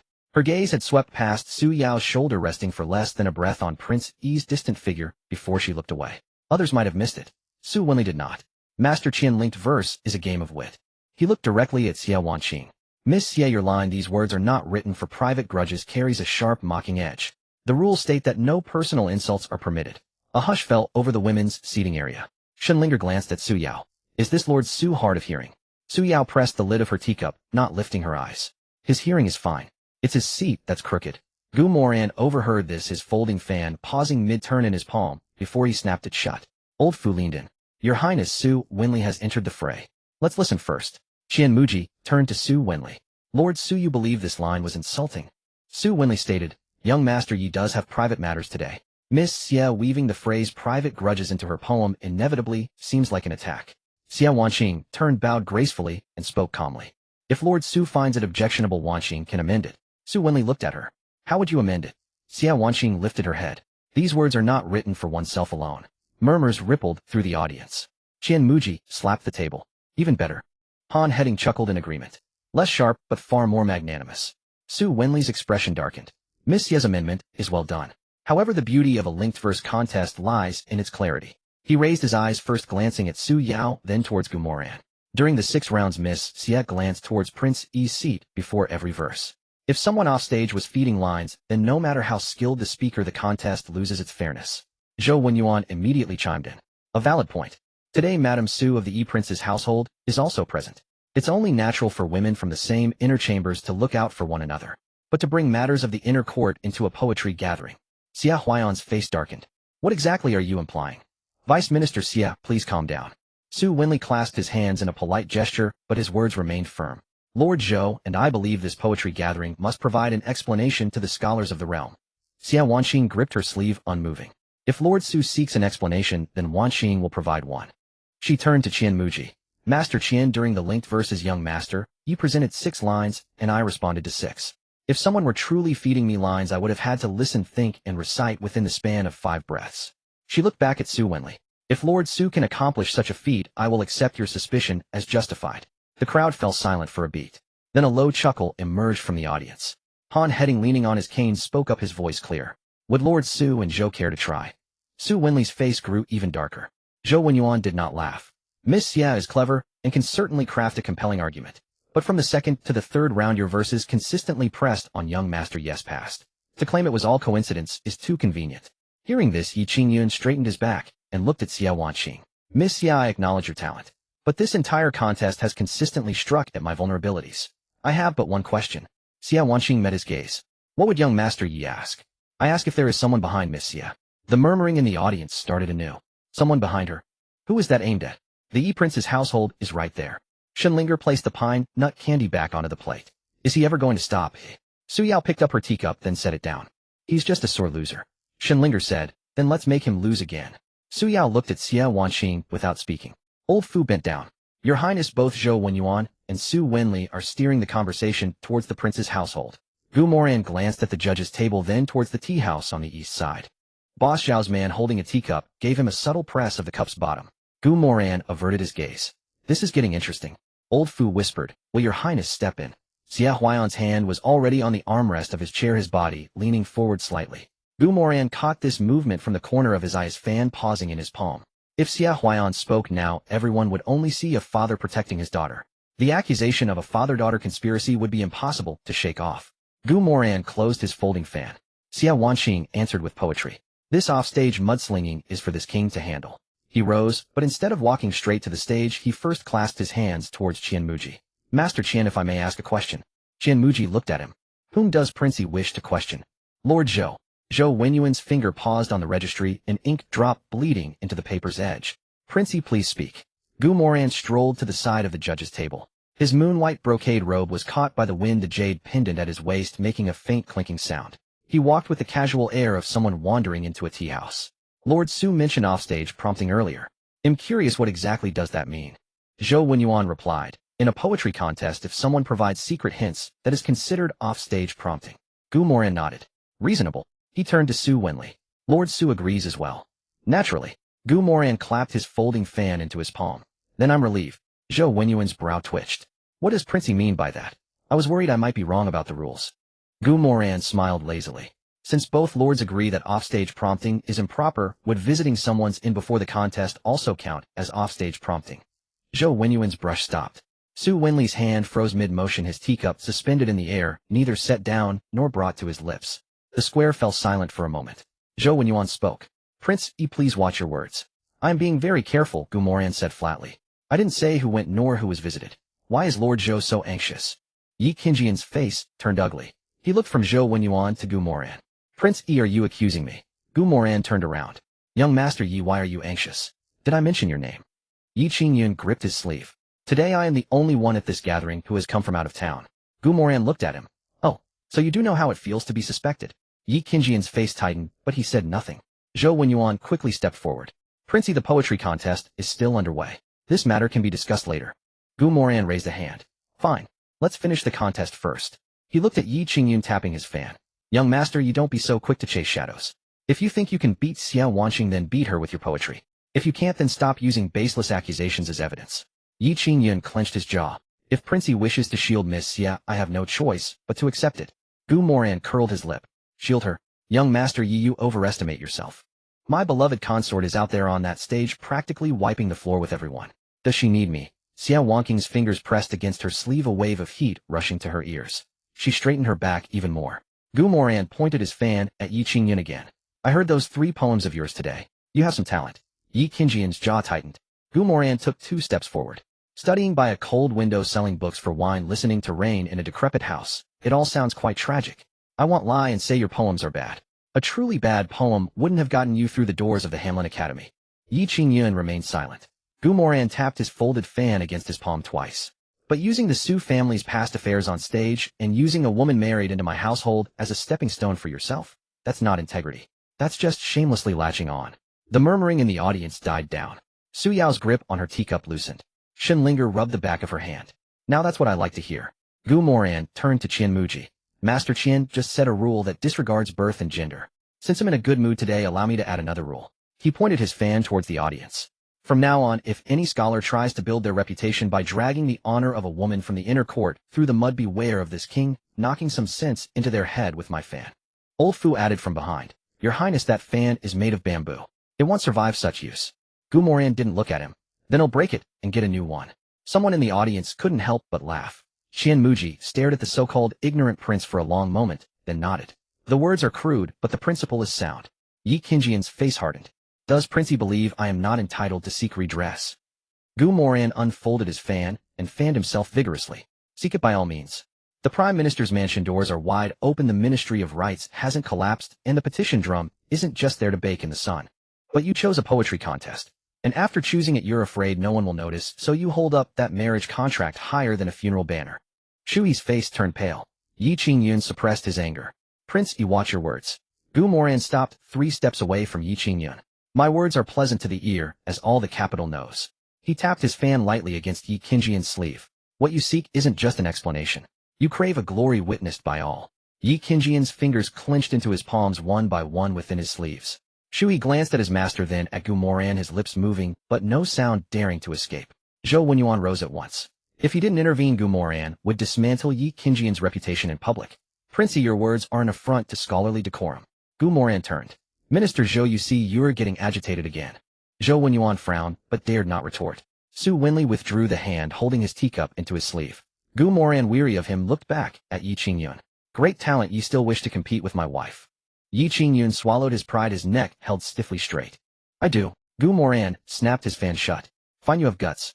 He stepped back half a pace, clearing the way for the poetry stage. Then let poetry decide. Qian Muji spoke to reign in the situation. Miss Xie, you shall set the theme. Xie Wanqing glanced at Moran. He gave no signal, only pressing the folded fan to his lips with a lazy smile, waved his sleeve, and returned to his seat. This time, Xie Wanqing spoke on her own. I wish to usher in peace through my writings. Silence fell over the assembly. This line held no ornate words, nor did it pressure anyone, yet it gathered the day's grievances of the humble, the disputes over old vows, the spring dawn over the imperial city, and the ascent to view the mountains, all into a single sentence. Qian Muji looked at Yi Qingyun. 5 breaths. Yi Qingyun opened his mouth. The first word did not come. 1 breath. His mind flashed to a rainy night in Jizhou, a leaking roof over a ruined house, an old book open on his knees, the ink dampened by the humid air. 2 breaths. He thought of writing of injustice. But the words, open peace, pressed down upon it, making injustice seem narrow. 3 breaths. He thought of writing of fame and rank. But fame and rank placed before peace seemed trivial. 4 breaths. Shu He's eyes reddened as he shuffled half a step forward. Young master. Yi Qingyun was about to hurriedly respond. The 5th breath arrived. Qian Muji placed the white stone back into its bowl. 3rd round, Xie Wanqing wins. The square was silent for a moment. Han Heading started the applause. The judges followed. The civil officials followed. The students below followed. The applause spread layer upon layer. Yi Qingyun stood at the side of the stage, his face drained of color. Shenlinger popped a pine nut candy into her mouth, mumbling, satisfying. Su Yao watched Xie Wanqing raise the cold teacup and tapped its base lightly against the tea table. To her, Xie Wanqing stood on the poetry stage, her bamboo green dress billowing in the wind, her posture exceptionally straight. Qian Muji personally placed the plain paper into the box. At today's poetry gathering, the name Xie Wanqing shall be entered into the Hanlin Academy's poetry registry. Yi Qingyun looked up. Qian Muji then looked at him. The poetry of Yi Qingyun shall also be recorded. Yi Qingjian's throat moved. He clasped his hands in salute. This student thanks Master Qian. Qian Muji did not let him off the hook. If one's spine only ever collides with others, it will eventually break. Yi Qingjian's face paled further, yet he completed the bow. This student takes the lesson to heart. He was no stranger to defeat. When he had failed the Jizhou imperial exams 5 times, he could still tell himself it was due to his family background, the examiners, his impoverished fate. Today was different. He had lost to a woman in his own strongest domain, poetry, and she was Moran's woman. Shui broke into a sweat off stage. Young master, let's leave. Yi Qingyun did not move. He watched Xie Wanqing return to the women's seating area. Shenlinger helped her sit. Su Yao poured her tea. The 3 women sat together, none of them looking at him. Yi Qingjian's throat tightened. He clasped his hands towards Xie Wanqing. Miss Xie, your talent is remarkable. I concede defeat today. Shenlinger clapped until her palms were red, then turned to Su Yao. Sister Su, did you hear that? He admitted defeat. Su Yao watched Yi Qingyun on the poetry stage. She then looked at the old marriage contract. Its edges were yellowed, a corner lifted by the wind. Xie Wanqing returned Yi Qingjian's salute. Well played. She did not press further. To trample on a defeated opponent would diminish her own victory. Qian Muji looked at Yi Qingyun. Young master Yi, you have talent and spirit. Yi Qingyun clasped his hands. Thank you, Master Qian. Qian Muji's fingers moved to Xie Wanqing's poem. But poetic talent cannot be used merely for self-aggrandizement. Yi Qingjian's shoulders sagged, but he held his ground. This junior takes the lesson to heart. Han Heading struck his cane on the ground. It's not bad for the young to have fire. He looked at Yi Qingyun, his words not heavy, yet they weighed one down. But let that fire not be aimed only at feuds of family and status. Yi Qingyun lowered his head. Yes. In the second prince's seating area, a teacup lid clicked shut. An advisor leaned in and whispered to Gumachan. Gumachan did not look at Yi Qingyun, only at Xie Wanqing. With a daughter like that, Xie Huaian, it's no wonder the Imperial Academy has been overshadowing the National University these past years. The advisor asked in a low voice, Your Highness, should we send a message? Gumachan handed his cup to a servant. What's the hurry? The advisor withdrew his hands and stepped back. Gumochan's gaze then passed over Xie Wanqing and settled on Moran. My 3rd brother certainly knows how to stay hidden today. Moran sat in his seat, the folded fan covering half his face. He saw the pearl drop on Xie Wanqing's ear, sway gently in the breeze. The girl's hand had returned to her sleeve. She had won, yet she had not relaxed. The system panel flickered before Moran's eyes. Xie Wanqing has won, the 3rd round, self-validation achieved. Yi Qingjian's highlight moment at the poetry gathering has been obstructed. His fortune value is declining. Su Yao Wangqing's affection 50. New tag acquired. Recognized self-worth. Congratulations, host. The total affection of your 6 beauties has turned positive for the first time.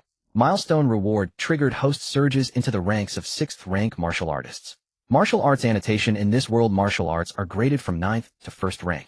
9th rank tempers skin and flesh. 8th rank muscles and bones. 7th rank chi and blood. 6th rank qualifies one as an entry-level expert. A 6th rank martial artist's strength flows through both arms with speed and reflexes far surpassing ordinary men. Within 3 zhang, one can strike first, break hardwood with bare hands, and momentarily fend off over a dozen guards. The host currently knows no martial techniques, possessing only the physique, not the skills of blade or sword. Host, please remember 6th rank is enough to save your life, not enough to run rampant. Moran's eyelids pressed down slightly, and he snapped his fan shut with a soft click of the ribs. He had merely intended to close it, but an uncontrollable force surged through his palm, nearly creasing the fan's surface. Fu Bo immediately looked over. Your Highness, has the fan offended you? Moran switched the fan to his left hand, hiding his right in his sleeve. It's a lousy fan. Make me an iron one later. Fu Bo glanced at the fan's ribs. As you command. Moran picked up his teacup, but the moment his fingertip touched the rim, he released it. The cup didn't break, but the tea inside trembled violently. Fu Bo whispered, Are you all right, Your Highness? Moran looked at his palm and smiled. It's nothing. Just thought the teacup felt a bit. Interesting today. Fu Bo didn't understand, but knew better than to ask. Moran glanced at the system panel again and suppressed his smile. Zhou Wenyuan was still there. The second prince was still there. Yi Qingyun had not yet completely fallen. Being too pleased with oneself at this moment would be handing a weapon to the enemy. Before the poetry stage, Yi Qingyun turned his gaze, passing over Su Yao Wangqing and the judge's table, landing on the folded fan in Moran's hand. He watched for 5 breaths. Moran, half his face hidden by the fan, was talking to Fu Bo. I'm hungry. Fu Bo replied in a low voice. Your Highness, you had 3 pieces of cake this morning. The poetry gathering is taxing. Your Highness hasn't been on stage at all. Watching my wife dominate the scene is also taxing. Fu Bo's lips twitched, but he held back. Yi Qingyun couldn't hear their words, but he could see Moran's idle demeanor. From start to finish, this wastrel who had taken his promised bride had not written a single word, yet Su Yao Wangqing had stepped forward at the perfect moment to dismantle the stage he had so carefully built. He did not believe there was no hand behind this. But the hand behind the chessboard was a shadow he could see but not grasp. Yi Qingyun averted his gaze and bowed once more to Qian Muji. Master Qian, I accept my defeat. He raised his hand and spoke towards Su Yao's direction. I return the marriage contract today. I will no longer use the old betrothal to gain fame through poetry. Su Yao remained seated. Young Master Yi remembers well. The words were neither angry nor weak. This reply made the breath catch in Yi Qingjian's throat. The taste of ink pressed against his tongue, bitter, and for a long moment he could not speak. He had imagined Su Yao feeling guilty, or perhaps angered. If she had even stood up to berate him, it would have shown she still regarded their old marriage contract with some weight. But she merely sat there like someone reading a case file that should have been sealed long ago, stamping it, filing it away, too disdainful to even glance back. Su Yao lifted her teacup, the lid tapping softly against the rim, a clear note that drifted across the women's seating area. She did not look at Yi Qingyun again, turning instead to Su Yao Wangqing. You won back the piece of paper that was put on display for everyone. Su Yao Wangqing's fingertips rested against the cup's wall, the heat making her palm feel damp. When she spoke, her response was a beat slow. Sister Su, I owe you one today. Su Yao cut her off, her voice still hoarse, but now carrying a hint of genuine sincerity. From a distance, Moran watched the scene unfold. His folding fan paused on his knee, his thumb pressing against the fan's ribs, the pressure tightening and easing repeatedly. Old Fu spoke in a low voice. Your Highness, Lady Xia's performance today has certainly established her standing. Moran looked at Su Yao Wangqing's hand hidden within her sleeve. She was always able to stand on her own. Old Fu glanced at him. Those poems. Moran pressed the fan's ribs against his palm, his tone languid. The one who stepped up to take the blade was her. Old Fu asked no more questions. Yi Qingyun, however, had not yet released his final breath. He wiped the sweat from his palm into his sleeve, raised his head to look at Moran, his gaze passing over the women's seating, over the judge's table, finally resting on that folding fan. I have lost today. Su Yao Wangqing stood before the women's seating, offering no response, only holding her teacup steady. Yi Qingyun added, defeated by a master from Prince Yi's estate. I accept it wholeheartedly. The murmurs in the square began to rise again. A master? Who is he aiming that at? He's staring at Prince Yi. Who else could it be? That linked verse was answered in 5 breaths. What master is he talking about? Is he suggesting Prince Yi's estate has hired some reclusive genius as an advisor? But as far as I know, Prince Yi spends his days arranging flowers, playing with jade, and listening to music in pleasure houses. Where would he get an advisor? The only man in that household besides old Fu is the cook. If the cook could write ascending to the summit, then tomorrow he'll go to the prince's kitchen and seek him as a master. Xia Huayan's expression changed first. His hand pressed against the table, the edge of his teacup clinking with a sharp sound. Qian Muji raised his eyes slightly, the prayer beads in his fingers coming to a stop. Zhou Wenyuan remained silent, merely opening the register and closing it again, the rustle of paper scraping across the judge's table. The second prince, seated at the front of the nobilities section, let his cup lid tap against the rim. Though Moran could not hear every distant remark, he saw clearly where Yi Qingjian's blade was aimed. Old Fu leaned in closer. Your Highness, why is he clinging so stubbornly? Should I invite Master Qian? Moran picked up his folding fan. No need. That thing is just a stubborn plaster. He stood, unfolded his fan, and gave a long yawn in front of the entire gathering. Several clerks from the Hanlin Academy turned to look at him, their brush tips pausing on the paper. Moran rubbed the corner of his eye. Great talent, Yi. Who exactly is this master you speak of? Yi Qingyan looked at him, but did not answer. Moran draped his folding fan over his shoulder, his moon-white brocade robe billowing in the wind, the jade pendant at his waist clinking softly. You couldn't possibly mean me, could you? The square fell silent for a moment. Laughter first came from the second floor of the tea house, and then some in the audience lowered their heads, hiding their smiles. Prince Yi is a master. Isn't he the one most famous in Chang'an for indulging in wine and pleasure? Don't say that. His Highness even bet on his own survival through his wedding night, and I heard he won 250 taels. Does that count as scholarly talent? Shinlinger, holding her tea, nearly choked. She set the cup down and dabbed the corner of her mouth with a handkerchief. Is my husband trying to splash this dirty water on himself? Su Yao watched Moran, her fingertips lightly tapping the lid of her cup. He's turning this black pot into a joke. Shinlinger blinked. Can a pot be smashed like that? Su Yao looked at Yi Qingjian's expression and said nothing more. Moran stretched lazily. Great talent, Yi. You do have some discernment, recognizing me as a master. Very well, when I'm in a good mood over some wine tomorrow, I might just offer you a few pointers. Yi Qingjian's jaw tightened. Moran gave him no chance to interject, turning to bow towards the judge's table. Master Qian, Elder Han, esteemed officials, if anyone spreads word after today that I am a literary master, please do me the favor of confirming it. Qian Muji looked at him. Confirm what? Moran's expression turned serious. That it's not a rumor. Being the foremost talent in the realm, I can shoulder that title. I am worthy of it. The square burst into laughter again. Moran sighed. Speaking of which, last night, I was still arguing with old Fu at the estate, asking why the 7-character regulated verse shouldn't be written in 7 lines. Old Fu, standing behind him, felt his eyelid twitch. This pot had come too fast, he had no choice but to catch it. Old Fu bowed. Your Highness, this old servant did say last night that a 7-character regulated verse consists of 8 lines, each with 7 characters. Moran turned to look at him. Did you? I said it 3 times. You spoke too softly. I didn't hear you. Old Fu bowed even lower. This old servant will use a gong next time. The crowd's laughter grew louder. Han Heading also coughed and laughed a little. Yi Qingyun stood at the foot of the poetry stage, his hand clenching within his sleeve, then slowly relaxing. The scene was too absurd. If he pressed the issue of the master again, the whole crowd would label him a sore loser. But if he backed down, his earlier words would become an empty strike. Zhou Wenyuan noticed Yi Qingyun stuck halfway and spoke up to offer him a way out. Third Prince, your modesty is unnecessary. Moran immediately looked at him. Minister Zhou, your words are incorrect. Zhou Wenyuan's fingers paused on the register. Moran waved his fan, his posture lazy, but his words struck close to the bone. Why would I need to be modest? I am not only talented, but also full of ideas. Since it's called a 7-character regulated verse with 7 characters per line, the entire poem should also consist of 7 lines. That would be more rigorous. Minister Zhou, don't just collect your salary and do nothing. Quickly write down what I've said. Laughter rose again from below the stage. Moran then looked back at Yi Qingyun. Student Yi, since you want my guidance, that's easy. Just come by and kowtow as a disciple when you have time. Yi Qingyun clenched his molars. The master I spoke of is not your Highness. Moran nodded immediately. Don't want to become my disciple? Then your talent is indeed only at this level. No wonder you lost to my wife. He sat back down, closed his fan, and tapped it against his knee. What a pity. I almost thought I could cultivate another rising star in the capital's literary circles. As these words fell, the laughter gradually subsided. Yi Qingyun did not respond again. He could not respond. Qian Muji pressed the corner of the poem draft with 2 fingers, his prayer beads pausing in his palm for half a beat. All right, you've had your laughs. Now let this old man say a few words. The venue fell silent. Qian Muji looked at Yi Qingyun first. Young Master Yi, your literary talent is truly remarkable. Yi Qingyun clasped his hands in salute. Thank you, Lord Qian. Qian Muji placed the poem back on the table, pressing it with his palm. But your earlier remark that the Yi Prince's mansion truly harbors a master was not honorable. Yi Qingyun raised his head, his lips parting slightly. Qian Muji didn't give him a chance to speak. Xia Wanqing composed those verses on the spot, responding every 5 breaths. Her work shows deep learning, sharp improvisation, and the spirit of a woman who stands on her own. If you claim the poem was polished by another, you could bring forth evidence. But if you claim those impromptu verses were fed to her line by line, that is not doubting her talent. That is bullying her. Zhou Wenyuan lowered his head to sip his tea, saying nothing.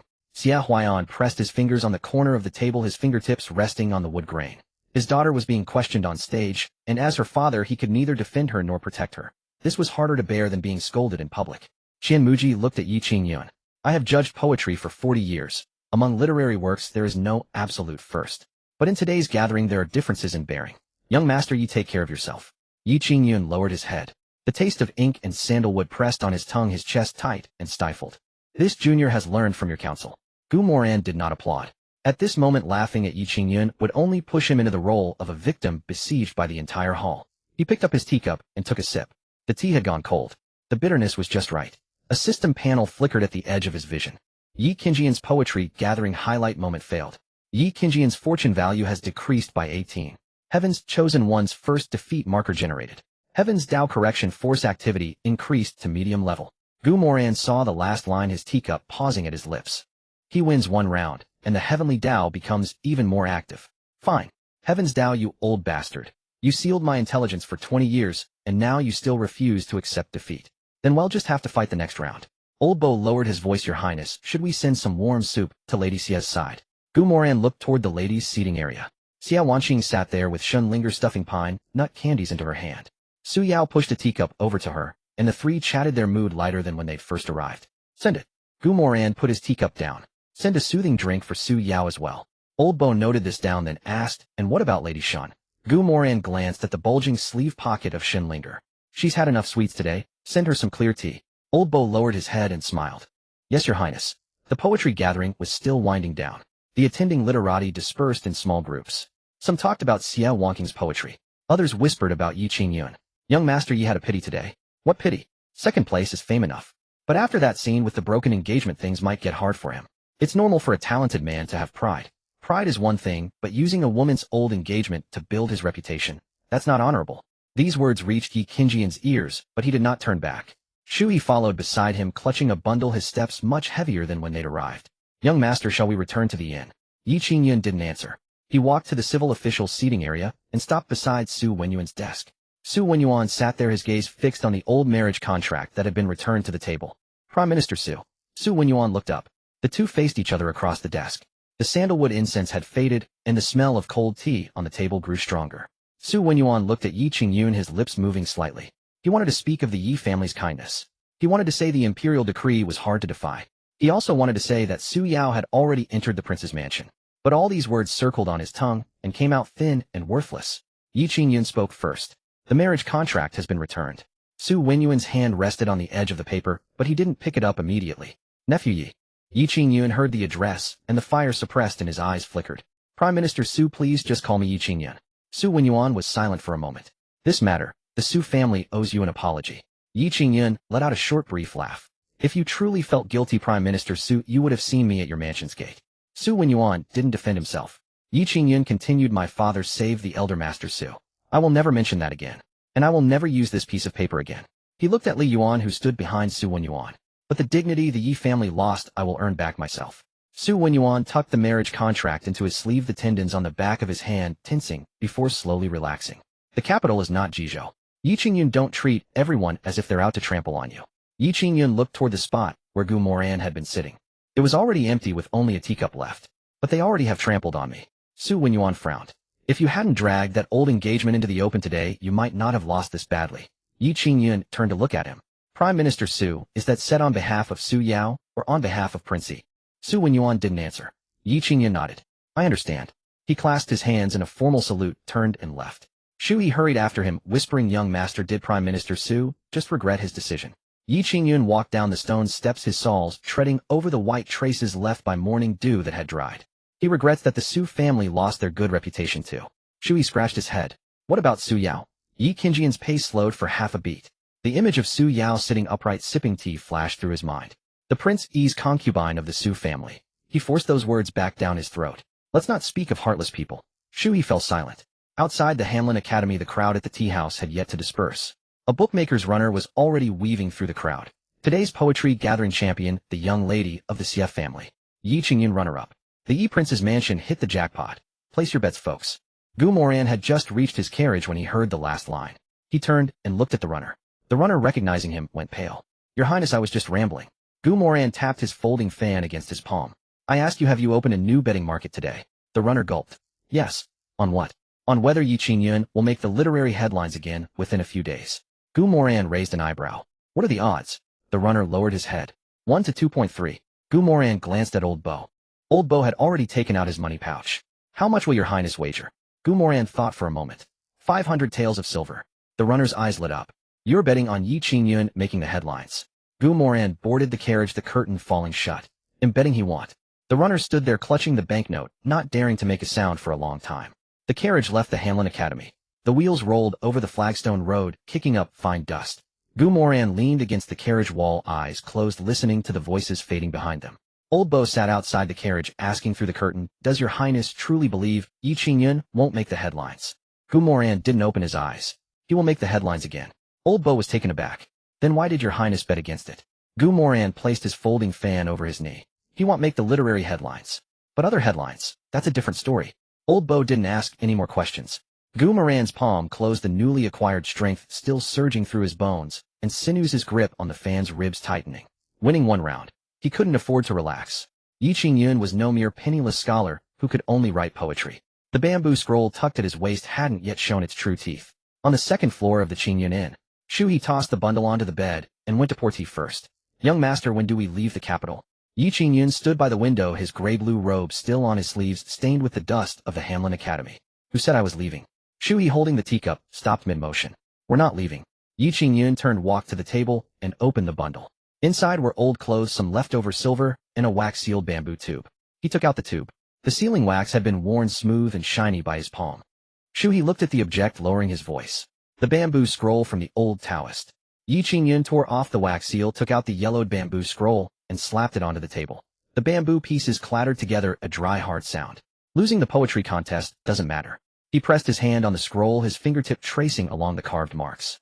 The sky of this capital isn't held up by poetry alone. Shu leaned in to look, catching the scent of old bamboo mixed with medicinal herbs. Young master, you've been reading this for days. What exactly does it say? Yi Qingyun flipped the scroll to its last piece, his gaze settling on a line of small characters. Guide innate chi, open meridians to enter the martial path. Yi Qingyun tucked the bamboo slip into his palm. The scene on the poetry stage shifted back. Xia Wanqing stood at the elevated position, asking if he was unwilling to accept a woman's victory over him. Moran, waving his tattered fan, wore an infuriatingly smug grin. He also saw the averted gazes of the scholars. Yi Qingyun looked up, his eyes drifting to the long street outside the window. Moran. Next time it won't be on the poetry stage. The carriage rumbled over the cobblestones, faint sounds clattering from within. Xia Wanqing sat on the left, while Linger insisted on riding along. She lounged across from them, fished a pine nut candy from her sleeve, and playfully slapped it into Xia Wanqing's palm. Winners deserve sweets.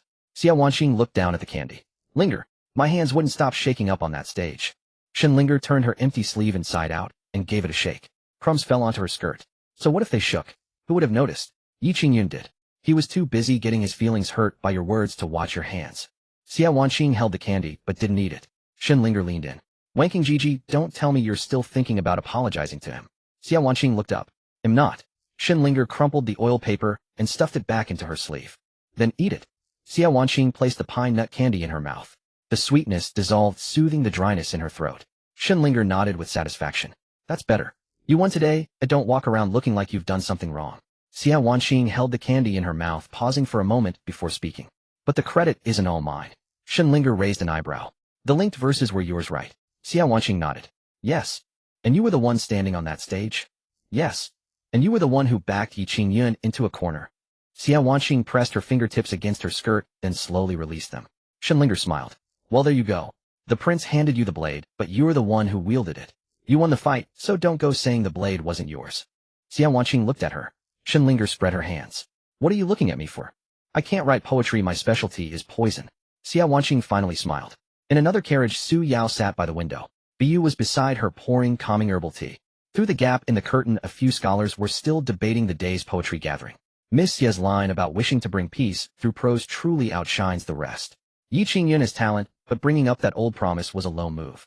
A talent perhaps, but lacking in magnanimity. Bu glanced outside the curtain. Miss, about the old promise young master you mentioned on stage today. Bu. Su Yao set down the bowl. It's over. Bu whispered, I just feel it's unfair to you, miss. Su Yao traced the rim of the bowl with her fingertip. If he wanted to save face, he should have come to the Su residence to ask. But he chose the poetry gathering. So what he lost today wasn't just his reputation as a poet.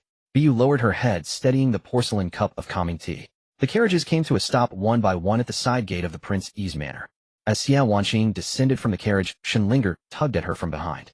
Wanking Gigi tonight, I'll have Chuyer make some white fungus soup and send a bowl to you too. Xia Wanqing turned back. You don't have to. Don't be so polite with me. Shenlinger picked up her skirts and headed towards the Biluo courtyard. You've brought honor to our estate today. Oh, a bowl of soup is the least of it. Tomorrow night, I'm inviting the other 4 sisters over to celebrate. Back in the Jingma courtyard, Xia Wanqing closed the door. The tea set from last night was still on the table. The leftover tea in the cups had darkened, carrying the stale, bitter scent of a night old. She took out the poetry manuscripts Gu Moran had given her and spread them out one by one. Every piece was in Gu Moran's handwriting. She stared at the words for a long time, then pulled the candlestick closer and fed the papers to the flame one by one. The edges curled, and the fire consumed the ink. The smoke carried a faint scent of pine soot. Xia Wanqing watched the last bit of ash collapse. Prepare new paper for me tomorrow. A maid outside the door acknowledged. Will the lady be writing more poetry? Xia Wanqing pulled out her own draft from today's linked verse session from the drawer. The handwriting was thinner than Gu Moran's, with some hesitation at the stroke's ends. But every line was her own. She folded the draft neatly and pressed it under the inkstone. Yes. No lamps were lit in the Qingshuang courtyard. Moonlight streamed through the paper window, casting its light on the desk and illuminating a spread piece of rice paper. Bu entered with the calming tea, saw Su Yao sitting at the desk with a brush in hand, and placed the soup in the corner. As Bu finished tidying the tea set and prepared to leave, her peripheral vision caught the 7 characters on the rice paper. I wish to bring peace through prose. Bu retreated outside the door, leaving it ajar. Su Yao set down her brush, gazing at those 7 characters. Xia Wanqing had stolen the spotlight on stage today, but the one who had pushed her into the limelight was someone else entirely. That person was probably in the study right now, nibbling on snacks. Feet propped up, crumbs everywhere, still complaining it wasn't sweet enough. In the Canglong courtyard, Moran Shui wiped her curved blade for the 3rd time. Bachelor was squatting in the corner of the yard, gnawing on dried beef, and she called him over. Tell me, that woman on stage today, does she know any martial arts? Bachelor chewed on the jerky. Madame Xia doesn't know martial arts. She's not even a very good writer. Moran Shui sheathed her blade and sat on a stone block in the yard. She had watched the entire event from the 2nd floor of the tea house. That Central Plains woman stood on the stage facing Yi Qingyun and forced him back step by step with her words. No blade, no horse, no fists. Moran Shui had seen many women in the northern frontier. Women who could break wild horses, drink strong liquor, and had seen blood on their blades. But today that frail Central Plains woman silenced every man in the hall with just a few lines of verse. Moran Shui picked up her wine bowl and took a drink. The way Central Plains women wage war is interesting too. Bachelor didn't understand. But he could tell the princess wasn't mocking, as she seemed genuinely admiring. He dutifully stuffed the jerky back into his mouth. In the Taimei courtyard, Lin Qingdai rested her sword horizontally across her knees. Zitong sat beside her, embroidering a handkerchief, listening as she recounted the day's poetry gathering from beginning to end. When she got to the part about Yi Qingyun presenting the annulment letter, Lin Qingdai snorted coldly.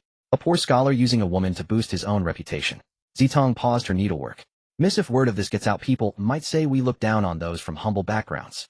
Lin Qingdai placed the sword hilt on the table with a thud. If a man from a humble background has integrity, I respect him.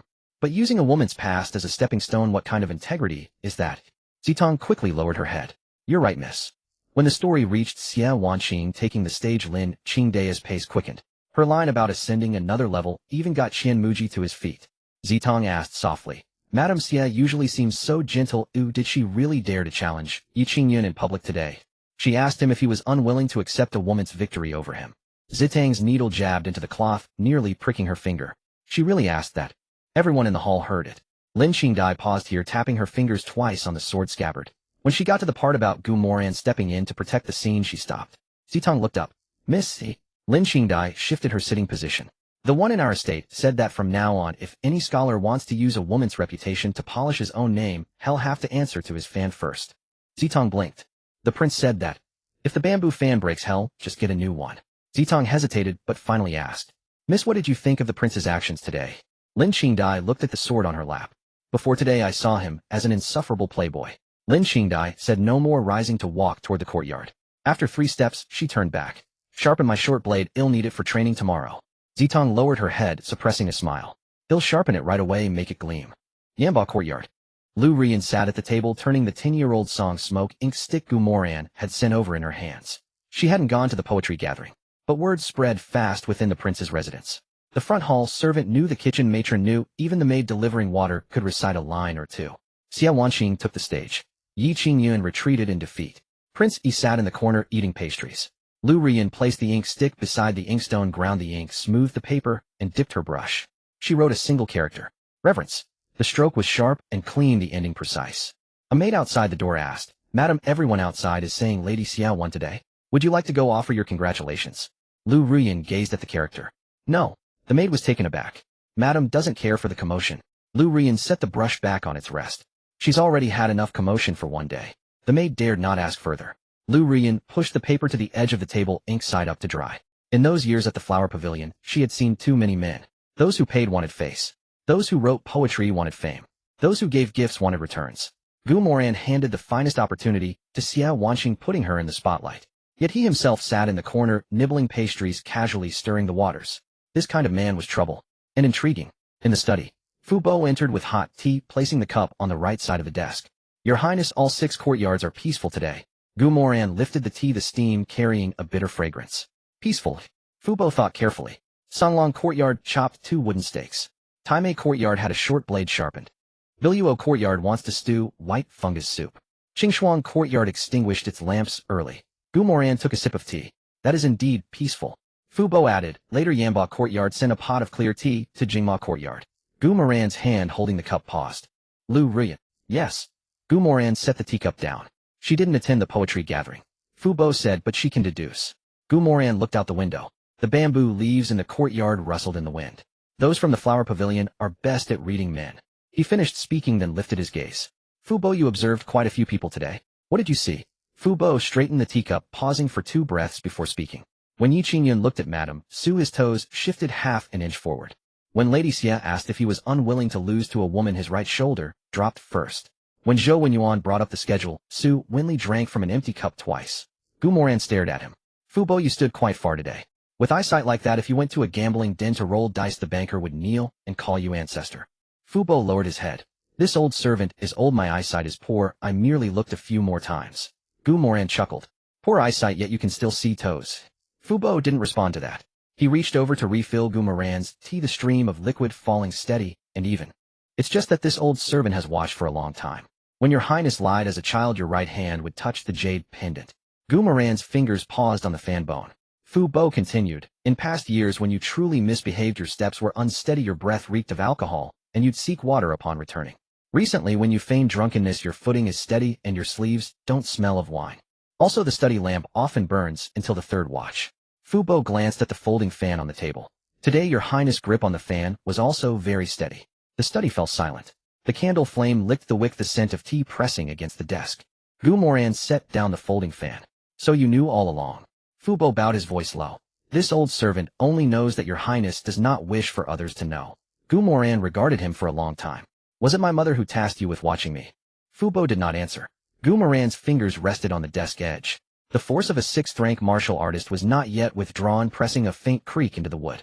The images from the original book surfaced in his mind. On the night of the house raid, the front courtyard of the Prince Yi's residence burned half the sky red.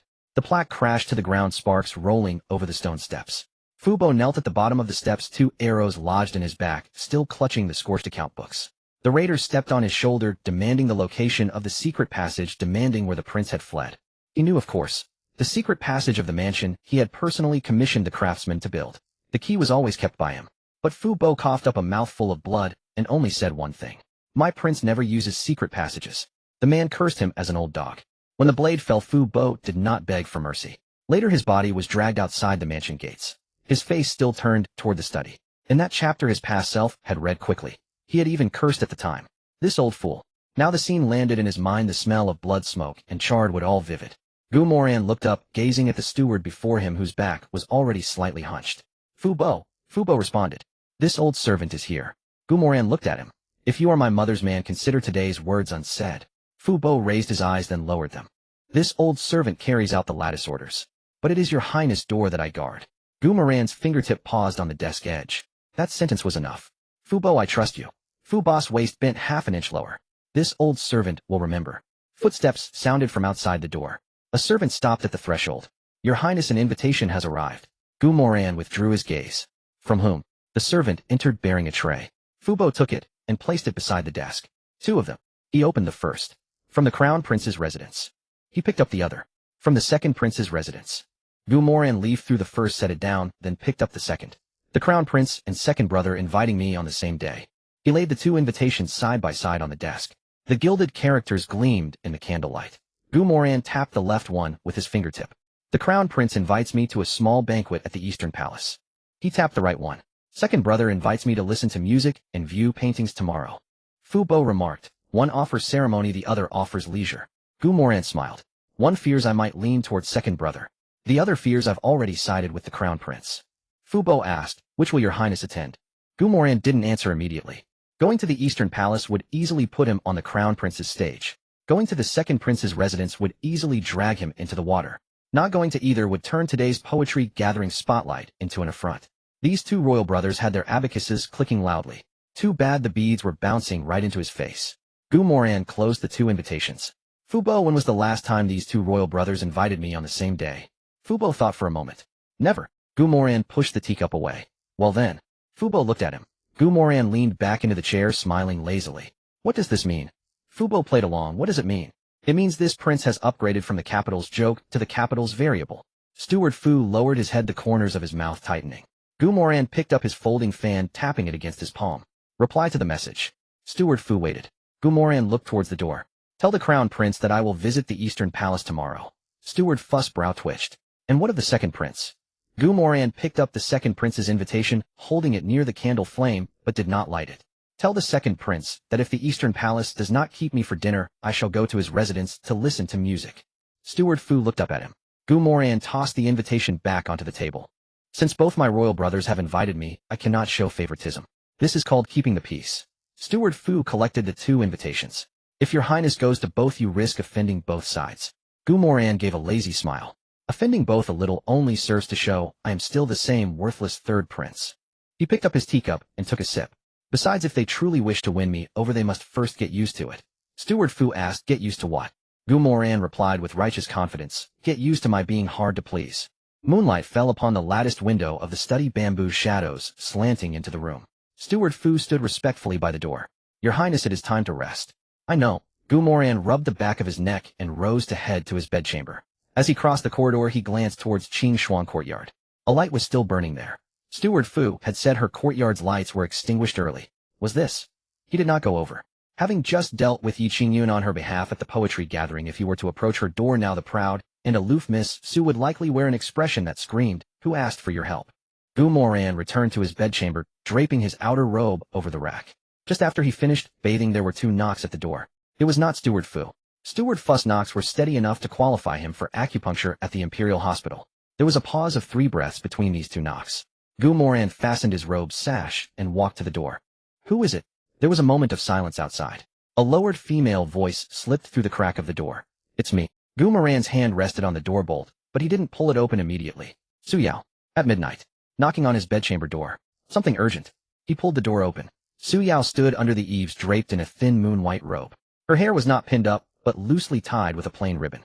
A few stray strands clung to her neck. She held a porcelain bowl in her hands, its steam rising, the sweet scent of white fungus and rock sugar entering the room before she did. Gu Moran looked at the bowl, then at her. Does my beloved consort bring me soup in the dead of night? Su Yao's gaze flickered to his half-open collar, then quickly away.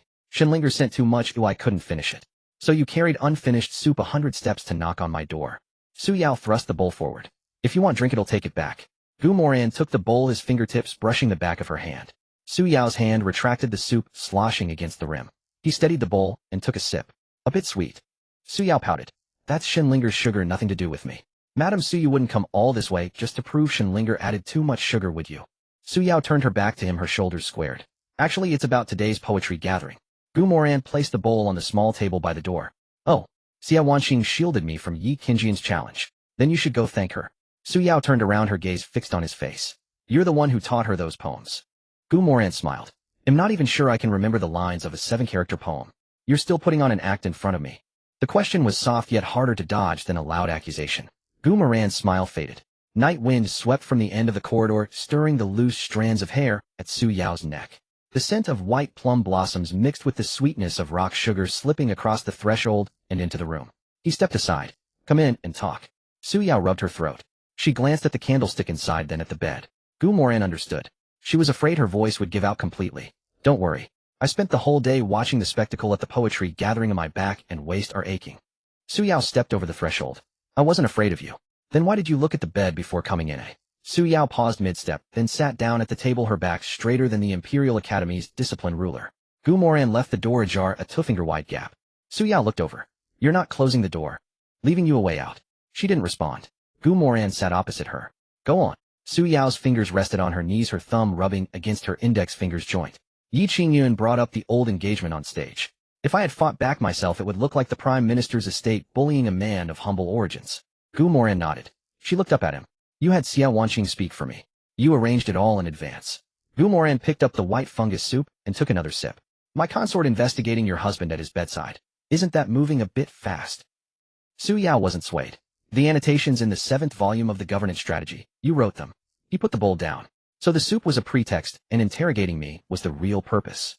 I just want to know who you really are. The room fell silent. The candle flame crackled softly. Moran leaned back in his chair, crossing his legs under the table. I am Yi Wang, the #1 rake of Chang'an, a regular at the gambling dens. Top of the list for wine and song. Su Yao's brow furrowed. How much longer will you pretend? Pretend what? Su Yao rose, walked around the table, and stood before him. The distance closed. Close enough for Moran to smell the white plum blossoms in her hair. Moran, am not Shenlinger, I won't test you with castor oil. She looked down at him. And am not Morong Shui, I won't race horses with you. Her hand pressed on the back of his chair, her fingertips half an inch from his shoulder. I am Su Yao. I see people by their hearts. Moran looked up. And what do you see? Su Yao bent down. You planted white plum blossoms for me. You arranged for Xiao Wanqing to shield me from Yi Qingyun. You stirred the waters at the poetry gathering for me. Her breath fell on his brow. You've done so much, yet you never seek credit. Moran's hand rested on the armrest, unmoving. My consort, you're too close to me right now. Su Yao didn't retreat. Then push me away. As the words fell, the only sound in the room was the gentle crackling of the candle wick. Moran looked at her. That usually cold, distant face still held its aloof facade, yet her ears were already red. He raised his hand, his fingertip touching Su Yao's wrist. Her pulse was racing. Nervous? No. Then why is your pulse drumming like a war beat? Su Yao pulled her hand back, stepping away half a pace. Moran didn't pursue. He sat there and finished the white fungus soup. The bowl met the table with a soft click. You shouldn't have come tonight. Su Yao looked at him. Why, oi? Moran stood up. He was more than half a head taller than her, his shadow stretching across the floor to meet hers. Because once you're here, you won't be able to leave. Su Yao looked up. Who said I wanted to leave? The word slipped out, and she paused, surprised at herself. Moran reached out, hooked the end of her hair ribbon, and gave it a gentle tug. The ribbon fell, and her hair cascaded over her shoulders. Su Yao's body tensed, but she didn't pull away. What are you doing? Collecting a little interest. He lowered his head, his lips brushing her ear. I've been running around all day. Oh, a bowl of sweet soup isn't enough payment. Su Yao grabbed his lapels, the fabric wrinkling under her grip. Moran. I have to see people tomorrow. So, Su Yao bit her lip, her ears growing even redder. I don't want my voice to go hoarse. Moran couldn't help but laugh, the sound muffled against her hair. Su Yao, even a sentence like that sounds like you're discussing state affairs. Laugh again, and I'm leaving. Don't. He tightened his arms, pulling her into his embrace. Su Yao's back stiffened for a moment, but finally relaxed, her face burying into the crook of his neck. The scent of white plum and the sweetness of rock sugar mingled. The candle flame in the room burned down to the end of its wick, letting out a soft pop. Su Yao asked in a muffled voice, who really wrote today's poem? Moran's palm rested on her back.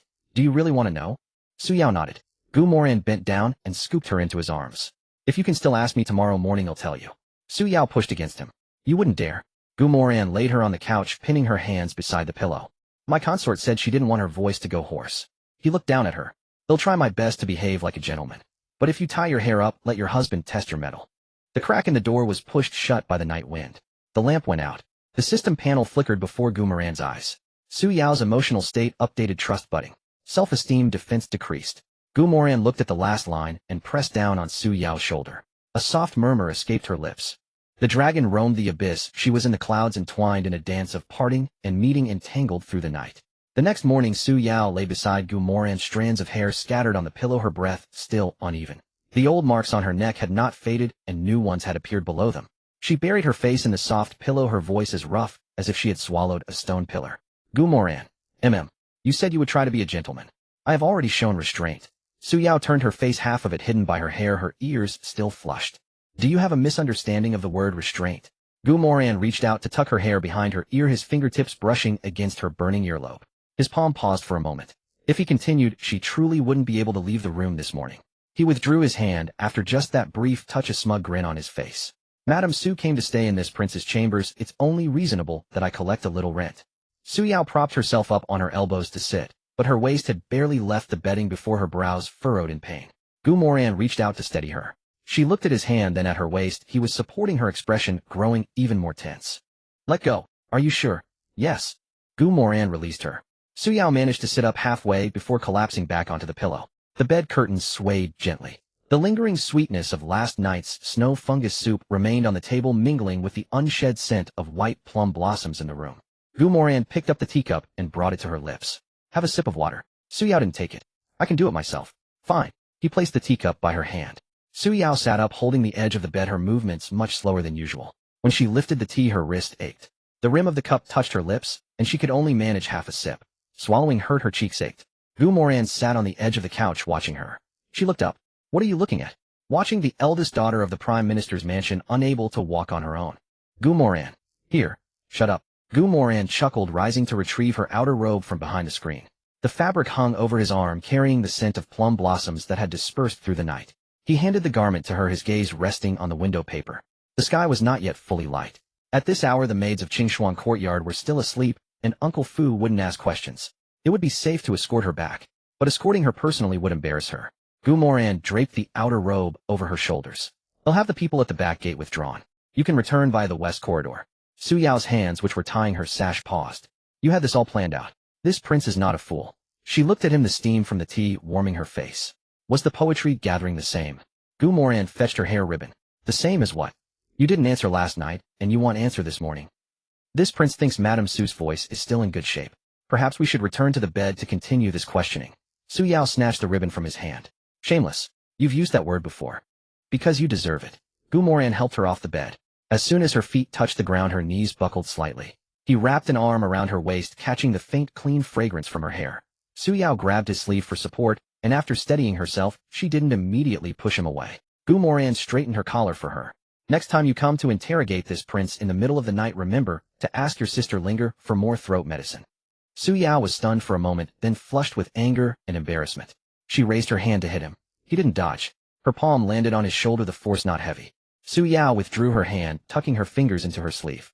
Gu Moran. You've become more formidable than before. The words were spoken softly. Gu Moran looked at her. Su Yao turned her face away, her ears turning red again. Oh, what do you mean, oh? Only that my wife is too captivating. Shut up. Gu Moran smiled and pushed open the door.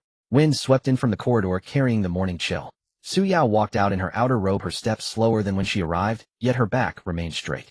Gu Moran returned to his room and caught up on some sleep. By the time sunlight filtered through the window paper, he was already in his study. Gu Moran pulled a threefold piece of paper from a drawer and spread it flat on the desk. Uncle Fu entered with a cup of hot tea, his gaze pausing briefly on Gu Moran's neck before he set the tea down on the right side. Gu Moran looked up. What are you looking at? Uncle Fu lowered his head. This old servant was just noticing that your highness looks well today. Speak plainly. The Qingshuang Courtyard requested hot water this morning along with medicine for a sore throat and swelling. Gu Moran's hand holding the tea stopped. Uncle Fu, this old servant is here. You're getting on in years, your ears don't need to be this sharp. This old servant will try his best. Gu Moran took a sip of tea, the warmth suppressing the bitterness at the root of his tongue. Any news from Boss Zhao? Uncle Fu took a slip of paper from his sleeve. It arrived half an hour ago. Gu Moran took it and read it by the candlelight. The note contained 3 items. First, Zhou Wenyuan had written a memorial overnight titled A Memorial on the Fairness of Poetry Gathering Judging. This morning he had already made 2 copies, one to be submitted to the censorate, the other kept for himself. Second, Su Wenli's servant had left the house before dawn, circled through 2 alleys in the east of the city, and entered the second prince's mansion through the back door. Third, Yi Qingjian's book attendant Shuha was spotted by a hidden sentry in a remote street in the south of the city this morning. He circled a derelict martial arts hall twice before leaving. Gu Moran brought the note to the candle flame. The corner of the paper curled, and the fire consumed the ink marks. That memorial by Zhou Wenyuan is likely the second prince's doing. Uncle Fu nodded. At today's noon banquet, if the second prince invites Zhou Wenyuan and Su Winley, the ghostwriting issue could be stirred up again. Your Highness should prepare early. Gu Moran used the lid of his teacup to stir the ashes. Don't worry, it won't catch fire. Uncle Fu didn't respond, waiting for him to elaborate. Gu Moran swept the ashes into the wastebasket. Qian Muji accepted the poem. Han Heading gave his nod. Xia Huaiyan recused himself, and Feng Shoujing kept the records. When Zhou Wenyuan submits the memorial to the censorate, who will they question first? Uncle Fu said, ask if Madame Xia ghostwrote it. Gu Moran frowned and looked up at him. Uncle Fu quickly corrected himself. It should be. They'd first question Zhou Wenyuan's authority to challenge the head of the Hanlin Academy. Gu Moran pushed the teacup aside. Exactly. Uncle Fu looked at the ash, thought for a moment, and then asked, since it won't gain traction, why did the second prince still have him write it? Gu Moran walked to the window. Through the paper the sounds of the morning market drifted and carrying the warmth of soy milk and steamed buns. You still haven't seen it clearly. The second prince isn't after Xiao Wanqing. Uncle Fu asked, then who? Yi Qingyun. Uncle Fu raised an eyebrow. But Yi Qingyun lost face just yesterday. Losing face is exactly what makes him useful. Gu Moran turned his fingertip pointing at the location of Qingyun on the capital map. He lost the poetry contest, and his pride was wounded. A man who values his self-respect above all else, what does he need most right now? Think about it. If someone were to step forward and speak a fair word for him at this moment, he would surely remember it. Does the second prince want to recruit him? He can't be recruited. Then what is he after? He's after goodwill. Gu Moran drew a short line next to Qingyun. For a man like Yi Qingyun, offering silver is too vulgar. Offering an official position is seen as using status to pressure him. Offering favors makes him fear being indebted. But if you stand by and speak a fair word, he will remember it. Uncle Fu said, the second prince won't pull him into his mansion, he just wants him to know that there are still people in the capital who respect him. Your Highness is right. Gu Moran's mind flashed to the image of Yi Qingyun holding up the marriage contract on the poetry stage. The fragrance of tea, the scent of ink, the applause, and that yellowed old paper. That memorial by Zhou Wenyuan is ostensibly questioning Xiao Wanqing. But in Yi Qingyun's ears it sounds like someone is speaking up for him. Uncle Fu glanced at Gu Moran. When your Highness publicly exposed his scheme to use the old contract for fame yesterday, he will hate you even more. Did he need yesterday to hate me? Gu Moran set down his brush, a lazy smile on his face. In his little ledger, I probably have my own dedicated page, and I've been #1 for a while now. The Su family is second, asked Uncle Fu. Indeed. Then who is third? The Imperial family. That doesn't seem right, Your Highness. Uncle Fu furrowed his brow. A man who lists the Imperial family in his ledger wouldn't truly align himself with the second prince, would he? You are still too straightforward. Gu Moran set down his brush. Yi Qingyun won't bear his heart, but he will borrow strength. Uncle Fu slowly nodded. The second prince offers a stepping stone, Yi Qingyun steps up, and they both think they've gained something. That's what makes it interesting. Gu Moran smiled faintly. The second prince thinks he's offering a path up. Yi Qingyun thinks he's catching a favorable wind. But once they truly stand together, the direction of the wind won't be for either of them to decide. Uncle Fu looked up. Does your Highness intend to let them misjudge each other? This prince is far too kind-hearted for such things. Gu Moran tucked the map into a hidden compartment and slid it shut. I'm just covering a pit on his path with grass and placing a sign beside it that reads this way to heaven. Uncle Fu was silent for a moment. Your Highness, that doesn't sound very kind. You wouldn't understand. Gu Moran picked up his folding fan and tapped it against his palm. When a wastrel does wrong, it's called folly. When a wise man does wrong, it's called strategy. My reputation is already ruined. It would be a waste not to use it. Gu Moran tapped the table lightly. Still, this second prince is more meticulous than the crown prince. Uncle Fu said, Your Highness, please be on high alert today. Gu Moran chuckled. Their little game today is just to test if I harbor any ambitions. No need to worry. We'll deal with whatever comes our way. He pondered for a moment, then spoke again. By the way, remember to change the secret signals with Boss Zhao. Uncle Fu produced another slip of paper. This old servant has already seen to it. Gu Moran looked at him. Uncle Fu bowed his head. Your Highness mentioned it last night, so I took care of it this morning. Gu Moran leaned back in his chair, studying him for a moment. Uncle Fu, you're becoming like a worm in my belly. Uncle Fu bowed. This old servant wouldn't dare. Worms don't get a monthly salary. You've learned to be cheeky too. By the way, we always call him Boss Zhao. What's his full name? To answer, Your Highness, Boss Zhao is the fourth in his family. His full name is Zhao Si. Gu Moran was momentarily speechless, lifting his teacup to hide his twitching lips. No wonder his name was never mentioned in the original. He cleared his throat. While Boss Zhao does sound more imposing, he quickly changed the subject. Remember, regarding Yi Qingyun, keep an eye on Shu He first. Uncle Fu asked, only Shu He? Don't touch Yi Qingyun yet. Gu Moran's fingertips pressed against the edge of the table, the wood creaking softly under the newfound strength he hadn't fully mastered. Yi Qingyun is a drawn bow right now. If you pluck the string, hell, loose the arrow. Uncle Fu nodded, then added, "By the way, Your Highness, did you notice the aura of a martial artist on him yesterday?" "I did. What if he really goes to the martial arts school?" "Let him." Gu Moran looked towards the south of the city. "He lost in poetry yesterday, and now he's seeking a martial arts school today. This is the path he chose himself." Uncle Fu said, "Your Highness, you must be wary of him resorting to violence." Naturally, Gu Moran raised his right hand, looking at the strength in his palm that had nearly crushed his fan. "But he can't be stopped." Uncle Fu looked at his hand. "Did Your Highness foresee all this?" Gu Moran tucked his hand back into his sleeve. "I'm not a fortune teller." He paused, a smile woven into his words. "What we need to do is pre-dig the pits on Yi Qingyun's path, line them with soft bedding, and make him comfortable down there." Hearing this, Uncle Fu felt a sense of relief, holding back tears of gratitude. He bowed and said, "Your Highness, it's getting late. Please have your meal first." Shortly after the hour of C in the Eastern Palace's side hall, Gu Moran followed a eunuch through the side corridor, turning twice before arriving. The side hall was modest, furnished with a low square table holding a teapot and 2 cups. Crown Prince Gu Moyuan sat behind it, holding a book which he set aside upon Gu Moran's entrance. "Third brother, you're early. You summoned me urgently, brother." Gu Moran sat down casually, picked up the teapot, and poured himself a cup. The Crown Prince had only one personal eunuch who stood outside the half-closed door. The tea was this year's premium Mingxian, longing bitter on the palate with a slow, sweet aftertaste. Gu Moyuan watched him drink, waiting until the cup was back on the table before speaking. "Your Lady Su Yao was quite impressive at the poetry gathering yesterday. She's always like that, full of learning. 1 poem on Mount Tai, 3 more to seal the deal. Even Xian Muji recorded them on the spot. You're a lucky man, third brother." Gu Moran scratched his temple with the rib of his fan. "You flatter me, brother. I spend my days in brothels, so naturally I have a good eye for women." Gu Moyuan chuckled, refilling his cup. "Third brother is too modest. The whole city is whispering that the Yi Manor hides dragons and crouching tigers." The spout of the teapot hovered over the cup as hot water was poured, causing the leaves to tumble. Gu Moran watched the spout. "Who told you that, brother?" "The whole capital is talking." Gu Moyuan set down the pot. "Especially about your victory over Yi Qingyun. They say there's a hidden master behind you."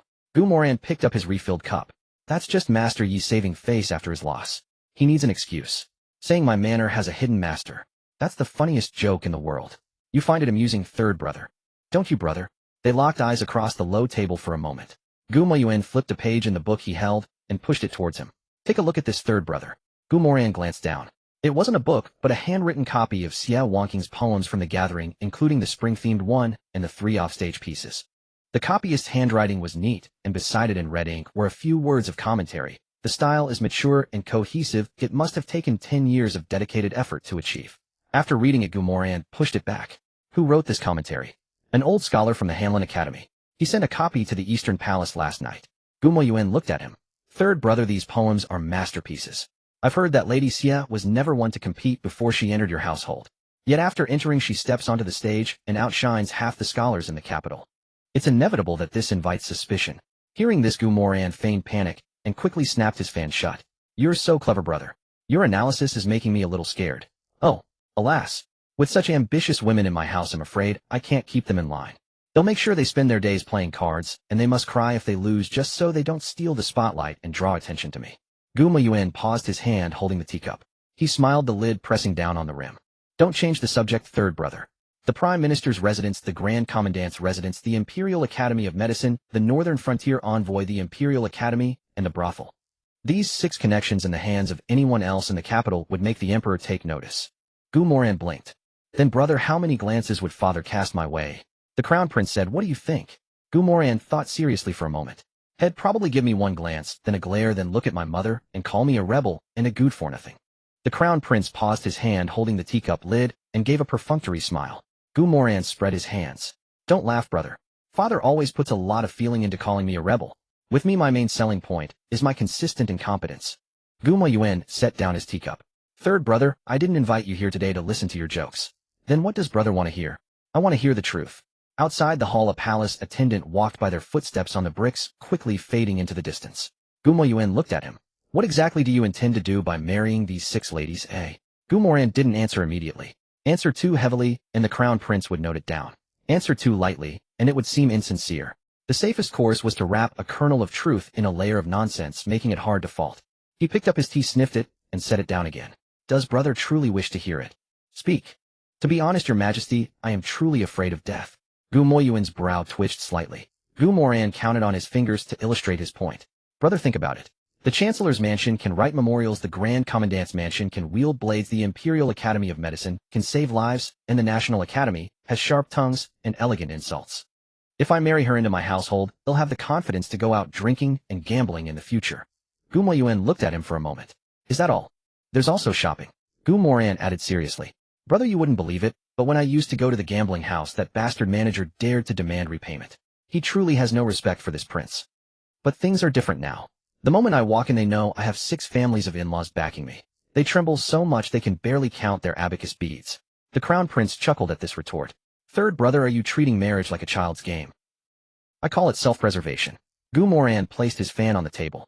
Brother, to be frank, I think you live too stressful a life. You attend court at dawn, review memorials late into the night, and you have to guess everyone's hidden motives when you meet them. Don't take this the wrong way, but look at how carefree I am. Gu Moyuan watched him. Gu Moran pointed at himself. I may be reckless, but I'm not stupid. I can stay up late, but only if I'm accompanied by a beauty. The smile at the corner of Gu Moyuan's mouth faded slightly. I summoned you today out of genuine concern. Third brother, do you have anyone in your household who can offer you sound counsel? Of course I do. The crown prince leaned forward half an inch. Gu Moran raised his hand and pointed towards the door. Steward Fu. He gives me advice every day. His advice is to sleep early, rise early, drink less, and not tease the geese in the yard. I'm sick of hearing it. The crown prince's smile paused for a beat before returning. Only him. Recently there's also Shinlinger. Gu Moyuan looked at him. Gu Moran sighed, his face bitter as the tea leaves in his cup. She nags me all day long, husband, it's time for your medicine. 3 times a day without fail. Morning for vitality, afternoon for blood, evening for the kidneys. If I miss even a sip, she refuses to leave my side. Gu Moran picked up his teacup, sniffed it, and put it down with feigned disdain. Your tea is mediocre, brother, but at least it's not medicine. You have no idea how bitter that medicine is. I feel like writing my last will and testament just looking at the bowl. Oh, it's a hard life, brother. You see me with 6 wives and think I'm living the high life, but... Son, Gu Moyuan asked, what do you mean? Gu Moran put on an embarrassed expression, lowered his voice, and looked utterly despondent. All 6 of my wives are as stubborn as mules. Only Shinlinger is willing to. Oh. But when she comes to see me, it's only to nag me about my medicine. After I drink it, she makes me turn the bowl over to show her. This prince, the Prince of E, has fallen to such depths in his own home. With that, Gu Moran clamped his legs together, looked up sorrowfully at the palace ceiling at a 45-degree angle. The crown prince stared at him for the span of 3 breaths, his wariness subsiding somewhat. 6 marital alliances. It seemed impressive, but the only one truly useful to the third prince at the moment seemed to be the Shun family of the Imperial Academy of Medicine. Whether Shinlinger was genuinely helping him recuperate or simply afraid of becoming a widow was not a matter for the crown prince to worry about. The tea leaves floated on the surface of the water, taking a long time to sink. Gu Moyuan thought for a moment, then probed again. Third brother, you are a married man now. You cannot continue to fool around. You must strive for greater things to put our father's mind at ease. You are absolutely right, brother. I do want to improve. Gu Moran looked down, fiddling with the tassel on his fan. But the moment I try, I get drowsy. It's really quite pathetic.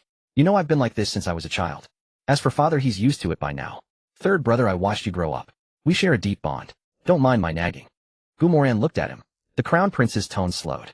You've married 6 wives. Some in the court call you dissolute, but others whisper that you are scheming. But brother, I am simply dissolute. I've never denied it.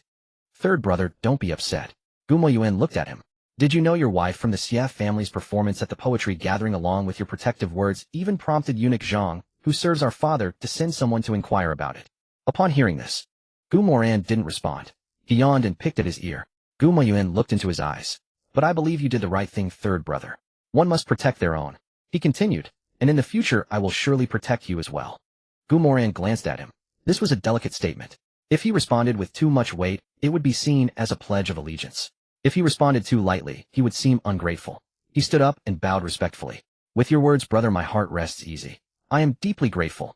With that he flashed a grin and added, our father is wise and you, brother, are benevolent. My life's ambition is simply to enjoy myself and add a bit of amusement for you both. Gu Moyuan watched him, his eyes narrowing slightly. Gu Moran laughed and patted his own chest. My only ambitions are fine wine and beautiful women. I haven't been this happy in a long time. I must treat you to a night at the pleasure houses, brother. The crown prince raised an eyebrow. Gu Moran quickly corrected himself. No, brother, your status is too noble for such places. Then perhaps I can invite you to watch the geese instead. Gu Moyuan stared at him for a long moment before finally bursting into laughter. Third brother, your silver tongue is even more impressive than it was at the poetry gathering. Gu Moran walked towards the door, but stopped, and turned back after 2 steps. Brother, your tea is mediocre. Next time remember to serve me something more expensive. Gu Moyuan said, I will have it prepared in advance next time. Gu Moran blinked. Then I'll take you at your word. The Crown Prince is truly the best to me. Gu Moyuan replied naturally. Gu Moran smiled and bowed. You are most generous, brother. Gu Moyuan watched him. Go safely, third brother. Gu Moran exited through the side gate of the Eastern Palace. The sound of carriage wheels faded into the distance. The smile on Gu Moyuan's face gradually disappeared. He picked up his teacup but did not drink. Han Zheng. From behind the screen, a black-clad guard emerged and knelt on one knee. Your Highness. Gu Moyuan asked, from the moment third brother entered until he left, what did you observe? Han Zheng kept his head bowed. The third prince's words and actions are largely the same as before, but his footsteps are no longer unsteady. Gu Moyuan tapped his finger on the rim of his cup. His heart tightened. What are you implying? Han Zheng paused. The third prince's internal energy is surging powerfully, much stronger than before. Gu Moyuan looked up. Are you saying he has truly entered the path of martial arts? Even as he said it, the words sounded absurd to him. For 20 years the third prince had been nothing but a pretty face. Ask him to study, and he'd fall asleep. Ask him to practice martial arts, and he'd fall ill. Ask him to be ambitious, and he'd put on a show of having a headache on the spot. And this man suddenly has surging internal energy. The geese in the Eastern Palace would be more believable as martial artists. Han Zheng said, the third prince's condition does not seem to be the result of arduous training. Entering the martial path requires talent, yes, but also intense practice. Such a change cannot happen overnight. The third prince's energy surges, yet he shows none of the physical signs of a martial artist. It seems more like he received external assistance. Gu Moyuan was silent for a moment. Then in a flash of insight he understood. It must be Shenlinger. The third prince said he drinks medicine every day, 3 times a day, morning, noon, and night. And he has to show the empty bowl afterwards. With that constant nourishment, of course his energy would surge. It all fits. It all makes sense. Gu Moyuan threw his head back and laughed. The laughter grew and grew, unable to be contained. Han Zheng knelt on the ground, not daring to lift his head. Gu Moyuan set down his teacup and chuckled. My third brother certainly has luck with the ladies, but he's also in for a world of suffering. Attendant. A nearby steward quickly stepped forward. Your Highness, your command. Gu Moyuan said, go to the storeroom and select 2 tiger whips. Deliver them to the Prince of Yi's residence. The steward eunuch was stunned. Gu Moyuan's smile remained. Tell him that as his elder brother I heard of his recent hardships and wish to send him a tonic. Tell him not to disappoint my thoughtful intentions. The steward eunuch suppressed a laugh and bowed as he withdrew. Gu Moyuan picked up his teacup again. His wariness remained, but it had lightened considerably. A third brother who is chased around by Shenlinger's medicine bowl is far more reassuring than one secretly holding the strings of 6 families. Meanwhile, Gu Moran boarded his carriage. As the curtain fell, the smile vanished from his face. The system panel materialized before him. Crown Prince's current emotional markers: wariness 59, goodwill 23, probing 18. Gu Moran dismissed the panel. The Crown Prince's questions today touched upon poetry, the 6 noble families, and more pointedly the struggle for succession. A single misstep would have made the tea at the Eastern Palace taste even more bitter. But the Crown Prince wouldn't overturn the table just yet. The second prince was currently in ascendance, and Yi Qingyun had emerged as a new factor. The greater threat lay elsewhere. The carriage turned 2 streets and came to a stop before the second prince's mansion. It was just past noon, and 3 official sedan chairs were already parked at the entrance. Gu Moran straightened his collar and stepped down from the carriage. The main hall of the second prince's residence was spacious, the table laden with food and wine, braised pork knuckles glistening with fat, and steaming hot soup. Zhou Wenyuan sat at the left, Su Winli on the right, and Feng Shoujing at the lower end. The second prince, Gu Machin, sat at the head. Seeing Gu Moran enter, he rose and took 2 steps forward to greet him. Third brother, you've arrived. Please sit. Gu Moran surveyed the room, draping his fan over his shoulder. Second brother, quite the gathering. I thought this was a family meal. Gu Machin replied, the gentlemen are all here, but it's a good chance to discuss literature over wine. Gu Moran sat down and first picked up a piece of braised pork knuckle with his chopsticks. Zhou Wenyuan waited until he had finished chewing before speaking. Princey, after much deliberation last night, I believe we should establish a set of rules for the poetry competition's judging. Gu Moran picked up another piece of meat. What rules? For instance, judges should recuse themselves if a contestant is a family member or a student of theirs. Furthermore, we should consider a review process to check for ghostwriting in the submitted poems. Gu Moran, chewing on the pork, mumbled, ghostwriting review. Who would conduct it? Zhou Wenyuan bowed. Naturally, it would be a matter for the collective discussion of the Hamlin Academy. Gu Moran set down his chopsticks and wiped his mouth. He looked at the 3 officials. Lord Zhou's words remind me of something. Zhou Wenyuan said, please speak, your highness. Gu Moran rested his fan on the table's edge. I suspect that not all the memorials you gentlemen submit to His Majesty are entirely your own work. Zhou Wenyuan's expression changed. Gu Moran continued, from now on, any of you who need to submit a memorial must come to the court an hour early and write it on the spot. Zhou Wenyuan opened his mouth. Your Highness, how can a poetry competition be compared to official memorials? Gu Moran looked at him. Why not? Zhou Wenyuan said memorials concern state affairs. Gu Moran nodded. Exactly, so they warrant even more rigorous scrutiny. Zhou Wenyuan was left speechless. Gu Moran picked up his wine cup, not drinking, but swirling it in his hand. I've heard while out enjoying myself that many of the Hanlin Academy's readers' memorials are drafted by the junior compilers beneath them. Zhou Wenyuan's face flushed red. Gu Moran then looked at Feng Shoujing. And the Ministry of Right's annual etiquette memorials are often drafted by the secretaries. Feng Shoujing finally looked up. Gu Moran said, by Lord Zhou's logic, if poems are to be checked, then memorials must be checked even more. First check for ghostwriters. Then check who is providing the ideas. Then check who takes someone else's draft and seeks favor before the emperor. The table fell silent for a few moments. The second prince held his wine cup, neither drinking nor coming to anyone's rescue. Zhou Wenyuan opened his mouth to argue, but Feng Shoujing spoke first. Your Highness makes a valid point. However, memorials and poetry competitions are fundamentally different matters. Let us discuss this another day. Gu Moran immediately smiled. See, Lord Feng is the one who truly understands. Zhou Wenyuan had no choice but to swallow his words. Gu Machin finally spoke up. All right, we're here to drink today, let's not spoil the mood. Gu Moran picked up another piece of pork. Second brother is right. If you gentlemen spoke, less I could eat more. Gu Machin said, if third brother likes it, I'll have the kitchen send a serving to your residence. Gu Moran immediately clasped his hands in thanks. Second brother is most generous. The banquet continued for a few more rounds with Gu Machin steering the conversation towards landscapes and old poems. Gu Moran focused on eating, occasionally complimenting the dishes and the music. As the feast dispersed, the guests took their leave one by one. Gu Machin called out to him from the corridor. Third brother, a moment. Gu Moran stopped pressing the fan bone against his palm. The corridor was empty, and the wind from the courtyard carried the mixed scent of leftover wine and meat. He let go of the casual smile had worn at the table. Gu Machin looked at him.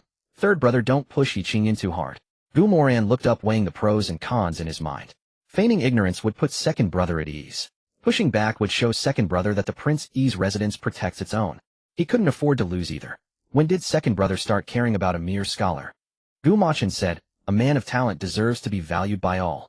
Gu Moran tapped his fan against his palm to sound soft. Second brother, your magnanimity is something I must learn from. Gu Machin didn't respond. After a pause, Gu Moran added, unfortunately my heart is small.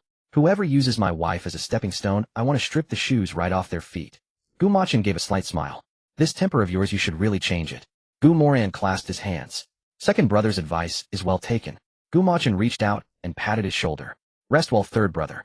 Let's meet again another day.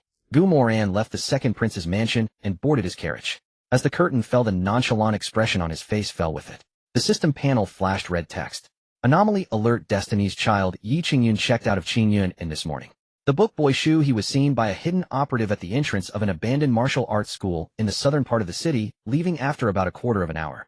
Yi Qingyan's bamboo slip cultivation method has advanced to the third level. Initial chi sensation formed within. Estimated breakthrough to the fourth level in 7 days. Combat assessment. Current Yi Qingyan is roughly equivalent to a mid-7th rank martial artist. Upon breaking through to the 4th level, he will approach the 6th rank. Gu Moran stared at the last line as the carriage wheel rumbled over the stone slabs, the carriage swaying. He pressed his palm against his knee. The 6th rank chi and blood in his bones and meridians was still in turmoil. The image in his mind was clear. Yi Qingyan could shatter a brick with his fist. He himself could only flail around with a fan. If they truly clashed, losing face could be mended, but losing his life would leave no chance for repair. He was also 6th rank, but his 6th rank was forcibly instilled by the system. It had power, but no technique, no fighting style. It was sufficient for dealing with guards, but against Yi Qingyan practicing that ancient scroll, his odds of victory were slim. The carriage stopped at the gates of the Prince's mansion. Gu Moran didn't go to the back courtyard, he went straight to the study. He had just sat down when footsteps arrived outside the door. Your Highness. Gu Moran pushed aside his teacup. Enter. Butler Fu pushed the door open, handing him a note. Boss Zhao has replied. Gu Moran took the note, but didn't read it immediately. He asked first, where did Yi Qingyan go? Butler Fu said, Shunan Lane in the southern city. He rented a small courtyard, 3 taels of silver a month. Gu Moran unfolded the note. Butler Fu continued, there's a small open space behind the courtyard suitable for fist practice, but not enough for movement techniques. He's looking for a martial arts school. Gu Moran looked at the characters for Shunin Lane, pressing his fingertip against the paper's edge. How much silver does he have left? Not enough for a month. Gu Moran brought the note to the candle flame. The paper corner curled the fire, licking close to his fingertips. Ashes fell into the bronze holder. Short on money. And a man short on money is easiest to hand a knife. Butler Fu watched the ashes in the bronze holder. Your Highness, should we intervene? Gu Moran brushed aside the ashes. Intervene with what? Butler Fu said, if he joins a martial arts school he will train faster. Gu Moran looked up. Even without the school he will train. Butler Fu paused. Your Highness intends to just let him be, eh? Gu Moran picked up his folding fan, tapping it once in his palm this time, with a carefully controlled force. Keep watch on Shunin Lane. Also investigate every martial arts school in the southern city. Find out who's short on money, who's been drinking tea with the second prince's mansion, and who recently changed ownership. Check them all. Butler Fu nodded. They'll go at once. Gu Moran called him back. Wait. Butler Fu turned. Gu Moran looked out the window. The leaves in the courtyard rustled in the wind, the sound interspersed with the clatter of pots and pans from the distant kitchen. He could avoid Yi Qingyan for now, but he couldn't avoid him forever. Also investigate the Grand Commandant's mansion. What are you looking for? Asked old Fu. Gu Moran spread his palm flat, studying the lines etched across it. A move that's fierce and can be learned in 3 days. Old Fu was silent for a moment. Your Highness, sharpening a spear on the eve of battle is a good way to cut your hand. Gu Moran withdrew his hand into his sleeve. A cut hand is better than a lost life. I don't plan to clash Hedon, but I must be prepared. Recruit every elite guard ranked 6th rank or above in the capital that we can get. Old Fu lowered his head, his expression grim. Your Highness. All those ranked 6th rank or above in the capital are in the Imperial Palace. The few who are close to 6th rank have already been taken in by the Crown Prince and the Second Prince. So everyone in our Prince Manor is useless. Don't worry, Your Highness. The Empress has secretly assigned you 2 6th rank shadow guards. But in this old servant's opinion, you should first consider Lady Lin. The Grand Commandant is the highest in martial prowess in the capital as 2nd rank mid-level expert. Lady Lin is also around the 6th rank. And that Lady Moran of yours is no pushover either. Gu Moran raised an eyebrow upon hearing this. These 2 tough nuts are both experts. It seems the path was chosen correctly from the start. Old Fu bowed and retreated. At the door he turned back. Your Highness, please rest. This old servant will go inform Boss Zhao. Also, Lady Shun is preparing a celebration banquet for tonight. Gu Moran looked up. What is she up to now? Old Fu said, Lady Xia has brought honor to the manor. Lady Shun said a celebration is the least we can do for those poems. Gu Moran let out a chuckle. Her celebration is just an excuse. She just wants the feast. Very well. Come to think of it, I have never shared a proper reunion dinner with all 6 of my wives. The sun sank towards the west.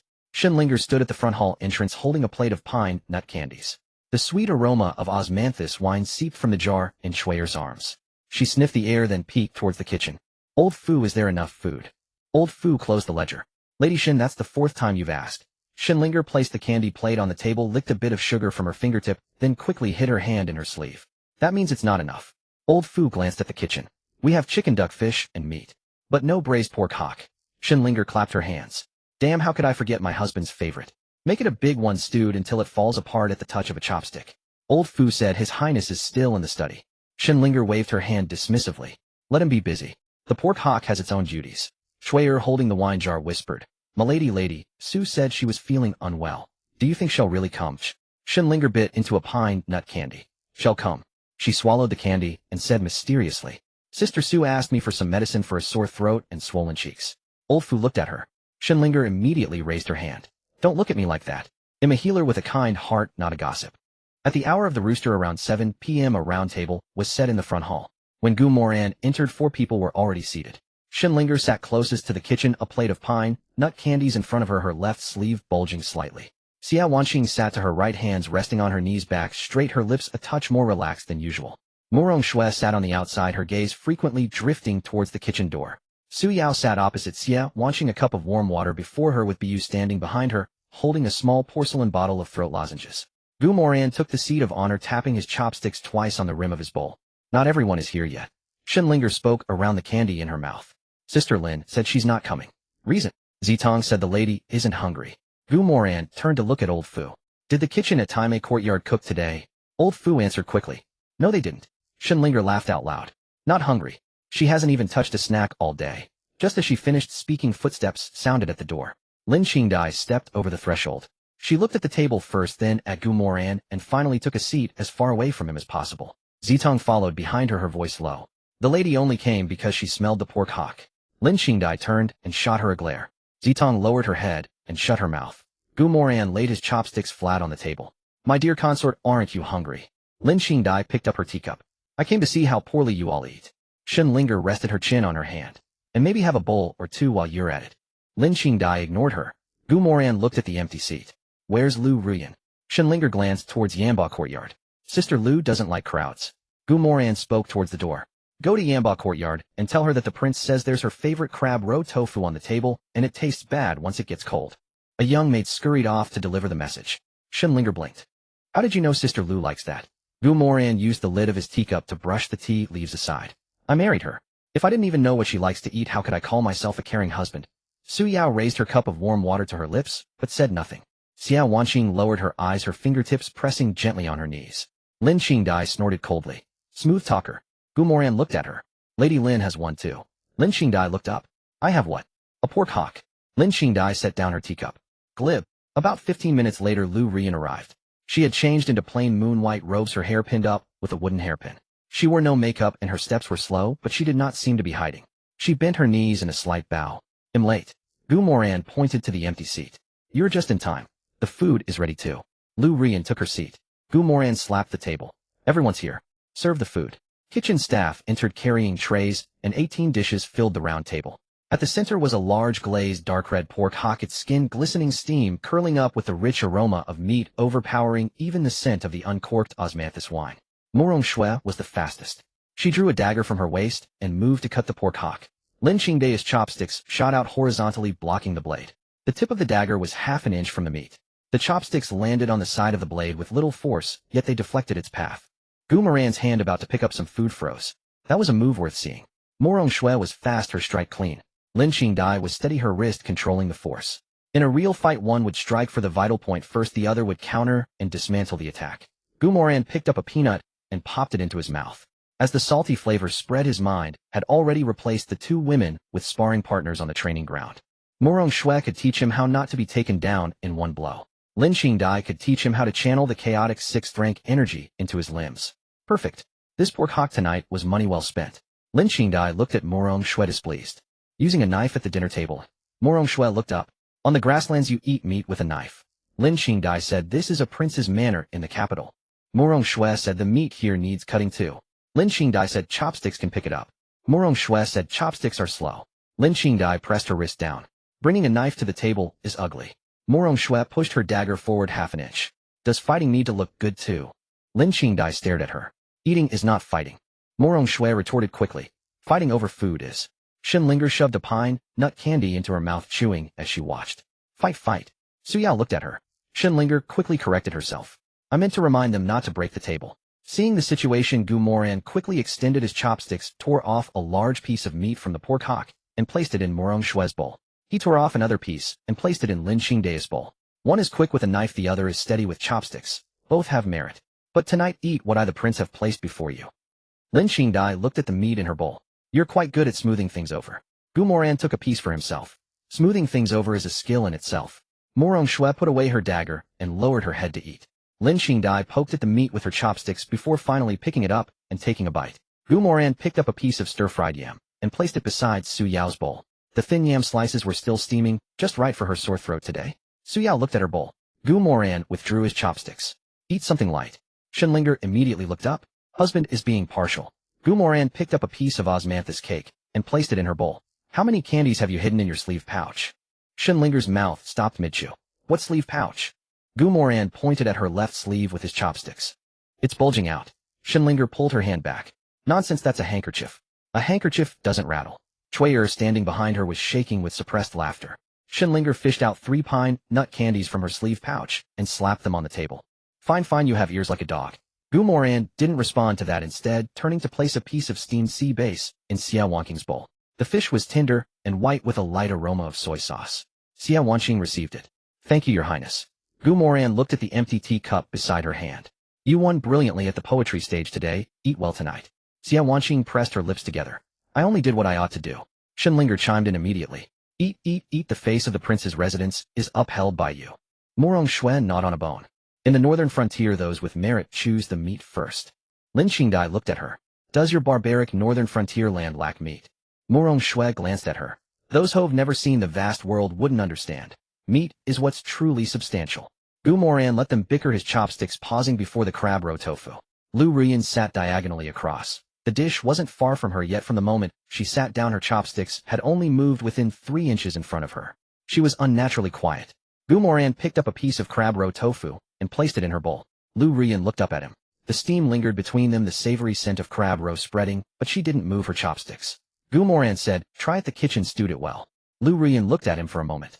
She brought the tofu to her mouth, chewed twice, and swallowed. After a while, Su Yao set down her chopsticks, picked up a piece of stir-fried yam, and placed it in Su Yao's bowl. Su Yao's chopsticks froze midair. She turned to look at Su Yao. Su Yao didn't look up. Sister Su's throat hasn't fully healed. Yam is soothing for the throat. Su Yao looked at the yam in her bowl. After a moment, she picked it up and ate it. Shinlinger slapped the table from across. Well, everyone's learned to serve each other, and I'm the only one no one cares for. Without looking up, Moran Shui tossed a piece of pork hock skin from her own bowl into Shinlinger's. Shinlinger stared at the glistening fatty skin, her face scrunching up. "I don't eat fat." Moran Shui gnawed on a bone. "On the grasslands, the fattest meat is given to the closest ones." Shinlinger paused, then looked down at the skin and cheered up. "Then I'll reluctantly eat it." Lin Qingdai snorted from the side. "Who have you ever given it to on the grasslands?" Moran Shui replied quickly. "My horse." Shinlinger covered her mouth, barely suppressing a laugh. Moran sat at the head of the table, rubbing his forehead. This table was too noisy. Half an hour later, only scraps remained on the table. Xia Wanqing stood up to help clear the dishes, her eyes rimmed with red, but she held back the tears. Shinlinger pressed a hand on her shoulder. "What's wrong?" "Not full. Your eyes are red." Xia Wanqing sniffled. "Since my mother passed, I haven't had a meal like this in a long time." Shinlinger pressed a pine nut candy into her hand. "Then let's eat like this often from now on." Xia Wanqing held the candy, not putting it in her mouth right away. As Su Yao rose, she glanced at Moran. The look lasted longer than usual. Without a word, she turned and left. Bu quickly followed. A system panel flickered at the edge of Moran's vision. Group meal with the beauty's sense of belonging triggered. Su Yao affection 2, current 11. Shinlinger affection 1, current 53. Moran Shui affection 3, current 20. Lu Ruyan affection 2, current 11. Lin Qingdai affection 10, current 54. Xia Wanqing affection 3, current 53. Moran closed the panel and wiped his mouth with a handkerchief. Total 32. Knowing the system's nature, the next reward tier was likely set at 50 or 100. This meal wasn't wasted, especially that moment when the knife met the chopsticks. Brilliant. He left the main hall and returned to the study. Old Fu entered from the side door, his expression grim. "Your Highness, Boss Zhao sent an urgent reply." Moran took the note and read it by the candlelight. The abandoned Hong's martial arts school in Shunan Lane, south of the city, was anonymously bought out today, and a new sign was hung. The funds passed through 3 layers, finally traced back to the Jizhou Merchant Association. Moran folded the note and tucked it into his sleeve. The Jizhou Merchant Association. Old Fu lowered his voice. "That's the association funding Yi Qingjian's journey to the capital, backed by Zhou Wenyuan." Moran walked towards the study. "They've bought a training nest for Yi Qingyuan." Old Fu followed. "Your Highness, shall we disrupt it?" Moran pushed open the study door and turned to look at him. "Disrupt?" Old Fu stopped at the threshold. "He's training too fast, Your Highness would be in danger." Moran walked into the study and closed the door. The candlelight fell on his face, the casual ease from the dinner table completely gone. "Don't panic first, a panic leads to chaos. That Yi Qingyan now has a martial arts school and people funding him. Your Highness, you should consider what you have and how to win in one decisive move." "What do I have?" He lowered his head, looking at his own hands. "Just entered the 6th rank, but never trained in any martial arts." The image of Moran Shui drawing her blade to cut the pork hock flashed through his mind. Then the image of Lin Qingdai's wrist pressing down with her chopsticks. He looked up at Old Fu. "I don't know martial arts, but I have the status of a prince. The shadow guards my mother assigned you and Boss Zhao, and 2 wives who know martial arts." Old Fu was silent for a moment. "Your Highness, if this old servant may speak. The news from the Grand Commandant's residence hasn't come in yet. Perhaps you could ask one of the ladies to teach you." Moran pressed the capital's secret outpost map onto the desk. "Ask sounds so distant."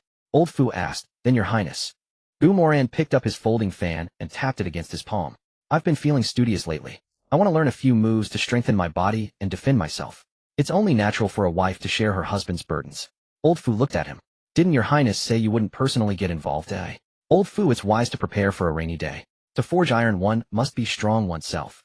But will Lady Moran believe that? It doesn't matter if she believes it or not, as long as she's willing to fight. Old Fu asked again, and Lady Lin. Moran snapped his fan shut. "She's even simpler. Send her an even bigger pork hock." Old Fu paused for a moment, then nodded. Moran looked at the darkening sky outside the window, lowering his voice. Yi Qingyan has a martial arts school to train in. I have my wives to accompany me. And besides I am kind-hearted. He set down his folding fan. Yi Qingyan wants fame, so let him see fame. He wants to prove himself, so we'll give him a stage that the entire capital can see. A flicker of emotion crossed Butler Fuss's throat. Your Highness, you wish to let him take the stage again. Moran pressed the folding fan beneath his palm, the cool ribs against his skin, quenching the heat within. Winning the poetry contest had merely severed one of Yi Qingyan's paths. In the original story, the man's true rise began not at the poetry stage, but at the martial one. Moran's gaze fixed on Shun and Ali on the map, the scene from the poetry gathering replaying in his mind. Yi Qingyan's hand had been flushed red, his chi surging upwards. That wasn't the result of gentle cultivation. It was more like forceful propulsion. Forceful propulsion always exacts a price. Moran called out silently. System. Yes. Check the chi circulation route of Yi Qingyan's bamboo slip technique and compare it to that of orthodox martial arts. Searching. Bamboo slip technique reverses meridian flow. Mainstream military martial arts follows meridian pathways. If practiced together, they can be suppressed in the short term, but after a month of cultivation, the risk of internal energy disruption increases significantly. Moran read the final line, tapping his finger twice beside Shun and Ali. Perfect. This cheat was quite useful, a veritable encyclopedia. Since that was the case, his plan was even more flawless. He picked up his brush and circled another spot in the southern part of the city. It was a mere 2 streets away from Shun and Ali, close enough to be noticed, far enough to avoid suspicion. Too close would breed distrust, too far Yi Qingyan would never see it. 2 streets was the perfect distance to keep him hooked. Butler Fu. This old servant is here. Summoned Boss Zhao. Butler Fu glanced at the sky outside the window. Now, Moran set the brush down. Yi Qingyan won't wait for this prince to wake from his nap to start his training. Half an hour later, Boss Zhao entered through the mansion's side gate. The tea in the study had already been brewed. The aroma of tea mingled with the scent of ink. The windows were shut and the curtains drawn. Boss Zhao, disguised as a scholar, checked the window and then the door upon entering. Only after confirming there were no outsiders did he clasp his hands and salute. Your Highness. Moran gestured to a chair. Sit. Boss Zhao sat, but didn't touch the tea, instead pulling a slip of paper from his sleeve. Your Highness, the inquiry about the martial hall is complete. Someone paid 80 taels of silver to lease that establishment. Monthly contract, 3 months deposit paid in advance. The payer is a man named Zhang Defu, a runner for the Jizhou Merchant Association in the capital, usually collecting mountain goods for them in the southern district. The silver came from the association's accounts.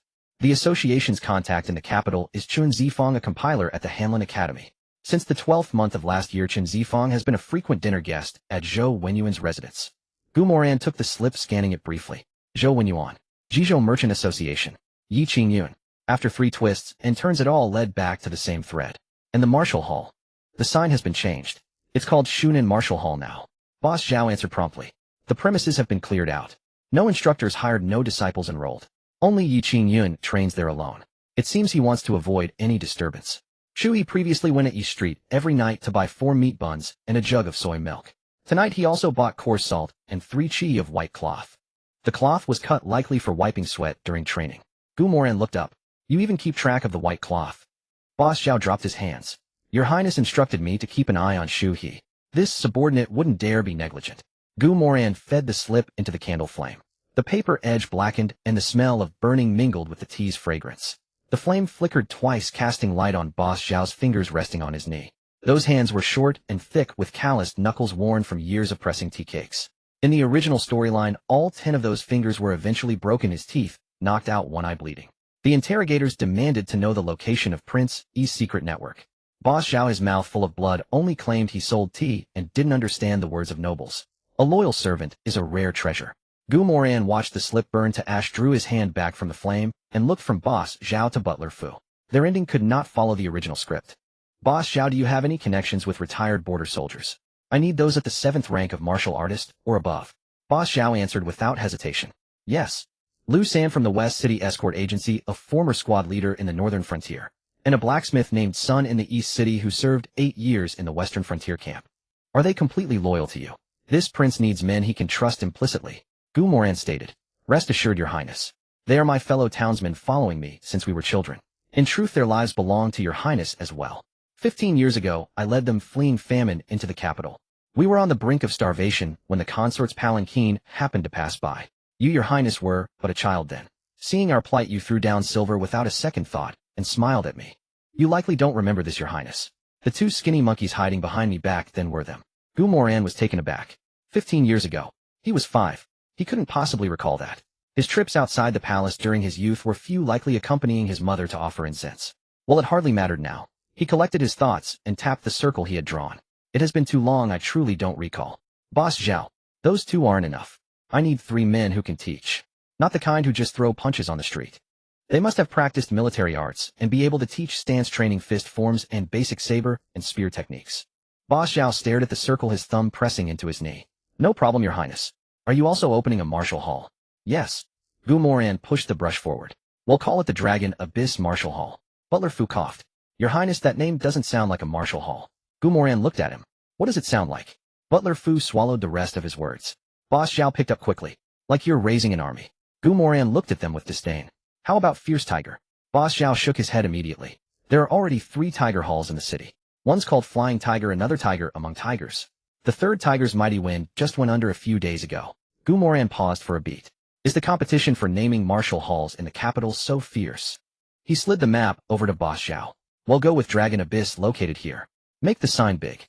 And put a motto below it. Boss Zhao picked up a brush. Please speak, Your Highness. We ask not for background, only for talent. Boss Zhao's brush hovered over the paper. These 8 characters struck right at the heart of Yi Qingjian's situation. Moran noticed his hesitation and tapped the table. Write it. Boss Zhao set the brush to paper. The study fell silent, filled only with the scratch of the brush. Moran waited until he finished before speaking. The first month is free. Only accept young people. Give priority to the poor. Provide a bowl of meat porridge daily. Boss Zhao looked up. This wasn't opening a martial hall. This was calling every poor kid in the southern district to eat meat right on Yi Qingjian's doorstep. Your Highness taking in students for free and feeding them needs a plausible story. A sudden benefactor opening a martial hall. Boss Zhao set the brush down. The local bosses in the southern district aren't fools. They won't ask for the first 3 days, but within 5 someone will come digging for the backer. Moran had already prepared for this. Tell them it's Lu San from the West City Escort Agency fulfilling a vow. Boss Zhao was momentarily stunned. What vow? Say that when he was a squad leader, he lost most of his brothers in battle, and those who survived returned and changed trades. Moran tapped the fan ribs against his palm. He burns incense every year, vowing to pass on their martial skills for his fallen comrades. This year he finally saved up enough silver. Boss Zhao drew a sharp breath. That sounds believable. Moran picked up his teacup. Those who want to believe will believe.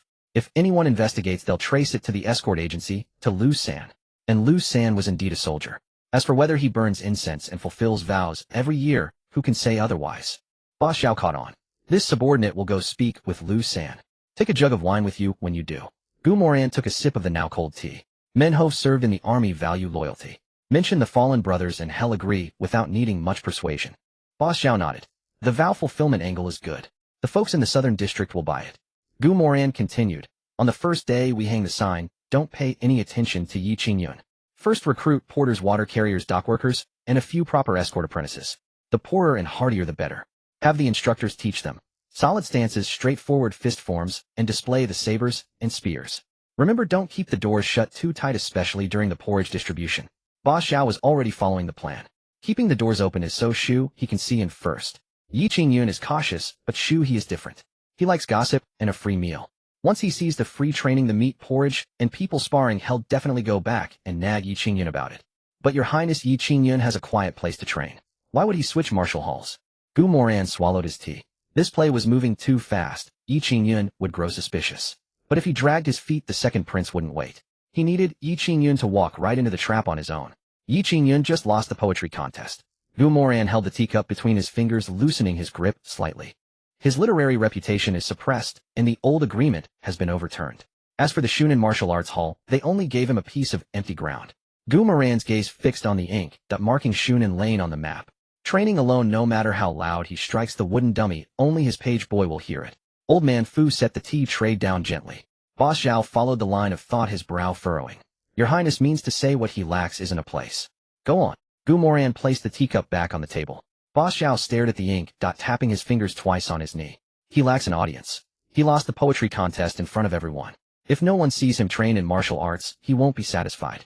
Moran raised his eyes. And then, oi. Boss Zhao paused for a beat. He's eager for quick success. He needs someone to test his moves on. A wooden dummy won't cry out in pain, nor will it admit defeat. What he wants is to land a punch and see his opponent take a step back. Only then did Moran laugh aloud. Boss Zhao, your tea house isn't run for nothing. Boss Zhao clasped his hands in salute. This subordinate merely understands the bad habits of those who walk the Jianghu. Yi Qingyun is not of the Jianghu. Gu Moran tapped the table with his fingertips.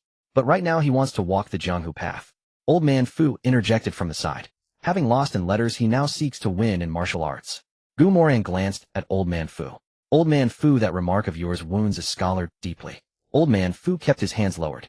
This old servant hasn't studied many years, wouldn't dare wound anyone. Boss Xiao lowered his head and coughed. Gu Moran pushed the map half an inch towards Boss Xiao. So for the first 3 days the Longyuan Martial Arts Hall opens its doors, don't pay him any mind. Boss Xiao looked up. Don't invite him. Don't invite. And if he comes on his own, make him queue up. Gu Moran pushed the teacup aside. If he comes the first day, tell him the day slots are full. If he comes the second day, say the instructors must first review the previous batch's stance foundation. If he still comes on the third day, give him a number plate, and let him wait at the back of the line. Boss Xiao's Adam's apple bobbed as he couldn't help but ask. Your Highness, given his temperament, being treated with such disdain will surely be unbearable for him. That's exactly what I want. Gu Moran's fingertip moved from Shunan Lane to the location of Longyuan Martial Arts Hall. The more we invite him, the more he'll suspect. Let him stand at the door and watch the porters go in, the water carriers go in, the escorts apprentices go in. He'll ask himself, why can these coarse fellows enter while he, the favored son of heaven, cannot? Boss Xiao picked up the thread. He'll want to prove himself even more. Exactly. Gu Moran picked up his folding fan, tapping the ribs lightly against his palm. If he turns to leave, have an instructor perform a set of military boxing at the street corner. No fancy moves, no tricky routines. The steps must be heavy, the punches straight. When withdrawing the fist, don't rush the closing stance, or let the ground echo with the sound. Boss Xiao's eyelids twitched. This is to whet his appetite. Gu Moran corrected him. It's also to let the citizens of the southern city know that Longyuan Martial Arts Hall teaches the real thing. Boss Xiao looked at him. Gu Moran looked back. The room was quiet for 2 breaths. Old Man Fu picked up the cold tea and poured Boss Xiao another cup. Boss Xiao held the cup but didn't drink. What if he can truly hold back? Gu Moran leaned back in his chair. Missing one meal won't kill a man. But the torment of craving for 3 days is a bitter pill to swallow. Can he truly endure? Boss Xiao fell silent for a moment. And what if in a fit of humiliation he starts a fight right there on the street, trying to prove with his fists that he's worthy? Let him prove it. Gu Moran answered swiftly. Send a steady instructor to receive a few of his moves. Don't hurt him, but don't make it look too easy either. After the exchange, offer a word of praise, not bad aptitude, but you're self-taught. No foundation, no discipline. Boss Xiao waited for the rest. Gu Moran added, then tell him remember to keep your number plate. Old Man Fu's tea lid clinked softly against the rim of his cup. Boss Xiao lowered his head to drink his tea, but the liquid barely touched his lips before he nearly choked. Your Highness, those words would sting more than a punch. Why would it sting? Gu Moran spread his hands. A business has its rules, first come first served. A scholar of humble origins prides himself on integrity. Most of all, he certainly wouldn't cut in line. Boss Xiao set down his teacup. This subordinate understands. Understanding isn't enough. Gu Moran tapped the characters for Longyuan. Once he's truly inside the hall, don't give him a hard time. Boss Xiao looked up. Don't obstruct him. Don't obstruct. And don't hold back any techniques. Don't hold back. Gu Moran placed the folding fan beside the map. Stance work, fist routines, saber forms, spear forms. Whatever the instructors know they teach. Boss Xiao's expression darkened. Your Highness, this is giving him wings. This is raising a tiger to bring disaster. Gu Moran picked up the cold tea, then set it down again. Wings too thin won't fly high. A tiger too lean doesn't look impressive either. Boss Xiao stared at him, his fingers digging into his knee. Does your Highness intend to fatten him up before the slaughter? No. Gu Moran looked at Boss Xiao's fingers. I intend for him to gorge himself until he's sick. Boss Xiao mulled over these words, suspicion dawning in his eyes. Boss Xiao, when taking on disciples, what kind of foundation do you like best, and what kind do you fear most? Gu Moran asked. Boss Xiao answered swiftly this time. In any trade, teachers prefer a blank slate. They fear most those with half-learned skills and a head full of mixed ideas. After saying this, he paused, then grew excited. Your Highness, Yi Qingyun learned wild boxing first. If he learns the orthodox way later, his chi will be thrown into chaos and his hands and feet will fight each other. Gu Moran raised 2 fingers. Clever. On the day of the poetry contest, you were watching him from outside. Boss Xiao recalled the scene. The back of his hand was red. And his neck. Gu Moran pointed to the side of his own neck. His chi was surging upwards, his meridians bulging too violently. Old Man Fu's brow twitched. Gu Moran lowered his hand. In proper martial arts training, chi sinks down. That's how the footing stays solid. His path, quick to start, ferocious in the rush. Boss Xiao pressed his lips together. He had seen men like this in the Jianghu. Impatient, wanting to learn everything, greedy for more. They could defeat an old rival in 3 months, only to end up bedridden, drinking medicine 3 years later. Fast, yes, truly fast. And ruined, truly ruined. Does your highness intend for Longyuan's orthodox path to suppress his wild path? Not suppress. Moran shook his head. The instructors just teach. The path he chooses for himself. Boss Zhao picked up the thought more firmly. He wants speed. Well, show him a faster door. Boss Zhao inhaled deeply then slowly let it out. Your highness, this scheme is clean. Of course it's clean.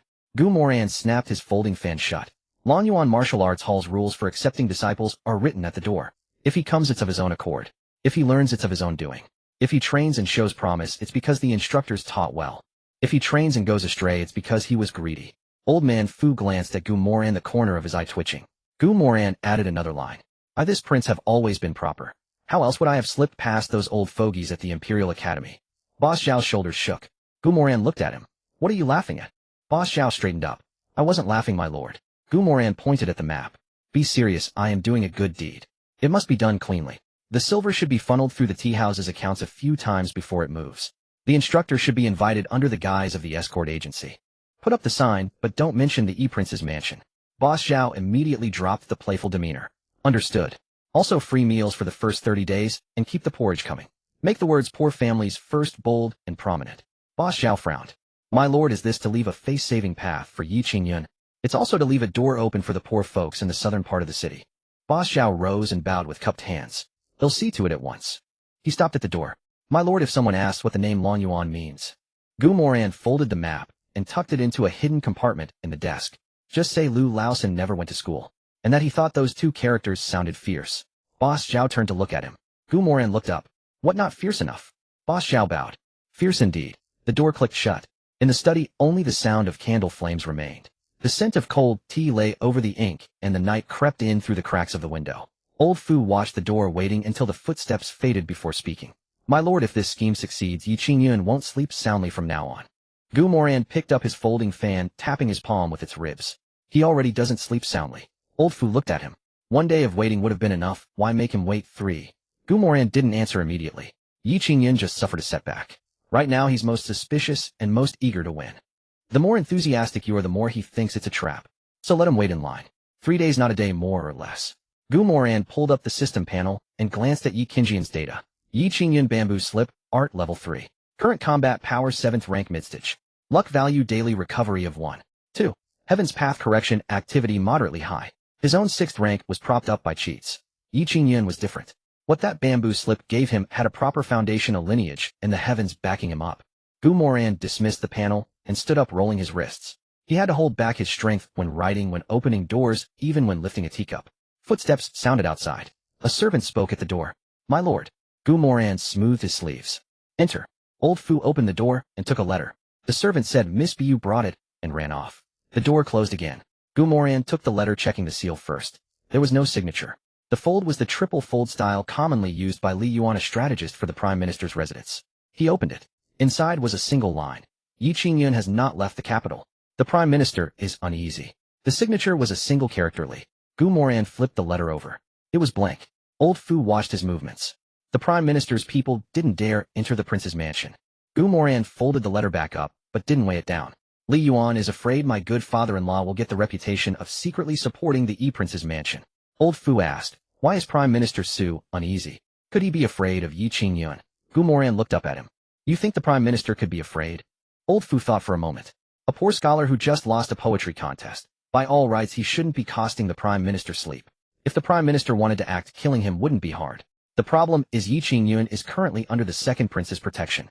Moran laid the letter flat on the table, pressing his fingertip on the character Li. He's not afraid of Yi Qingyun. He's afraid of the old debt the Yi family is owed. Old Fu looked at the letter. Moran said, Yi Qingyun's father once saved the life of old Master Su. Not many in the capital know this, but Jizhou does.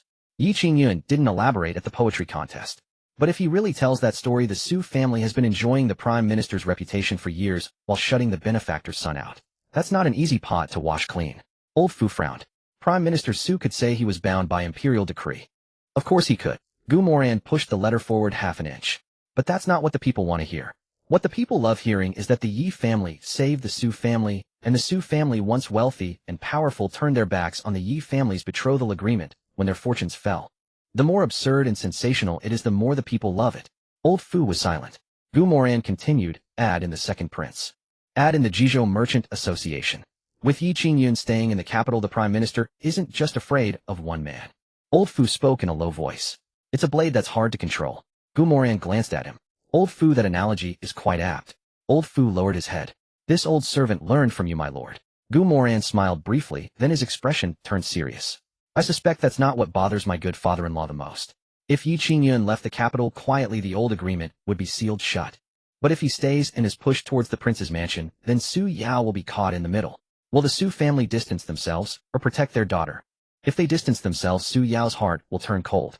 If they protect her, the Su family steps into the game. Old Fu listened, his fingers tightening and loosening within his sleeves. So that's why Li Yuan only wrote one line. One line is enough. An old fox bringing up a young fox. Moran placed the letter under the inkstone. Old Fu asked quietly, will you reply, my lord?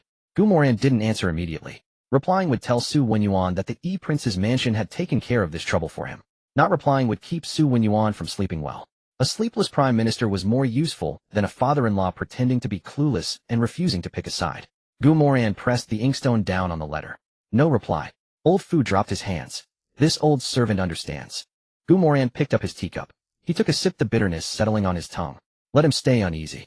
The night watchman's drum had already sounded twice. The study was left with only the candlelight and the scent of tea. Old Fu still stood before the desk.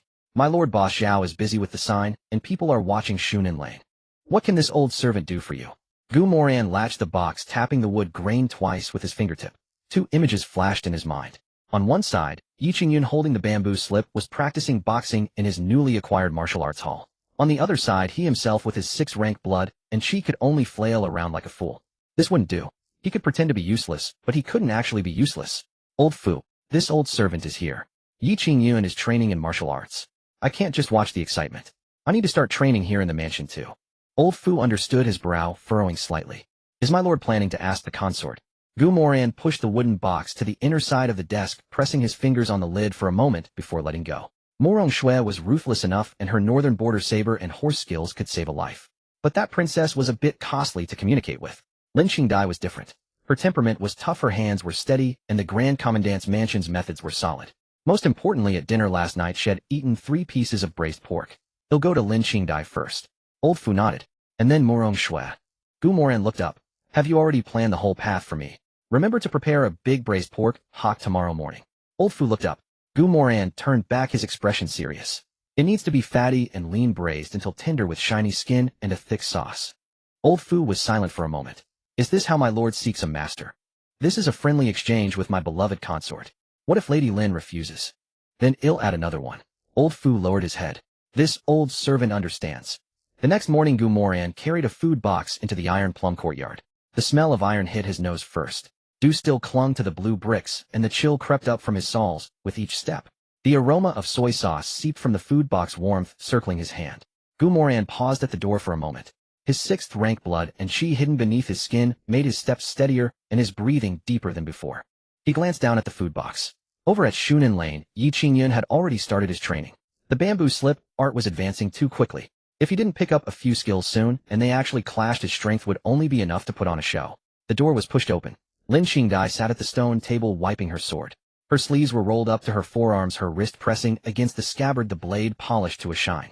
Zitong stood beside her, sharpening a short knife. Hearing the door, she looked at the food box first, then at Moran, and quickly rose to pay her respects. Lin Qingdai merely glanced at him. Has my lord lost his way today, or is he hiding from someone all the way to the iron plum courtyard? Moran placed the food container on the other side of the stone table. It's neither. He patted the container. This prince knows both roads and faces. The name Iron Plum Courtyard is not one ID mistake. Lin Qingdai did not look up. State your business. My consort is indeed a woman of directness, sparing me the need for preamble. Spare me the flattery, but it's tiresome to hear. Moran lifted the lid. Steam curled up, carrying the rich scent of soy sauce, revealing a glistening braised pork hock accompanied by 2 small dishes of palate-cleansing pickles. Zitang's hand sharpening a blade on a whetstone paused for a beat. Lin Qingdai's motion of wiping her sword slowed as well. Moran offered her the chopsticks. Try it. Lin Qingdai raised her eyes, her gaze shifting from the pork hock to his face. Moran, are you trying to silence me with meat? It wouldn't work. Moran extended the chopsticks half an inch further. So we'll fill your stomach first. Zitong lowered her head, stifling a laugh. Lin Qingdai laid her sword flat across her knees. Speak then. I wish to learn some techniques for self-preservation. From whom? You. And who is the student? I am. Lin Qingdai looked at him, not taking the chopsticks. Did the prince overindulge last night? I did not drink. Took the wrong medicine with your breakfast? Shenlinger is cautious. The medicine would be correct. Then you must be seeking a beating. Gu Moran sat down on the stone stool half an arm's length from her sword. Too close would be provocation, too far would seem cowardly. This distance was just right. Lin Qingdai's hand rested on the scabbard. Do you know the hardship required to learn martial arts? I have some idea. No, you don't. Lin Qingdai pushed her sword onto the table. The scabbard met the stone with a short, sharp click. Do you know the sand pit in the Grand Commandant's mansion training grounds? I've seen it. Seeing doesn't count. She pointed to the wooden stakes in the courtyard. When a person falls and their mouth fills with sand, if they're slow to get up, they'll be beaten with a military rod. Gu Moran looked at the wooden stakes marked with old blade scars. The wind carried the scent of wood shavings. Sounds painful. If you fear pain, go back. I do fear it. Lin Qingdai stared at him. Then why aren't you leaving? Gu Moran placed his palms on his knees, keeping his inner energy suppressed. But this husband fears more the day he might lie on the ground unable to rise, and become a burden to you, my consort. The sound of sharpening in the courtyard ceased. Zitong looked up, then quickly lowered her head again. Lin Qingdai regarded him for a moment, then reached out and took the chopsticks. She didn't pick up the pork hock. Instead, the tip of the chopsticks tapped towards Gu Moran's wrist bone. Gu Moran's mind raced. Dodging would seem like guilt. Enduring it might reveal his secrets. He placed his wrist on the edge of the table, letting the steam from the hot tea curl around his hand. Lin Qingdai asked, truly not dodging. Gu Moran replied, if I dodge, will you still teach me? The chopstick tip came down not with much force. A moment later, Lin Qingdai pressed her wrist down, driving the tip into the gap between his tendons. A sharp, sour pain shot up his forearm. Gu Moran clenched his jaw, but did not pull his hand away. Detected host's voluntary martial arts training. 6th rank, physical energy newly formed, martial techniques lacking. Training protection compensation activated. Obtain passive reward body fortifying hard shirt. Effect reduces pain from blunt force and physical strikes by 99%, reduces impact damage from external forces. Note cannot defend against piercing or slashing from blades. Gu Moran glanced at the panel and the pressure in his chest eased. He could take a beating, but not a blade. That was enough. Lin Qingdai looked at his wrist. Does it hurt? Gu Moran withdrew his hand and shook it. It hurts. Lin Qingdai raised an eyebrow. Still want to learn? Yes. Why? Gu Moran glanced at the chopsticks in her hand. At least it proves that Lady Lin's chopsticks are more formidable than the mouths of those old men in the censorate. Zitong laughed out loud. Lin Qingdai turned to look at her. Zitong immediately bowed her head and resumed sharpening with even more vigor than before. Lin Qingdai took back the chopsticks, pressing her fingertips together. That last move was off. There was no frame on Gu Moran's wrist, but there was a restrained force beneath the bone. This was not a body built by wine houses and pleasure boats. He was hiding something. But she didn't ask.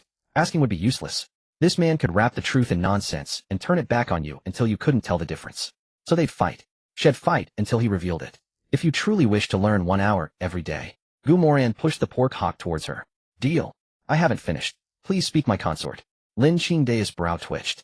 How greasy. She raised a finger. First, you are not allowed to have Butler Fu come in and interrupt during practice.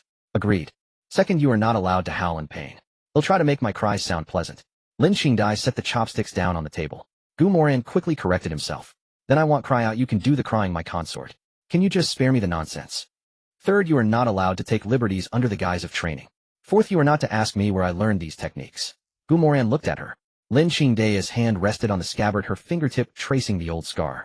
A daughter of the Grand Commandant's house, yet she couldn't be asked where she learned her skills. Wasn't it all recorded in the family annals? Fine. Fifth, you are not allowed to use your princely status to pressure me. Then shall I use the pork hock to pressure you? Gu Moran. Alright, I want. Lin Qingdai picked up the chopsticks and finally took a piece of the pork skin. The savory flavor entered her mouth and her brow relaxed slightly before she quickly composed herself. Gu Moran noticed this and mentally credited Butler Fu with a success. For visiting the Iron Plum courtyard, the big pork hock was the best tool. Lin Qingdai swallowed the bite, stood up, and walked towards the weapon rack. Zitong, bring a staff. Zitong selected a short stick and handed it over.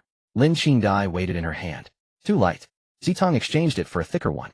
Lin Qingdai took it, spinning the staff half a turn in her palm, stopping it cleanly. Gu Moran watched the staff, stood up, and brushed off his robes. My lady has a fondness for thick staves. Your husband will show you something even better later. Lin Qingdai covered the braised pork, carried it to the eaves herself. First, learn to take a hit. Gu Moran looked at her. Is there an advanced version? There is. Lin Qingdai smiled.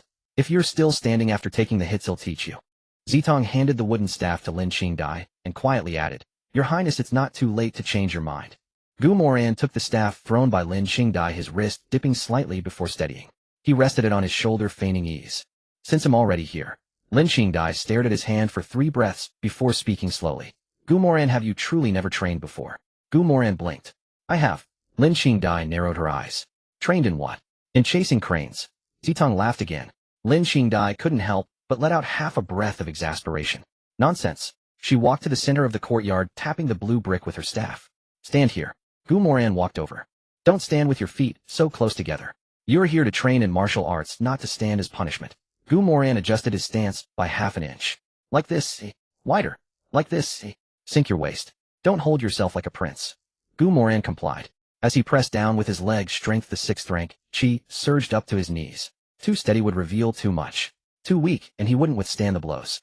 He pulled the force back, loosening his knees slightly. Lin Qingdai circled to his side, tapping his outer calf with the staff. Loosen here. Gu Moran relaxed as instructed. The staff landed on his shoulder again. Don't tense up here either. Lin Qingdai raised the staff, stopping it before his shoulder. The first strike teaches you only one thing. Gu Moran's gaze fixed on the tip of the staff. What? Stand firm. The staff came down. Gu Moran did not retreat. A dull thud reverberated through his shoulder bone. The pain was suppressed by the system, but the tremor within his body remained. His shoulder dipped, then he used his core to pull himself upright. Lin Qingdai's gaze stopped at his feet. He hadn't crumbled. He hadn't cried out. Her fingers retracted slightly. Gu Moran rotated his shoulder. Not bad. Lin Qingdai asked, what's not bad? Your staff hits lighter than the censurate's impeachments. Lin Qingdai switched the staff to her left hand. Second strike. Gu Moran saw her switch hands and immediately weighed the pros and cons in his mind. The angle from her left hand was different. Dodging would be easier, but he wouldn't see her true method of generating power. Not dodging was the only way to remember. He stood his ground. Bring it on. Lin Qingdai didn't strike immediately. What were you pondering just now? Gu Moran felt a slight pressure in his chest. This woman saw too clearly. Whether to bring the braised pork tomorrow morning. The staff fell again. This time Gu Moran let his shoulder yield half an inch backward, his heel scraping across the blue brick, brushing away the dew. He didn't fall. Lin Qingdai stopped. Zitong noticed it too and said softly, Miss His Highness just redirected the force. Gu Moran coughed. This prince values his life. Isn't it reasonable to learn quickly? Lin Qingdai lowered the staff. Gu Moran. Here. You hold many secrets. Gu Moran gripped the staff, his palms sweating. The scent of soy sauce and iron mingled in the wind, keeping him alert. Which one does my wife wish to hear? Your husband can tell you slowly tonight.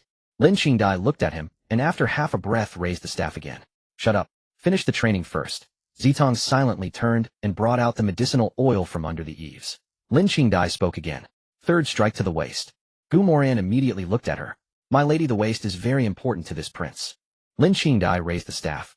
Let's talk. Gu Moran held the staff horizontally in front of him. The staff whistled through the air. He stopped his banter, planted his feet firmly on the bricks, and watched the rise and fall of her shoulder and elbow. This time, he wasn't just watching the staff, but the person. After Lin Qingdai declared the third strike to the waist, the staff was already upon him. Gu Moran raised his staff to block. He drew his wrist inward half an inch, angling the staff to deflect the incoming force. His feet didn't move, but his waist yielded with the momentum. The two wooden staffs met with a dull thud that echoed off the courtyard walls. The smell of iron mixed with the soy sauce aroma from the food box filling his nostrils. Lin Qingdai stopped pressing her staff down on his. You redirected the force again. Gu Moran pushed back, his palm growing hot from the wood grain. Taking a step back would save energy. If he admitted it, shed dig down to the root. He pushed the chi into his flesh deliberately, making his breathing heavier. It's because my lady teaches well. Lin Qingdai didn't lift her staff. Don't flatter me, I haven't taught you anything yet. Then it's this prince's natural talent. Lin Qingdai's gaze moved from his wrist to his toes. Gu Moran, want you tell the truth? In Gu Moran's mind, the system panel flashed the word 6th rank, chi glaring brightly. Saying too much would invite suspicion, saying too little would be treating her like a fool. He pressed the staff down half an inch, letting his shoulder sink a bit more. I've trained in escaping. Lin Qingdai's brow furrowed. What kind of technique? During the emperor's examination of riding and archery, I fell from my horse. I couldn't catch up and nearly lost half my life. Zitong couldn't help but let out a sharp clink as the whetstone struck the back of the blade. Lin Qingdai turned her head. Zitong immediately lowered her head. Miss, my hand slipped. Lin Qingdai turned back, tapping Gu Moran's waist with the staff. That's not a technique. That's why I've come to ask my lady to teach me. Lin Qingdai didn't reply, instead redirecting the staff from his waist to sweep towards his knee. Gu Moran saw her shoulder sink first, and he stepped back half a step with his heel, loosening his knee to let the staff brush past his trousers. The fabric rustled, leaving a warm numbness on his leg. Lin Qingdai's hand stopped midair, the staff touching the ground. Zitong, here. Go guard the gate. Zitong sheathed her blade, and as she reached the courtyard gate, she glanced back at Moran. Your Highness, the medicinal oil is under the eaves. If you can still walk, get it yourself. Moran raised a hand. Thank you for your kindness. Zitong closed the gate quickly. The courtyard fell silent. The wind past the weapon racked the spear shafts, lightly tapping the wooden frame, a very faint sound. Lin Qingdai rested the staff on her shoulder. Moran, no one is watching now. Moran's palm pressed against the staff, the chi beneath his skin wanting to surge forth, but he pushed it back down. Is my lady going to silence me? I don't have that kind of leisure. Then why did you send Zitong away? To spare you embarrassment. The smile on Moran's face faded slightly. There was no sarcasm in her words. She was giving him a way out, and also shielding his weaknesses from others. Lin Qingdai took the staff down from her shoulder. When you withstood my father's 3 moves at the Grand Commandant's residence, I knew you weren't entirely useless. She took 2 steps closer. But your body as it was before couldn't handle this kind of power. Moran didn't respond. Lin Qingdai stared at his hand gripping the staff. Moran did not respond. Lin Qingdai held the wooden staff horizontally between them, its tip a mere half-palm's width from his chest. I won't ask what's going on with you. Moran looked up, glanced at the staff, then at her. That's surprisingly lenient of you. If I asked, you'd just make something up. Moran chuckled. Lin Qingdai tapped the staff forward, pressing its tip against the fabric over his chest. But remember this, with only raw physical strength you'd fall within 3 moves against someone truly intent on killing you. Moran raised a hand to rest on the staff's tip, applying no force. So from today onward this lord will come daily to be bullied by his wife. Who wants to bully you? Then what would you call it? Dismantling. Moran looked at her. Lin Qingdai added another line. Taking apart the chaotic energy running through you, then piecing it back together. Moran released his hand from the staff. Sounds even more painful than being bullied. Leave if you're afraid of pain. With my wife here, this husband cannot bear to leave. Lin Qingdai's brow twitched. Moran, say one more word, and today he'll teach you how to leave this place crawling. Moran immediately raised his own staff. Please, wife, begin the dismantling. Lin Qingdai twisted her wrist, bringing her staff down to press against his. Remember, first, if you can't block, don't force it. Moran sidestepped. The staff whistled past his sleeve, carrying a faint scent of wood shavings. Second, retreating isn't shameful. Lin Qingdai advanced half a step. The real skill is being able to strike back after the retreat. The staff descended from his shoulder. Moran stepped back half a pace, his foot slipping slightly on dewy green bricks. He caught the brick's edge with his toes, twisted his waist left, and the staff grazed his sleeve, making the fabric snap sharply. Lin Qingdai nodded. That step was passable. Moran raised an eyebrow. My wife praises me. Lin Qingdai swung her staff at his forearm. Moran raised his staff to block. The 2 wooden staves clashed, a dull thud echoing off the courtyard walls. His arm went numb from the impact. The system dulled the pain, but the shock lingered deep in his bones. Being able to withstand a staff didn't mean he could withstand a blade. If Yi Qingyun truly attacked, he wouldn't play by the rules with a wooden stick. Lin Qingdai noticed his distraction and pressed the tip of her staff into his shoulder. Distracted during training, Moran snapped back to attention. Thinking about how tender to stew tomorrow's pork knuckle. Liar. My wife insists on the truth. Speak. Thinking about Yi Qingyun. Lin Qingdai's hand paused. The image of that gifted scholar in his plain gray robe from the poetry stage flickered through her mind. Him? Turning to martial arts. He's training right now. Lin Qingdai set her staff down. The scent of iron in the yard was carried away by the wind, making the aroma of the food box more distinct. She walked to the stone table and picked up a piece of pork knuckle with her chopsticks. How far has his training progressed? Not certain yet. Are you afraid of him? Moran didn't answer immediately. Being afraid of a 7th-rank cultivator was embarrassing to admit. But embarrassment was a better bargain than death. Lin Qingdai bit into the pork skin, swallowing quickly, yet she saw everything clearly. Then why keep him in the capital? Moran walked over and leaned his staff against the stone table. If I drive him away, he'll come back. Lin Qingdai looked up. Why not just kill him?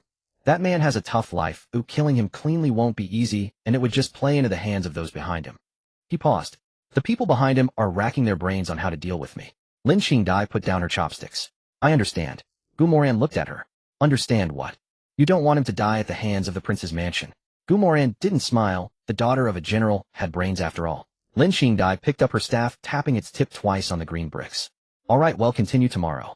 Moran looked at her. We're done for today. If you keep practicing, you won't make it to the Songlong courtyard this afternoon. Moran started to speak. Lin Qingdai cut him off, raising an eyebrow with a smile. Don't ask how I know. Moran rubbed his nose. My wife is truly perceptive. Her heart is one with mine. Save me your sweet talk. Lin Qingdai glanced at his forearm. Be careful. When Morong Shui teaches you the blade, don't try to show off. Moran smiled. What if she tries to cut me? Then you run. You just taught me to stand my ground. You stand to live, and you run to live as well. As the courtyard gate opened, Fu Bo was standing under the eaves holding medicinal wine. Zitang leaned against the doorframe, her shoulders relaxing half an inch when she saw Gu Moran walk out on his own. Fu Bo stepped forward. Your Highness. Gu Moran took the medicinal wine, poured some into his palm, and rubbed it in. The pungent, spicy scent of the medicine overpowered the smell of iron, and as it hit his nose, a bitterness spread down his throat. Lady Lin's teaching is rigorous. She deserves a commendation. Lin Qingdai's voice came from inside the courtyard. Don't come back tomorrow without the pork knuckle. Gu Moran's footsteps halted. Fu Bo lowered his head. Zitang covered her mouth. Lin Qingdai closed the door. Before the door panels met, Gu Moran saw her move the remaining half of the pork knuckle further under the eaves. System notification favorability increased. Lin Qingdai favorability 10 U current 44. Source of shift approval of host's earnest attitude in seeking instruction. New tag worrying about an unlikable family member. Fu Bo walked beside Gu Moran, the scent of medicinal wine trailing through the corridor. Your Highness, did Lady Lin figure it out? She figured out some. Will she tell anyone? No. Fu Bo looked towards the Iron Plum courtyard. Why not? Gu Moran rubbed his forearm, the numbness still crawling under his skin. If she wanted to expose me, she wouldn't have sent Zitang out earlier. Fu Bo nodded. Are you still going to the Songlong courtyard this afternoon? Gu Moran stopped under the eaves, looking towards the direction of the Songlong courtyard. The neighing of horses drifted over the scent of hay carried by the wind mixed with the warmth of the stables. Yes. What should I prepare? Fine salt, good leather ropes. Fu Bo noted this down. Also dried beef and pastries, 2 packs of each. Fu Bo looked up. For bachelor, that tiger woman may look simple, but she's skilled with her hands. Does your Highness intend to win her over too? Gu Moran handed the medicine bottle back to Fu Bo. The Northerners are loyal to their masters. First you fill the mouths of loyal servants. Fu Bo lowered his eyes. This old servant will see to it immediately. In the afternoon, the gate to the Songlong courtyard was open. The heat in the stables was thick, the smell of hay mixed with manure making Gu Moran's nose tingle. Morong Shui was squatting in the center of the yard, polishing her blade fresh, with shavings on its spine, with 2 split logs lying nearby. Bachelor sat on the threshold repairing a saddle, pulling the leather thread steadily. Hearing footsteps, he looked at the bundle first. Gu Moran tossed the dried beef and pastries over. Bachelor caught them faster than he would have been to pay respects. Thank you, Your Highness. Morong Shui didn't look up. You're earlier than I expected. Gu Moran chuckled inwardly. These 2 women were sharper than the other. He placed the fine salt and leather ropes on the stone table. I was afraid if I came late the princess would have already split all the logs and have no anger left to vent. Morong Shui's polishing motion paused. Did Lin Qingdai hurt you? Gu Moran sat on the stone stool, keeping a 2-step distance from the blade. That's called concern. Central Plains women have a unique way of showing it. There's a saying, spanking is affection, scolding is love. Bachelor's hand, tearing at the jerky, stopped. Morong Shui looked up. You call that concern? That was just you getting beaten one-sidedly. She stood up, her riding boots crunching over wood chips as she walked over. You came to me to learn how to get beaten too. I came to learn how to avoid getting cut. Morong Shui looked at the staff marks on his sleeve. They'll teach you how to stay alive first. Gu Moran raised an eyebrow. Princess, that sounds rather undignified. Morong Shui drew her blade half an inch, a sliver of light glinting from the scabbard's mouth. Can dignity block a blade? Gu Moran changed his tune quickly. Then, Princess, please teach me how to run with dignity. Bachelor lowered his head to gnaw on his jerky, his shoulders shaking slightly. Morong Shui looked at him. Bachelor mumbled, a princess, this jerky is just too tough. Morong Shui snorted, turning her gaze back to Gu Moran. You're suddenly so serious. Is someone— Gu Moran did not answer immediately. Yi Qingyun had not made a move yet, and the second prince had not drawn his blade either. If he answered too seriously, Morong Shui might actually take her saber to Shunan Lane. If he downplayed it, she wouldn't teach him earnestly. He pushed the leather cord across the table to Morong Shui. No one's here now. Morong Shui did not take it. Then what do you want to learn, eh? But there is someone practicing the art of killing. Bachelor's chewing slowed. Morong Shui approached, saber in hand. That man in plain clothes, eh? You noticed it too? At the poetry gathering, he didn't accept his loss. Based on that alone. When he stood on stage, his hand always rested on his waist. That hand was strong. Morong Shui tapped her own side. On the grasslands, a man who keeps touching his blade either fears losing it or wants to draw it. Gu Moran looked at her. This princess only knew how to chop at wooden stakes. No. She read people accurately too. Morong Shui asked again, how far has he progressed? Not sure. Your people haven't investigated. They did. He practices behind closed doors. Then kick the door down. Gu Moran raised a hand to his forehead. Princess, things can't be done that way in the capital. Morong Shui's brow furrowed. The Central Plains are troublesome. She fully drew her saber. The blade left the sheath and the metallic sound cut across the courtyard. Gu Moran saw the blade and instinctively shifted his feet back, then forced himself to stop. Morong Shui noticed the movement. Afraid? Yes. Morong Shui paused her wrist. At least you're honest. You can fool people, but you can't fool a blade. Morong Shui nodded. First don't stare at the blade. Gu Moran was still looking at the tip. It's right in front of my face. If I don't look at it, should I look at you? Look at the shoulder. Morong Shui raised her right shoulder. The shoulder moves first, then the blade. She twisted her waist, the sole of her boot grinding against the brick. The waist provides power. Her toes shifted. The feet provide the path. Gu Moran followed the movement of her shoulder, waist, and feet. Lin Qingdai taught him roots. Morong Shui taught him survival. Stand firm, and you won't be scattered by a single collision. Step back, and you'll have breath for the next moment. Morong Shui raised her saber. Next I'm coming at you. Gu Moran's smile faded. With the flat of the blade, oi. The edge. Bachelor looked up. Princess, His Highness is a prince. Morong Shui didn't look at him. I know. Gu Moran stared at the blade's edge, his throat dry. Blocking was useless. The solid yuan hard shirt wouldn't help. Betting Shed pull back was risking his life to test her nerve. Dodging was the only way. He tucked his sleeves into his palms to keep the fabric from catching the blade. Come. Morong Shui's shoulder moved first. Gu Moran didn't look at the blade, his feet shifted right. She twisted her waist, and he raised his left arm to guard his neck. Her toes pressed into the ground, and he slid half a step to the side. The blade grazed his sleeve, splitting the fabric. A gust of wind brushed past the back of his hand, and a chill pierced his skin. Bachelor stood up, the dried meat still in his mouth. Morong Shui sheathed her saber. Too slow. Gu Moran looked at the torn sleeve. How much slower? If I were really trying to kill you, your sleeve would be torn, and so would you. Gu Moran looked up. Princess, your words are so auspicious. If you want to hear something nice, go find Shenlianer.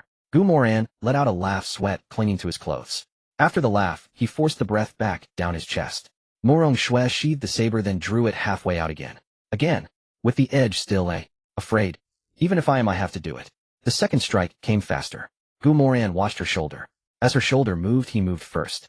But Morong Shui's waist didn't follow. It was a feint. The real blade came from the other side. Only two words flashed through Gu Moran's mind. Trapped. Blocking would draw blood. Hesitating would also draw blood. He bent his back, his heel catching on a piece of broken wood, and shifted his body to the side. The blade stopped 3 inches from his chest. Morong Shui looked at him. Watching the shoulder isn't just about watching the shoulder. Gu Moran braced himself on his knees, slowly suppressing the heaving of his chest. Princess, your tuition isn't cheap. The salt you sent isn't enough. He'll add 2 more bags tomorrow. And a bridle for a good horse. Deal. Bachelor swallowed the dried meat. Your Highness, if the princess is willing to accept gifts, it means she's willing to teach. Gu Moran looked at him. Do all you northerners make someone take a slash before taking them as a student? Bachelor shook his head. No. Gu Moran had just let out half a sigh of relief when Bachelor added seriously, we throw them to the ground 3 times first, then slash. Gu Moran looked at Morong Shui. Morong Shui nodded. Tomorrow I'll throw you down. Gu Moran straightened up, the torn sleeve fluttering in the wind, revealing the wrist guard underneath. So we're done for today. Morong Shui picked up the leather cord and rubbed it between her fingers. Nice leather. Bachelor hugged the dried meat and said earnestly, Princess, His Highness dodges better than that wooden stake from this morning. Morong Shui paused the leather cord in her hand. Shut up. Gu Moran laughed out loud. System notification favorability with a beauty increased. Morong Shui's favorability, 5, current 15. Source of fluctuation. After admitting fear, he still dared to face the blade. Judging that the host possesses the courage recognized by the grasslands. New tag desires to prove he is the strongest within the inner court. Outside the courtyard, Butler Fuss footsteps stopped at the entrance. Your Highness, it's time for tea. Gu Moran froze. This was the secret signal that Boss Zhao had a letter. He didn't go over immediately. Morong Shui was watching him, her hand still on the saber's hilt.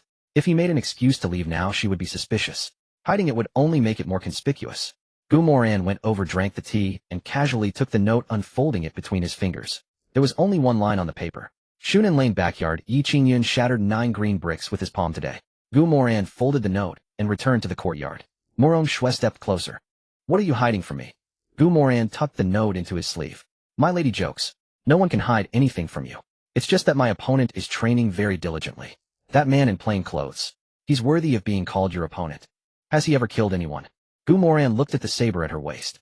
His mind flashed to the hand Yi Qingyun had on the marriage contract at the poetry stage, and then to the image of the bamboo slip feeling warm against his palm. Not yet. Morong Shui didn't press further. She sheathed her saber and said proudly, This princess won't let him get to you. Gu Moran glanced at her. A woman's heart is truly like a needle at the bottom of the sea. No matter how calculating you are, you can't fathom them. She, like Lin Qingdai, had a negative favorability rating towards him, yet both had expressed a desire to protect him.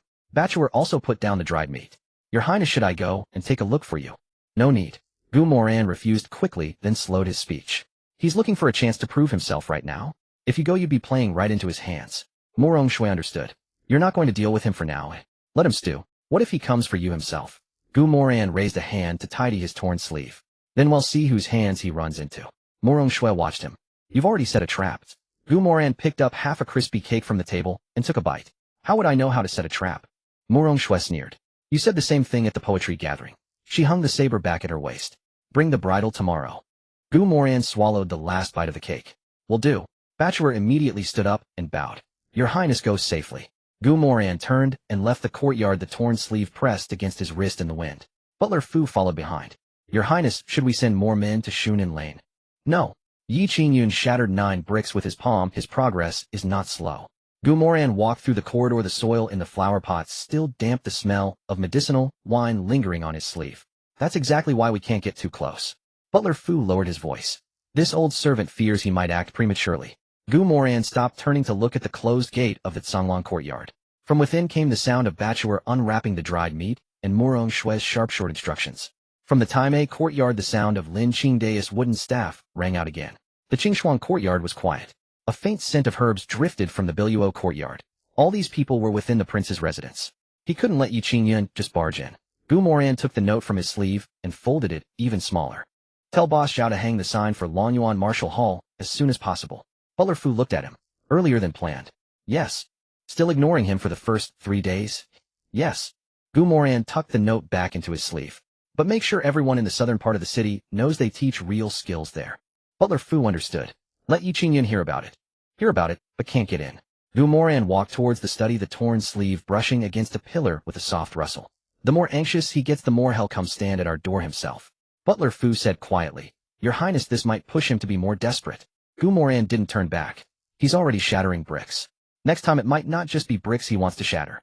The next day, just after noon, Boss Zhao stepped into the study, dust from the southern city still on his shoes. The smell of tea and smoke followed him in with 2 sesame seeds stuck to his sleeve. Moran sat behind the desk, his left arm pressed against a medicinal cloth, his right hand on the map of the southern city streets. Shunan Lane was circled 3 times in red ink. 2 streets to the east, the characters for Longyuan Martial Hall were still wet.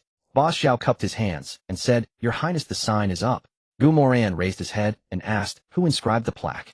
Owner Zhao replied, Old Tong Sheng from the coffin shop at the street corner. Fu Boss, hand refilling the tea, paused midair. Moran fixed his gaze on Owner Zhao. Owner Zhao felt a chill run down his spine under that stare and quickly added a remark. Your Highness, that man's calligraphy is firm, his fee is low, and he is tight-lipped. He usually writes elegiac couplets and his hand is steady. Moran said, You hired a coffin shop man to write the plaque for a martial arts hall. Owner Zhao let out a dry laugh. Well, it's cheap. Fu Bo set the teapot down on the tray, the porcelain base clicking softly. Moran nodded and said, Fine, Yi Qingyun is destined to have this plaque. Owner Zhao lowered his head, his shoulders trembling slightly, but he dared not laugh out loud. Fu Bo placed the teacup by the desk and said, Your Highness, your tea. Moran didn't touch the tea, his fingertip pressed against the corner of the booklet. Let's get to business first. Where are the 3 instructors? Owner Zhao immediately replied, Lu Laosan has arrived. He has an old leg injury, but it won't hinder him from teaching stance training. Moran asked, Is the leg injury serious? Owner Zhao said, No problem. He said himself that it's enough to teach a bunch of novices. Moran said next. Owner Zhao continued, Ma Lu, he once traveled with the border army's grain convoy. He knows how to spar and has control, but he's a bit stunned. Moran raised an eyebrow. Owner Zhao corrected himself, his tongue is very loose. Moran remarked, A perfect match for Yi Qingyun.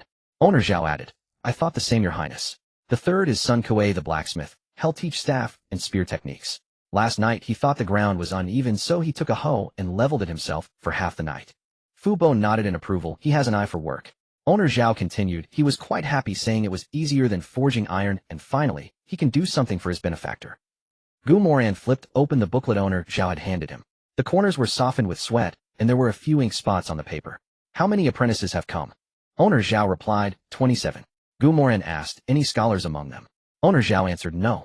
They're all rough folk, porters, water carriers, dung collectors, dock loaders, and a few young escorts from escort agencies. Moran closed the booklet and said, Excellent. Owner Zhao couldn't help asking, Your Highness, will Yi Qingyun take a liking to these people?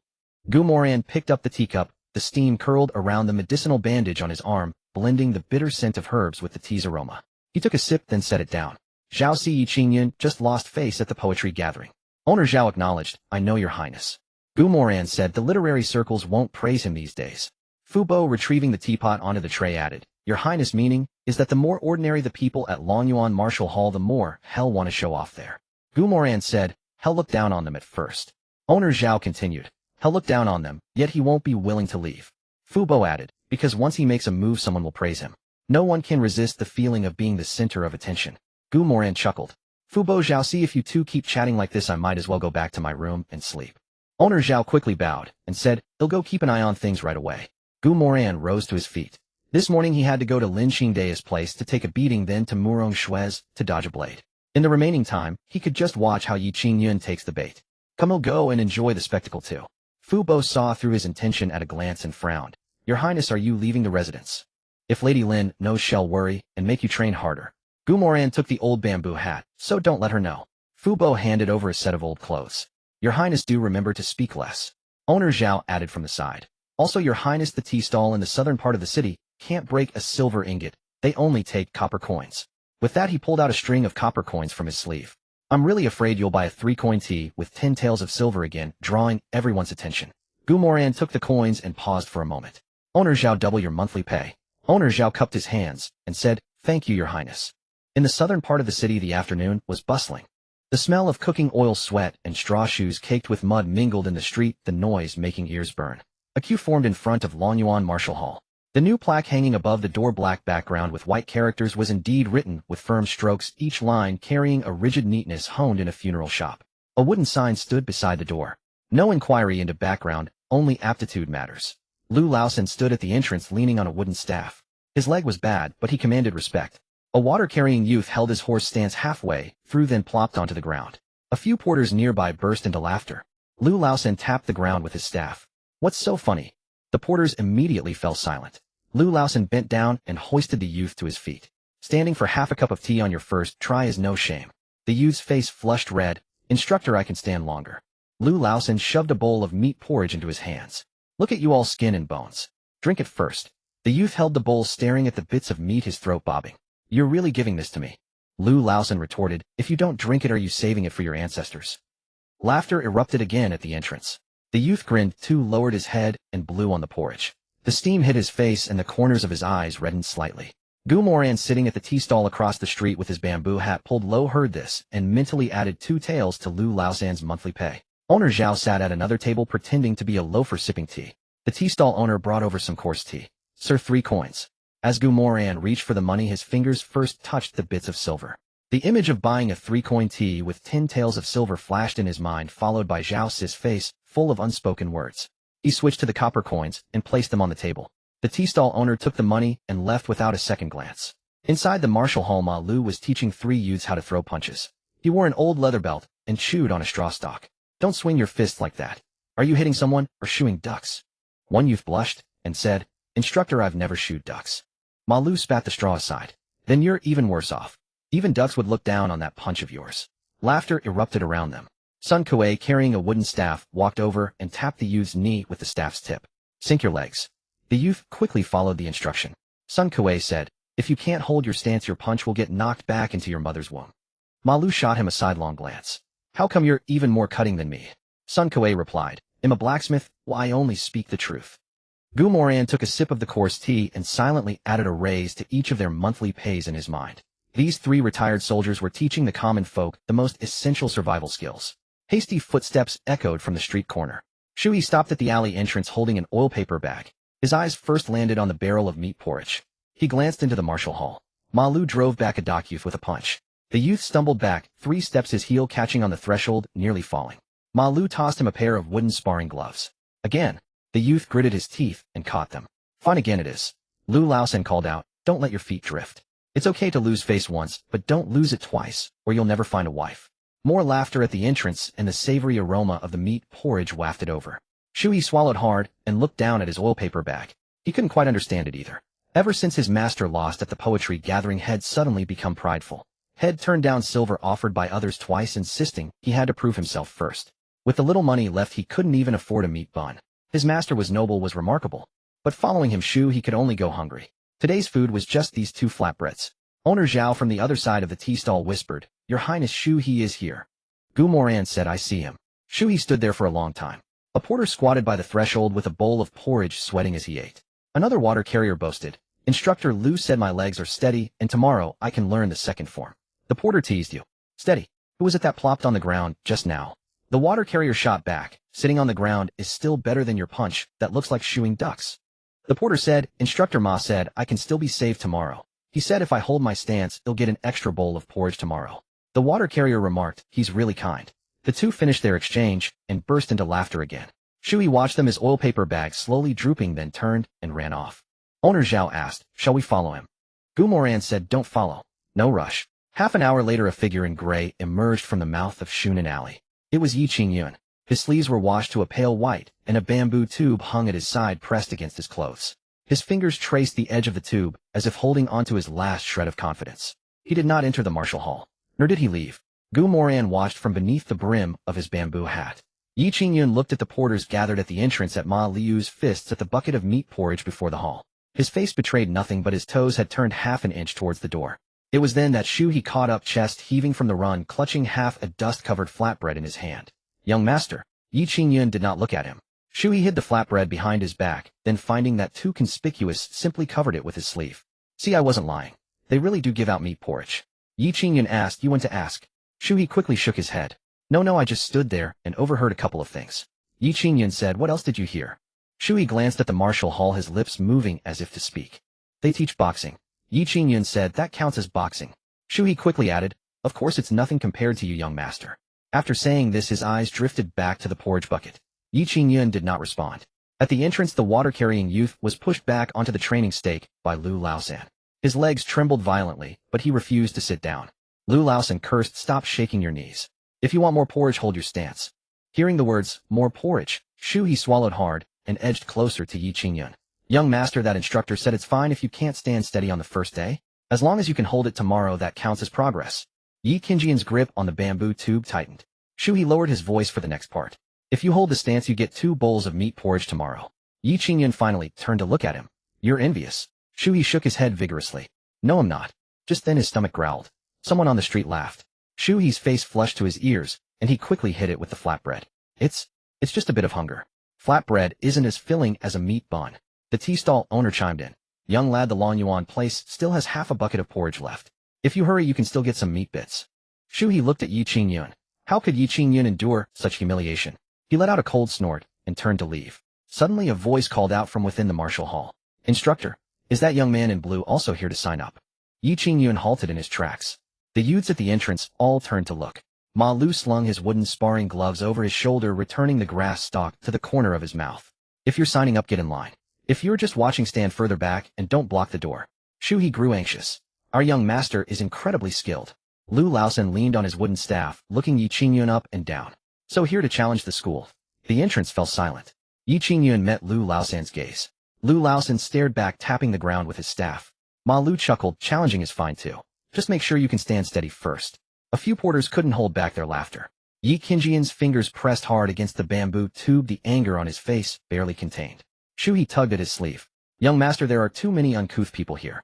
Perhaps we should head back for now." Yi Qingyun did not move. Lu Laosan said, "Boy standing at the door without a word won't make the porridge jump into your mouth." Ma Lu added, "And the fists won't crawl into your sleeves either." Sun Kuei walked out from the courtyard carrying a wooden staff. "If you want to learn, get in line. If you want to fight, step inside." Shu He stamped his foot in desperation. "Our young master is the renowned scholar of Jizhou." Ma Lu blinked.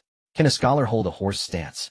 The youths at the door laughed again. Finally Yi Qingyun spoke. "Is this how the Long Yuan Martial Hall treats its guests?" Lu Laosan retorted, "We are taking in disciples, not hosting a banquet." Gu Moran finished the last of his coarse tea and stifled a chuckle.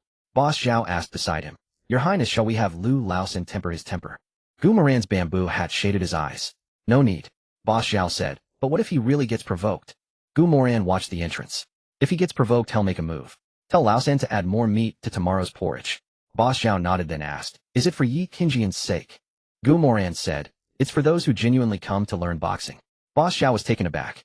Gu Moran pressed the brim of his hat lower. "Zhao, see, to catch a big fish you have to be willing to use good bait." Boss Zhao bowed his head. "This subordinate understands."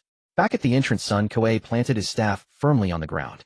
Next, Shui's eyes drifted towards the porridge bucket again. Yi Qingyun remained at the street corner. He hadn't entered, nor had he left. His hand rested on the bamboo tube, his fingertips feeling the warmth through the fabric, suppressing half of the fire burning in his chest. Ma Lu was still at the door, shifting the grass stalk to the other side of his mouth. "Young man in blue, do you want a number?" Shuhi grew anxious, first crumbling the half flatbread in his grip. "Our young master is a guest of honor at the most distinguished households. Why would he need a number in a place like this?" Ma Lu glanced at the flatbread in his hand, then at the porridge bucket. "So you're eating flatbread with your guest of honor?" The rules of the Longyuan Martial Hall stand for everyone. Even a scholar has to queue for porridge. The porters at the door held in their laughter, fearing Lu Lao's staff, only daring to purse their lips. Yi Qingyun looked at the wooden sign. No questions about background, only skill. These 8 characters hung in the southern part of the city above a group of water-carrying porters, making his presence here seem superfluous. He had just lost a poetry contest. Lost to the women of the Yi Manor. Now standing before a porridge bucket being told to queue for a bowl of meat porridge and crude boxing lessons, how would the capital see him? How would those in Jizhou who praised his 3 masterpieces see him? Images flashed in his mind. Laughter from the tea house, the prime minister's household, avoiding him, Su Yao seated among the women, not even sparing a glance for the old marriage contract. Yi Qingyun's throat tightened. The dry scent of the flatbread from Shu He's hand mixed with the porridge's aroma, making him even more irritated. "Let's go." He turned his gray robes, sweeping across the dust on the ground. Ma Lu saw it, but didn't follow. Lu Laosan leaned on his staff and called for the next disciple. To stand in the stance, you must first steady your heart. Weak legs can be trained, but a weak heart means you should go home and hug your blanket. A youth quickly stepped up to the wooden stake. "Instructor, I'm not going home." "Then lower your waist." Yi Qingyun didn't stop walking. Shuhi followed behind, biting into his flatbread, nearly choking on its dryness. "Young master, they do seem to teach seriously." Yi Qingyun stopped at the mouth of the alley. Shuhi quickly hid the flatbread behind his back. "I'm not saying they're good. I was just commenting. Yi Qingyun looked at him. "Not full." Shuhi lowered his head. "I'm fine." Just then his stomach growled for a second time. This time it was even longer than before. Shuhi's face turned redder, and he patted his stomach as if trying to shush it. Yi Qingyun watched him for a long moment, then pulled 2 copper coins from his sleeve and pressed them into his hand. "Go buy some hot soup." Shuhi held the coins unmoving. "Young master, we don't have much money left." Yi Qingyun said, "Buy it." Shuhi whispered, "Maybe I could get a bowl from the Longyuan entrance. They said the first 30 days are free." Yi Qingyun's face darkened. Shu's neck shrank. "I'm not going." Yi Qingyun turned and continued walking towards Shunan Alley. "What the capital folks give for free is the most expensive. Those lords keep pressing silver into my hands, isn't it, just because they want to use me? I, Yi Qingyun, am an upstanding man of integrity. How could I be anyone's dog?" Shuha caught up his sawls, stepping through the broken mud at the alley's mouth, jogging a few steps to draw level. "Master suspects there's someone behind the martial hall too." Yi Qingyun didn't answer immediately. He returned to the Shunan small courtyard. The door hinges creaked with age as he pushed it open. Wind slipped through the cracks in the broken wall, stirring up a dry earthen smell that scratched at the throat. That martial hall sits next to Shunan Alley, flaunting the poor, first handing out porridge, hiring instructors. He stopped in the middle of the yard, glancing back at the old door. Where's there such kindness? Shuha closed the door, his hand still on the latch, and whispered, "But those porters are truly poor." Yi Qingyun took the bamboo tube from his waist and held it in his palm. "The truer it seems, the falser it is." Shuha opened his mouth, but dared not argue. He tore the flatbread in 2, offering the larger piece. "Master, you eat." Yi Qingyun glanced at it. "You eat. I can still endure." "Eat." Shuha swallowed his words, sat by the wall with the flatbread, the hard crust grating against his teeth. He took a bite, his cheeks puffing out for a long while before he could swallow. "Master, are we still training?" Yi Qingyun tore off the cloth seal from the bamboo tube. The bamboo slips felt warm against his palm, the heat climbing up his wrist. The stifling irritation in his chest was slowly pressed flat. He set his fists in a fighting stance. "Train." Shuha looked at the broken bricks under his feet, then at the empty yard. "Master without a partner to exchange moves with, won't the practice lose its edge?" Yi Qingyun's shoulders paused for half a breath. Shuha quickly added, "I'm not saying you're lacking, master. I mean those instructors know how to dismantle forms." Yi Qingyun turned his head. "Dismantle forms?" Shuha bit into the flatbread, speaking vaguely. "That Ma Lu, he dismantled all 3 moves of that doc boy, saying fists shouldn't be thrown, but power should come from the sawls." Yi Qingyun's hand tightened on the bamboo slips. The warmth grew heavier. Shuha continued, "And that lame instructor, his legs bad, but his hands are fast." A single tap of his wooden staff, and that water carrier stood firm. The yard fell silent. Yi Qingyun looked down at his own feet. When he practiced alone, his chi flowed fast, and his punches grew heavier each day. But when he threw a punch, no one was there to receive it. The wooden stake never retreated. The bricks never struck back. On the day of the poetry gathering, what he hated most wasn't the loss itself. He had brought out his best poems, and the person across from him had caught them, and even raised the stakes higher. It was his own overconfidence, his ignorance of the capital. Had he come a few days earlier, witnessed the capital's splendor, he would surely have won. The martial path could not follow that same road. Su Yao tentatively spoke up. Why not talk to the Jizhou Merchant Association? Have them hire someone to spar with you. Yi Qingyan put away the bamboo slips. I just lost the poetry gathering, how could I make demands? I must prove myself first. Let's go watch tonight. Su Yao nearly choked on his flatbread, pounding his chest with his fist. Go to Long Yuan. Just watching. Master, what if they find out? Yi Qingyan tucked the bamboo slips back at his waist. Just passing by. When nightfall pressed down on the southern part of the city, the Long Yuan Martial Hall still had its lights on. Lu Laosan stood under the lamp, leaning on a wooden staff. The water carrier boy clutched his shoulder as he got up. Ma Lu sat on the threshold, munching on a crispy cake. The water carrier boy gasped. Instructor, I clearly saw you raise your hand, so why can't I dodge it? Lu Laosan said, you watched the hand, so of course you can't dodge. Then where should I look? Watch the feet. The boy looked down at Lu Laosan's lame leg. Ma Lu laughed out loud. Watch his other one. Lu Laosan's staff tapped near Ma Lu's leg. Ma Lu immediately pulled his leg back. Alright, he'll shut up. You go on fooling the kids. Lu Laosan glared at him. One more word, and tomorrow you're scrubbing the porridge vats. Ma Lu paused mid-bite. Got it. Can't afford to provoke, so he'll just stay out of the way. The water carrier boy stood straight again. Lu Laosan said, he'll hit you with 3 moves. Don't think about winning. Just don't fall. The boy nodded. First move, the staff tapped his shoulder. The boy retreated 3 steps and fell to the ground. Second move, the staff swept at his knee. The boy gritted his teeth and held on, but was still dragged down to sit on the ground. For the third move, Lu Laosan stopped the tip of the staff at his chest. Understand. The boy was covered in sweat, panting for a couple of breaths. No. Lu Laosan tossed him the staff. That's right. With your aptitude, if you could learn it that fast, what would I have to teach? Ma Lu, chewing on his crispy cake, said, Laosan, you sound just like a street charlatan. Lu Laosan turned his head. Shut up. He walked behind the boy and pressed a hand on his lower back. Feet apart. Lower your hips. A water carrier, and you can't even keep a solid stance. The boy followed the instructions, his soles scraping up a bit of dirt on the ground. Lu Laosan struck with 3 more moves. The first, the boy only retreated half a step. The second, the boy's knees wobbled, but he didn't sit down. The third, the boy raised his arm to block, wincing in pain, but he stood his ground. Ma Lu put down his cake. Not bad. Tomorrow you get an extra scoop of meat porridge. The boy's eyes lit up. Really? Lu Laosan said, talk about it tomorrow if you can still stand. In the shadows outside the wall, Yi Qingyan's hand pressed on the bamboo tube, his palm burning hot. Su Yao pressed against the wall, his voice lowered to a whisper. Master, there's real substance here. Yi Qingyan didn't answer. Inside the yard, Lu Laosan suddenly looked up, his gaze fixed beyond the wall. Since you're here, don't just hide by the wall. Su Yao was so startled, he nearly kicked a loose tile on the wall. Yi Qingyan reached out and pressed down on his shoulder, stifling the sound. The lamplight in the yard flickered. Lu Laosan, leaning on his staff, walked to the door. Come on out. The mosquitoes by the wall are plentiful, and they bite scholars and porters alike. Ma Lu stuffed his cake into his mouth and laughed in a muffled tone. Laosan, don't scare them. They might just be passing by. Yi Qingyan stepped out from the wall's shadow, his gray-blue robes speckled with mud, the bamboo tube hanging at his side. Su Yao followed behind, hands tucked into his sleeves, his face flushed deep red. Lu Laosan gave him a look. Name? Yi Qingyan answered, Yi Qingyan. Age? 20. Purpose? Yi Qingyan looked at the courtyard gate.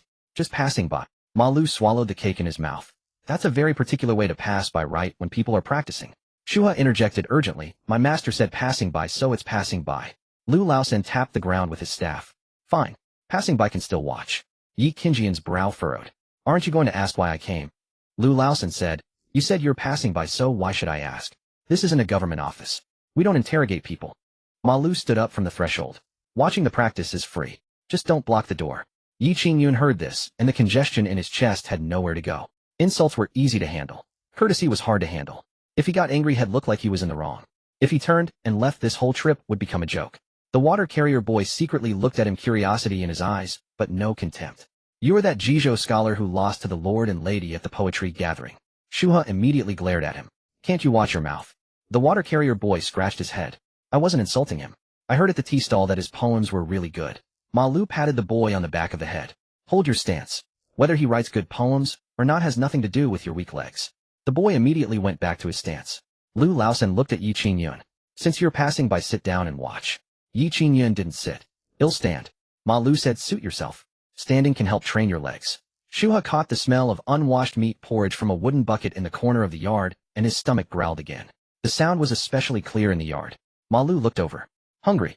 Shu's face flushed. Not hungry. Ma Lu brought out a bowl of cold porridge from the kitchen. Leftovers. If you don't mind, drink it. Shuha looked at Yi Qingyun. Yi Qingjian's lips pressed into a thin line. Images flashed rapidly in his mind. The laughter at the poetry gathering. The note in front of the chancellor's mansion. The wooden sign at Longyuan's entrance. Free meat porridge the poor first. He didn't want to accept this bowl of porridge.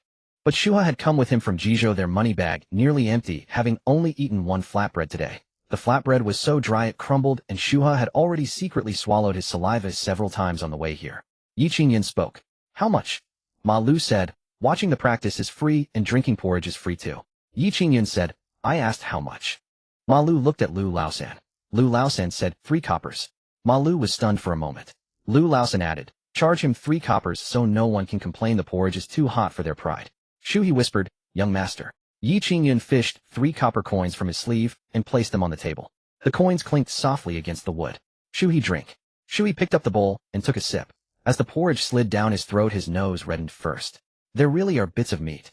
Ma Lu laughed and cursed. Nonsense, without meat bits would it still be meat porridge? That would be rice water. Shu, he quickly lowered his head and took another big gulp, not even leaving the slick of oil on the bowl's rim.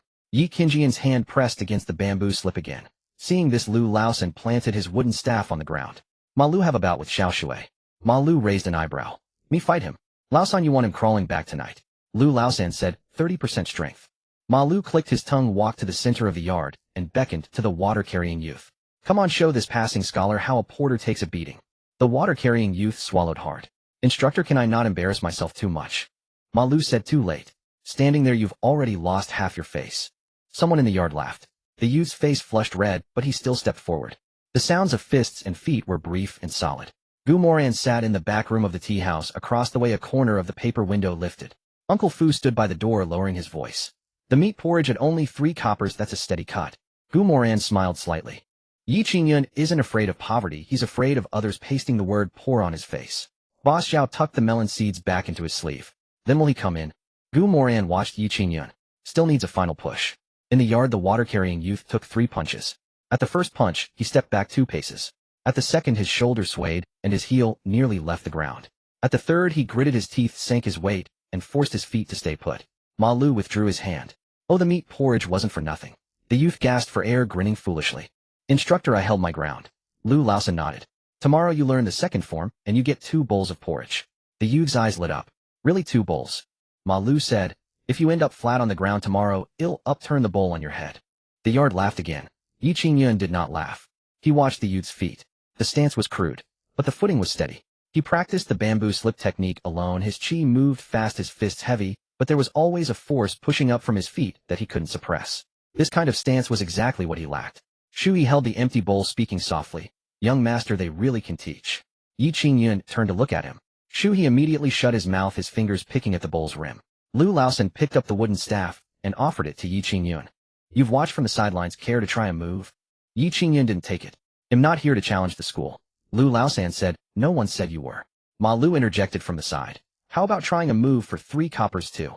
Lu Laosan glared at him. Shut up. Ma Lu spread his hands and took a step back. Yi Qingyun looked at the wooden staff. Taking it would be admitting he was tempted. Not taking it meant returning to Shunan courtyard tonight, facing the brick wall and wooden posts. The posts wouldn't break down his fists, and the bricks wouldn't tell him where his footing was weak. The heat from the bamboo slip climbed up his palm, pressing against his chest until it felt tight. Yi Qingyun raised his hand and stopped. They'll decide tomorrow. Lu Laosan withdrew the staff. Fine, remember to book a slot tomorrow. Yi Qingyun turned and left. Shui placed the bowl back on the table and bowed to Ma Lu. The porridge was good. Ma Lu waved a hand. Bring your own bowl tomorrow, saves us the washing. Shui caught up with Yi Qingyun. As the two walked out of the alley, the bamboo slip in Yi Qingyun's sleeve grew hotter, so hot his steps faltered for half a beat. At that same moment, a red glow flashed before Moran's eyes. System warning: Yi Qingyun's martial fame node is beginning to search for a stage. Bamboo slip technique response enhanced. Heavenly Dao correction force activity rising. Moran stared at the lines of text, his fingertip pressing against the window frame. Boss Zhao was still waiting for orders. Your Highness. Moran lowered the window paper. Return to the residence. Uncle Fu asked, and the Longyuan sighed. Moran walked out. Tomorrow add more meat to the porridge and another barrel of bone broth. Boss Zhao froze. More. Moran didn't stop walking. The more he refuses, the more hell remember the taste. Boss Zhao followed a few steps. Then he'll head to the southern grain shop, now secure the meat and bones for tomorrow morning, and arrange for someone to watch Shunan courtyard. Moran glanced sideways at him. Don't get too close. Boss Zhao cupped his hands and slipped into the alley. When Moran returned to his study, the smell of southern city cooking clung to his sleeves, the medicinal wine scent trapped in the fabric unsightly. Uncle Fu closed the door. Your Highness, change clothes first. Moran removed his outer robe, sat behind the desk, and raised a hand to summon the system panel. Pour some tea. Yi Qingjian's current martial power 7th grade upper stage. Bamboo slip technique 3rd layer later stage. Physical condition Qi in blood, rising, no internal injuries for now. He stared at the words, no internal injuries for now, and the astringency of the tea on his tongue resurfaced. Uncle Fu entered with the tea, studying his expression. Your Highness, what are you pondering now? Moran closed the panel. Yi Qingyun is training smoothly, progressing fast, no problems with his body. I'm planning to build him another stage. After the second watch, a knock came at the door, 2 short taps, and 1 long. Uncle Fu went to open it. When Boss Zhao entered, he carried the smell of the butcher shop. He moved to bow, but Moran raised a hand to stop him. Skip it. Speak directly. Boss Zhao said, the porters are spreading the word that Long Yuan really gives out porridge, and the instructor really hits. Moran said, that second part doesn't sound like a good reputation. Boss Zhao grinned. That's what the southern city folk like. They say if he really hits, he really teaches. The harsher the words, the more he holds nothing back. Uncle Fu interjected. What about Yi Qingyun? Boss Zhao said. After returning to Shuanan, he didn't go out. The sound of fist wind in the yard didn't stop until the second watch. Moran asked, and Shu He? Boss Zhao said he bought 2 steamed buns tonight, no meat. Moran's fingers stilled. His money pouch is nearly empty. Boss Zhao nodded. My estimate is he can't hold out much longer. What do we do next? Moran pushed a piece of paper toward him. Post this notice tomorrow morning. Boss Zhao took it and glanced at the first line.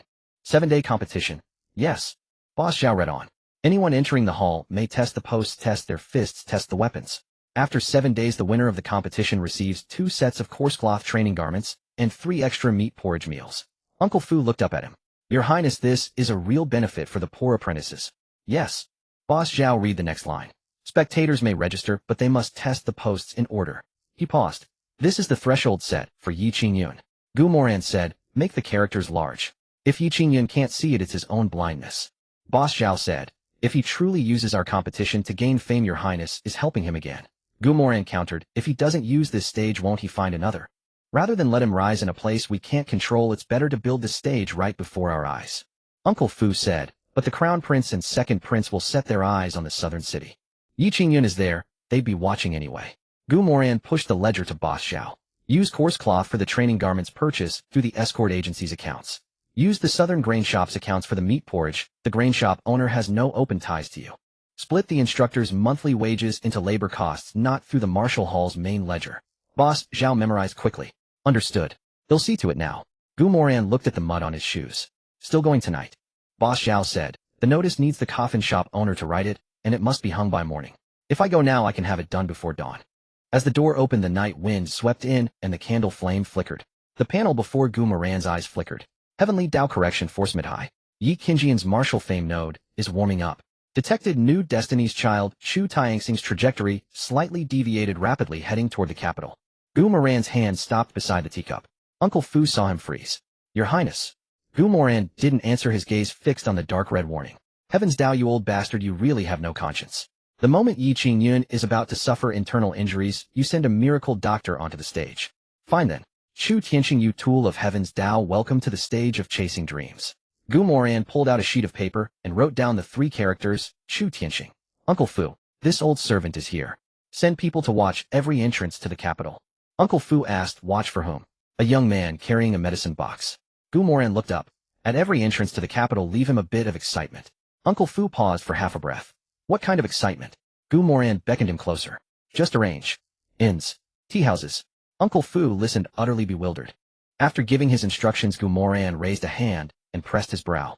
Old Fu, standing by the table, noted down the final words. I shall see to it at once, my lord. He paused before turning to leave, glancing at Moran once more. The next day, when the Eastern Palace eunuch Little Stone entered the princely residence, he carried 2 boxes of pastries, his steps light and his sleeves neatly pressed. Old Fu led him into the front hall. Eunuch, sure, what brings you here today? Little Stone set the pastries on the table, offered Old Fu a smile, then bowed towards the main seat. His Highness the Crown Prince, mindful of the third prince's exertions, has sent these pastries as a token of his regard. Gu Moran lounged in his chair using a silver pick to pry open the box lids. Gorgon fruit cakes, black sesame crisps, and a box of wolfberry and yam custard. All foods meant to nourish the kidneys and replenish vital energy. He stared at them for a long moment, then picked up a black sesame crisp. My brother is thoughtful, knowing I've been weary lately, and in need of a tonic. Little Stone responded with a smile, the third prince jest. The crown prince also bade me tell you that he is swamped with official duties today, or he would have come in person. Gu Moran brought the black sesame crisp to his nose and inhaled. Beneath the sesame fragrance lay a hint of medicinal herbs. He took a bite, the sweetness coating his tongue cloying enough to make his teeth feel heavy. Convey my thanks to the crown prince for me. Little Stone stood with his hands lowered, making no move to leave. Gu Moran chewed slowly, offering no prompt. If this eunuch lingered, the pastries were not merely pastries. Little Stone waited a moment before speaking. Lady Xian now holds great renown in the capital. The third prince is truly fortunate. Gu Moran placed the remaining half of the pastry back onto the plate. My fortune has always been good. With 6 wives who in the capital doesn't envy me.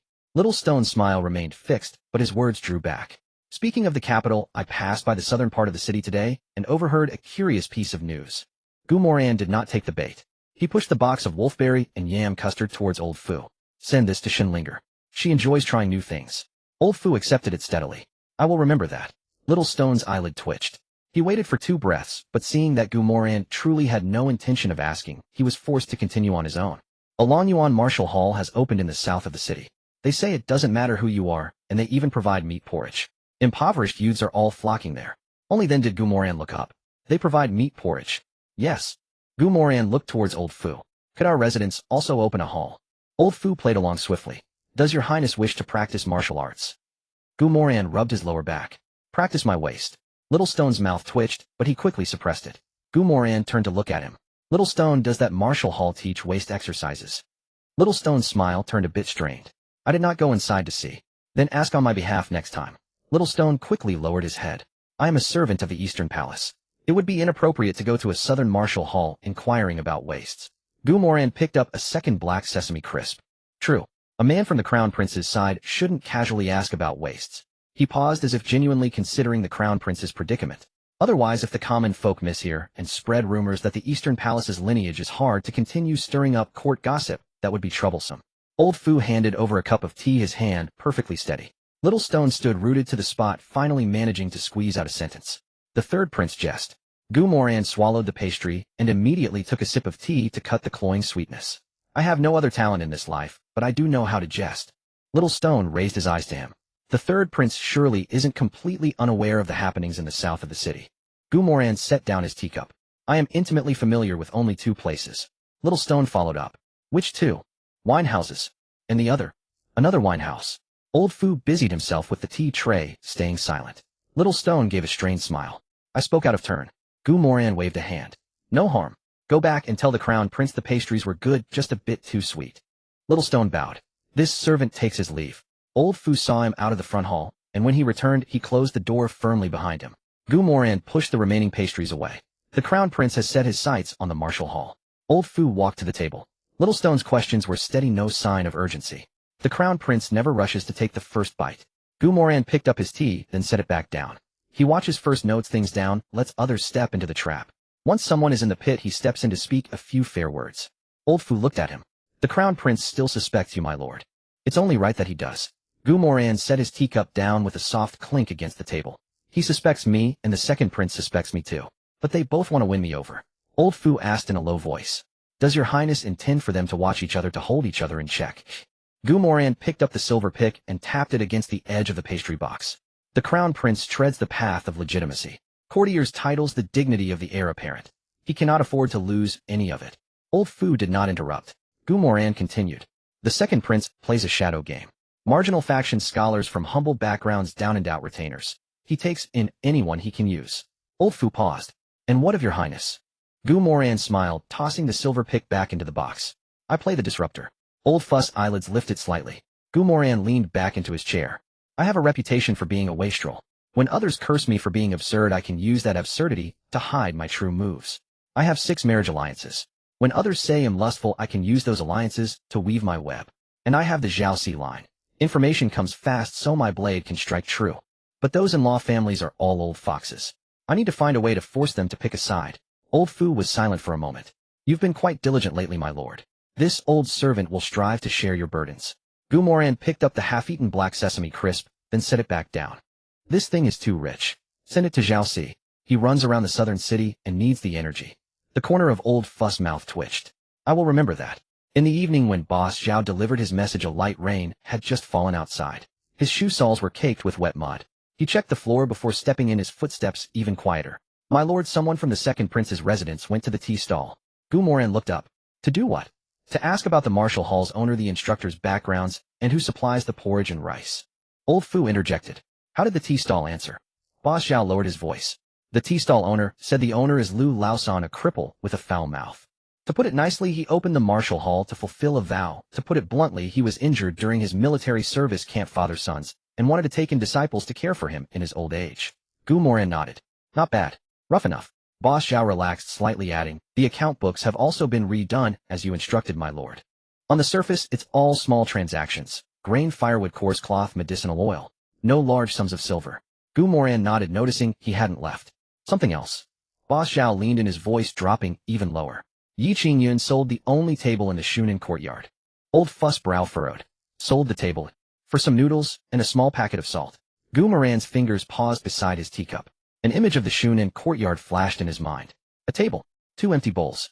Shu He gnawing on a dry flatbread, while Yi Qingyun still clung to his pride. That man truly has a backbone of iron. He didn't go to the Jizhou Chamber of Commerce for silver. He didn't go to the second prince's residence to beg. He'd rather sell his table. Old Fu looked at Moran. My lord, he's short on money. Being short on money doesn't mean he'll bow his head. Boss Zhao asked, so we keep him waiting. Moran pressed the note under the inkstone. Keep him waiting. Boss Zhao watched him. Moran added another line. But we raise the stakes. Old Fu glanced at the note on the table. This old servant has an idea. Moran tilted his chin up. Speak. Old Fu began. Add another clause to the competition notice. The champion gets not only 2 sets of training clothes, but also 3 meals with meat daily plus a bonus of 5 taels of silver. Boss Zhao's brow twitched at this. Moran nodded. That's a good idea. 5 taels seems small, but it's enough to feed a poor family for 2 years. He tapped his fingers on the table twice. Let Yi Qingyun see that the rough men he looks down on can earn silver with their fists and get meat with their stances. Boss Zhao pressed, and if he still doesn't take the bait.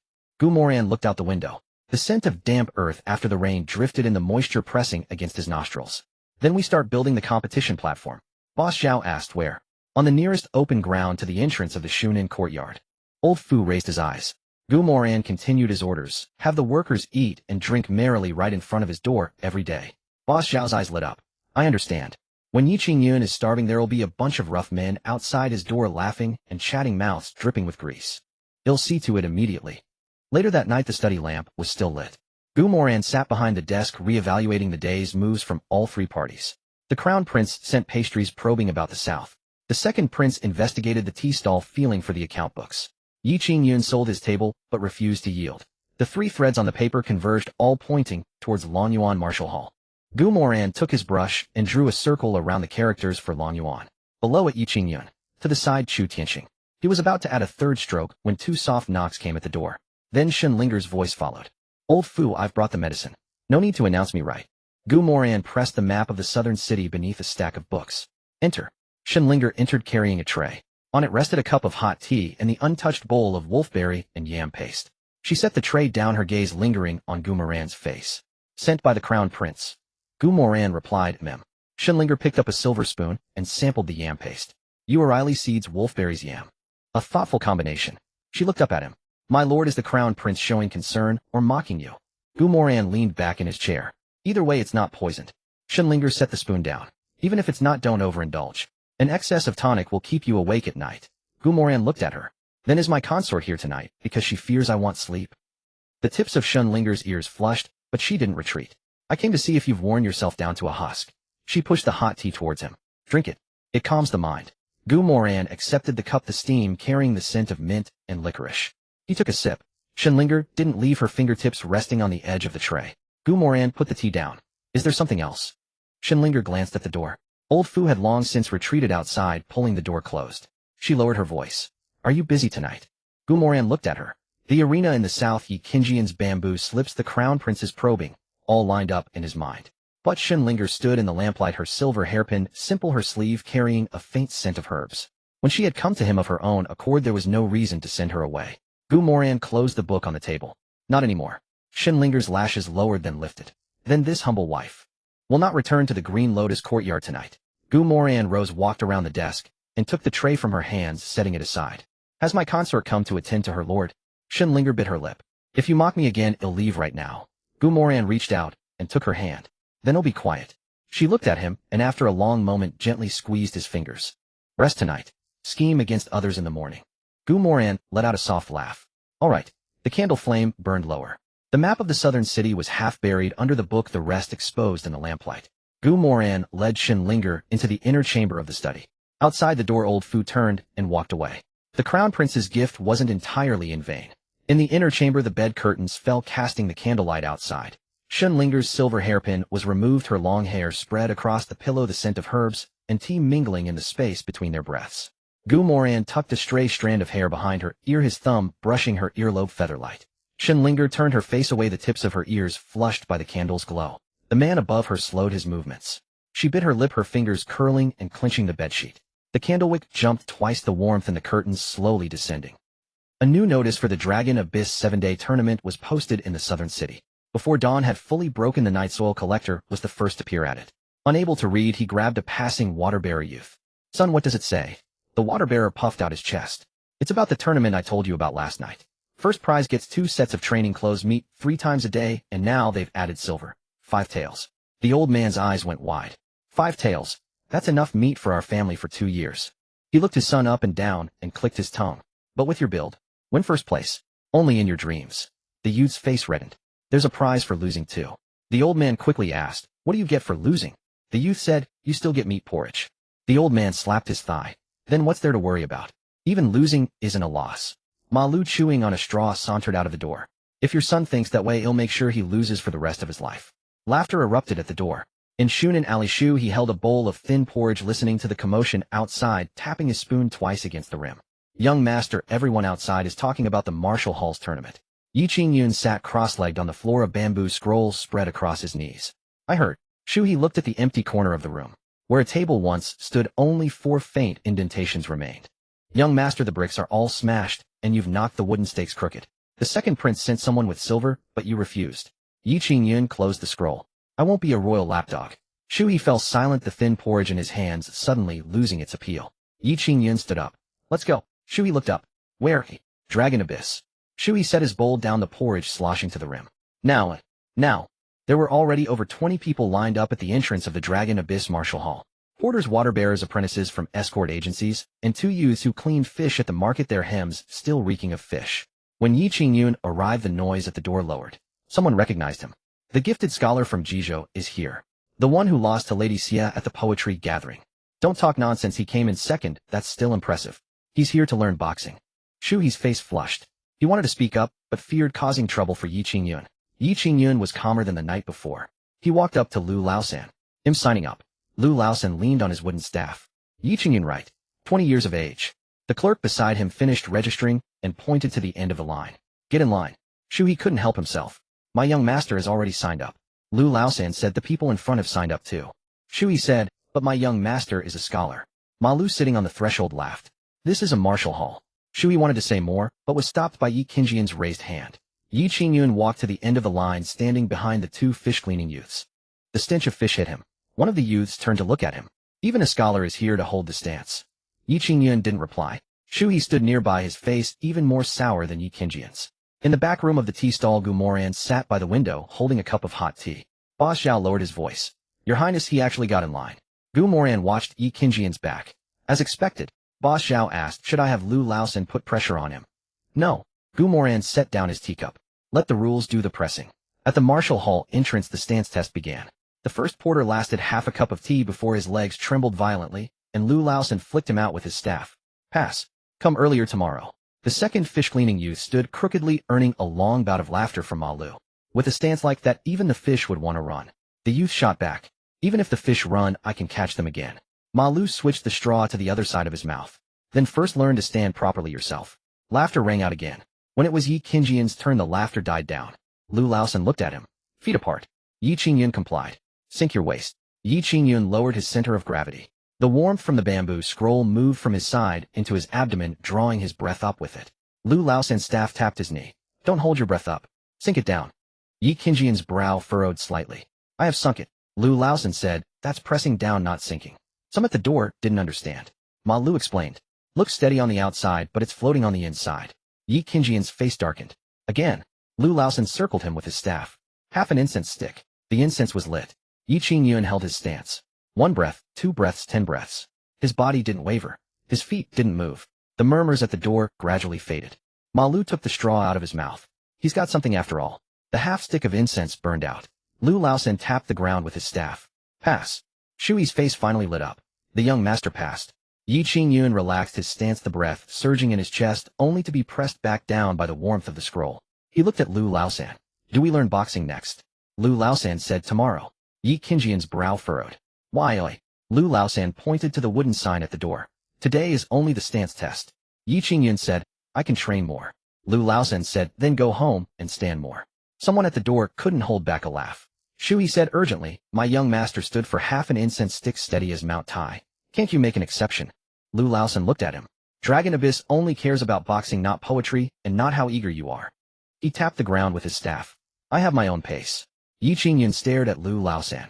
Lu Laosan stared back, not yielding an inch. After a few breaths, Yi Qingyun cupped his hands. He'll come tomorrow. Lu Laosan nodded. Tomorrow you'll train the basic forms with them. Shu Yi was stunned. With them, Ma Lu chuckled. If not with them, then what a private session with me. My fees are steep. Yi Qingyun turned to leave. After 2 steps he stopped. When will the training uniforms be issued? Lu Laosan leaned on his wooden staff, without even raising an eyebrow. After you win the minor competition. Yi Qingyun glanced at the wooden plaque by the door, then at the porters still practicing their horse stance in the courtyard. The porters' legs trembled violently, sweat trickling down their necks into their collars. The smell of meat porridge mingled with sweat drifted out from the courtyard. His Adam's apple moved. All right. Shu Yi followed behind him, her lips parting and closing as if to advise him not to take it so seriously, but fearing her words might strike a nerve. The two left the alley. Their footsteps were soon drowned out by the street vendors' cries. Behind the tea stall boss, Zhao lowered his voice. Your Highness, he's developed a competitive spirit.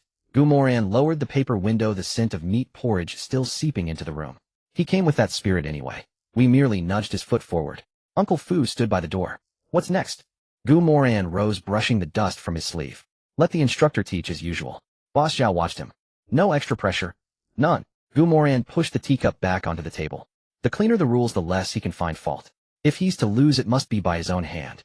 Uncle Fu picked up his outer robe. Will your Highness return to the residence? Moran glanced at the sky. Yes. Boss Zhao was taken aback. Leaving so soon. Not staying to watch. Yi Qingyun is already queuing up. I too must take my place.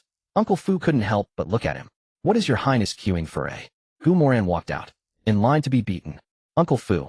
Boss Zhao coughed, his shoulders shaking twice, but he dared not laugh. Half an hour later, the door of Taimei courtyard was pushed open. Lin Xingdai held a wooden staff horizontally before Moran's shoulder, the tip perfectly steady. Moran looked at the staff's tip, then at her wrist. Lin Xingdai stared at him. What are you looking at my hand for? Moran raised the wooden staff, blocking it before his chest.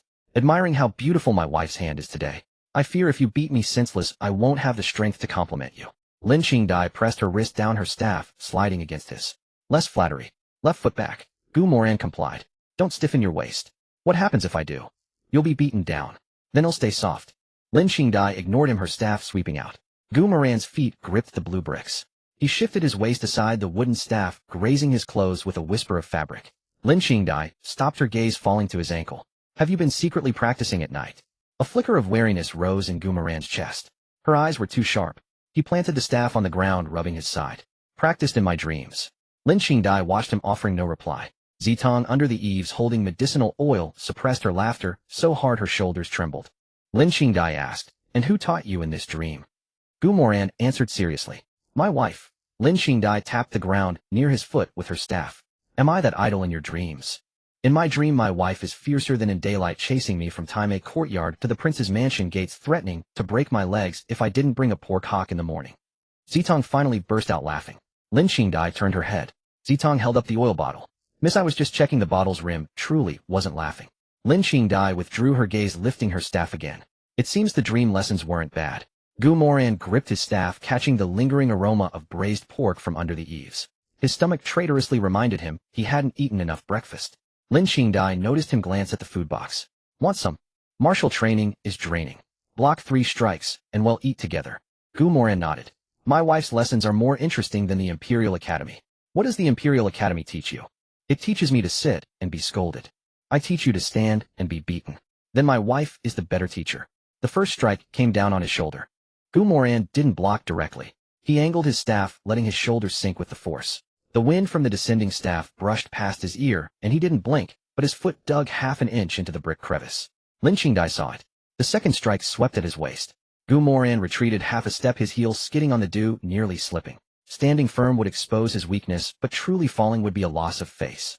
Using the slickness, he let his body tilt, catching himself on a wooden stake. Lin Qingdai raised an eyebrow. Is this also from your dream? Gu Moran, steadying himself on the stake, showed no flush on his face, nor did his breath falter. This is my own creation called saving my wife's face. Zitong hugged the oil bottle tighter, her lips pressed together for a long while before she finally failed to contain her smile. Lin Qingdai's third strike didn't fall. She lowered the staff. Gu Moran, your redirecting of force is getting smoother. Gu Moran patted his robe. After being beaten by my wife so often, one is bound to improve. Lin Qingdai looked at him for a long time. The smell of iron was heavy in the courtyard, the fragrance of braised pork sauce scattered by the wind, then drifted back. She tossed the staff to Zitong. All right, you're a bit stronger than I thought. That's it for today. Tomorrow I'll teach you something real. Gu Moran immediately looked at the food box. But we haven't done the third strike. Lin Qingdai picked up a piece of pork skin, placed it on a plate, and pushed it over. I know you could have dodged it, she said, wiping her hands with a cloth.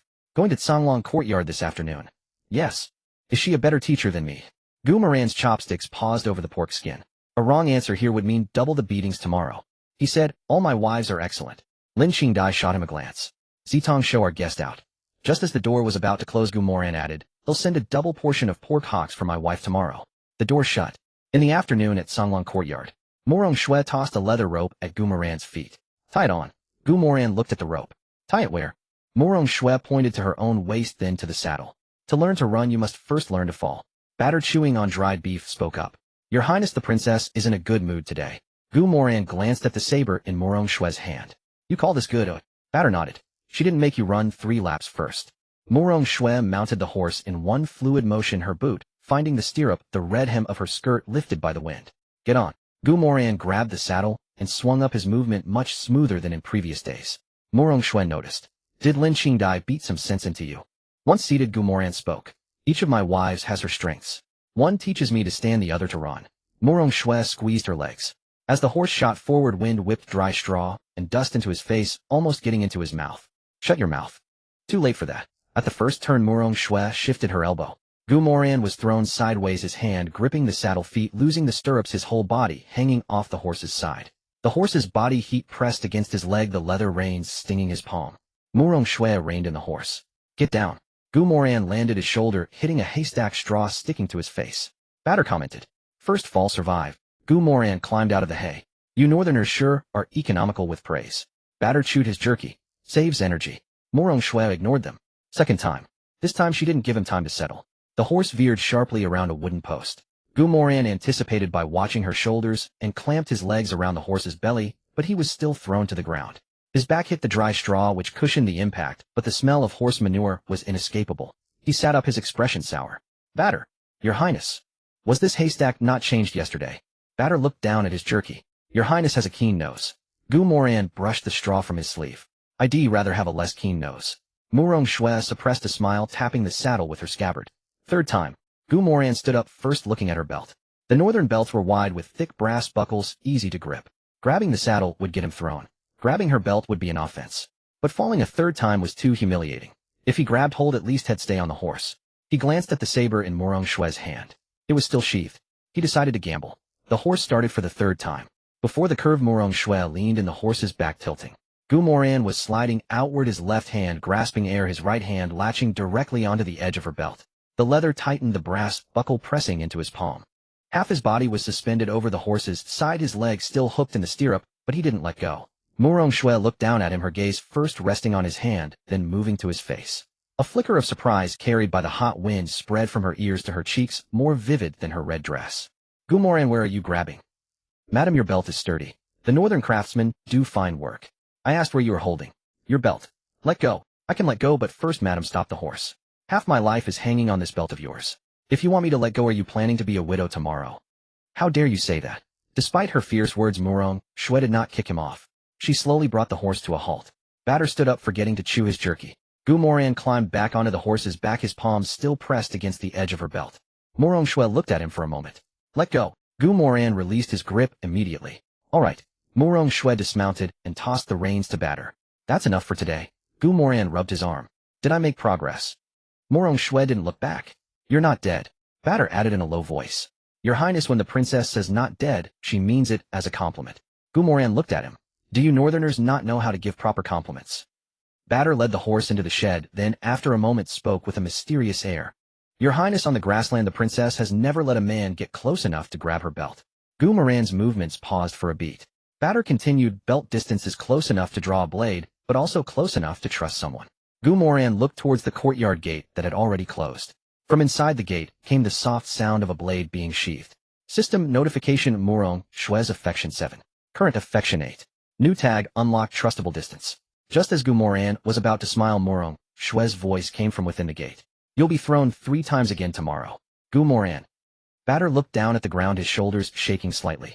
The next day, Yi Qingyun stood in the Longyuan Martial Hall's formation. Shui stood by the wall holding an empty bowl, his eyes darting between the porridge bucket and Yi Qingyun. He wanted to speak. Yi Qingyun didn't look at him. Shui had no choice but to hug his bowl tighter.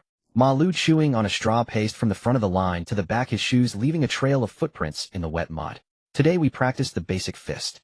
He shifted the straw to the corner of his mouth. Anyone who wants to reach the sky in one step, go ask at the tea stall where the ladder to heaven is. A fish-cleaning boy raised his hand. Instructor, where exactly is that ladder to heaven? Ma Lu looked at him, pausing his chewing for a moment. In your dreams. The fish-cleaning boy didn't catch on. Ma Lu added. When you wake up, remember to practice your stance. Laughter at the door couldn't be suppressed. Yi Qingyun didn't laugh. He looked at the packed dirt in the center of the yard, the bamboo slip against his clothes, radiating a warmth that seeped into his skin. This basic fist form was too slow. Also too loose. If he could integrate the energy pathways from the bamboo slip, his punching power could increase by at least 20%. Lu Laosan walked over, leaning on a wooden staff. Yi Qingyun. Yi Qingyun looked up. Here. Stand in the stance first. Yi Qingyun's brow furrowed slightly. I was tested yesterday. Lu Laosan jammed the staff into the ground. Yesterday I tested if you could stand. Today I'm testing if you know how to stand properly. He looked down at Yi Qingyun's feet. Yi Qingyun didn't argue further. Arguing would seem impatient. Not arguing, at least he could endure this half-incense stick of time. He walked to his designated spot. Feet apart. Sink the waist. Relax the shoulders. After the series of movements, the looks from the surrounding youth changed. The water-carrying boy whispered, the scholar's legs are really steady. Ma Lu reached over and knocked him on the head. Watching others' legs won't help as much as watching your own knees. The water-carrying boy shrank his neck. Oh, the half-incense stick was lit. Yi Qingyun stood firm. Sweat slid from his temple to his jaw, but he didn't wipe it away. Shui held it in for a while, but couldn't help puffing out his chest. My young master is naturally skilled. The half-incense stick burned out. Lu Laosan tapped the ground with his staff. Pass. Shui quickly asked, Instructor, how was my young master's stance? Lu Laosan said, presentable. Shui's face fell. Just presentable. Ma Lu shifted the straw to the other side of his mouth. Should we beat the gong and send a plaque? He glanced at Yi Qingyun. Let it be written, Jizhis #1 stance practitioner. Laughter erupted in the yard again. Yi Qingyun looked at Ma Lu. Ma Lu didn't look away, even raising his chin at him. What, not convinced? Yi Qingyun averted his gaze. No need. Lu Laosan walked to the front. Basic fist first form. He lifted his foot, planted it, twisted his waist, and sent his fist forward. Foot pushes waist, turns, shoulder follows, fist strikes out. After the punch, the force wasn't heavy, but his sleeve made a snapping sound. Sun Kuei stood nearby holding a wooden staff. Don't use brute force. He raised his hand and pointed at the ground beneath his feet. Power comes from the ground, passes through the waist, and is delivered to the fist. Ma Lu added, anyone who just swings with their arms will have less meat in their porridge tonight. Everyone began practicing the fist form. Yi Qingyun followed along, throwing punches. The first time he suppressed the energy pathways from the bamboo slip. His punches were slow. So slow it was frustrating. The second time, he tried to guide the warmth from his waist into his abdomen. His punches became faster. The third time he pushed off with his feet, the energy from the bamboo slip technique surged upwards, and when his fist shot out, his sleeve snapped louder than the others. Sun Kuei's gaze landed on his shoulder. Stop. Yi Qingyun withdrew his fist. Sun Kuei took 2 steps closer. How did you exert force just now? Yi Qingyun said, according to your instruction, instructor. Sun Kuei shook his head. Your energy path is wrong. Shui immediately spoke up. My young master has only practiced it twice. What's wrong with it? Sun Kuei looked at him. Are you practicing, or is he? Shu He was stumped, hugging his bowl and shrinking back half a step. Yi Qingyan spoke. Where is it wrong? Sun Kuei used his staff to point at his chest, then to his waist. You're lifting the energy up. He pressed the staff down. The punch is fast, but the root is unstable. Yi Qingyun said, if the punch is fast, it can hit first. Lu Laosan interjected from the side. If you miss, you'll be the one falling first. Yi Qingyan's fingers touched the bamboo tube. The scene from the poetry gathering pressed back into his mind. Xiao Wangqing's poems. The applause from the crowd. And the image of Gu Moran sitting in the seats sipping tea. A single step too slow and you get suppressed. The martial path cannot afford slowness. He looked at Sun Kuei. If an enemy's blade is already at my eyes, can a slow punch save my life? Sun Kuei said a hasty punch can cost you your life. Yi Qingyan stared at him. I want to try. Ma Lu got excited, spitting out his straw. Go ahead and try. Lu Laosan didn't stop him, only said, Ma Lu 30%. Ma Lu walked to the center of the yard and patted his own face. Scholar, come on. He added, don't hit the face, I rely on it for my porridge. Yi Qingyun stood opposite him. Shu He hugged his bowl tightly. The water-carrying boy didn't even dare breathe. Yi Qingyun threw the first punch. It was fast, his sleeve snapping open with a crack. Ma Lu sidestepped with his shoulder, one hand pressing down on Yi Qingyan's wrist, and lightly tripped him with his other foot. Yi Qingyun stumbled back 2 steps. His shoes scuffed the mud. He steadied himself. Ma Lu clicked his tongue. Not bad legs. Yi Qingyun threw another punch. This time the warmth from the bamboo slip surged up his wrist, making the fist even faster than before. Ma Lu didn't block it. He dodged to the side, his palm striking towards Yi Qingyan's shoulder. Yi Qingyun dropped his shoulder, forcibly pulling the force back. Sun Kuei frowned from the side, lifting it up again. Lu Laosan tapped the ground with his staff. Stop! Yi Qingyun halted, suppressing the heaving of his chest, but the sweat on his forehead was more than before. Lu Laosan said, if you only seek speed, Long Yuan has nothing to teach you. Yi Qingyun asked, does Long Yuan only teach slow punches? Lu Laosan said, Long Yuan teaches you to survive long enough to throw the next punch. Ma Lu shook his hand. You've got heavy fists and an unorthodox style. That's enough to beat street thugs. Yi Qingyun looked at him. And enough to beat you. Ma Lu grinned. Train for another half a year. Shu He couldn't help but say, my young master can beat you in half a month. Lu Laosan looked at Yi Qingyun. Do you think so too? Yi Qingyun didn't answer. Ma Lu wasn't even worth ranking. The person he needed to defeat was Gu Moran. Was the Prince Yi's mansion. Was all those people standing high up watching his misery. But first he had to deal with the skilled shadow guard in the mansion that the second prince mentioned, the one who didn't eat idle food. He cupped his hands in salute. Thank you for your guidance today, instructor. Lu Laosan said, continue with stance training tomorrow. Yi Qingyan's fingers tightened slightly. Still stances. Lu Laosan raised his staff, pointing at the wooden sign by the door. Learn to stand firm before you learn to throw a punch. Ma Lu chimed in quickly. The notice says it all. You can read, can't you? Shu He nearly jumped up in anger. Yi Qingyun raised a hand to stop him. Yes, instructor. At the back of the tea stall, Gu Moran finished listening to Boss Zhao's report, the tea in his cup already gone cold. Boss Zhao said, Your Highness, Yi Qingyan's stance work is indeed solid. He held it for half an incense stick without swaying. Gu Moran nodded. Boss Zhao added, but when he practiced his forms, he incorporated the technique from the bamboo slips. Sun Kuei said his chi flow is off. Uncle Fu stood nearby holding medicinal wine. Did it surge? Gu Moran rotated the teacup. Just grazed the edge. Boss Zhao said he wouldn't listen. Gu Moran looked out the window. The line outside the Long Yuan Martial Hall still stretched, steam rising from the porridge barrel. He came to Long Yuan not to learn how to be steady. Uncle Fu picked up the thread. He wants to win fast. Gu Moran slid a piece of paper to Boss Zhao. Send word to Lu Laosan, don't provoke him and don't flatter him. Boss Zhao took it. Uncle Fu looked at the line on the paper. Learn to stand firm before you learn to throw a punch. Your Highness, if Yi Qingyun goes home and trains extra at night, he'll surge even faster. Gu Moran said he's already training extra. Boss Zhao nodded. At Shunan Lane, he practiced until the second watch last night. Today he'll likely go even later. Gu Moran tapped his finger on the table. Starting tonight, watch for 3 things. Whether he coughs after training, whether his neck bulges, and whether his hands go numb. Boss Zhao noted it down. Understood, my lord. Uncle Fu asked, should we ask Lady Shun to check on Yi Qingyan's condition? Gu Moran shook his head. Not yet. She can't be involved. Uncle Fu lowered his voice. Afraid she'll worry. Gu Moran picked up the medicinal wine bottle, its pungent scent hitting his nose. Lin Qingdae's wooden staff. Murong Shue's blade and horse. And Shun Linger's earnest face as she mixed her medicines. He set the bottle back down.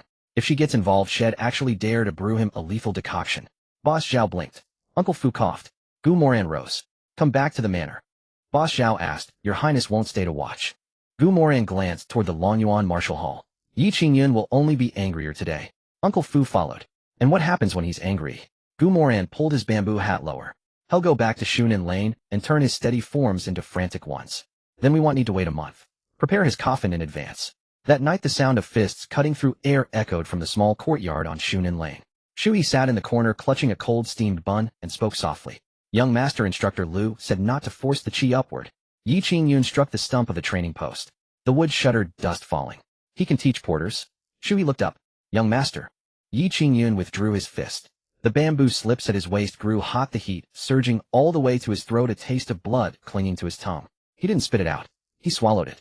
Shui stared at him, forgetting the cold bun in his bowl. Young Master, your face. Yi Qingyun raised his hand, cutting him off. Beyond the courtyard, the laughter from the Longyuan Martial Hall had long faded. But those words from the day, train another half year, were still stuck in his ears. Yi Qingyun clenched his fist again. I can't wait half a year. By the roadside leading to the capital, Chu Tianqing set his medicine box at his feet and spread his palm to count coins. 7 copper coins. He counted them, then counted again. Still 7. His master had sent him down the mountain to gain experience in the capital, giving him 300 taels of silver, saying it would last 2 years. Yet now in just 5 days he was nearly broke. Especially these last 3 days approaching the capital, it was simply uncanny. He looked up at the tea shed beside him, his throat parched. The stall owner hung a wooden sign at the entrance, hung higher than his own face. Hot tea 10 won. Steamed buns 8 won. Lodging 100 won, deposit 2 taels. Chu Tianqing stared at that sign for a long while and finally couldn't hold it in. Boss, are your buns steamed with gold dust? The tea stall owner wiped the table with a rag, not even looking up. Little physician, if it's too pricey, don't come. Chu Tianqing spread his copper coins out for him to see.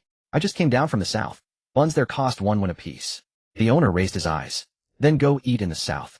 Chu Tianqing was left speechless for a long moment, then looked down at his medicine box.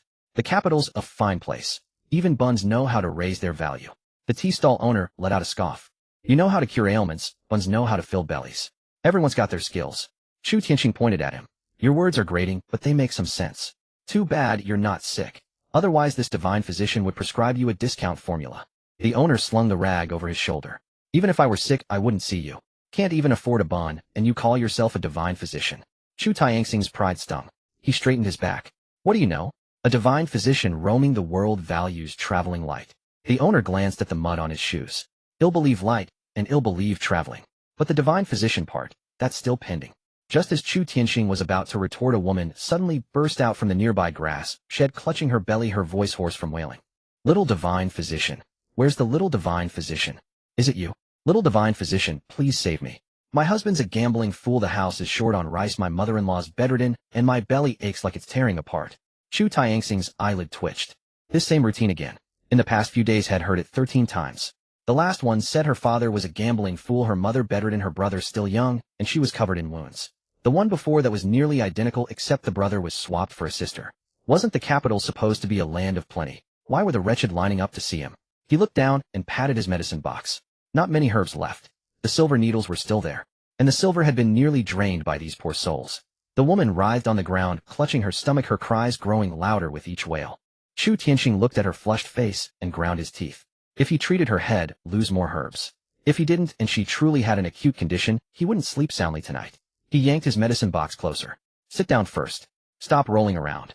Roll one more circle, and I'll have to treat you for dizziness too. The woman quickly sat on the straw mat, her crying receding. Little divine physician, am I about to die? Chu Tianqing pressed his fingers to her wrist to feel her pulse, then flipped up her eyelid. Ate something bad. Tears still clung to her face. Can you treat it? Chu Tianqing gave her a look. If you wail for another half a minute, you'll deafen me to death. Treatment costs 5 won. The woman's crying hitched. The tea stall owner chimed in from the side. Little physician, see it through to the end. She's got no money, her family can't even afford rice. Chu Tianqing turned to him. You charge me 10 won for tea, and you have the nerve to tell me to work for free. The owner wiped the table leg with his rag, pretending not to hear. Chu Tianqing took out the pain relief powder from his medicine box, his fingers pausing over the packet. If he gave it, he might not even recover those 5 won. If he didn't, well, those 3 words, little divine physician, had been shouted loudly enough that everyone was watching. Face mattered. He handed her the medicine. Drink it. After you finish, don't run around. Sit for half a minute. The woman took it and swallowed it in 2 or 3 gulps. Before long, she was patting her chest and shouting. It doesn't hurt anymore. The little divine physician is truly kind-hearted. She dropped to her knees and kowtowed. Little divine physician, your great kindness. It'll repay you in the next life as a beast of burden. Chu Tianqing extended his hand. I can't wait for your next life. 5 won in this one will do. The woman looked up, her crying stopped. The two stared at each other for a moment. Chu Tianqing pushed his hand forward a little more. 5-1, that's all. You were wailing with such vigor. Skip 2 of those cries, and you've got 5-1. The woman suddenly stood up. Oh dear, I just remembered. My mother-in-law is about to give birth. She turned and ran off faster than a rabbit. Chu Tianqing watched her retreating figure, his mouth opening slightly. The tea stall owner added fuel to the fire beside him. Little miracle doctor, seems the treatment went quite well. Chu Tianxing's face turned a livid shade. After a long moment, he picked up his medicine box, stood by the side of the main road, and shouted at the top of his lungs. 5 coppers for a pulse reading. Treatment costs only 5 coppers. Difficult and complicated illnesses are fine, headaches and fevers are fine, just don't try to fob me off with promises of repaying me in the next life. A passing cart driver glanced at him. He's lost his mind. Chu Tianqing turned and walked back. A real madman can charge 5 coppers for a pulse reading. The prices in the capital are simply inhumane. The cart driver flicked his whip and left, muttering under his breath, this physician sure has a loose tongue. Chu Tianqing stiffened his neck. So what if I have a loose tongue? A loose tongue means my lung qi is strong. A physician with strong lung qi can't have poor medical skills. The tea stall owner heard this, held it in, but couldn't help himself. Take your own pulse then. Can you cure poverty? Chu Tianqing looked at him. I can. The owner became interested. How? Chu Tianqing spread his hands. Lend me 10 coppers first, and he'll demonstrate. The owner turned and left. Scram. Chu Tianqing shouted at his back. Your ailment is worse. It's called stinginess to the bone, and it requires long-term treatment. At the Prince Mansion's dining hall, Moran had just sat down when he heard Shinlinger speak. Sister Su, there are still 2 throat-soothing pills left. I've saved them for you. Su Yao held her teacup, not accepting. Thank you, but there's no need. Shinlinger's chopsticks, holding a slice of bamboo shoot, paused midair. Really not taking them. You must have been reading late into the night. Su Yao set down her teacup and glanced at her. I read by candlelight every night undisturbed. My throat is perfectly fine. Shinlinger blinked. So fierce. Feeling neglected. Jealous. Su Yao's chopsticks froze. Unlike Sister Linger, I don't leave the courtyard in the middle of the night. A brief silence fell over the table. Moran pretended not to hear and reached for a piece of braised pork. But Lin Qingdai's chopsticks had already arrived. 2 pairs of chopsticks clamped onto the same piece of fat. Lin Qingdai looked at him. Let go. Moran asked, does my lady adhere to the code of martial honor? Lin Qingdai replied, not at the dining table. Moran released his chopsticks. Fine, I can't afford to provoke you. Lin Qingdai took the fat and placed it in her own bowl. Glad you know your place. Xia Wanqing looked at Shinlinger, then at Su Yao, and picked up a piece of steamed fish, placing it on a small plate in the middle. Sister Su, the fish is softer. Su Yao looked at her. Sister Xia is thoughtful. Shinlinger put the bamboo shoot back in her own bowl and muttered quietly. When Sister Xia picks fish, she's thoughtful. When I offer medicine, I'm just talkative. Moran set down his teacup. The dining table of the Prince Mansion is certainly lively.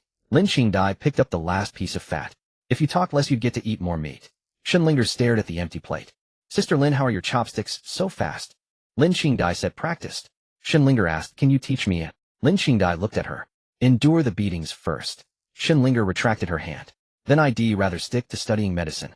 Morong Shui dragged the beef closer to herself. You Central Plains people fight with your mouths all day. Lin Qingdai said, if the princess is not accustomed, she can have a separate table.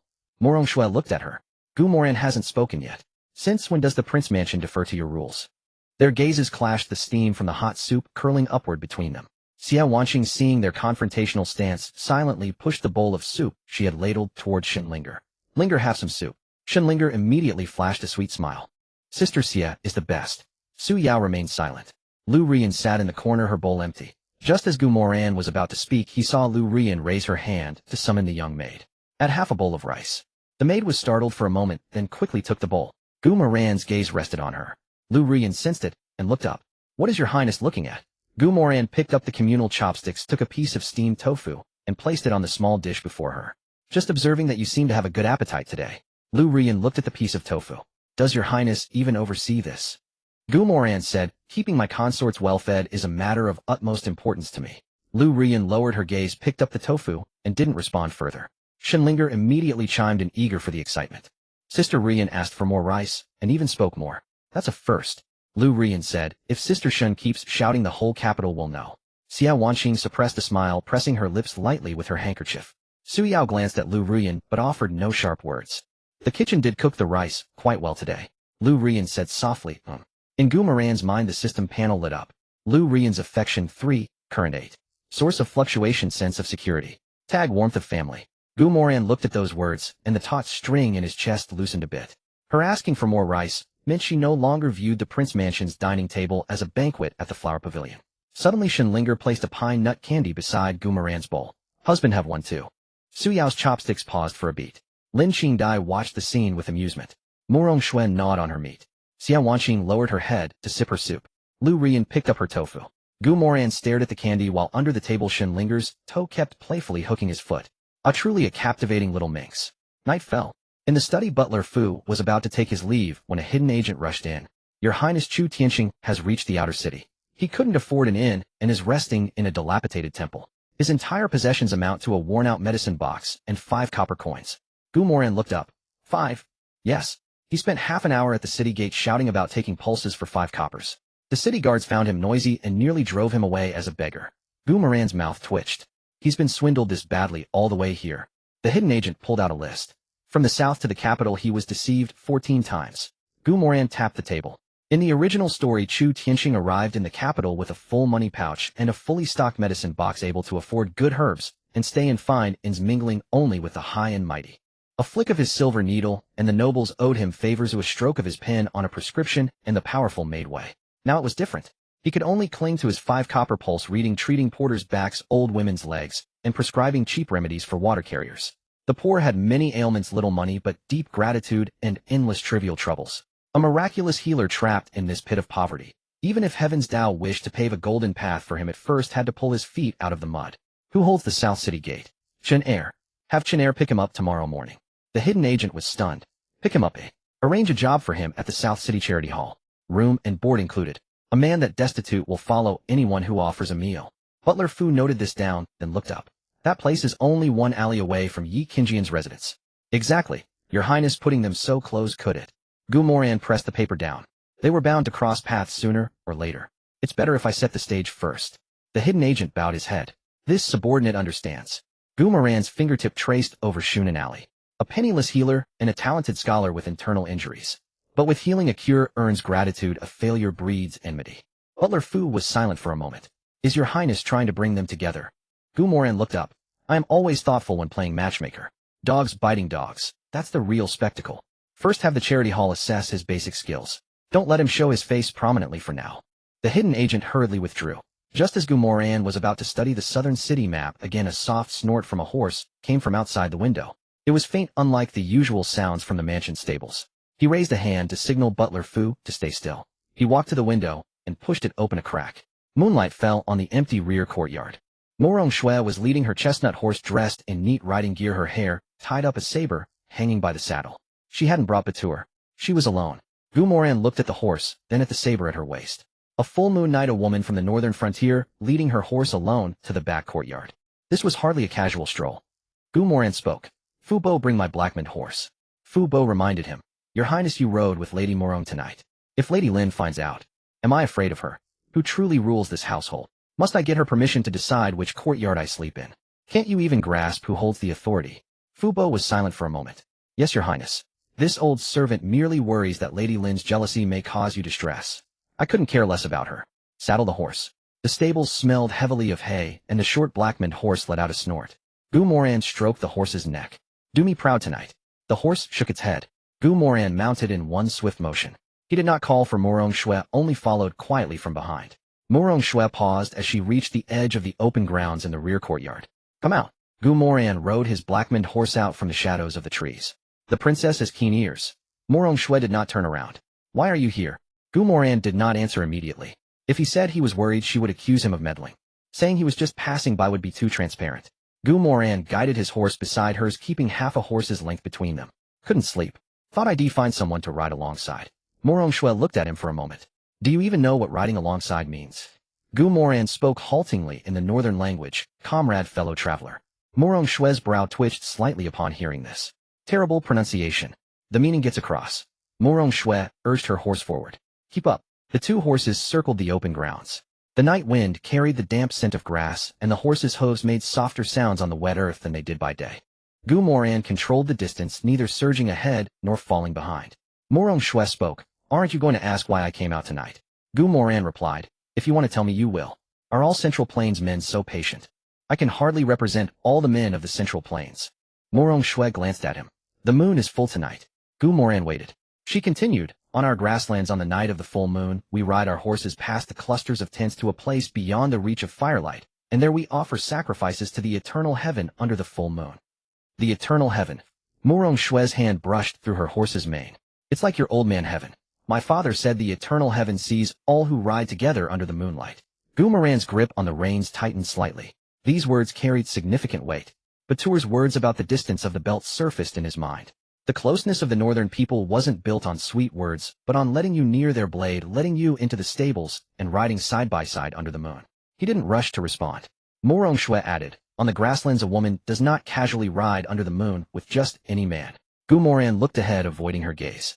If the princess regrets it, you can still send me away. Moran Shue asked, would you leave?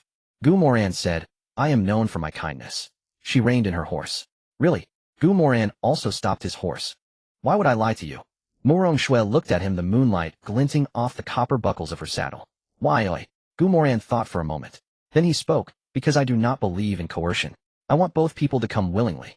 Moran Shue said nothing. The Blackman horse lowered its head to nibble at some grass, but Moran gently pulled it back up. Don't embarrass me. Watching him talk to the horse, she suddenly asked, you know the northern language, you know our warriors salute, you even know about the belt distance. Where exactly did you learn all this? The worst-case scenario flashed through Moran's mind. The system. The 17-month death sentence. He could tell her none of it. He touched the reins. When you have someone you worry about, you naturally learn many things in advance. Moran Shue asked, worried about what? Moran looked at her. Worried that one day the person standing by my side might be dragged down by me. Moran Shue's horse stepped forward half a pace. Including me? Including you? You think I'm weak? Moran shook his head immediately. I think of you as one of my own. Moran Shue's hand paused on the reins. The wind passed between them, carrying the scent of horse sweat and grass. Moran spoke slowly in his clumsy northern dialect. Don't dwell on unhappy thoughts. At least tonight the eternal heaven sees that it's me accompanying you. Moran Shue understood. She didn't smile, but with a hint of pride, she turned her horse's head and continued riding forward. Your pronunciation is still terrible. Moran followed. The princess just needs to teach me a few more times. You're a slow learner. Then the princess will just have to accompany me a few more nights. Moran Shue looked back. Moran. Yes. If you keep taking liberties, it'll make you crawl back to Time Courtyard tomorrow morning. Moran fell silent. The two horses rounded the grounds, their shadows stretching long in the moonlight. Moran said no more. Moran Shue didn't chase him away either. As they finished their third lap, she suddenly tossed her waterskin over to him. Moran caught it and smelled the faint scent of milk wine from within. You want me to drink? Drink. He took a sip. The wine burned its way down his throat, carrying the fragrance of grassland milk with a hint of sourness. Moran coughed twice. Moran Shue watched him. Weak. Moran handed the skin back. This wine is as harsh as you northerners' compliments. Moran Shue took the skin and took a drink herself. From the same mouthpiece. Moran saw it, but didn't mention it. Some things lose their charm when spoken aloud. Under the moonlight, Moran Shue's white hair flowed elegantly. She raised the waterskin, sprinkled the remaining milk wine into the wind, and then made a gesture of prayer. When they returned to the Tsonglong courtyard, Batter stood at the gate holding a horse brush. Seeing the two of them return side by side, she was conspicuously quiet. Moran dismounted and handed her the reins. Batter asked in a low voice, Your Highness, did you drink from the princess' waterskin? Moran glanced at her. You saw that? Batter clasped her hands over her chest. I didn't see it, but I smelled it. The eternal heaven saw it. Moran frowned. Don't bring the eternal heaven into this to scare me. Batter was very serious. On the grasslands, sharing a single waterskin is no small matter. Moran was silent for a moment, then looked up at the gate of the Tsonglong courtyard. Inside the gate, Moran Shue hung the waterskin back on her saddle, her fingers pausing briefly on the mouthpiece. System notification: Moran Shue's favorability 10. Current favorability 2. Title upgrade: One who rides under the moon. Before Moran could finish reading, Moran Shue's voice came from within the gate. Moran, tomorrow night remember to bring a bigger horse. The short Blackman horse snorted. Moran patted its neck. She says you're too short. The small challenge arena of Longyuan Martial Hall was set up on the open ground at the entrance of Shunan Alley, just over 200 steps from Yi Qinjian's small courtyard. Early in the morning, vendors selling pancakes, water carriers, and dock workers all crowded against the wooden railings. The porridge vat was twice as large as usual, and the minced meat was more plentiful than normal. Shuhi stood at the edge of the crowd with his own bowl, his nose twitching, pulled this way and that by the enticing aroma of the porridge.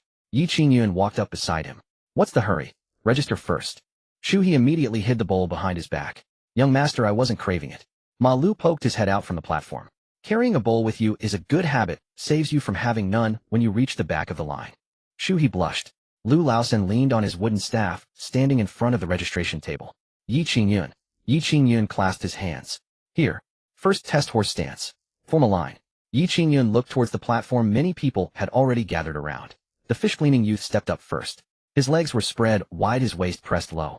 Ma Lu shouted from the side. Is that a horse stance, or are you preparing to cast a net and catch fish? The crowd burst into laughter.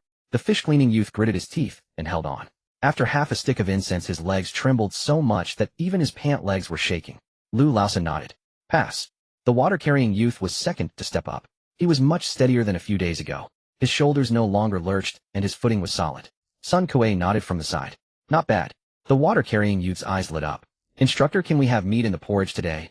Ma Lu said, don't fall flat on your face first. When it was Yi Qingyun's turn, the crowd fell silent. He had lost at the poetry gathering.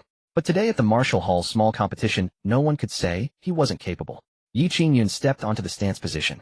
His robes were lifted by the wind, the bamboo tube at his waist pressed against his side. He spread his feet, sank his waist, and relaxed his shoulders. The incense was lit. Half a stick. One full stick. He didn't move. The murmur of the onlookers grew quieter and quieter. Shui puffed out his chest. My young master's stance is the best under heaven. Lu Laosan tapped his wooden staff on the ground. Don't brag for him. If you overdo it, you lose. The crowd laughed. Shui dared not say another word. 2 full sticks of incense burned out. Lu Laosan said, pleasing to the eye. Yi Qingyun finished his stance, steadying his breath. Shui couldn't help but ask, Instructor, just pleasing to the eye. Ma Lu chewed on a straw. What else? Roll out the drums and gongs. Yi Qingyun spoke up. The second test. Lu Laosan said, striking the wooden dummy. Sun Kuei set up 3 wooden posts. By the rules, 3 strikes each. The steadiest form wins. The first porter stepped up his punch, making the post wobble. The second, the fish-cleaning youth, threw a punch that went wide. He yelped in pain, hopping and clutching his hand. Ma Lu laughed so hard he slapped his thigh. Too much fish killing, can't tell wood from fish. It was Yi Qingyun's turn. Shui held his breath. Yi Qingyun stood before the wooden post, his palm pressing against the bamboo tube at his waist. A surge of heat rose from the bamboo slip like a thread, traveling up from his waist into his abdomen, then rushing to his shoulders and arms. Sun Kuei saw the veins bulge on his neck and frowned. Yi Qingyun, don't channel your chi so urgently. Yi Qingyun stared at the wooden post. I know my limits. Moran sat in the back room of the tea stall, the window paper lifted just a crack. Fu Bo stood behind him. Boss Xiao crouched on the other side, holding a small notebook. He whispered, Your Highness, Sun Kuei warned him. Moran watched Yi Qingyun's neck. A warning is useless. Yi Qingyun won't listen. Yi Qingyun threw his first punch. The wooden post shook violently, dust falling from its top. The crowd cheered. The second punch. A crack split the wooden post. Shui jumped up. Young master, great punch. But Lu Laosan remained silent. Sun Kuei stared at Yi Qingyun's shoulders and neck. Before the third punch, Yi Qingyun stomped his foot hard, the bamboo tube at his waist growing hotter. He wanted the capital to see that while the prince's consort could suppress his poetry, they couldn't suppress his fist. The third punch landed in the center of the post. The wooden post split clean through the top, half flying backward and crashing onto the ground. The crowd was silent for a moment, then a roar erupted. It broke. A scholar who can fight. Wow. So strong he could father 8 sons. I have big breasts, let me bear his children. Shui, clutching his bowl, had red-rimmed eyes. My young master won. Ma Liu's straw fell from his mouth. That was a bit fierce. Lu Laosan looked at the shattered post, his face devoid of joy. Sun Kuei walked up to Yi Qingyun. Does your neck hurt? Yi Qingyun retracted his fist. No. Sun Kuei asked, is your left hand numb? Yi Qingyun's fingers curled slightly within his sleeve. A little numb. But he couldn't say so, not with so many people watching. Not numb. Sun Kuei looked at him. Take it easy. A punch that can shatter a post can also hurt yourself. Shui grew anxious. Instructor, my young master won. Why would you say such a thing? Lu Laosan interjected. This competition tests your fist, but also whether you can come back tomorrow for the next round. Yi Qingyun said, I can come tomorrow. The crowd was still cheering. Yi Qingyun stood on the platform, hearing for the first time in the capital a cheer directed at him. It wasn't mockery. It wasn't doubt. It was admiration. His chest grew warm, and so did the bamboo slip. In the back room of the tea stall, Moran lowered the window paper. System warning, Yi Qingyun's martial arts fame node activated. Chi fortune value rising. Bamboo slip technique response enhanced. Detected chi surging upward, increased risk of internal conflict. Fu Bo frowned. If he keeps fighting like this, he'll likely take first place in the small competition. Moran said, that's exactly what he wants. Boss Xiao said, so we'd just be making a wedding dress for him. Moran looked at the crowd outside the window. You have to put the wedding dress on before you know if it chafes. Fu Bo's back stiffened at those words. On the Martial Hall platform, Lu Laosan announced, Group Jia Baihu Yi Qingyun passes. Yi Qingyun frowned. But we haven't tested weapons yet. Lu Laosan said, "You can't test them today." Yi Qingyun looked at him. "Why, oi?" Sun Kuei interjected, "Your chi hasn't settled yet." Shui said, "My young master can clearly still fight." Ma Lu for once wasn't smiling. Being able to fight and being supposed to fight are two different things. The crowd began to murmur. Some said the instructors were suppressing the scholar. Others said the rules were unfair. Yi Qingyun heard them. He looked at Lu Laosan. "What if I insist on testing?" Lu Laosan walked onto the platform leaning on his wooden staff. "Then I will cancel your results for today." Shui's face turned pale. "On what grounds?" Lu Laosan pointed to the wooden sign by the door. Lanjiwan's first rule when the instructor calls stop, the apprentice stops.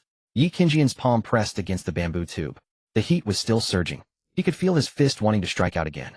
Breaking another weapon target would make his name even more renowned. But if his results were cancelled today, would be for nothing. He suppressed the bitter taste rising in his throat. "I will stop." Lu Laosan nodded. "Come again tomorrow." Yi Qingyun turned and stepped down from the platform, the crowd parting for him. Someone whispered, "The scholar truly has poise." Another said, "I can't wait to see him tomorrow." Shui caught up. "Young master, they're afraid you'll win." Yi Qingyun remained silent. After walking 20 steps, he braced himself against a wall. Shui hurried over. "Young master." Yi Qingyun tucked his hand back into his sleeve. "I'm fine." A half-damp sweat mark was left on the wall. From the tea stall's back room, Gu Moran saw it clearly. His gaze lingered on that damp mark. "Zhao Si, at your service. Tonight watch his left hand. See if it's numb." Boss Zhao asked, "And if it is?" Gu Moran set down his teacup. "Then the finals of this small competition will be even more interesting than I imagined." Gu Moran rose, pulling his bamboo hat low. "Return to the manor." Boss Zhao was taken aback. "Your Highness, will you not stay to watch?" "Yi Qingyun will not take the stage again today." Gu Moran lifted the rear curtain, and the alley wind swept in, carrying the scent of porridge. "The real trouble begins once he's back." By the time he returned to the prince's manor, Gu Moran's knees were still stained with mud from the southern part of the city. Steward Fu gestured for a servant to bring water, but he waved it away without washing. The sweat stain on the southern city wall was still etched in his mind. Yi Qingyun had already strayed from the path. As Gu Moran crossed the corridor, the dull thud of hooves echoed from the Canglong courtyard. He halted. Moran Shui was holding a chestnut horse by the reins, a grooming brush in her hand, her riding sleeves rolled up to her forearms, a bit of straw clinging to her wrist. She glanced at the mud on Gu Moran's knees. Tomorrow's training will be on harder ground. Gu Moran pressed his tongue against his back teeth. What could hard ground cultivate? A funeral procession for the prince's manor. He looked at the brush in Moran Shui's hand, then at the stable behind her. The stable door was wide open. Usually it was only half open, but today it was pushed to its fullest. Inside, the hay was neatly laid out, the troughs were spotless, and the brushes hung on hooks arranged by size. Gu Moran, who had been about to step forward, withdrew his foot. "Did the princess tidy up today?" Moran Shui looked at him. "You noticed?" "I noticed." "Then come in and see." Batter paused mid-bite on her dried meat. The stable smelled of hay, leather, and the hot, pungent breath of northern horses, sharper than that of those from the central plains. As Gu Moran stepped inside, he neither touched the doorframe nor reached for the horses. Moran Shui walked ahead, hanging the grooming brush back in its place. "This is a grooming brush." Gu Moran nodded. "I know. The big one for the back, the small one for the legs." "Does the princess take me for a capital dandy who's never seen a horse?" Moran Shui turned her head. "Aren't you?" Gu Moran was silent for a moment. "I've seen them, especially a lot when falling off." Batter coughed at the door, shoulders shaking with barely suppressed laughter. Moran Shui tossed a small brush to her. "What are you laughing at?" "Go brush, Grey Gale." Batter took the brush and walked towards the horse, muttering, "Your Highness, this is the one that nearly cost you your life." Gu Moran looked at the horse. The horse looked back at him. It swished its tail and snorted a puff of hot air. Gu Moran frowned. "It's all your fault for turning too sharply yesterday." Moran Shui interjected, "It doesn't understand the Central Plains language." Gu Moran switched to stiff northern speech. "You run slower." The gray-white horse let out a snort. Batter immediately gave a thumbs up. "Your Highness, it's cursing you." Gu Moran turned his head. "You can understand horse talk." Batter nodded. "It says it's your fault for sitting crookedly." Gu Moran swallowed his words. Arguing with a horse, winning wasn't glorious, and losing was even more embarrassing. An old horsewhip hung in a corner of the stable. The handle was wrapped in dark leather, worn to a shine, with a small copper buckle at the end engraved with a northern wolf motif. It hung high with no dust around it. Gu Moran's gaze paused. He raised his hand to point at the whip. A fine whip. Moran Shui looked at his hand. "Aren't you curious about its origin?" Gu Moran lowered his hand. "They'll listen when the princess wishes to speak of it." Moran Shui did not reply. The stable was quiet for a few breaths. Grey Gale scraped the ground with a hoof, rustling the straw. Batter brushed the horse with her head down, quieter than usual. Moran Shui walked over to the old whip, her fingertip tracing the copper buckle. "This was my father's." Gu Moran stood still, not approaching. He used it when he taught me to ride my first horse." "Then it should be hung higher." Moran Shui tilted her head. Why oi? So batter doesn't knock it down while brushing. Batter looked up. Your Highness am very steady when brushing. Moran looked at the brush in her hand. You just brushed Grey Gale so hard it wanted to kick you. Grey Gale cooperatively lifted a hind hoof. Batter dodged aside. It's in a bad mood today. Moran Shui smiled, a fleeting expression she didn't have time to hide. Moran looked at the trough, the water, clear, the hay fresh. This stable is more orderly than my study. Moran Shui said. That's because your study is too messy. Moran thought of the maps pressed under papers in his study and the piles of paper Steward Fu burned daily. Messy is good, my empire is still developing. Moran Shui frowned. Developing? It means it hasn't fully grown yet. Batter chimed in. Your Highness, what can a study grow into? Moran looked at her. A place where you get beaten less by the princess. Batter immediately bowed her head to brush the horse. Then hurry up and develop. Moran Shui rehung the old whip, her fingers leaving the copper buckle. Moran. Here. From now on, call out to me before entering the stable. Moran understood. It wasn't a dismissal, but there was still a hint of stubbornness in it. All right. Moran Shui added. If I'm not here, absolutely do not enter. Moran nodded. All right. If Grey Gale bites you, I won't be responsible. If it bites me, you'll complain to the eternal heaven. Batter grinned. The eternal heaven might side with Grey Gale. Moran looked at her. Are the northern gods also partial? Batter answered quickly. Grey Gale is a northern horse. Moran was speechless for a moment. Batter offered a quiet consolation. Don't worry, your Highness. Grey Gale is wary of strangers. You'll get used to being thrown off after a few more times. Moran looked up. Say that again, and tomorrow I'll have Steward Fu send you some Central Plains medicinal tonic. Batour's face changed. Your Highness, a grassland girl doesn't need to drink tonic soup. Moran patted her shoulder. It's called health preservation. Batter looked at Moran Shui. Princess, His Highness is threatening me. Moran Shui was already at the courtyard gate. Serves you right. As Moran walked out of the stable, a system panel flashed before his eyes. System notification: Moran Shui's Affinity 10. Current Affinity 12. Tag upgrade entered private territory. Moran slowed his pace. Private territory. Those two words were worth a fortune. Steward Fu handed Moran a bowl of medicinal tonic in the corridor. As he was about to drink it, Batter poked her head in from outside the courtyard gate, waving furtively. Steward Fu went over. What are you up to now? Batter whispered, unable to hide the excitement on her face. Steward Fu, am telling you the princess let His Highness into the stable. Steward Fu said, so what if he went in? Batter grew anxious. On the grassland, that's like letting someone into your tent. It's like your Central Plains inner chambers. Moran was stunned when he heard this. Steward Fu turned to look at him. Moran looked at the moonlight. Batter added, and it's a tent with the prince's father's horsewhip. Walking to the study, Steward Fu scratched his head. Your Highness, about Lady Lin's stick tomorrow, this old servant will prepare a thicker waist guard for you. Moran looked at him. Why, oi? Steward Fu said, with deep meaning. You've been progressing too quickly with the other courtyards. The water hasn't been leveled. Outside the window, a horse's neigh came from the direction of the Tsanglan courtyard. Before Moran could respond, the system suddenly flashed with a red border. Anomaly detected at Shunan Alley south of the city. Yi Qingjian's left arm paralysis worsens after night training. Risk of conflict from the bamboo slip technique increases. Moran's expression turned serious. Steward Fu immediately dropped the playful tone. This old servant is here. Moran stared at the line on the panel. Tell Zhao Si not to sleep tonight. As Steward Fu turned to leave, urgent footsteps were heard from outside. A servant ran to the study door, breathless. Your Highness, trouble. People from the Tsanglan courtyard and the Taimei courtyard are fighting at the rear well.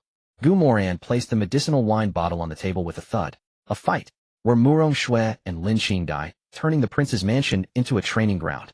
This was the first courtyard conflict in the mansion's history.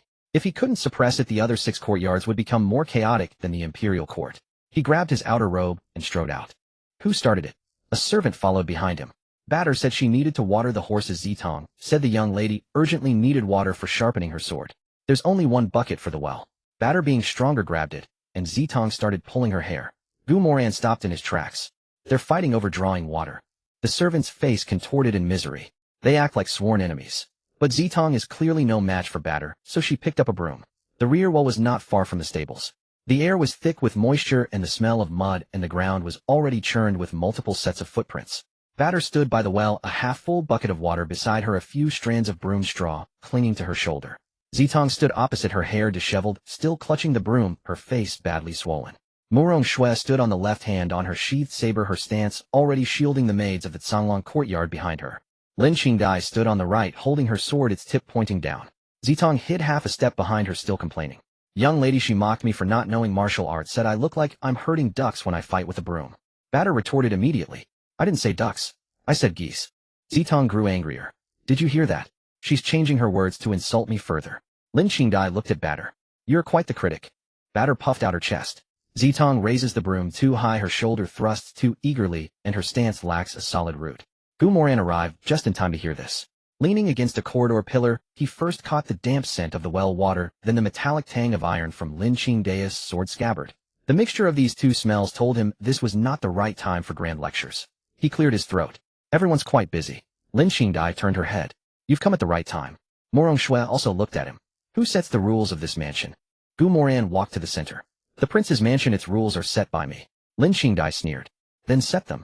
Moran Shui lifted her chin slightly. I'm listening too. Gu Moran swept his gaze across the scene. Batter held the bucket, Zitong clutched the broom. The Canglong courtyard needed to wash horses, the Taimei courtyard needed to sharpen swords. Favoring either side was impossible. He looked at the well. Actually, there are two wells in the mansion. The crowd fell silent. Gu Moran continued, this one is for washing horses from now on, and that one is for sharpening swords. Zitong was stunned. But that one is behind the kitchen. Gu Moran nodded. If you're in a hurry, first come first served at this well. Lin Qingdai frowned. Didn't you just say one well is for horses, and one for swords? Gu Moran remained calm. What I said was a suggestion for their use. Moran Shui asked, so how do we actually divide it? Gu Moran pointed at the well bucket. Well, split the buckets. Batter said there's only one right now. Steward Fu buy 9 more tomorrow. Steward Fu stood at the back. Your Highness. Gu Moran looked at him. Is the prince's mansion too poor to afford buckets?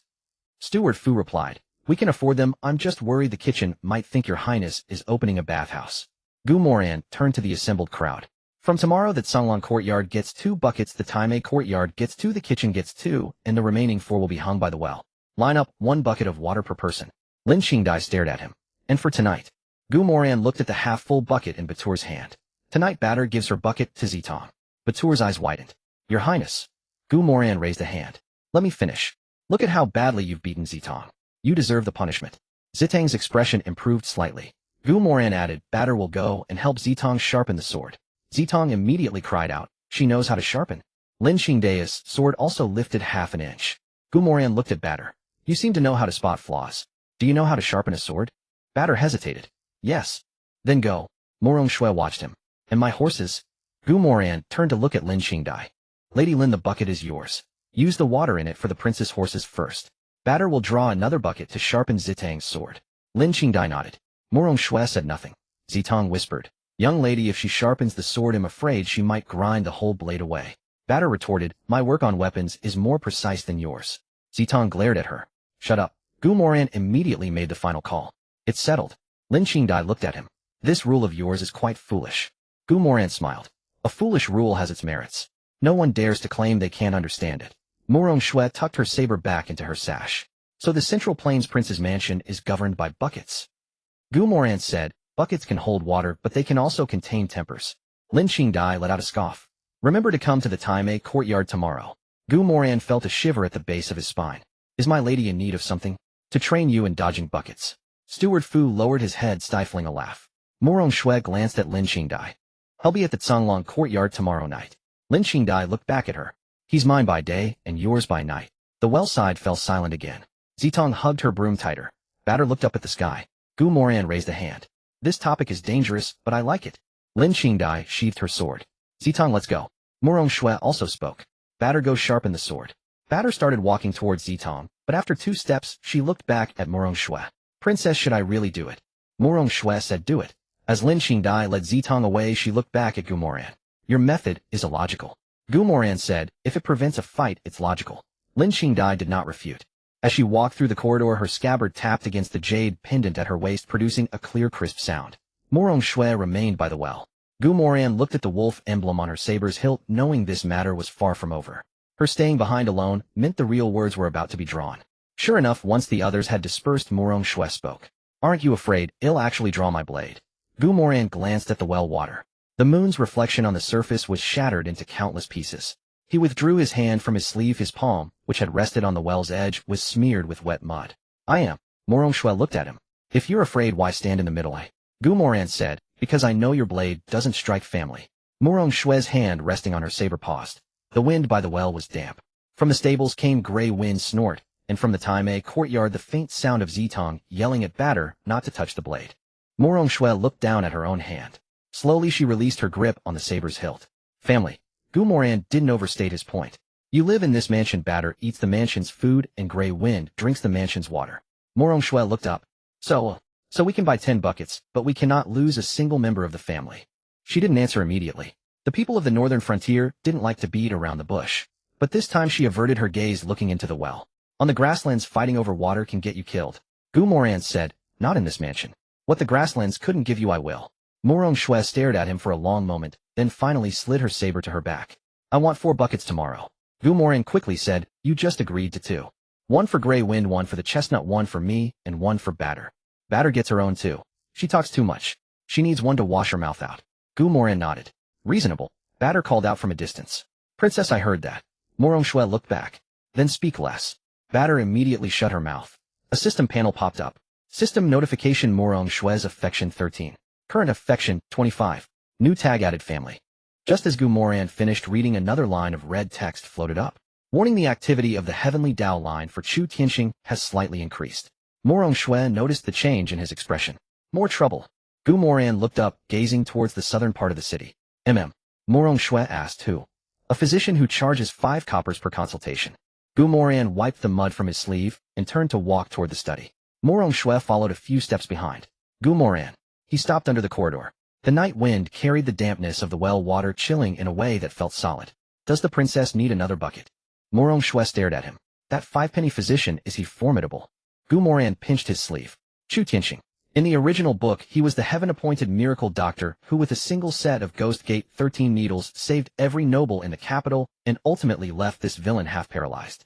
Now, with only 7 pennies left in his pocket, he was being ordered around at the charity hall. Moving medicine. Washing pots. Copying medical records. Formidable. Moran Shui's hand rested beside her saber hilt. Does he use poison? He heals. Can healing also kill? It can. Moran Shui looked at the damp mud still clinging to his palm. Then I'll accompany you tomorrow to meet him. Gu Moran's steps halted, bringing Moran Shui to see Chu Tianxing, a northern frontier princess, a heaven-appointed miracle doctor. If destiny were to stage a life-saving favor on the spot, the countdown of his lifespan in his mind would leap up immediately. Not tomorrow. Moran Shui narrowed her eyes. Are you afraid I'll cut him down? Afraid he'll look at you? What's wrong with him looking at me? Gu Moran turned around the corridor lamp, pressing his shadow against the ground. My wife is not for other men's eyes. He paused for half a breath, then added, the princess is too captivating. If that 5-penny physician takes one look, his fee might rise to 5 taels. Moran Shui knew he was deflecting, her fingertips tapping against the saber sheath. Men of the Central Plains speak in circles. 9 out of 10 sentences are roundabout. The last one praises the princess' beauty. Smooth talker. Moran Shui reached out, gripping his lapels, her fingertips pressing against his chest through the fabric, as if to confirm just how many truths lay behind that mouth of his. Gu Moran looked down at her hand and didn't move. Her fingertips were hot. The night wind under the corridor was cold, and from the distant stable came the mingled scents of hay and leather. He raised his hand halfway, then paused for half a beat. Princess, grabbing a man's lapels is no small matter in the Central Plains. Moran Shui stared at him. It isn't in the northern frontier either. Then why are you still grabbing? Because I want to. Gu Moran looked at her, his Adam's apple bobbing. It's rare for the princess to be reasonable. Moran Shui pulled him half a step closer. Afraid of me? Afraid the eternal heaven is too idle tonight. Moran Shui's gaze darkened. Using the eternal heaven as a diversion again. Gu Moran lowered his head, catching the scent of grass and wood from her hair. It wasn't a delicate fragrance, yet it was more memorable than any incense. Then I'll stop diverting. Moran Shui released his lapels and turned toward the Zhonglong courtyard. After 3 steps she stopped. Follow. Gu Moran hesitated only for a moment before falling into step. Princess, let's agree beforehand. No drawing the saber tonight. Moran Shui didn't look back. Depends on your behavior. That's hard to please. If you regret it now, go back to your study. Gu Moran walked up beside her. The study is too cold. Moran Shui glanced at him. The Zhonglong courtyard is cold too. Not when you're here. Her steps faltered. The corridor lamp fell on her profile, the line of her nose straight, her lips pressed together, yet a hint of warmth crept up behind her ears. Say that again, and I'll have Grey Wind kick you. Gu Moran laughed out loud. Moran Shui turned and continued walking, her pace quicker than before. The gate of the Zhonglong courtyard stood open. Moran Shui pushed open the door. Gu Moran stood at the threshold, not entering immediately. A single lamp burned inside. The wick was trimmed short, its light falling upon the bee-skin rug, revealing northern frontier patterns. On the wall hung a curved saber, a horsewhip, a short bow, and a string of copper bells. By the window sat a water skin. It was the very one they had shared. Moran Shui turned to look at him. What are you doing standing at the door? Gu Moran glanced at the threshold. I'm thinking once I step through this door will Lin Qingdai be waiting for me with a stick tomorrow. Morong Shui walked to the table, picked up the water skin, and tossed it to him. Are you afraid of her? Gu Moran caught at the scent of milk wine, still clinging to the leather. Not afraid, just worried about not keeping things even. Then why did you come? Gu Moran stepped through the door. It closed behind him. The sound of the wind diminished, and the scents of grass and lamp oil grew clearer. Because you called for me. Morong Shui looked at him, tapping her fingers twice on the table's edge. Gu Moran stepped closer, stopping just within her reach. He reached out and first pushed the saber sheath at her waist half an inch aside, his movements slow, giving her ample room to change her mind. Morong Shui didn't stop him. Gu Moran's fingertips touched the wolf motif on the sheath, the cold metal seeping into his skin. Set the saber down first. Morong Shui watched his hand. Afraid of it? Afraid it'll dig into you. Her breath caught for a beat. Gu Moran. Are you coaxing me? I'm caring for you. You're always so smooth-tongued. But it's always true. Morong Shui unbuckled the saber and laid it on the table. The sheath met the wood with a soft thud. Gu Moran watched the blade leave her side, the taut line in his chest loosening. The next moment Morong Shui reached up and tugged loose his belt. Gu Moran looked into her eyes. Princess, don't regret this come morning. Morong Shui held his gaze for a long moment. Outside, a horse hoof tapped lightly against the wooden boards inside the lamp, wick crackled faintly. She took his hand and pressed it against her heart. Through the fabric, her heartbeat came through clearly. Feel it. Gu Moran's fingertips curled slightly. Quite powerful. Morong Shui stepped half a step forward, the toe of her boot touching his shoe. I know you have other wives. Gu Moran's throat tightened. And I know that by tomorrow they'll know too. But we shared a water skin, you rode the moonlight with me, you entered my stable, and you saw my father's horsewhip. She paused, a stubborn heat pressing behind her eyes. In the northern frontier these things count. Gu Moran raised his other hand, stopping at her shoulder. How does the princess wish to settle the account? Morong Shui pressed his hand down onto her shoulder. We settle it tonight. Gu Moran's fingertips tightened slightly, tracing her shoulder bone through the fabric. She rode and trained with the saber, yi around her shoulders, strong and defined, yet not unyielding when he drew near. Morong Shui. What did you call me? Shuer. Her brow twitched. Who allowed you to call me that? If you don't like it, I'll use another. What? Wife? She looked at him, her lips parting, but the curse never came. Gu Moran leaned in, his breath brushing the stray strands of hair at her forehead. Morong Shui raised her hand, wrapping it around the back of his neck. Talk any more, and I'll bite you. After her bath, Gu Moran leaned down to kiss her. Morong Shui didn't close her eyes as she stared at him, as if trying to determine a victor in this silent contest. Gu Moran didn't press his advance. He merely brushed his lips against hers, pulled back half an inch, then leaned in again. Morong Shui's hand resting on the back of his neck slowly tightened. Gu Moran. Do you always kiss this languidly? My lady is beautiful and quite substantial. Morong Shui bit him. Not hard. It carried her usual defiant spirit. Gu Moran let out a low breath and drew her into his arms. The ends of her hair brushed his hand, carrying the scent of dried grass. Sensing his restraint, Morong Shui instead reached up and pulled his outer robe open. At this pace, are you suggesting I'm inexperienced? Gu Moran was struck speechless by her words. Princess, that's a dangerous statement. Are you afraid of danger? Not tonight. A glimmer of light finally sparked in her eyes. Then hurry up. Gu Moran reached up and removed the hair ornament from her temple. The silver ornament landed on the table with a soft click. Morong Shui's long hair cascaded down, losing its daytime sharpness and revealing a hint of unguarded femininity. Unaccustomed to being looked at this way, she raised a hand to gather her hair. Gu Moran caught her hand. Don't hide. Morong Shui turned her face away.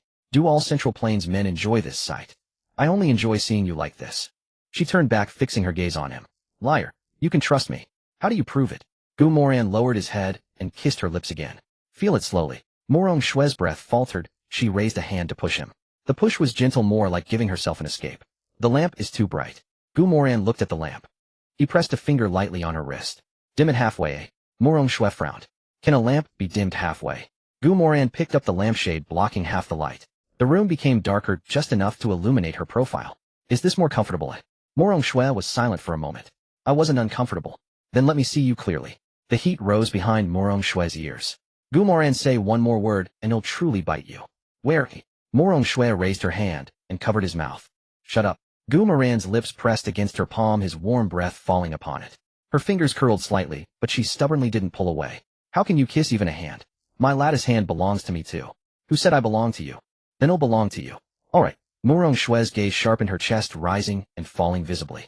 That's more like it. She stepped forward and wrapped her arms around his waist. The gesture was clumsy. Not gentle enough nor skilled. yet it was more direct than any words. Gu Moran looked down at her, the spot where her forehead pressed against his chest burning hot. He raised his arms to hold her, his palm tracing slowly up her back. Morong Shue spoke from within his embrace, her voice much lower than usual.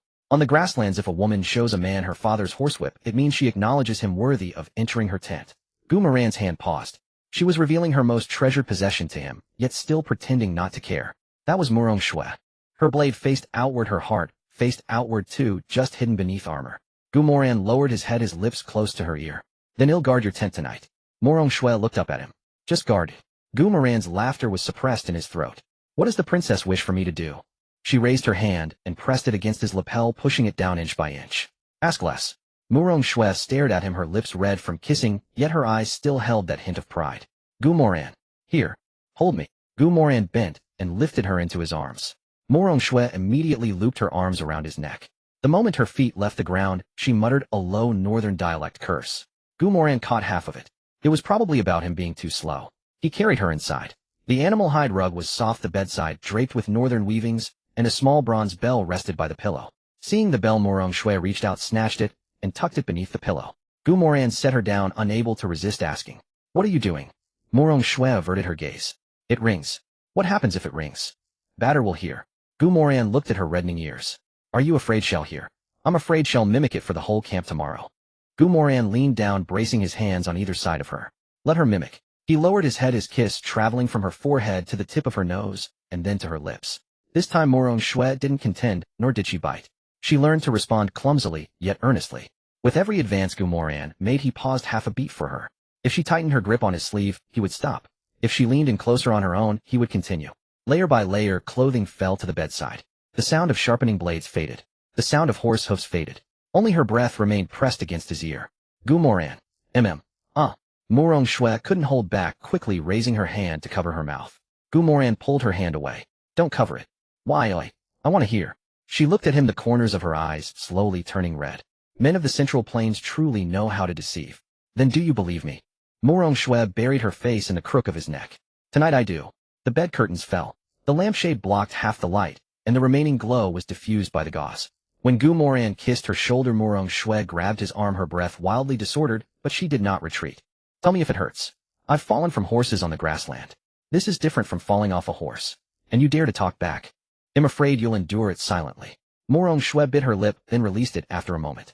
Then go slow. Gu Moran pressed his forehead against hers. All right. The knight pressed against the window lattice. Her hand brushed against the bronze bell under the pillow, producing a faint ring. Only suppressed breathing remained within the tent.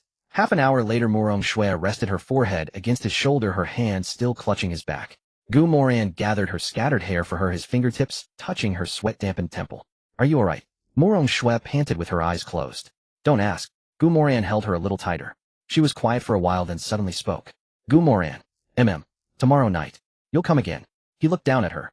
Is this an order from the princess? Morong Shue opened her eyes, which still held a lingering mist of warmth, yet had regained a touch of her pride. Yes. Gu Moran kissed her brow. All right. Morong Shue buried her face back into his chest, her voice muffled. You should go back. I can't sleep with you here. Then she lifted her head, reached under the pillow, and pressed the bronze bell into Gu Moran's palm. This is for you. Gu Moran looked at the small bronze bell in his palm. The bell was engraved with fine wolf patterns, its edges worn smooth from her constant handling. What's the custom? Morong Shue looked at him, speaking each word distinctly. No one can take what's mine. Gu Moran had just arrived at the study. Old Fu was already standing at the door holding a lamp.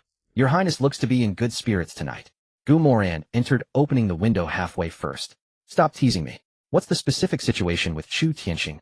Uncle Fu set the lamp down steadily. The silver needles are ready, but only 3 small packets of common medicine remain. Half a packet of pain reliever, 1 packet of antidiarrheal, and half a bottle of wound-healing salve. The charity hall hasn't let him see patients these past few days. Gu Moran tapped his fingers on the table. A divine healer with no medicine, no money, no food, and a penchant for minding others' business. Uncle Fu trimmed the lamp wick. It's time to arrange his grand debut. Uncle Fu nodded. Should this old servant arrange for a patient? Gu Moran glanced at him. A real patient. Uncle Fu's hand paused. There are already patients at the free clinic tent south of the city. Gu Moran yawned.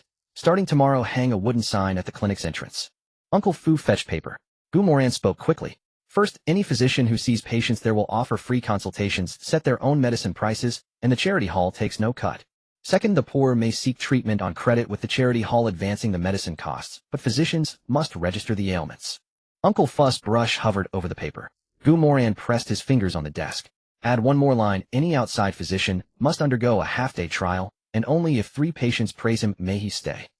Uncle Fu finished writing and asked, should we have the charity hall steward make the announcement? Don't let the steward say it. Moran looked at the small map of the southern city. The steward has been ordering him around too much lately. When Chu Tianqing sees him, his first instinct won't be to see patients. It'll be to curse. Uncle Fu stifled a laugh. Moran pointed at the clinic's location on the map. Hang the sign. Set up the consultation table. Place hot porridge nearby. And put a child with real stomach pain right in front of him. Uncle Fu noted it all down. Your Highness is paving the way for the divine healer, anchoring him firmly at the southern clinic. Footsteps sounded from outside. Shenlinger slipped in with a mysterious air. Her hairpin was only half inserted, and her sleeves were still rolled up. Who needs to see a doctor? The clinic tent. I just heard the words divine healer outside. Moran saw her small medicine box, and an image from the original novel flashed in his mind. Shenlinger meets Chu Tianqing, a little poison fairy from the Imperial Medical Academy, a little mountain divine healer. In the original book, these two clashed in medicine and poison arts, and Chu Tianqing defeated Shenlinger 7 times in a row, so enraging her that she smashed half the pharmacy. Now that Shenlinger's affection was stable, he couldn't let her get blinded by the protagonist's halo prematurely. He reached out and pressed down on the paper on the table. Why are you here? Shenlinger didn't answer. She stepped closer, her nose twitching first. Then her footsteps halted. The study fell silent. Moran looked at her bright sparkling eyes and felt that the lamp tonight was a bit too bright. Shenlinger placed her medicine box on the table, her gaze sweeping from his collar to his cuffs, then settling on his waist. Northern Frontier milk wine. And that beast-hide incense from the Wolf Song courtyard. She reached out her fingertips, pinching the edge of Moran's lapel. Did the horse my husband met tonight drink milk wine and wear women's fragrance? Uncle Fu lowered his head and began to study the lamp wick with great seriousness. Moran raised a hand and touched the tip of his nose. I resolved the dispute. Shenlinger gave a small smile. Resolved it until your lapel got wrinkled. Moran looked at her. This girl wasn't throwing a tantrum, but her clever, mischievous little schemes were more troublesome than a tantrum. Shenlinger leaned in closer, her voice softening. There's also a strange smell on my husband. She looked up. Sister Moran really knows how to take care of you. Moran grasped her wrist. Linger. Shenlinger didn't pull away. She looked down at his hand. Husband, I'm not angry. Shenlinger smiled, even more sweetly. I just came to see if my husband still has the strength to deceive me. Moran was silent for a moment. Uncle Fu coughed. This old servant will go check the wind outside. Moran looked at him. Uncle Fu had already retreated to the door. Rest assured, your highness, this old servant heard nothing. The door closed. Shenlinger sat down across from Moran. What was Uncle Fu writing just now? Moran pushed the teacup toward her. A physician came to the southern city. Shenlinger picked up the tea, but didn't drink. Is his medical skill good? Shenlinger reached for the paper. Moran held it down. She looked up at him. Husband, are you guarding against me? Guarding against you poisoning someone. Shenlinger said with righteous indignation. I take the pulse before I poison. And after you take the pulse, I see if I like the look of him. Moran pulled the paper back. So you can't go? Shenlinger sat up straight. Why? If the clinic lacks a physician, I can go too. Moran stared at her. If she went, she could gain fame for good deeds, and also suppress Chu Tianqing. But the child of destiny loved to steal the show by saving people at the clinic. No. You have other matters tomorrow. Besides, if you take another man's pulse, he'll be jealous. Shenlinger's pretty nose wrinkled. You're always good with words. Fine, what am I doing tomorrow? Su Yao's throat needs a follow-up check. Sister Su said her throat is perfectly fine. Then check her waist to see if it can withstand day and night toil. Shenlinger's ears grew hot, and she grabbed the cup on the table and threw it at him. Moran, have you no shame? Moran caught it. Also, you need to prepare the bruise medicine for Lin Qingdai after her martial arts practice. Will she let me prepare it? You deliver it, and add 2 packets of digestion pills for braised pork. Shenlinger held back for a moment, then couldn't help but laugh. Sister Lin will chase you with a stick when she hears that. That's why you're delivering it. Shenlinger blinked, but didn't leave. Moran looked at her. What? Shenlinger opened her small medicine box and took out a small scale and medicine paper. I'm not leaving tonight. Moran's brow twitched.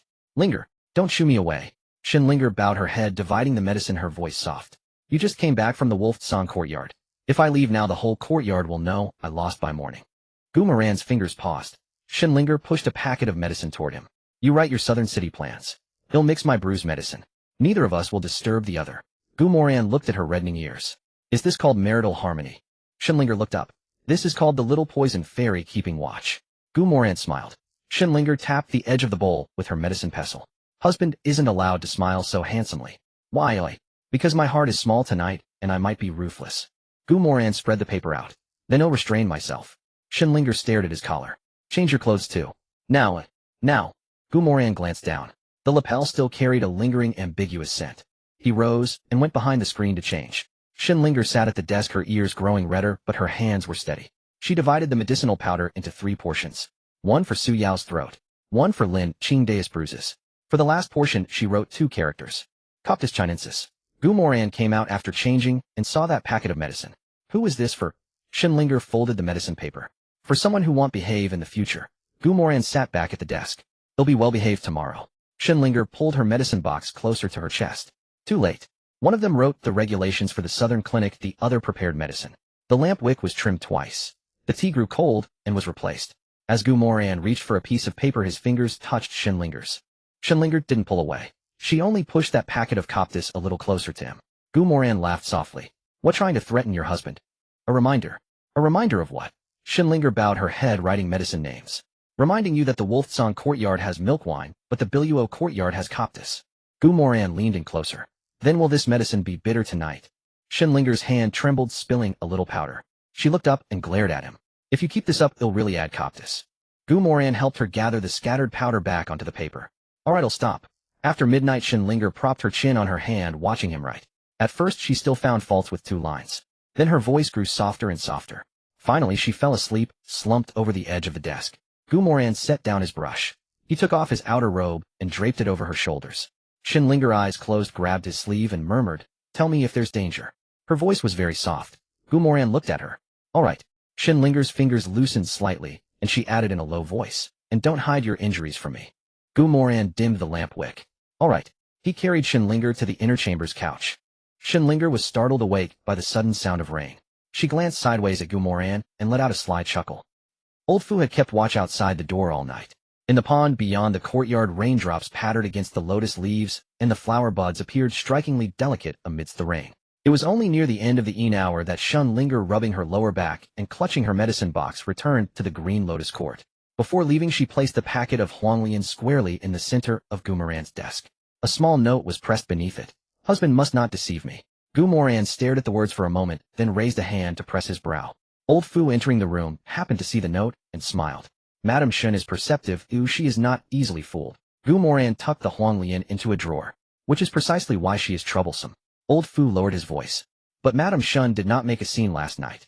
Gu Moran picked up the map of the southern city, his fingertip pressing on the Shunan Lane area. She is sensible. Old Fu bowed his head and chuckled again. Gu Moran tapped the table with his finger. To business. Old Fu's smile vanished instantly. As you command, Your Highness. At the morning free clinic, arrange for more men to be stationed around. If people from the Crown Prince's or Second Prince's residences approach, make sure they see. Old Fu looked up. See Chu Tianxing. See a poor physician. Old Fu pondered for a moment. And if they try to recruit him? Gu Moran turned the map towards him. The Crown Prince's estate will find his origins suspicious and investigate him first. The Second Prince's estate favors recruiting frustrated talents. A loquacious physician like Chu Tianxing might not catch his eye immediately. Old Fu caught on quickly. But Chu Tianxing will see Yi Qingyun first. Exactly. Gu Moran's fingertip paused beside Shunan Lane. Yi Qingyun's left arm is numb, but he won't admit it himself. If Lu Laosan advises him, he'll dismiss it as the words of a crude martial artist. If Sun Kuei advises him, he'll think the man is trying to suppress him. Old Fu watched the map, not interjecting. Gu Moran continued. What if a sharp-tongued physician pointed out on the street that he had practiced his martial arts incorrectly? The room fell silent, filled only with the sound of rain. After a long moment, Old Fu spoke. Yi Qingyun would be furious. And Chu Tianxing wouldn't back down either. If those two were to fight. Gu Moran put the map away. Now that would be entertaining. One refuses to admit he's ill, the other insists on diagnosing the illness. Yi Qingyun wants to protect his reputation. Chu Tianxing, being new in town, needs to establish his name even more. Whoever yields first loses face. Old Fu said in a low voice, Your Highness, is this what you meant by dogs biting dogs? Gu Moran looked out the window. Old Fu, let's be more refined. What would you call it then? Scholars brawling. Old Fu's lantern swayed in his hand. Early the next morning, a new wooden sign appeared outside the Southern City Clinic tent. The calligraphy was crooked, but the message was eye-catching. Physician on duty. Fees self-determined, the poor may put it on credit. Here 3 patients get meat with every meal and a room behind the tent. Chu Tianxing stood before the sign, clutching his medicine box, his hair a mess from the wind blowing through the backyard of the charity hall. He stared at the words, meat with every meal for a long time. A vendor selling flatbreads nearby shouted, "Little physician, see the meat part. Get to work. Why don't you start seeing patients?" Chu Tianqing straightened his back. This divine healer roams the world, who would I sit for a mere bowl of meat? No sooner had he spoken than his stomach growled loudly. The flatbread vendor chuckled. Chu Tianqing turned to glare at him. What do you know? That's my stomach drumming a sign my qi and blood are flowing smoothly. Inside the tent a child was groaning, clutching his stomach. The child's mother was sweating with worry. Physician, is the physician here? Chu Tianqing didn't move. The promise of free meals was still swirling in his mind. Save the patient, get meat. Don't save him, go back to washing medicine jars in the backyard. He only had 7 coppers left. 7 coppers couldn't buy meat. Even a bowl of hot soup would depend on the vendor's mood. He gritted his teeth and walked into the tent with his medicine box. Stop shouting, you'll hurt your lungs. Bring the patient here. The mother hurriedly carried the child to the table. Chu Tianqing sat down, felt the pulse, examined the tongue, and pressed on the child's abdomen. The child winced and drew up his legs. Chu Tianqing withdrew his hand, ate too many cold melons, and then drank well water. The mother nodded frantically. Yes, he snuck half of one last night. Chu Tianqing opened his medicine box, his hand hesitating over the packets. He was running low on medicine, but the child was sweating and the abdominal pain couldn't wait. He took a small pinch of antidiarrheal powder and had an attendant mix it with warm water. After drinking this, sit for a quarter of an hour. Don't give him anything cold. The mother asked how much. Chu Tianqing raised 5 fingers. 5 coppers. The mother fished out 5 copper coins and placed them in his palm. The coins still held her body heat. Chu Tianqing looked at the money, then at the pot of meat porridge in the corner of the tent. So does the physician here really get fed? An attendant brought over a bowl of the porridge. Yes. The physician on duty eats first. Chu Tianqing took the bowl, smelled the minced meat, and his Adam's apple bobbed. There are still good people in the capital. The attendant smiled. Take your time, young physician. Chu Tianqing took a sip, scalding his lips red, but he still nodded with feigned nonchalance. The heat is mediocre, the rice is passable, but there's too little meat. Outside the tent, Zhao Si, dressed in worn cloth, squatted by a vegetable stall peeling garlic. A servant passed behind him and whispered. He sat down. Zhao Si didn't look up. Keep watching, don't alert him. Half an hour later, Chu Tianqing had seen 5 patients. 2 with diarrhea, 1 with a twisted back, 1 with a cold, and 1 who claimed his chest was tight. He prescribed for the first 4. When the 5th came, he immediately shooed him away. Your chest is tight because you snuck 3 flatbreads from the neighboring stall and choked on them. The man tried to protest. Chu Tianqing let out a cold laugh. This divine healer has sharp eyes. Go pay your debt first, then come back to cure your conscience. The crowd burst into laughter. The flatbread vendor rushed over to grab the man. Chu Tianqing remained seated, unmoved. Next, suddenly a shout came from outside the tent. The Dragon Abyss Martial Hall small competition is starting, and Scholar Yi is here again. The crowd surged towards the street corner, and even the patients ran off. Chu Tianqing hadn't planned on watching the excitement, but the words Scholar Yi caught his ear, and he slowed his movements. Scholar Yi. An attendant nearby said, he's from Jizhou. Lost a poetry contest, but he's skilled with his fists. Chu Tianqing scoffed. A scholar turned boxer. His spleen and stomach are probably in bad shape. He claimed he wasn't going, but his feet had already carried him to the tent's entrance. At the Dragon Abyss Martial Hall, Yi Qingyun had just stepped onto the platform. Today was a test of weaponry. His left hand was hidden in his sleeve, his right hand gripping a wooden staff. Sun Kuei watched him. Yi Qingyun, show us your left hand. Yi Qingyun's brow furrowed. No need.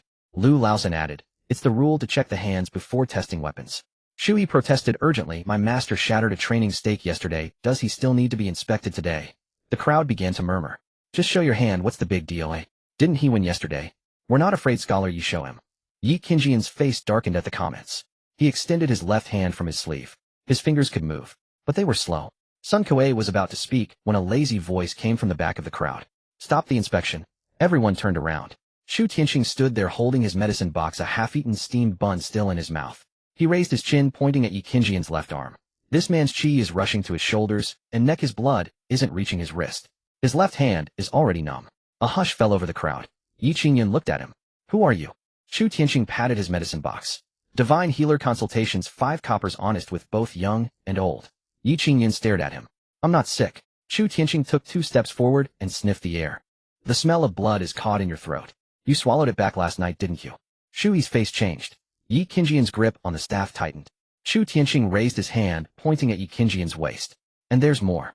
Your inner heat is flowing in reverse. Yi Qingyun gritted out the words. Say one more word. Chu Tianqing put his medicine box down on the ground. Say any more, and it won't be 5 coppers. He looked at Yi Qingyun and held up one finger. For this ailment of yours, the price just went up.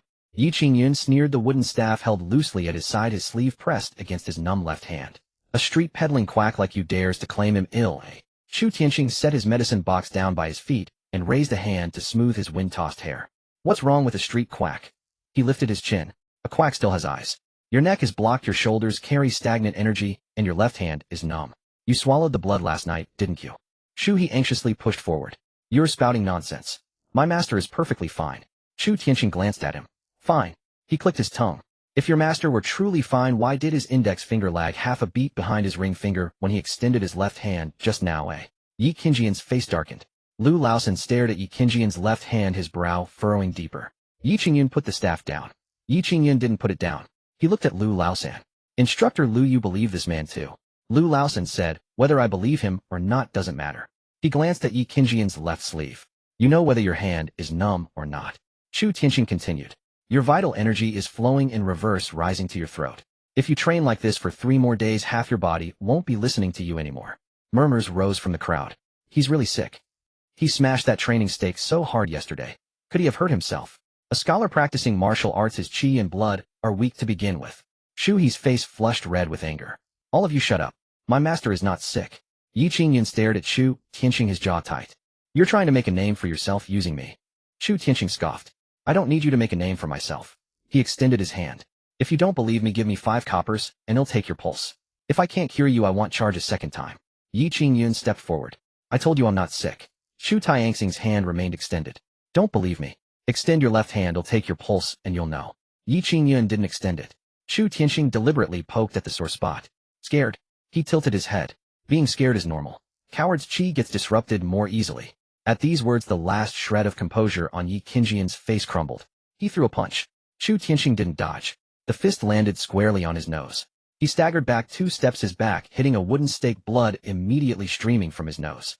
The entrance of the martial arts hall fell silent for 3 breaths. Ma Liu's straw twig dropped to the ground. Well. He looked at Yi Qingyun, then at Shu Tianqing. A genius hitting a doctor. Shu Tianqing clutched his crooked nose, his speech already muffled. Hitting people so vulgar. Yi Qingyun's chest heaved, his right hand still clenched. Shu Tianqing raised his other hand, still pointing at him. Enough. Saving 1 life is better than building a 7-story pagoda. Listen to me, your pulse. Yi Qingyun grabbed him by the collar. Shut up. Shu Tianxing's nose bled down to his mouth, yet he still hadn't stopped his tirade. Telling me to shut up won't help. You really are sick. Shu He lunged forward to pull Yi Qingyun away.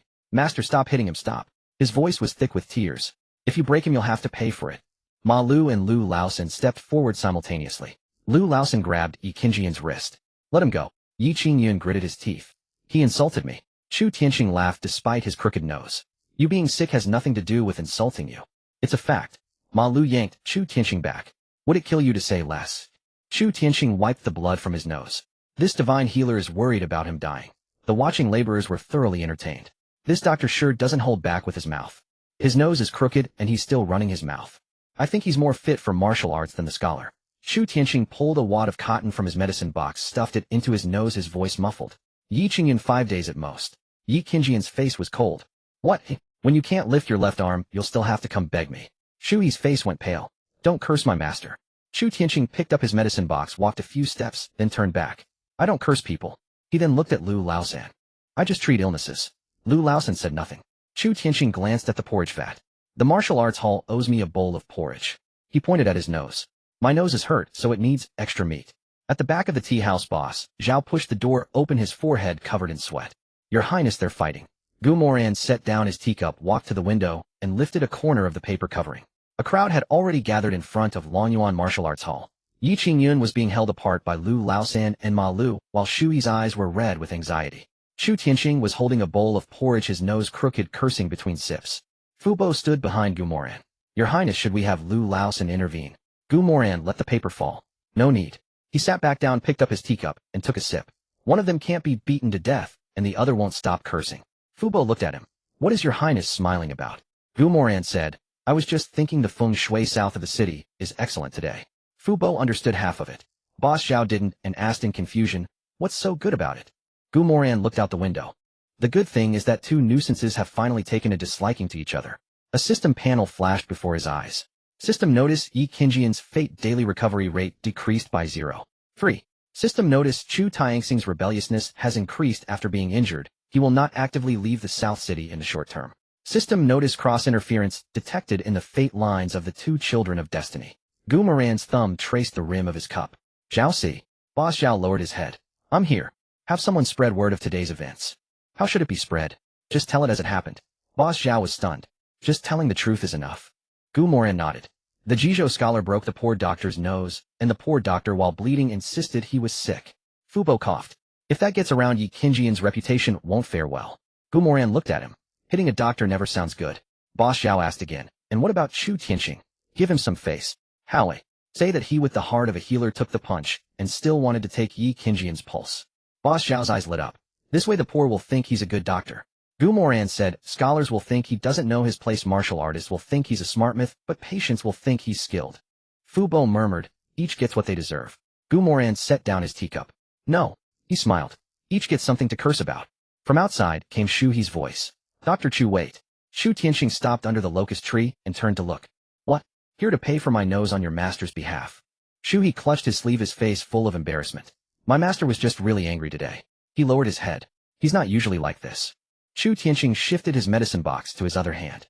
I don't care what he's usually like. Shu He's lips moved. What you said earlier about not being able to lift his left arm in 5 days. Is that true? Chu Tianxing stared at him. Do you want the truth, or do you want to hear something nice? Shu He swallowed. The truth. The truth is, if he stops training now and comes to me within 3 days to help him smooth out his chi, he can still save his hand. Shu He's face turned even paler. And if he doesn't listen? Chu Tianxing sneered. In 3 days the numbness reaches his shoulder. In 5 he won't be able to lift it. He hoisted his medicine box and headed toward the free clinic tent. If he forces his chi again after 7 days, his right hand will be in trouble too. Ganya Temple. Rain pattered against the bluestone steps. Gu Moli lifted her skirts as she descended the last step, her embroidered shoes stepping into a puddle, the edges splattered with mud, yet her pace never slowed. Behind her an old nun hurried out with an umbrella, its ribs rattling in the wind. Princess, it's raining. Why must you be in such a hurry? Gu Moli stopped, pressing her left thumb against the tiger's mouth of her right hand. There was an old scar there. The rain slipped into her sleeves, the chill unmistakable. Don't worry, Reverend. She turned and smiled, her features sweet and clear. I have already petitioned His Majesty. Hearing of my brother's wedding, I was overwhelmed with longing for home and requested to return to the palace early. The old nun's lips moved. But His Majesty had you cultivate here at the temple precisely to, whether it was to calm my heart or to keep me out of the fray, I am still the Emperor's cherished Wanio-Fakand Annal princess. She pressed her fingers harder against the old scar, her smile growing even more obedient. Under heaven, who can truly confine me? Gu Mori answered swiftly, a curve still lingering on her lips. The old nun opened her mouth, then swallowed her words. Gu Mori turned and stepped onto the carriage. As the curtain fell, she cast one last glance at the main hall of Ganya Temple. The bell tolled, one peal after another mingling with the rain until the ears grew heavy with the sound. Inside the carriage, the scent of sandalwood had yet to dissipate, dampness creeping up along the hem of her skirts. Gu Mori drew an old jade pendant from her sleeve. Its edges were worn smooth, and it was still warm against her palm. Qingwu lowered her voice. Your Highness, a message has already been sent from Hanzhong Hall. Gu Mori's fingertip traced the edge of the jade. Mother knows. She knows. And my brother? Qingwu hesitated. His Highness has not yet received word. Gu Mori looked at the jade in her palm and let out a soft laugh. My brother is so busy these days. Qingwu kept her head lowered, not daring to respond. Gu Mori tucked the jade back inside her robes close to her heart. Qingwu, have all the people at the temple been withdrawn? Half have been. Keep the other half. Qingwu looked up. Gu Mori lifted the carriage curtain and rain mist swept and dampening her fingertips. My sisters-in-law have just entered the household. Some words need listeners. Qingwu immediately bowed her head. Yes. Gu Mori gazed into the rain, her voice soft. Su Yao favors white plum blossoms. Shenlinger loves testing medicines. Murong Shui rides horses. Lin Xingdai practices the sword. Xia Wanqing reads travel journals. Lu Rian.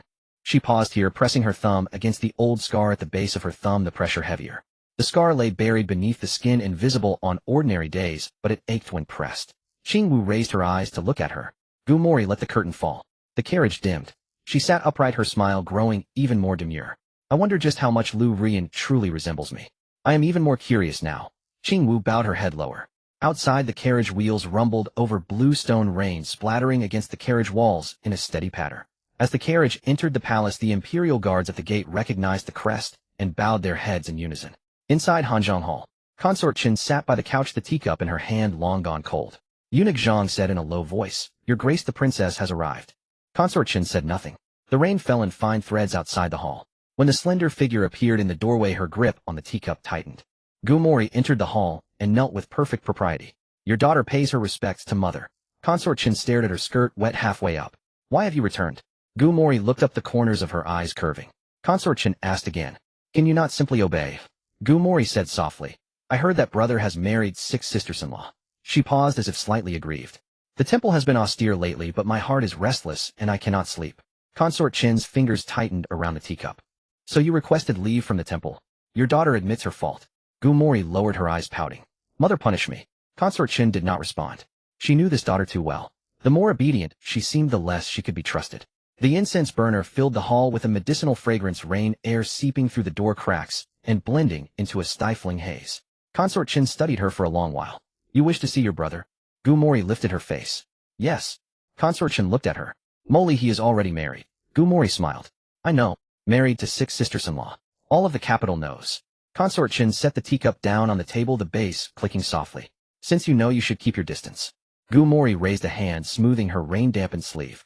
"Mother, must even siblings avoid each other to the point of never meeting?" Consort Chen's tone lowered. "You know that is not what I mean." Gumori inhaled the medicinal fragrance in the hall. "Has mother's liver chi been unsettled lately?" Consort Chen stared at her. Gumori continued, "Has Sister Shun's prescription been effective?" Consort Chen's eyelid twitched. "You even know this?" Gumori tilted her head. "While at the temple, I occasionally hear bits of capital gossip." Consort Chen looked at her harmless demeanor, her palm growing cold. "Gossip that reaches Ganya Temple. Do not blame them, mother." Gumori said gently. "I am lonely and willing to listen. Naturally, others are willing to speak." Consort Chen's gaze fell to the base of her thumb. "After all these years, does your hand still hurt?" Gumori's hand pressing the old scar paused. After a moment, she placed her hand back on her knee. "It does not hurt." Consort Chen looked at that hand. "Rear the wound you took for your brother from the broken porcelain when you were little. It is time to forget." Gumori looked up. "The wound can be forgotten." She paused. "But the jade pendant brother gave me, and his promises, I cannot forget." Consort Chen's expression darkened. "Moly." Gumori was still smiling. "I only wish to ask mother one question." Consort Chen did not answer. Gumori asked softly, "Does Lu Rian truly resemble me?" The hall fell silent.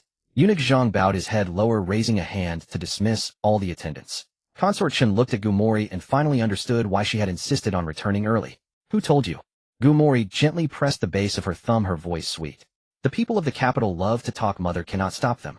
Consort Chen rose to her feet. "Moly, do not touch Lu Rian." Gumori also stood, her movements so graceful they could not be faulted. "Rest assured, mother." She raised her head, her smile growing sweeter. "I will not touch my sister-in-law." Consort Chen did not relax. Gumori added, "I only wish to see whether when he married her he thought of me." Consort Chen's fingers tightened within her sleeve. "Eunuch Zhang." Eunuch Zhang hurried forward. "This old servant is here. Send word to the princely mansion." Consort Chen looked at Gumori. "Tell them the princess has returned to the palace." Gumori gave a slight bow. "Mother need not rush." She produced a neatly folded visiting card from her sleeve and placed it on the table. "I have already prepared a visiting card for the princely mansion." Consort Chen looked down. On the card, a line of elegant small characters rested steadily. "Tomorrow at the hour of C. Moly will call upon brother and my 6 sisters-in-law." The rain fell denser. Gumori smiled. "Mother." Consort Chen looked at her. Gumori turned her gaze to the rain outside the window. "Do you think brother has changed?" Consort Chen's throat tightened, and she could not speak immediately. Gumori waited for 2 breaths. No answer came. She smiled again. "It seems he truly has changed." Her fingertip pressed against the old scar at the base of her thumb, slowly bearing down. "Otherwise he would not have married." Consort Chen shot Eunuch Zhang a look. Eunuch Zhang quickly withdrew, closing the hall doors himself. Only the mother and daughter remained in the hall. Consort Chen suppressed her anger. "Rear, I know what you intend to do." Gumori watched her quietly. Consort Chen said word by word, "Not now." Gumori blinked. "Mother, why not?" Her voice remained sweet. "You and father told me since I was young that you only wished for me to live happily. Happiness does not mean reckless indulgence." Consort Chen stepped forward. "He is your brother?" The curve of Gumori's lips faded slightly. Consort Chen stared at her. "Your father will never agree." "Father," Gumori repeated softly. "That is true." She looked up, something in her eyes surging uncontrollably. "Everything is father's word.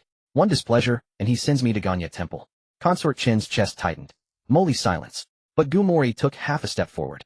Then, "Mother," she asked softly, "and if it were brother Ran who became emperor?" Slap. Before the words faded, Consort Chen's hand lashed out. Gumori's face turned to the side, the pearl hairpins in her hair jingling softly. The medicinal fragrance in the hall turned bitter under the weight of the rain. Consort Chen's hand still hung in midair, her fingertips numb. She looked at her own daughter, anger and pain mingling in her eyes. Do not speak nonsense. Gumori did not turn back immediately. Consort Chen bit out the words. Do not ruin honor. Gumoli pressed her tongue against the stinging inside of her cheek. She lifted a hand to straighten the pearl hairpin that had been knocked askew. Seeing this gesture, the flame in Consort Chen's chest burned even more fiercely. Gumoli, you listen to me carefully. I am listening, mother. Gumoli turned her face. The left side of her cheek was reddening quickly, yet her features remained so obedient, so demure, it made one's heart ache with frustration. Consort Chen stared at her. If even half a word of what you just said leaks out, Ronner will be killed because of you. Gumoli lowered her eyes, her fingertips smoothing the wrinkles on her sleeve where the rain had dampened it. Do you think I would let anyone overhear, mother? You think you're clever? Consort Chen took a step forward. The scent of medicine in the hall was pressed down by the rainy air, making it hard to breathe. You spent 2 years at Ganya Temple. Do you truly believe the Imperial Secret Police are all idle? Gumoli lifted her eyes. The Imperial Secret Police have investigated me 3 times. Consort Chen's fingers stilled. Gumoli continued. The first time they looked into the temple's visitors. I let them find a nun who was passing letters for the Crown Prince's estate. The second time they checked the kitchen's purchases. I let them find a steward who was secretly selling grain from the temple's lands. The third time they investigated Qingwu. I let them find out that Qingwu had a cousin with a gambling problem. She paused for a beat, then put on that obedient expression again. Mother, every time the Imperial Secret Police return with a merit, they're too busy collecting their rewards to bother keeping an eye on me. Consort Chen stared at her palm, slowly turning cold. You're quite pleased with yourself, aren't you? Gumoli nodded. At least I haven't caused any trouble for brother. You are causing trouble right now. Consort Chen's tone dropped. Saying you want to help him take the throne. That is the greatest trouble of all. Gumoli looked at her. But brother was always meant to sit on that seat. Who told you that? Does it need to be told? Gumoli took a half step forward. You've protected him all these years. Father has indulged him all these years. Everyone in court calls him a good for nothing, but how many truly dare to move against him? Consort Chen's eyelid twitched. What exactly are you trying to say? Father knows that brother is reckless. Gumoli pressed on sentence by sentence. But every time father punishes him lightly, he rewards him heavily. You scold him for being useless, but behind everyone's back you've slowly placed your people from Hanzhong Palace into E Manor. Uncle Fu guards him, eunuch Zhang relays your messages, and the accounts from the Imperial Treasury make 2 detours before they reach brother's hands. Gumoli raised her head. The layer of obedience faded. Mother, you've all been waiting for him to wake up. Consort Chen's face turned grim. Shut up. Gumoli did not stop. He's awake now. He married Su Yao, Linger Moran Shui, Lu Rian, Lin Qingdai, and Xiao Wanqing. The Chancellor's estate, the Imperial Medical Academy, the Northern Frontier, the Flower Pavilion, the Grand Commandant's estate, the Imperial Academy. All of them are now tied to him. Consort Chen raised a finger pointing at her. Say one more word of this to anyone, and you'll see. Gumoli glanced at that hand. The numbness from the slap was still on her face, yet she did not retreat. I won't speak of it to anyone. I only ask you, mother. What is wrong with my brother? Consort Chen's chest heaved once. Because those 6 marriage alliances aren't puppets. Gumoli said softly, of course they aren't. Su Wenyuan craves power. Lin Jinshan values the military. The Shun family wants stability. Behind Moran Shui stands the Northern Frontier. Xia Huaian wants a spotless reputation. As for the great master behind Lu Rian, you still haven't fully uncovered him, have you, mother? Consort Chen's eyes darkened. Gumoli took in her reaction. See, mother hasn't uncovered him either. Consort Chen said coldly, which is exactly why you should stay away from this. Gumoli smiled. I haven't touched it. You already have. Consort Chen bit out each word. The person you placed in the Flower Pavilion sent you a portrait of Lu Rian. The smile at the corner of Gumoli's lips faltered for half a breath. Only the sound of rain filled the hall. Consort Chen stared at her. Did you think I wouldn't know? Gumoli raised her hand, pressing it against the old scar on her right tiger's mouth. That ache was sharper than the slap on her face. If mother knows even this, then I am relieved. Relieved about what? Relieved that mother is still protecting brother. Consort Chen let out a bitter laugh. You drag everything back to Ronner, and that makes you look innocent. Gumoli looked at her. I never claimed to be innocent. Consort Chen's hand froze midair. Gumoli lifted her head, her cheek still red. Every word she spoke perfectly clear. But I don't understand, mother. I did this all for brother's sake. For his sake. Consort Chen stepped closer. Gumoli, you did this for yourself. Gumoli's lashes trembled. Consort Chen suppressed her fury, each word stabbing deep. You're afraid he'll marry. You're afraid there will be someone by his side. You're afraid he'll forget that old jade pendant. And you're even more afraid that Lu Rian's face will take your place. Gumoli pressed her fingertip into the old scar on her tiger's mouth. Pain crept up through her palm, and her shoulders tightened slightly. Consort Chen saw it, but she did not soften. Some things you can bury in your heart forever, and no one will do a thing to you. But you cannot say them, and you cannot act on them. Gumoli was silent for a long moment. Outside the hall the wind rattled the paper on the window frames. She suddenly asked, "Then mother, did you ever think about it back then?" Consort Chen's eyes sank. "Think about what?" "About how if father hadn't taken that seat you wouldn't have had to enter the palace." Consort Chen's face changed. Gumoli lifted her eyes. Mother, was father's path to the throne so honorable then? A sharp crack. The second slap landed, heavier than the last. Gumoli staggered back, half a step, her lower back hitting the corner of the desk. The teacup on the desk wobbled, spilling cold tea onto her sleeve. Consort Chen's hand was also going numb. She looked at the blood seeping from the corner of Gumoli's mouth, her throat tightening. "Do you even know what you're saying?" Gumoli raised her hand and wiped the blood from the corner of her mouth with her fingertip. She looked at the red smear and let out a soft laugh. "Yes, I do." Consort Chen snapped. "Back then the four families supported your father because the late emperor was gravely ill, the crown prince had died young, and the court was already in chaos. And now, the crown prince is still alive. The second prince is still alive. Your brother just crawled out of the mud, and the whole capital still treats him as a joke. What do you have to help him with?" Gumoli raised her eyes. "The crown prince has no heir." Consort Chen's fingers curled. Gumoli went on, "The second prince is greedy, surrounded by merchants and traders. Father is getting older, and the old ministers at court have already started picking sides.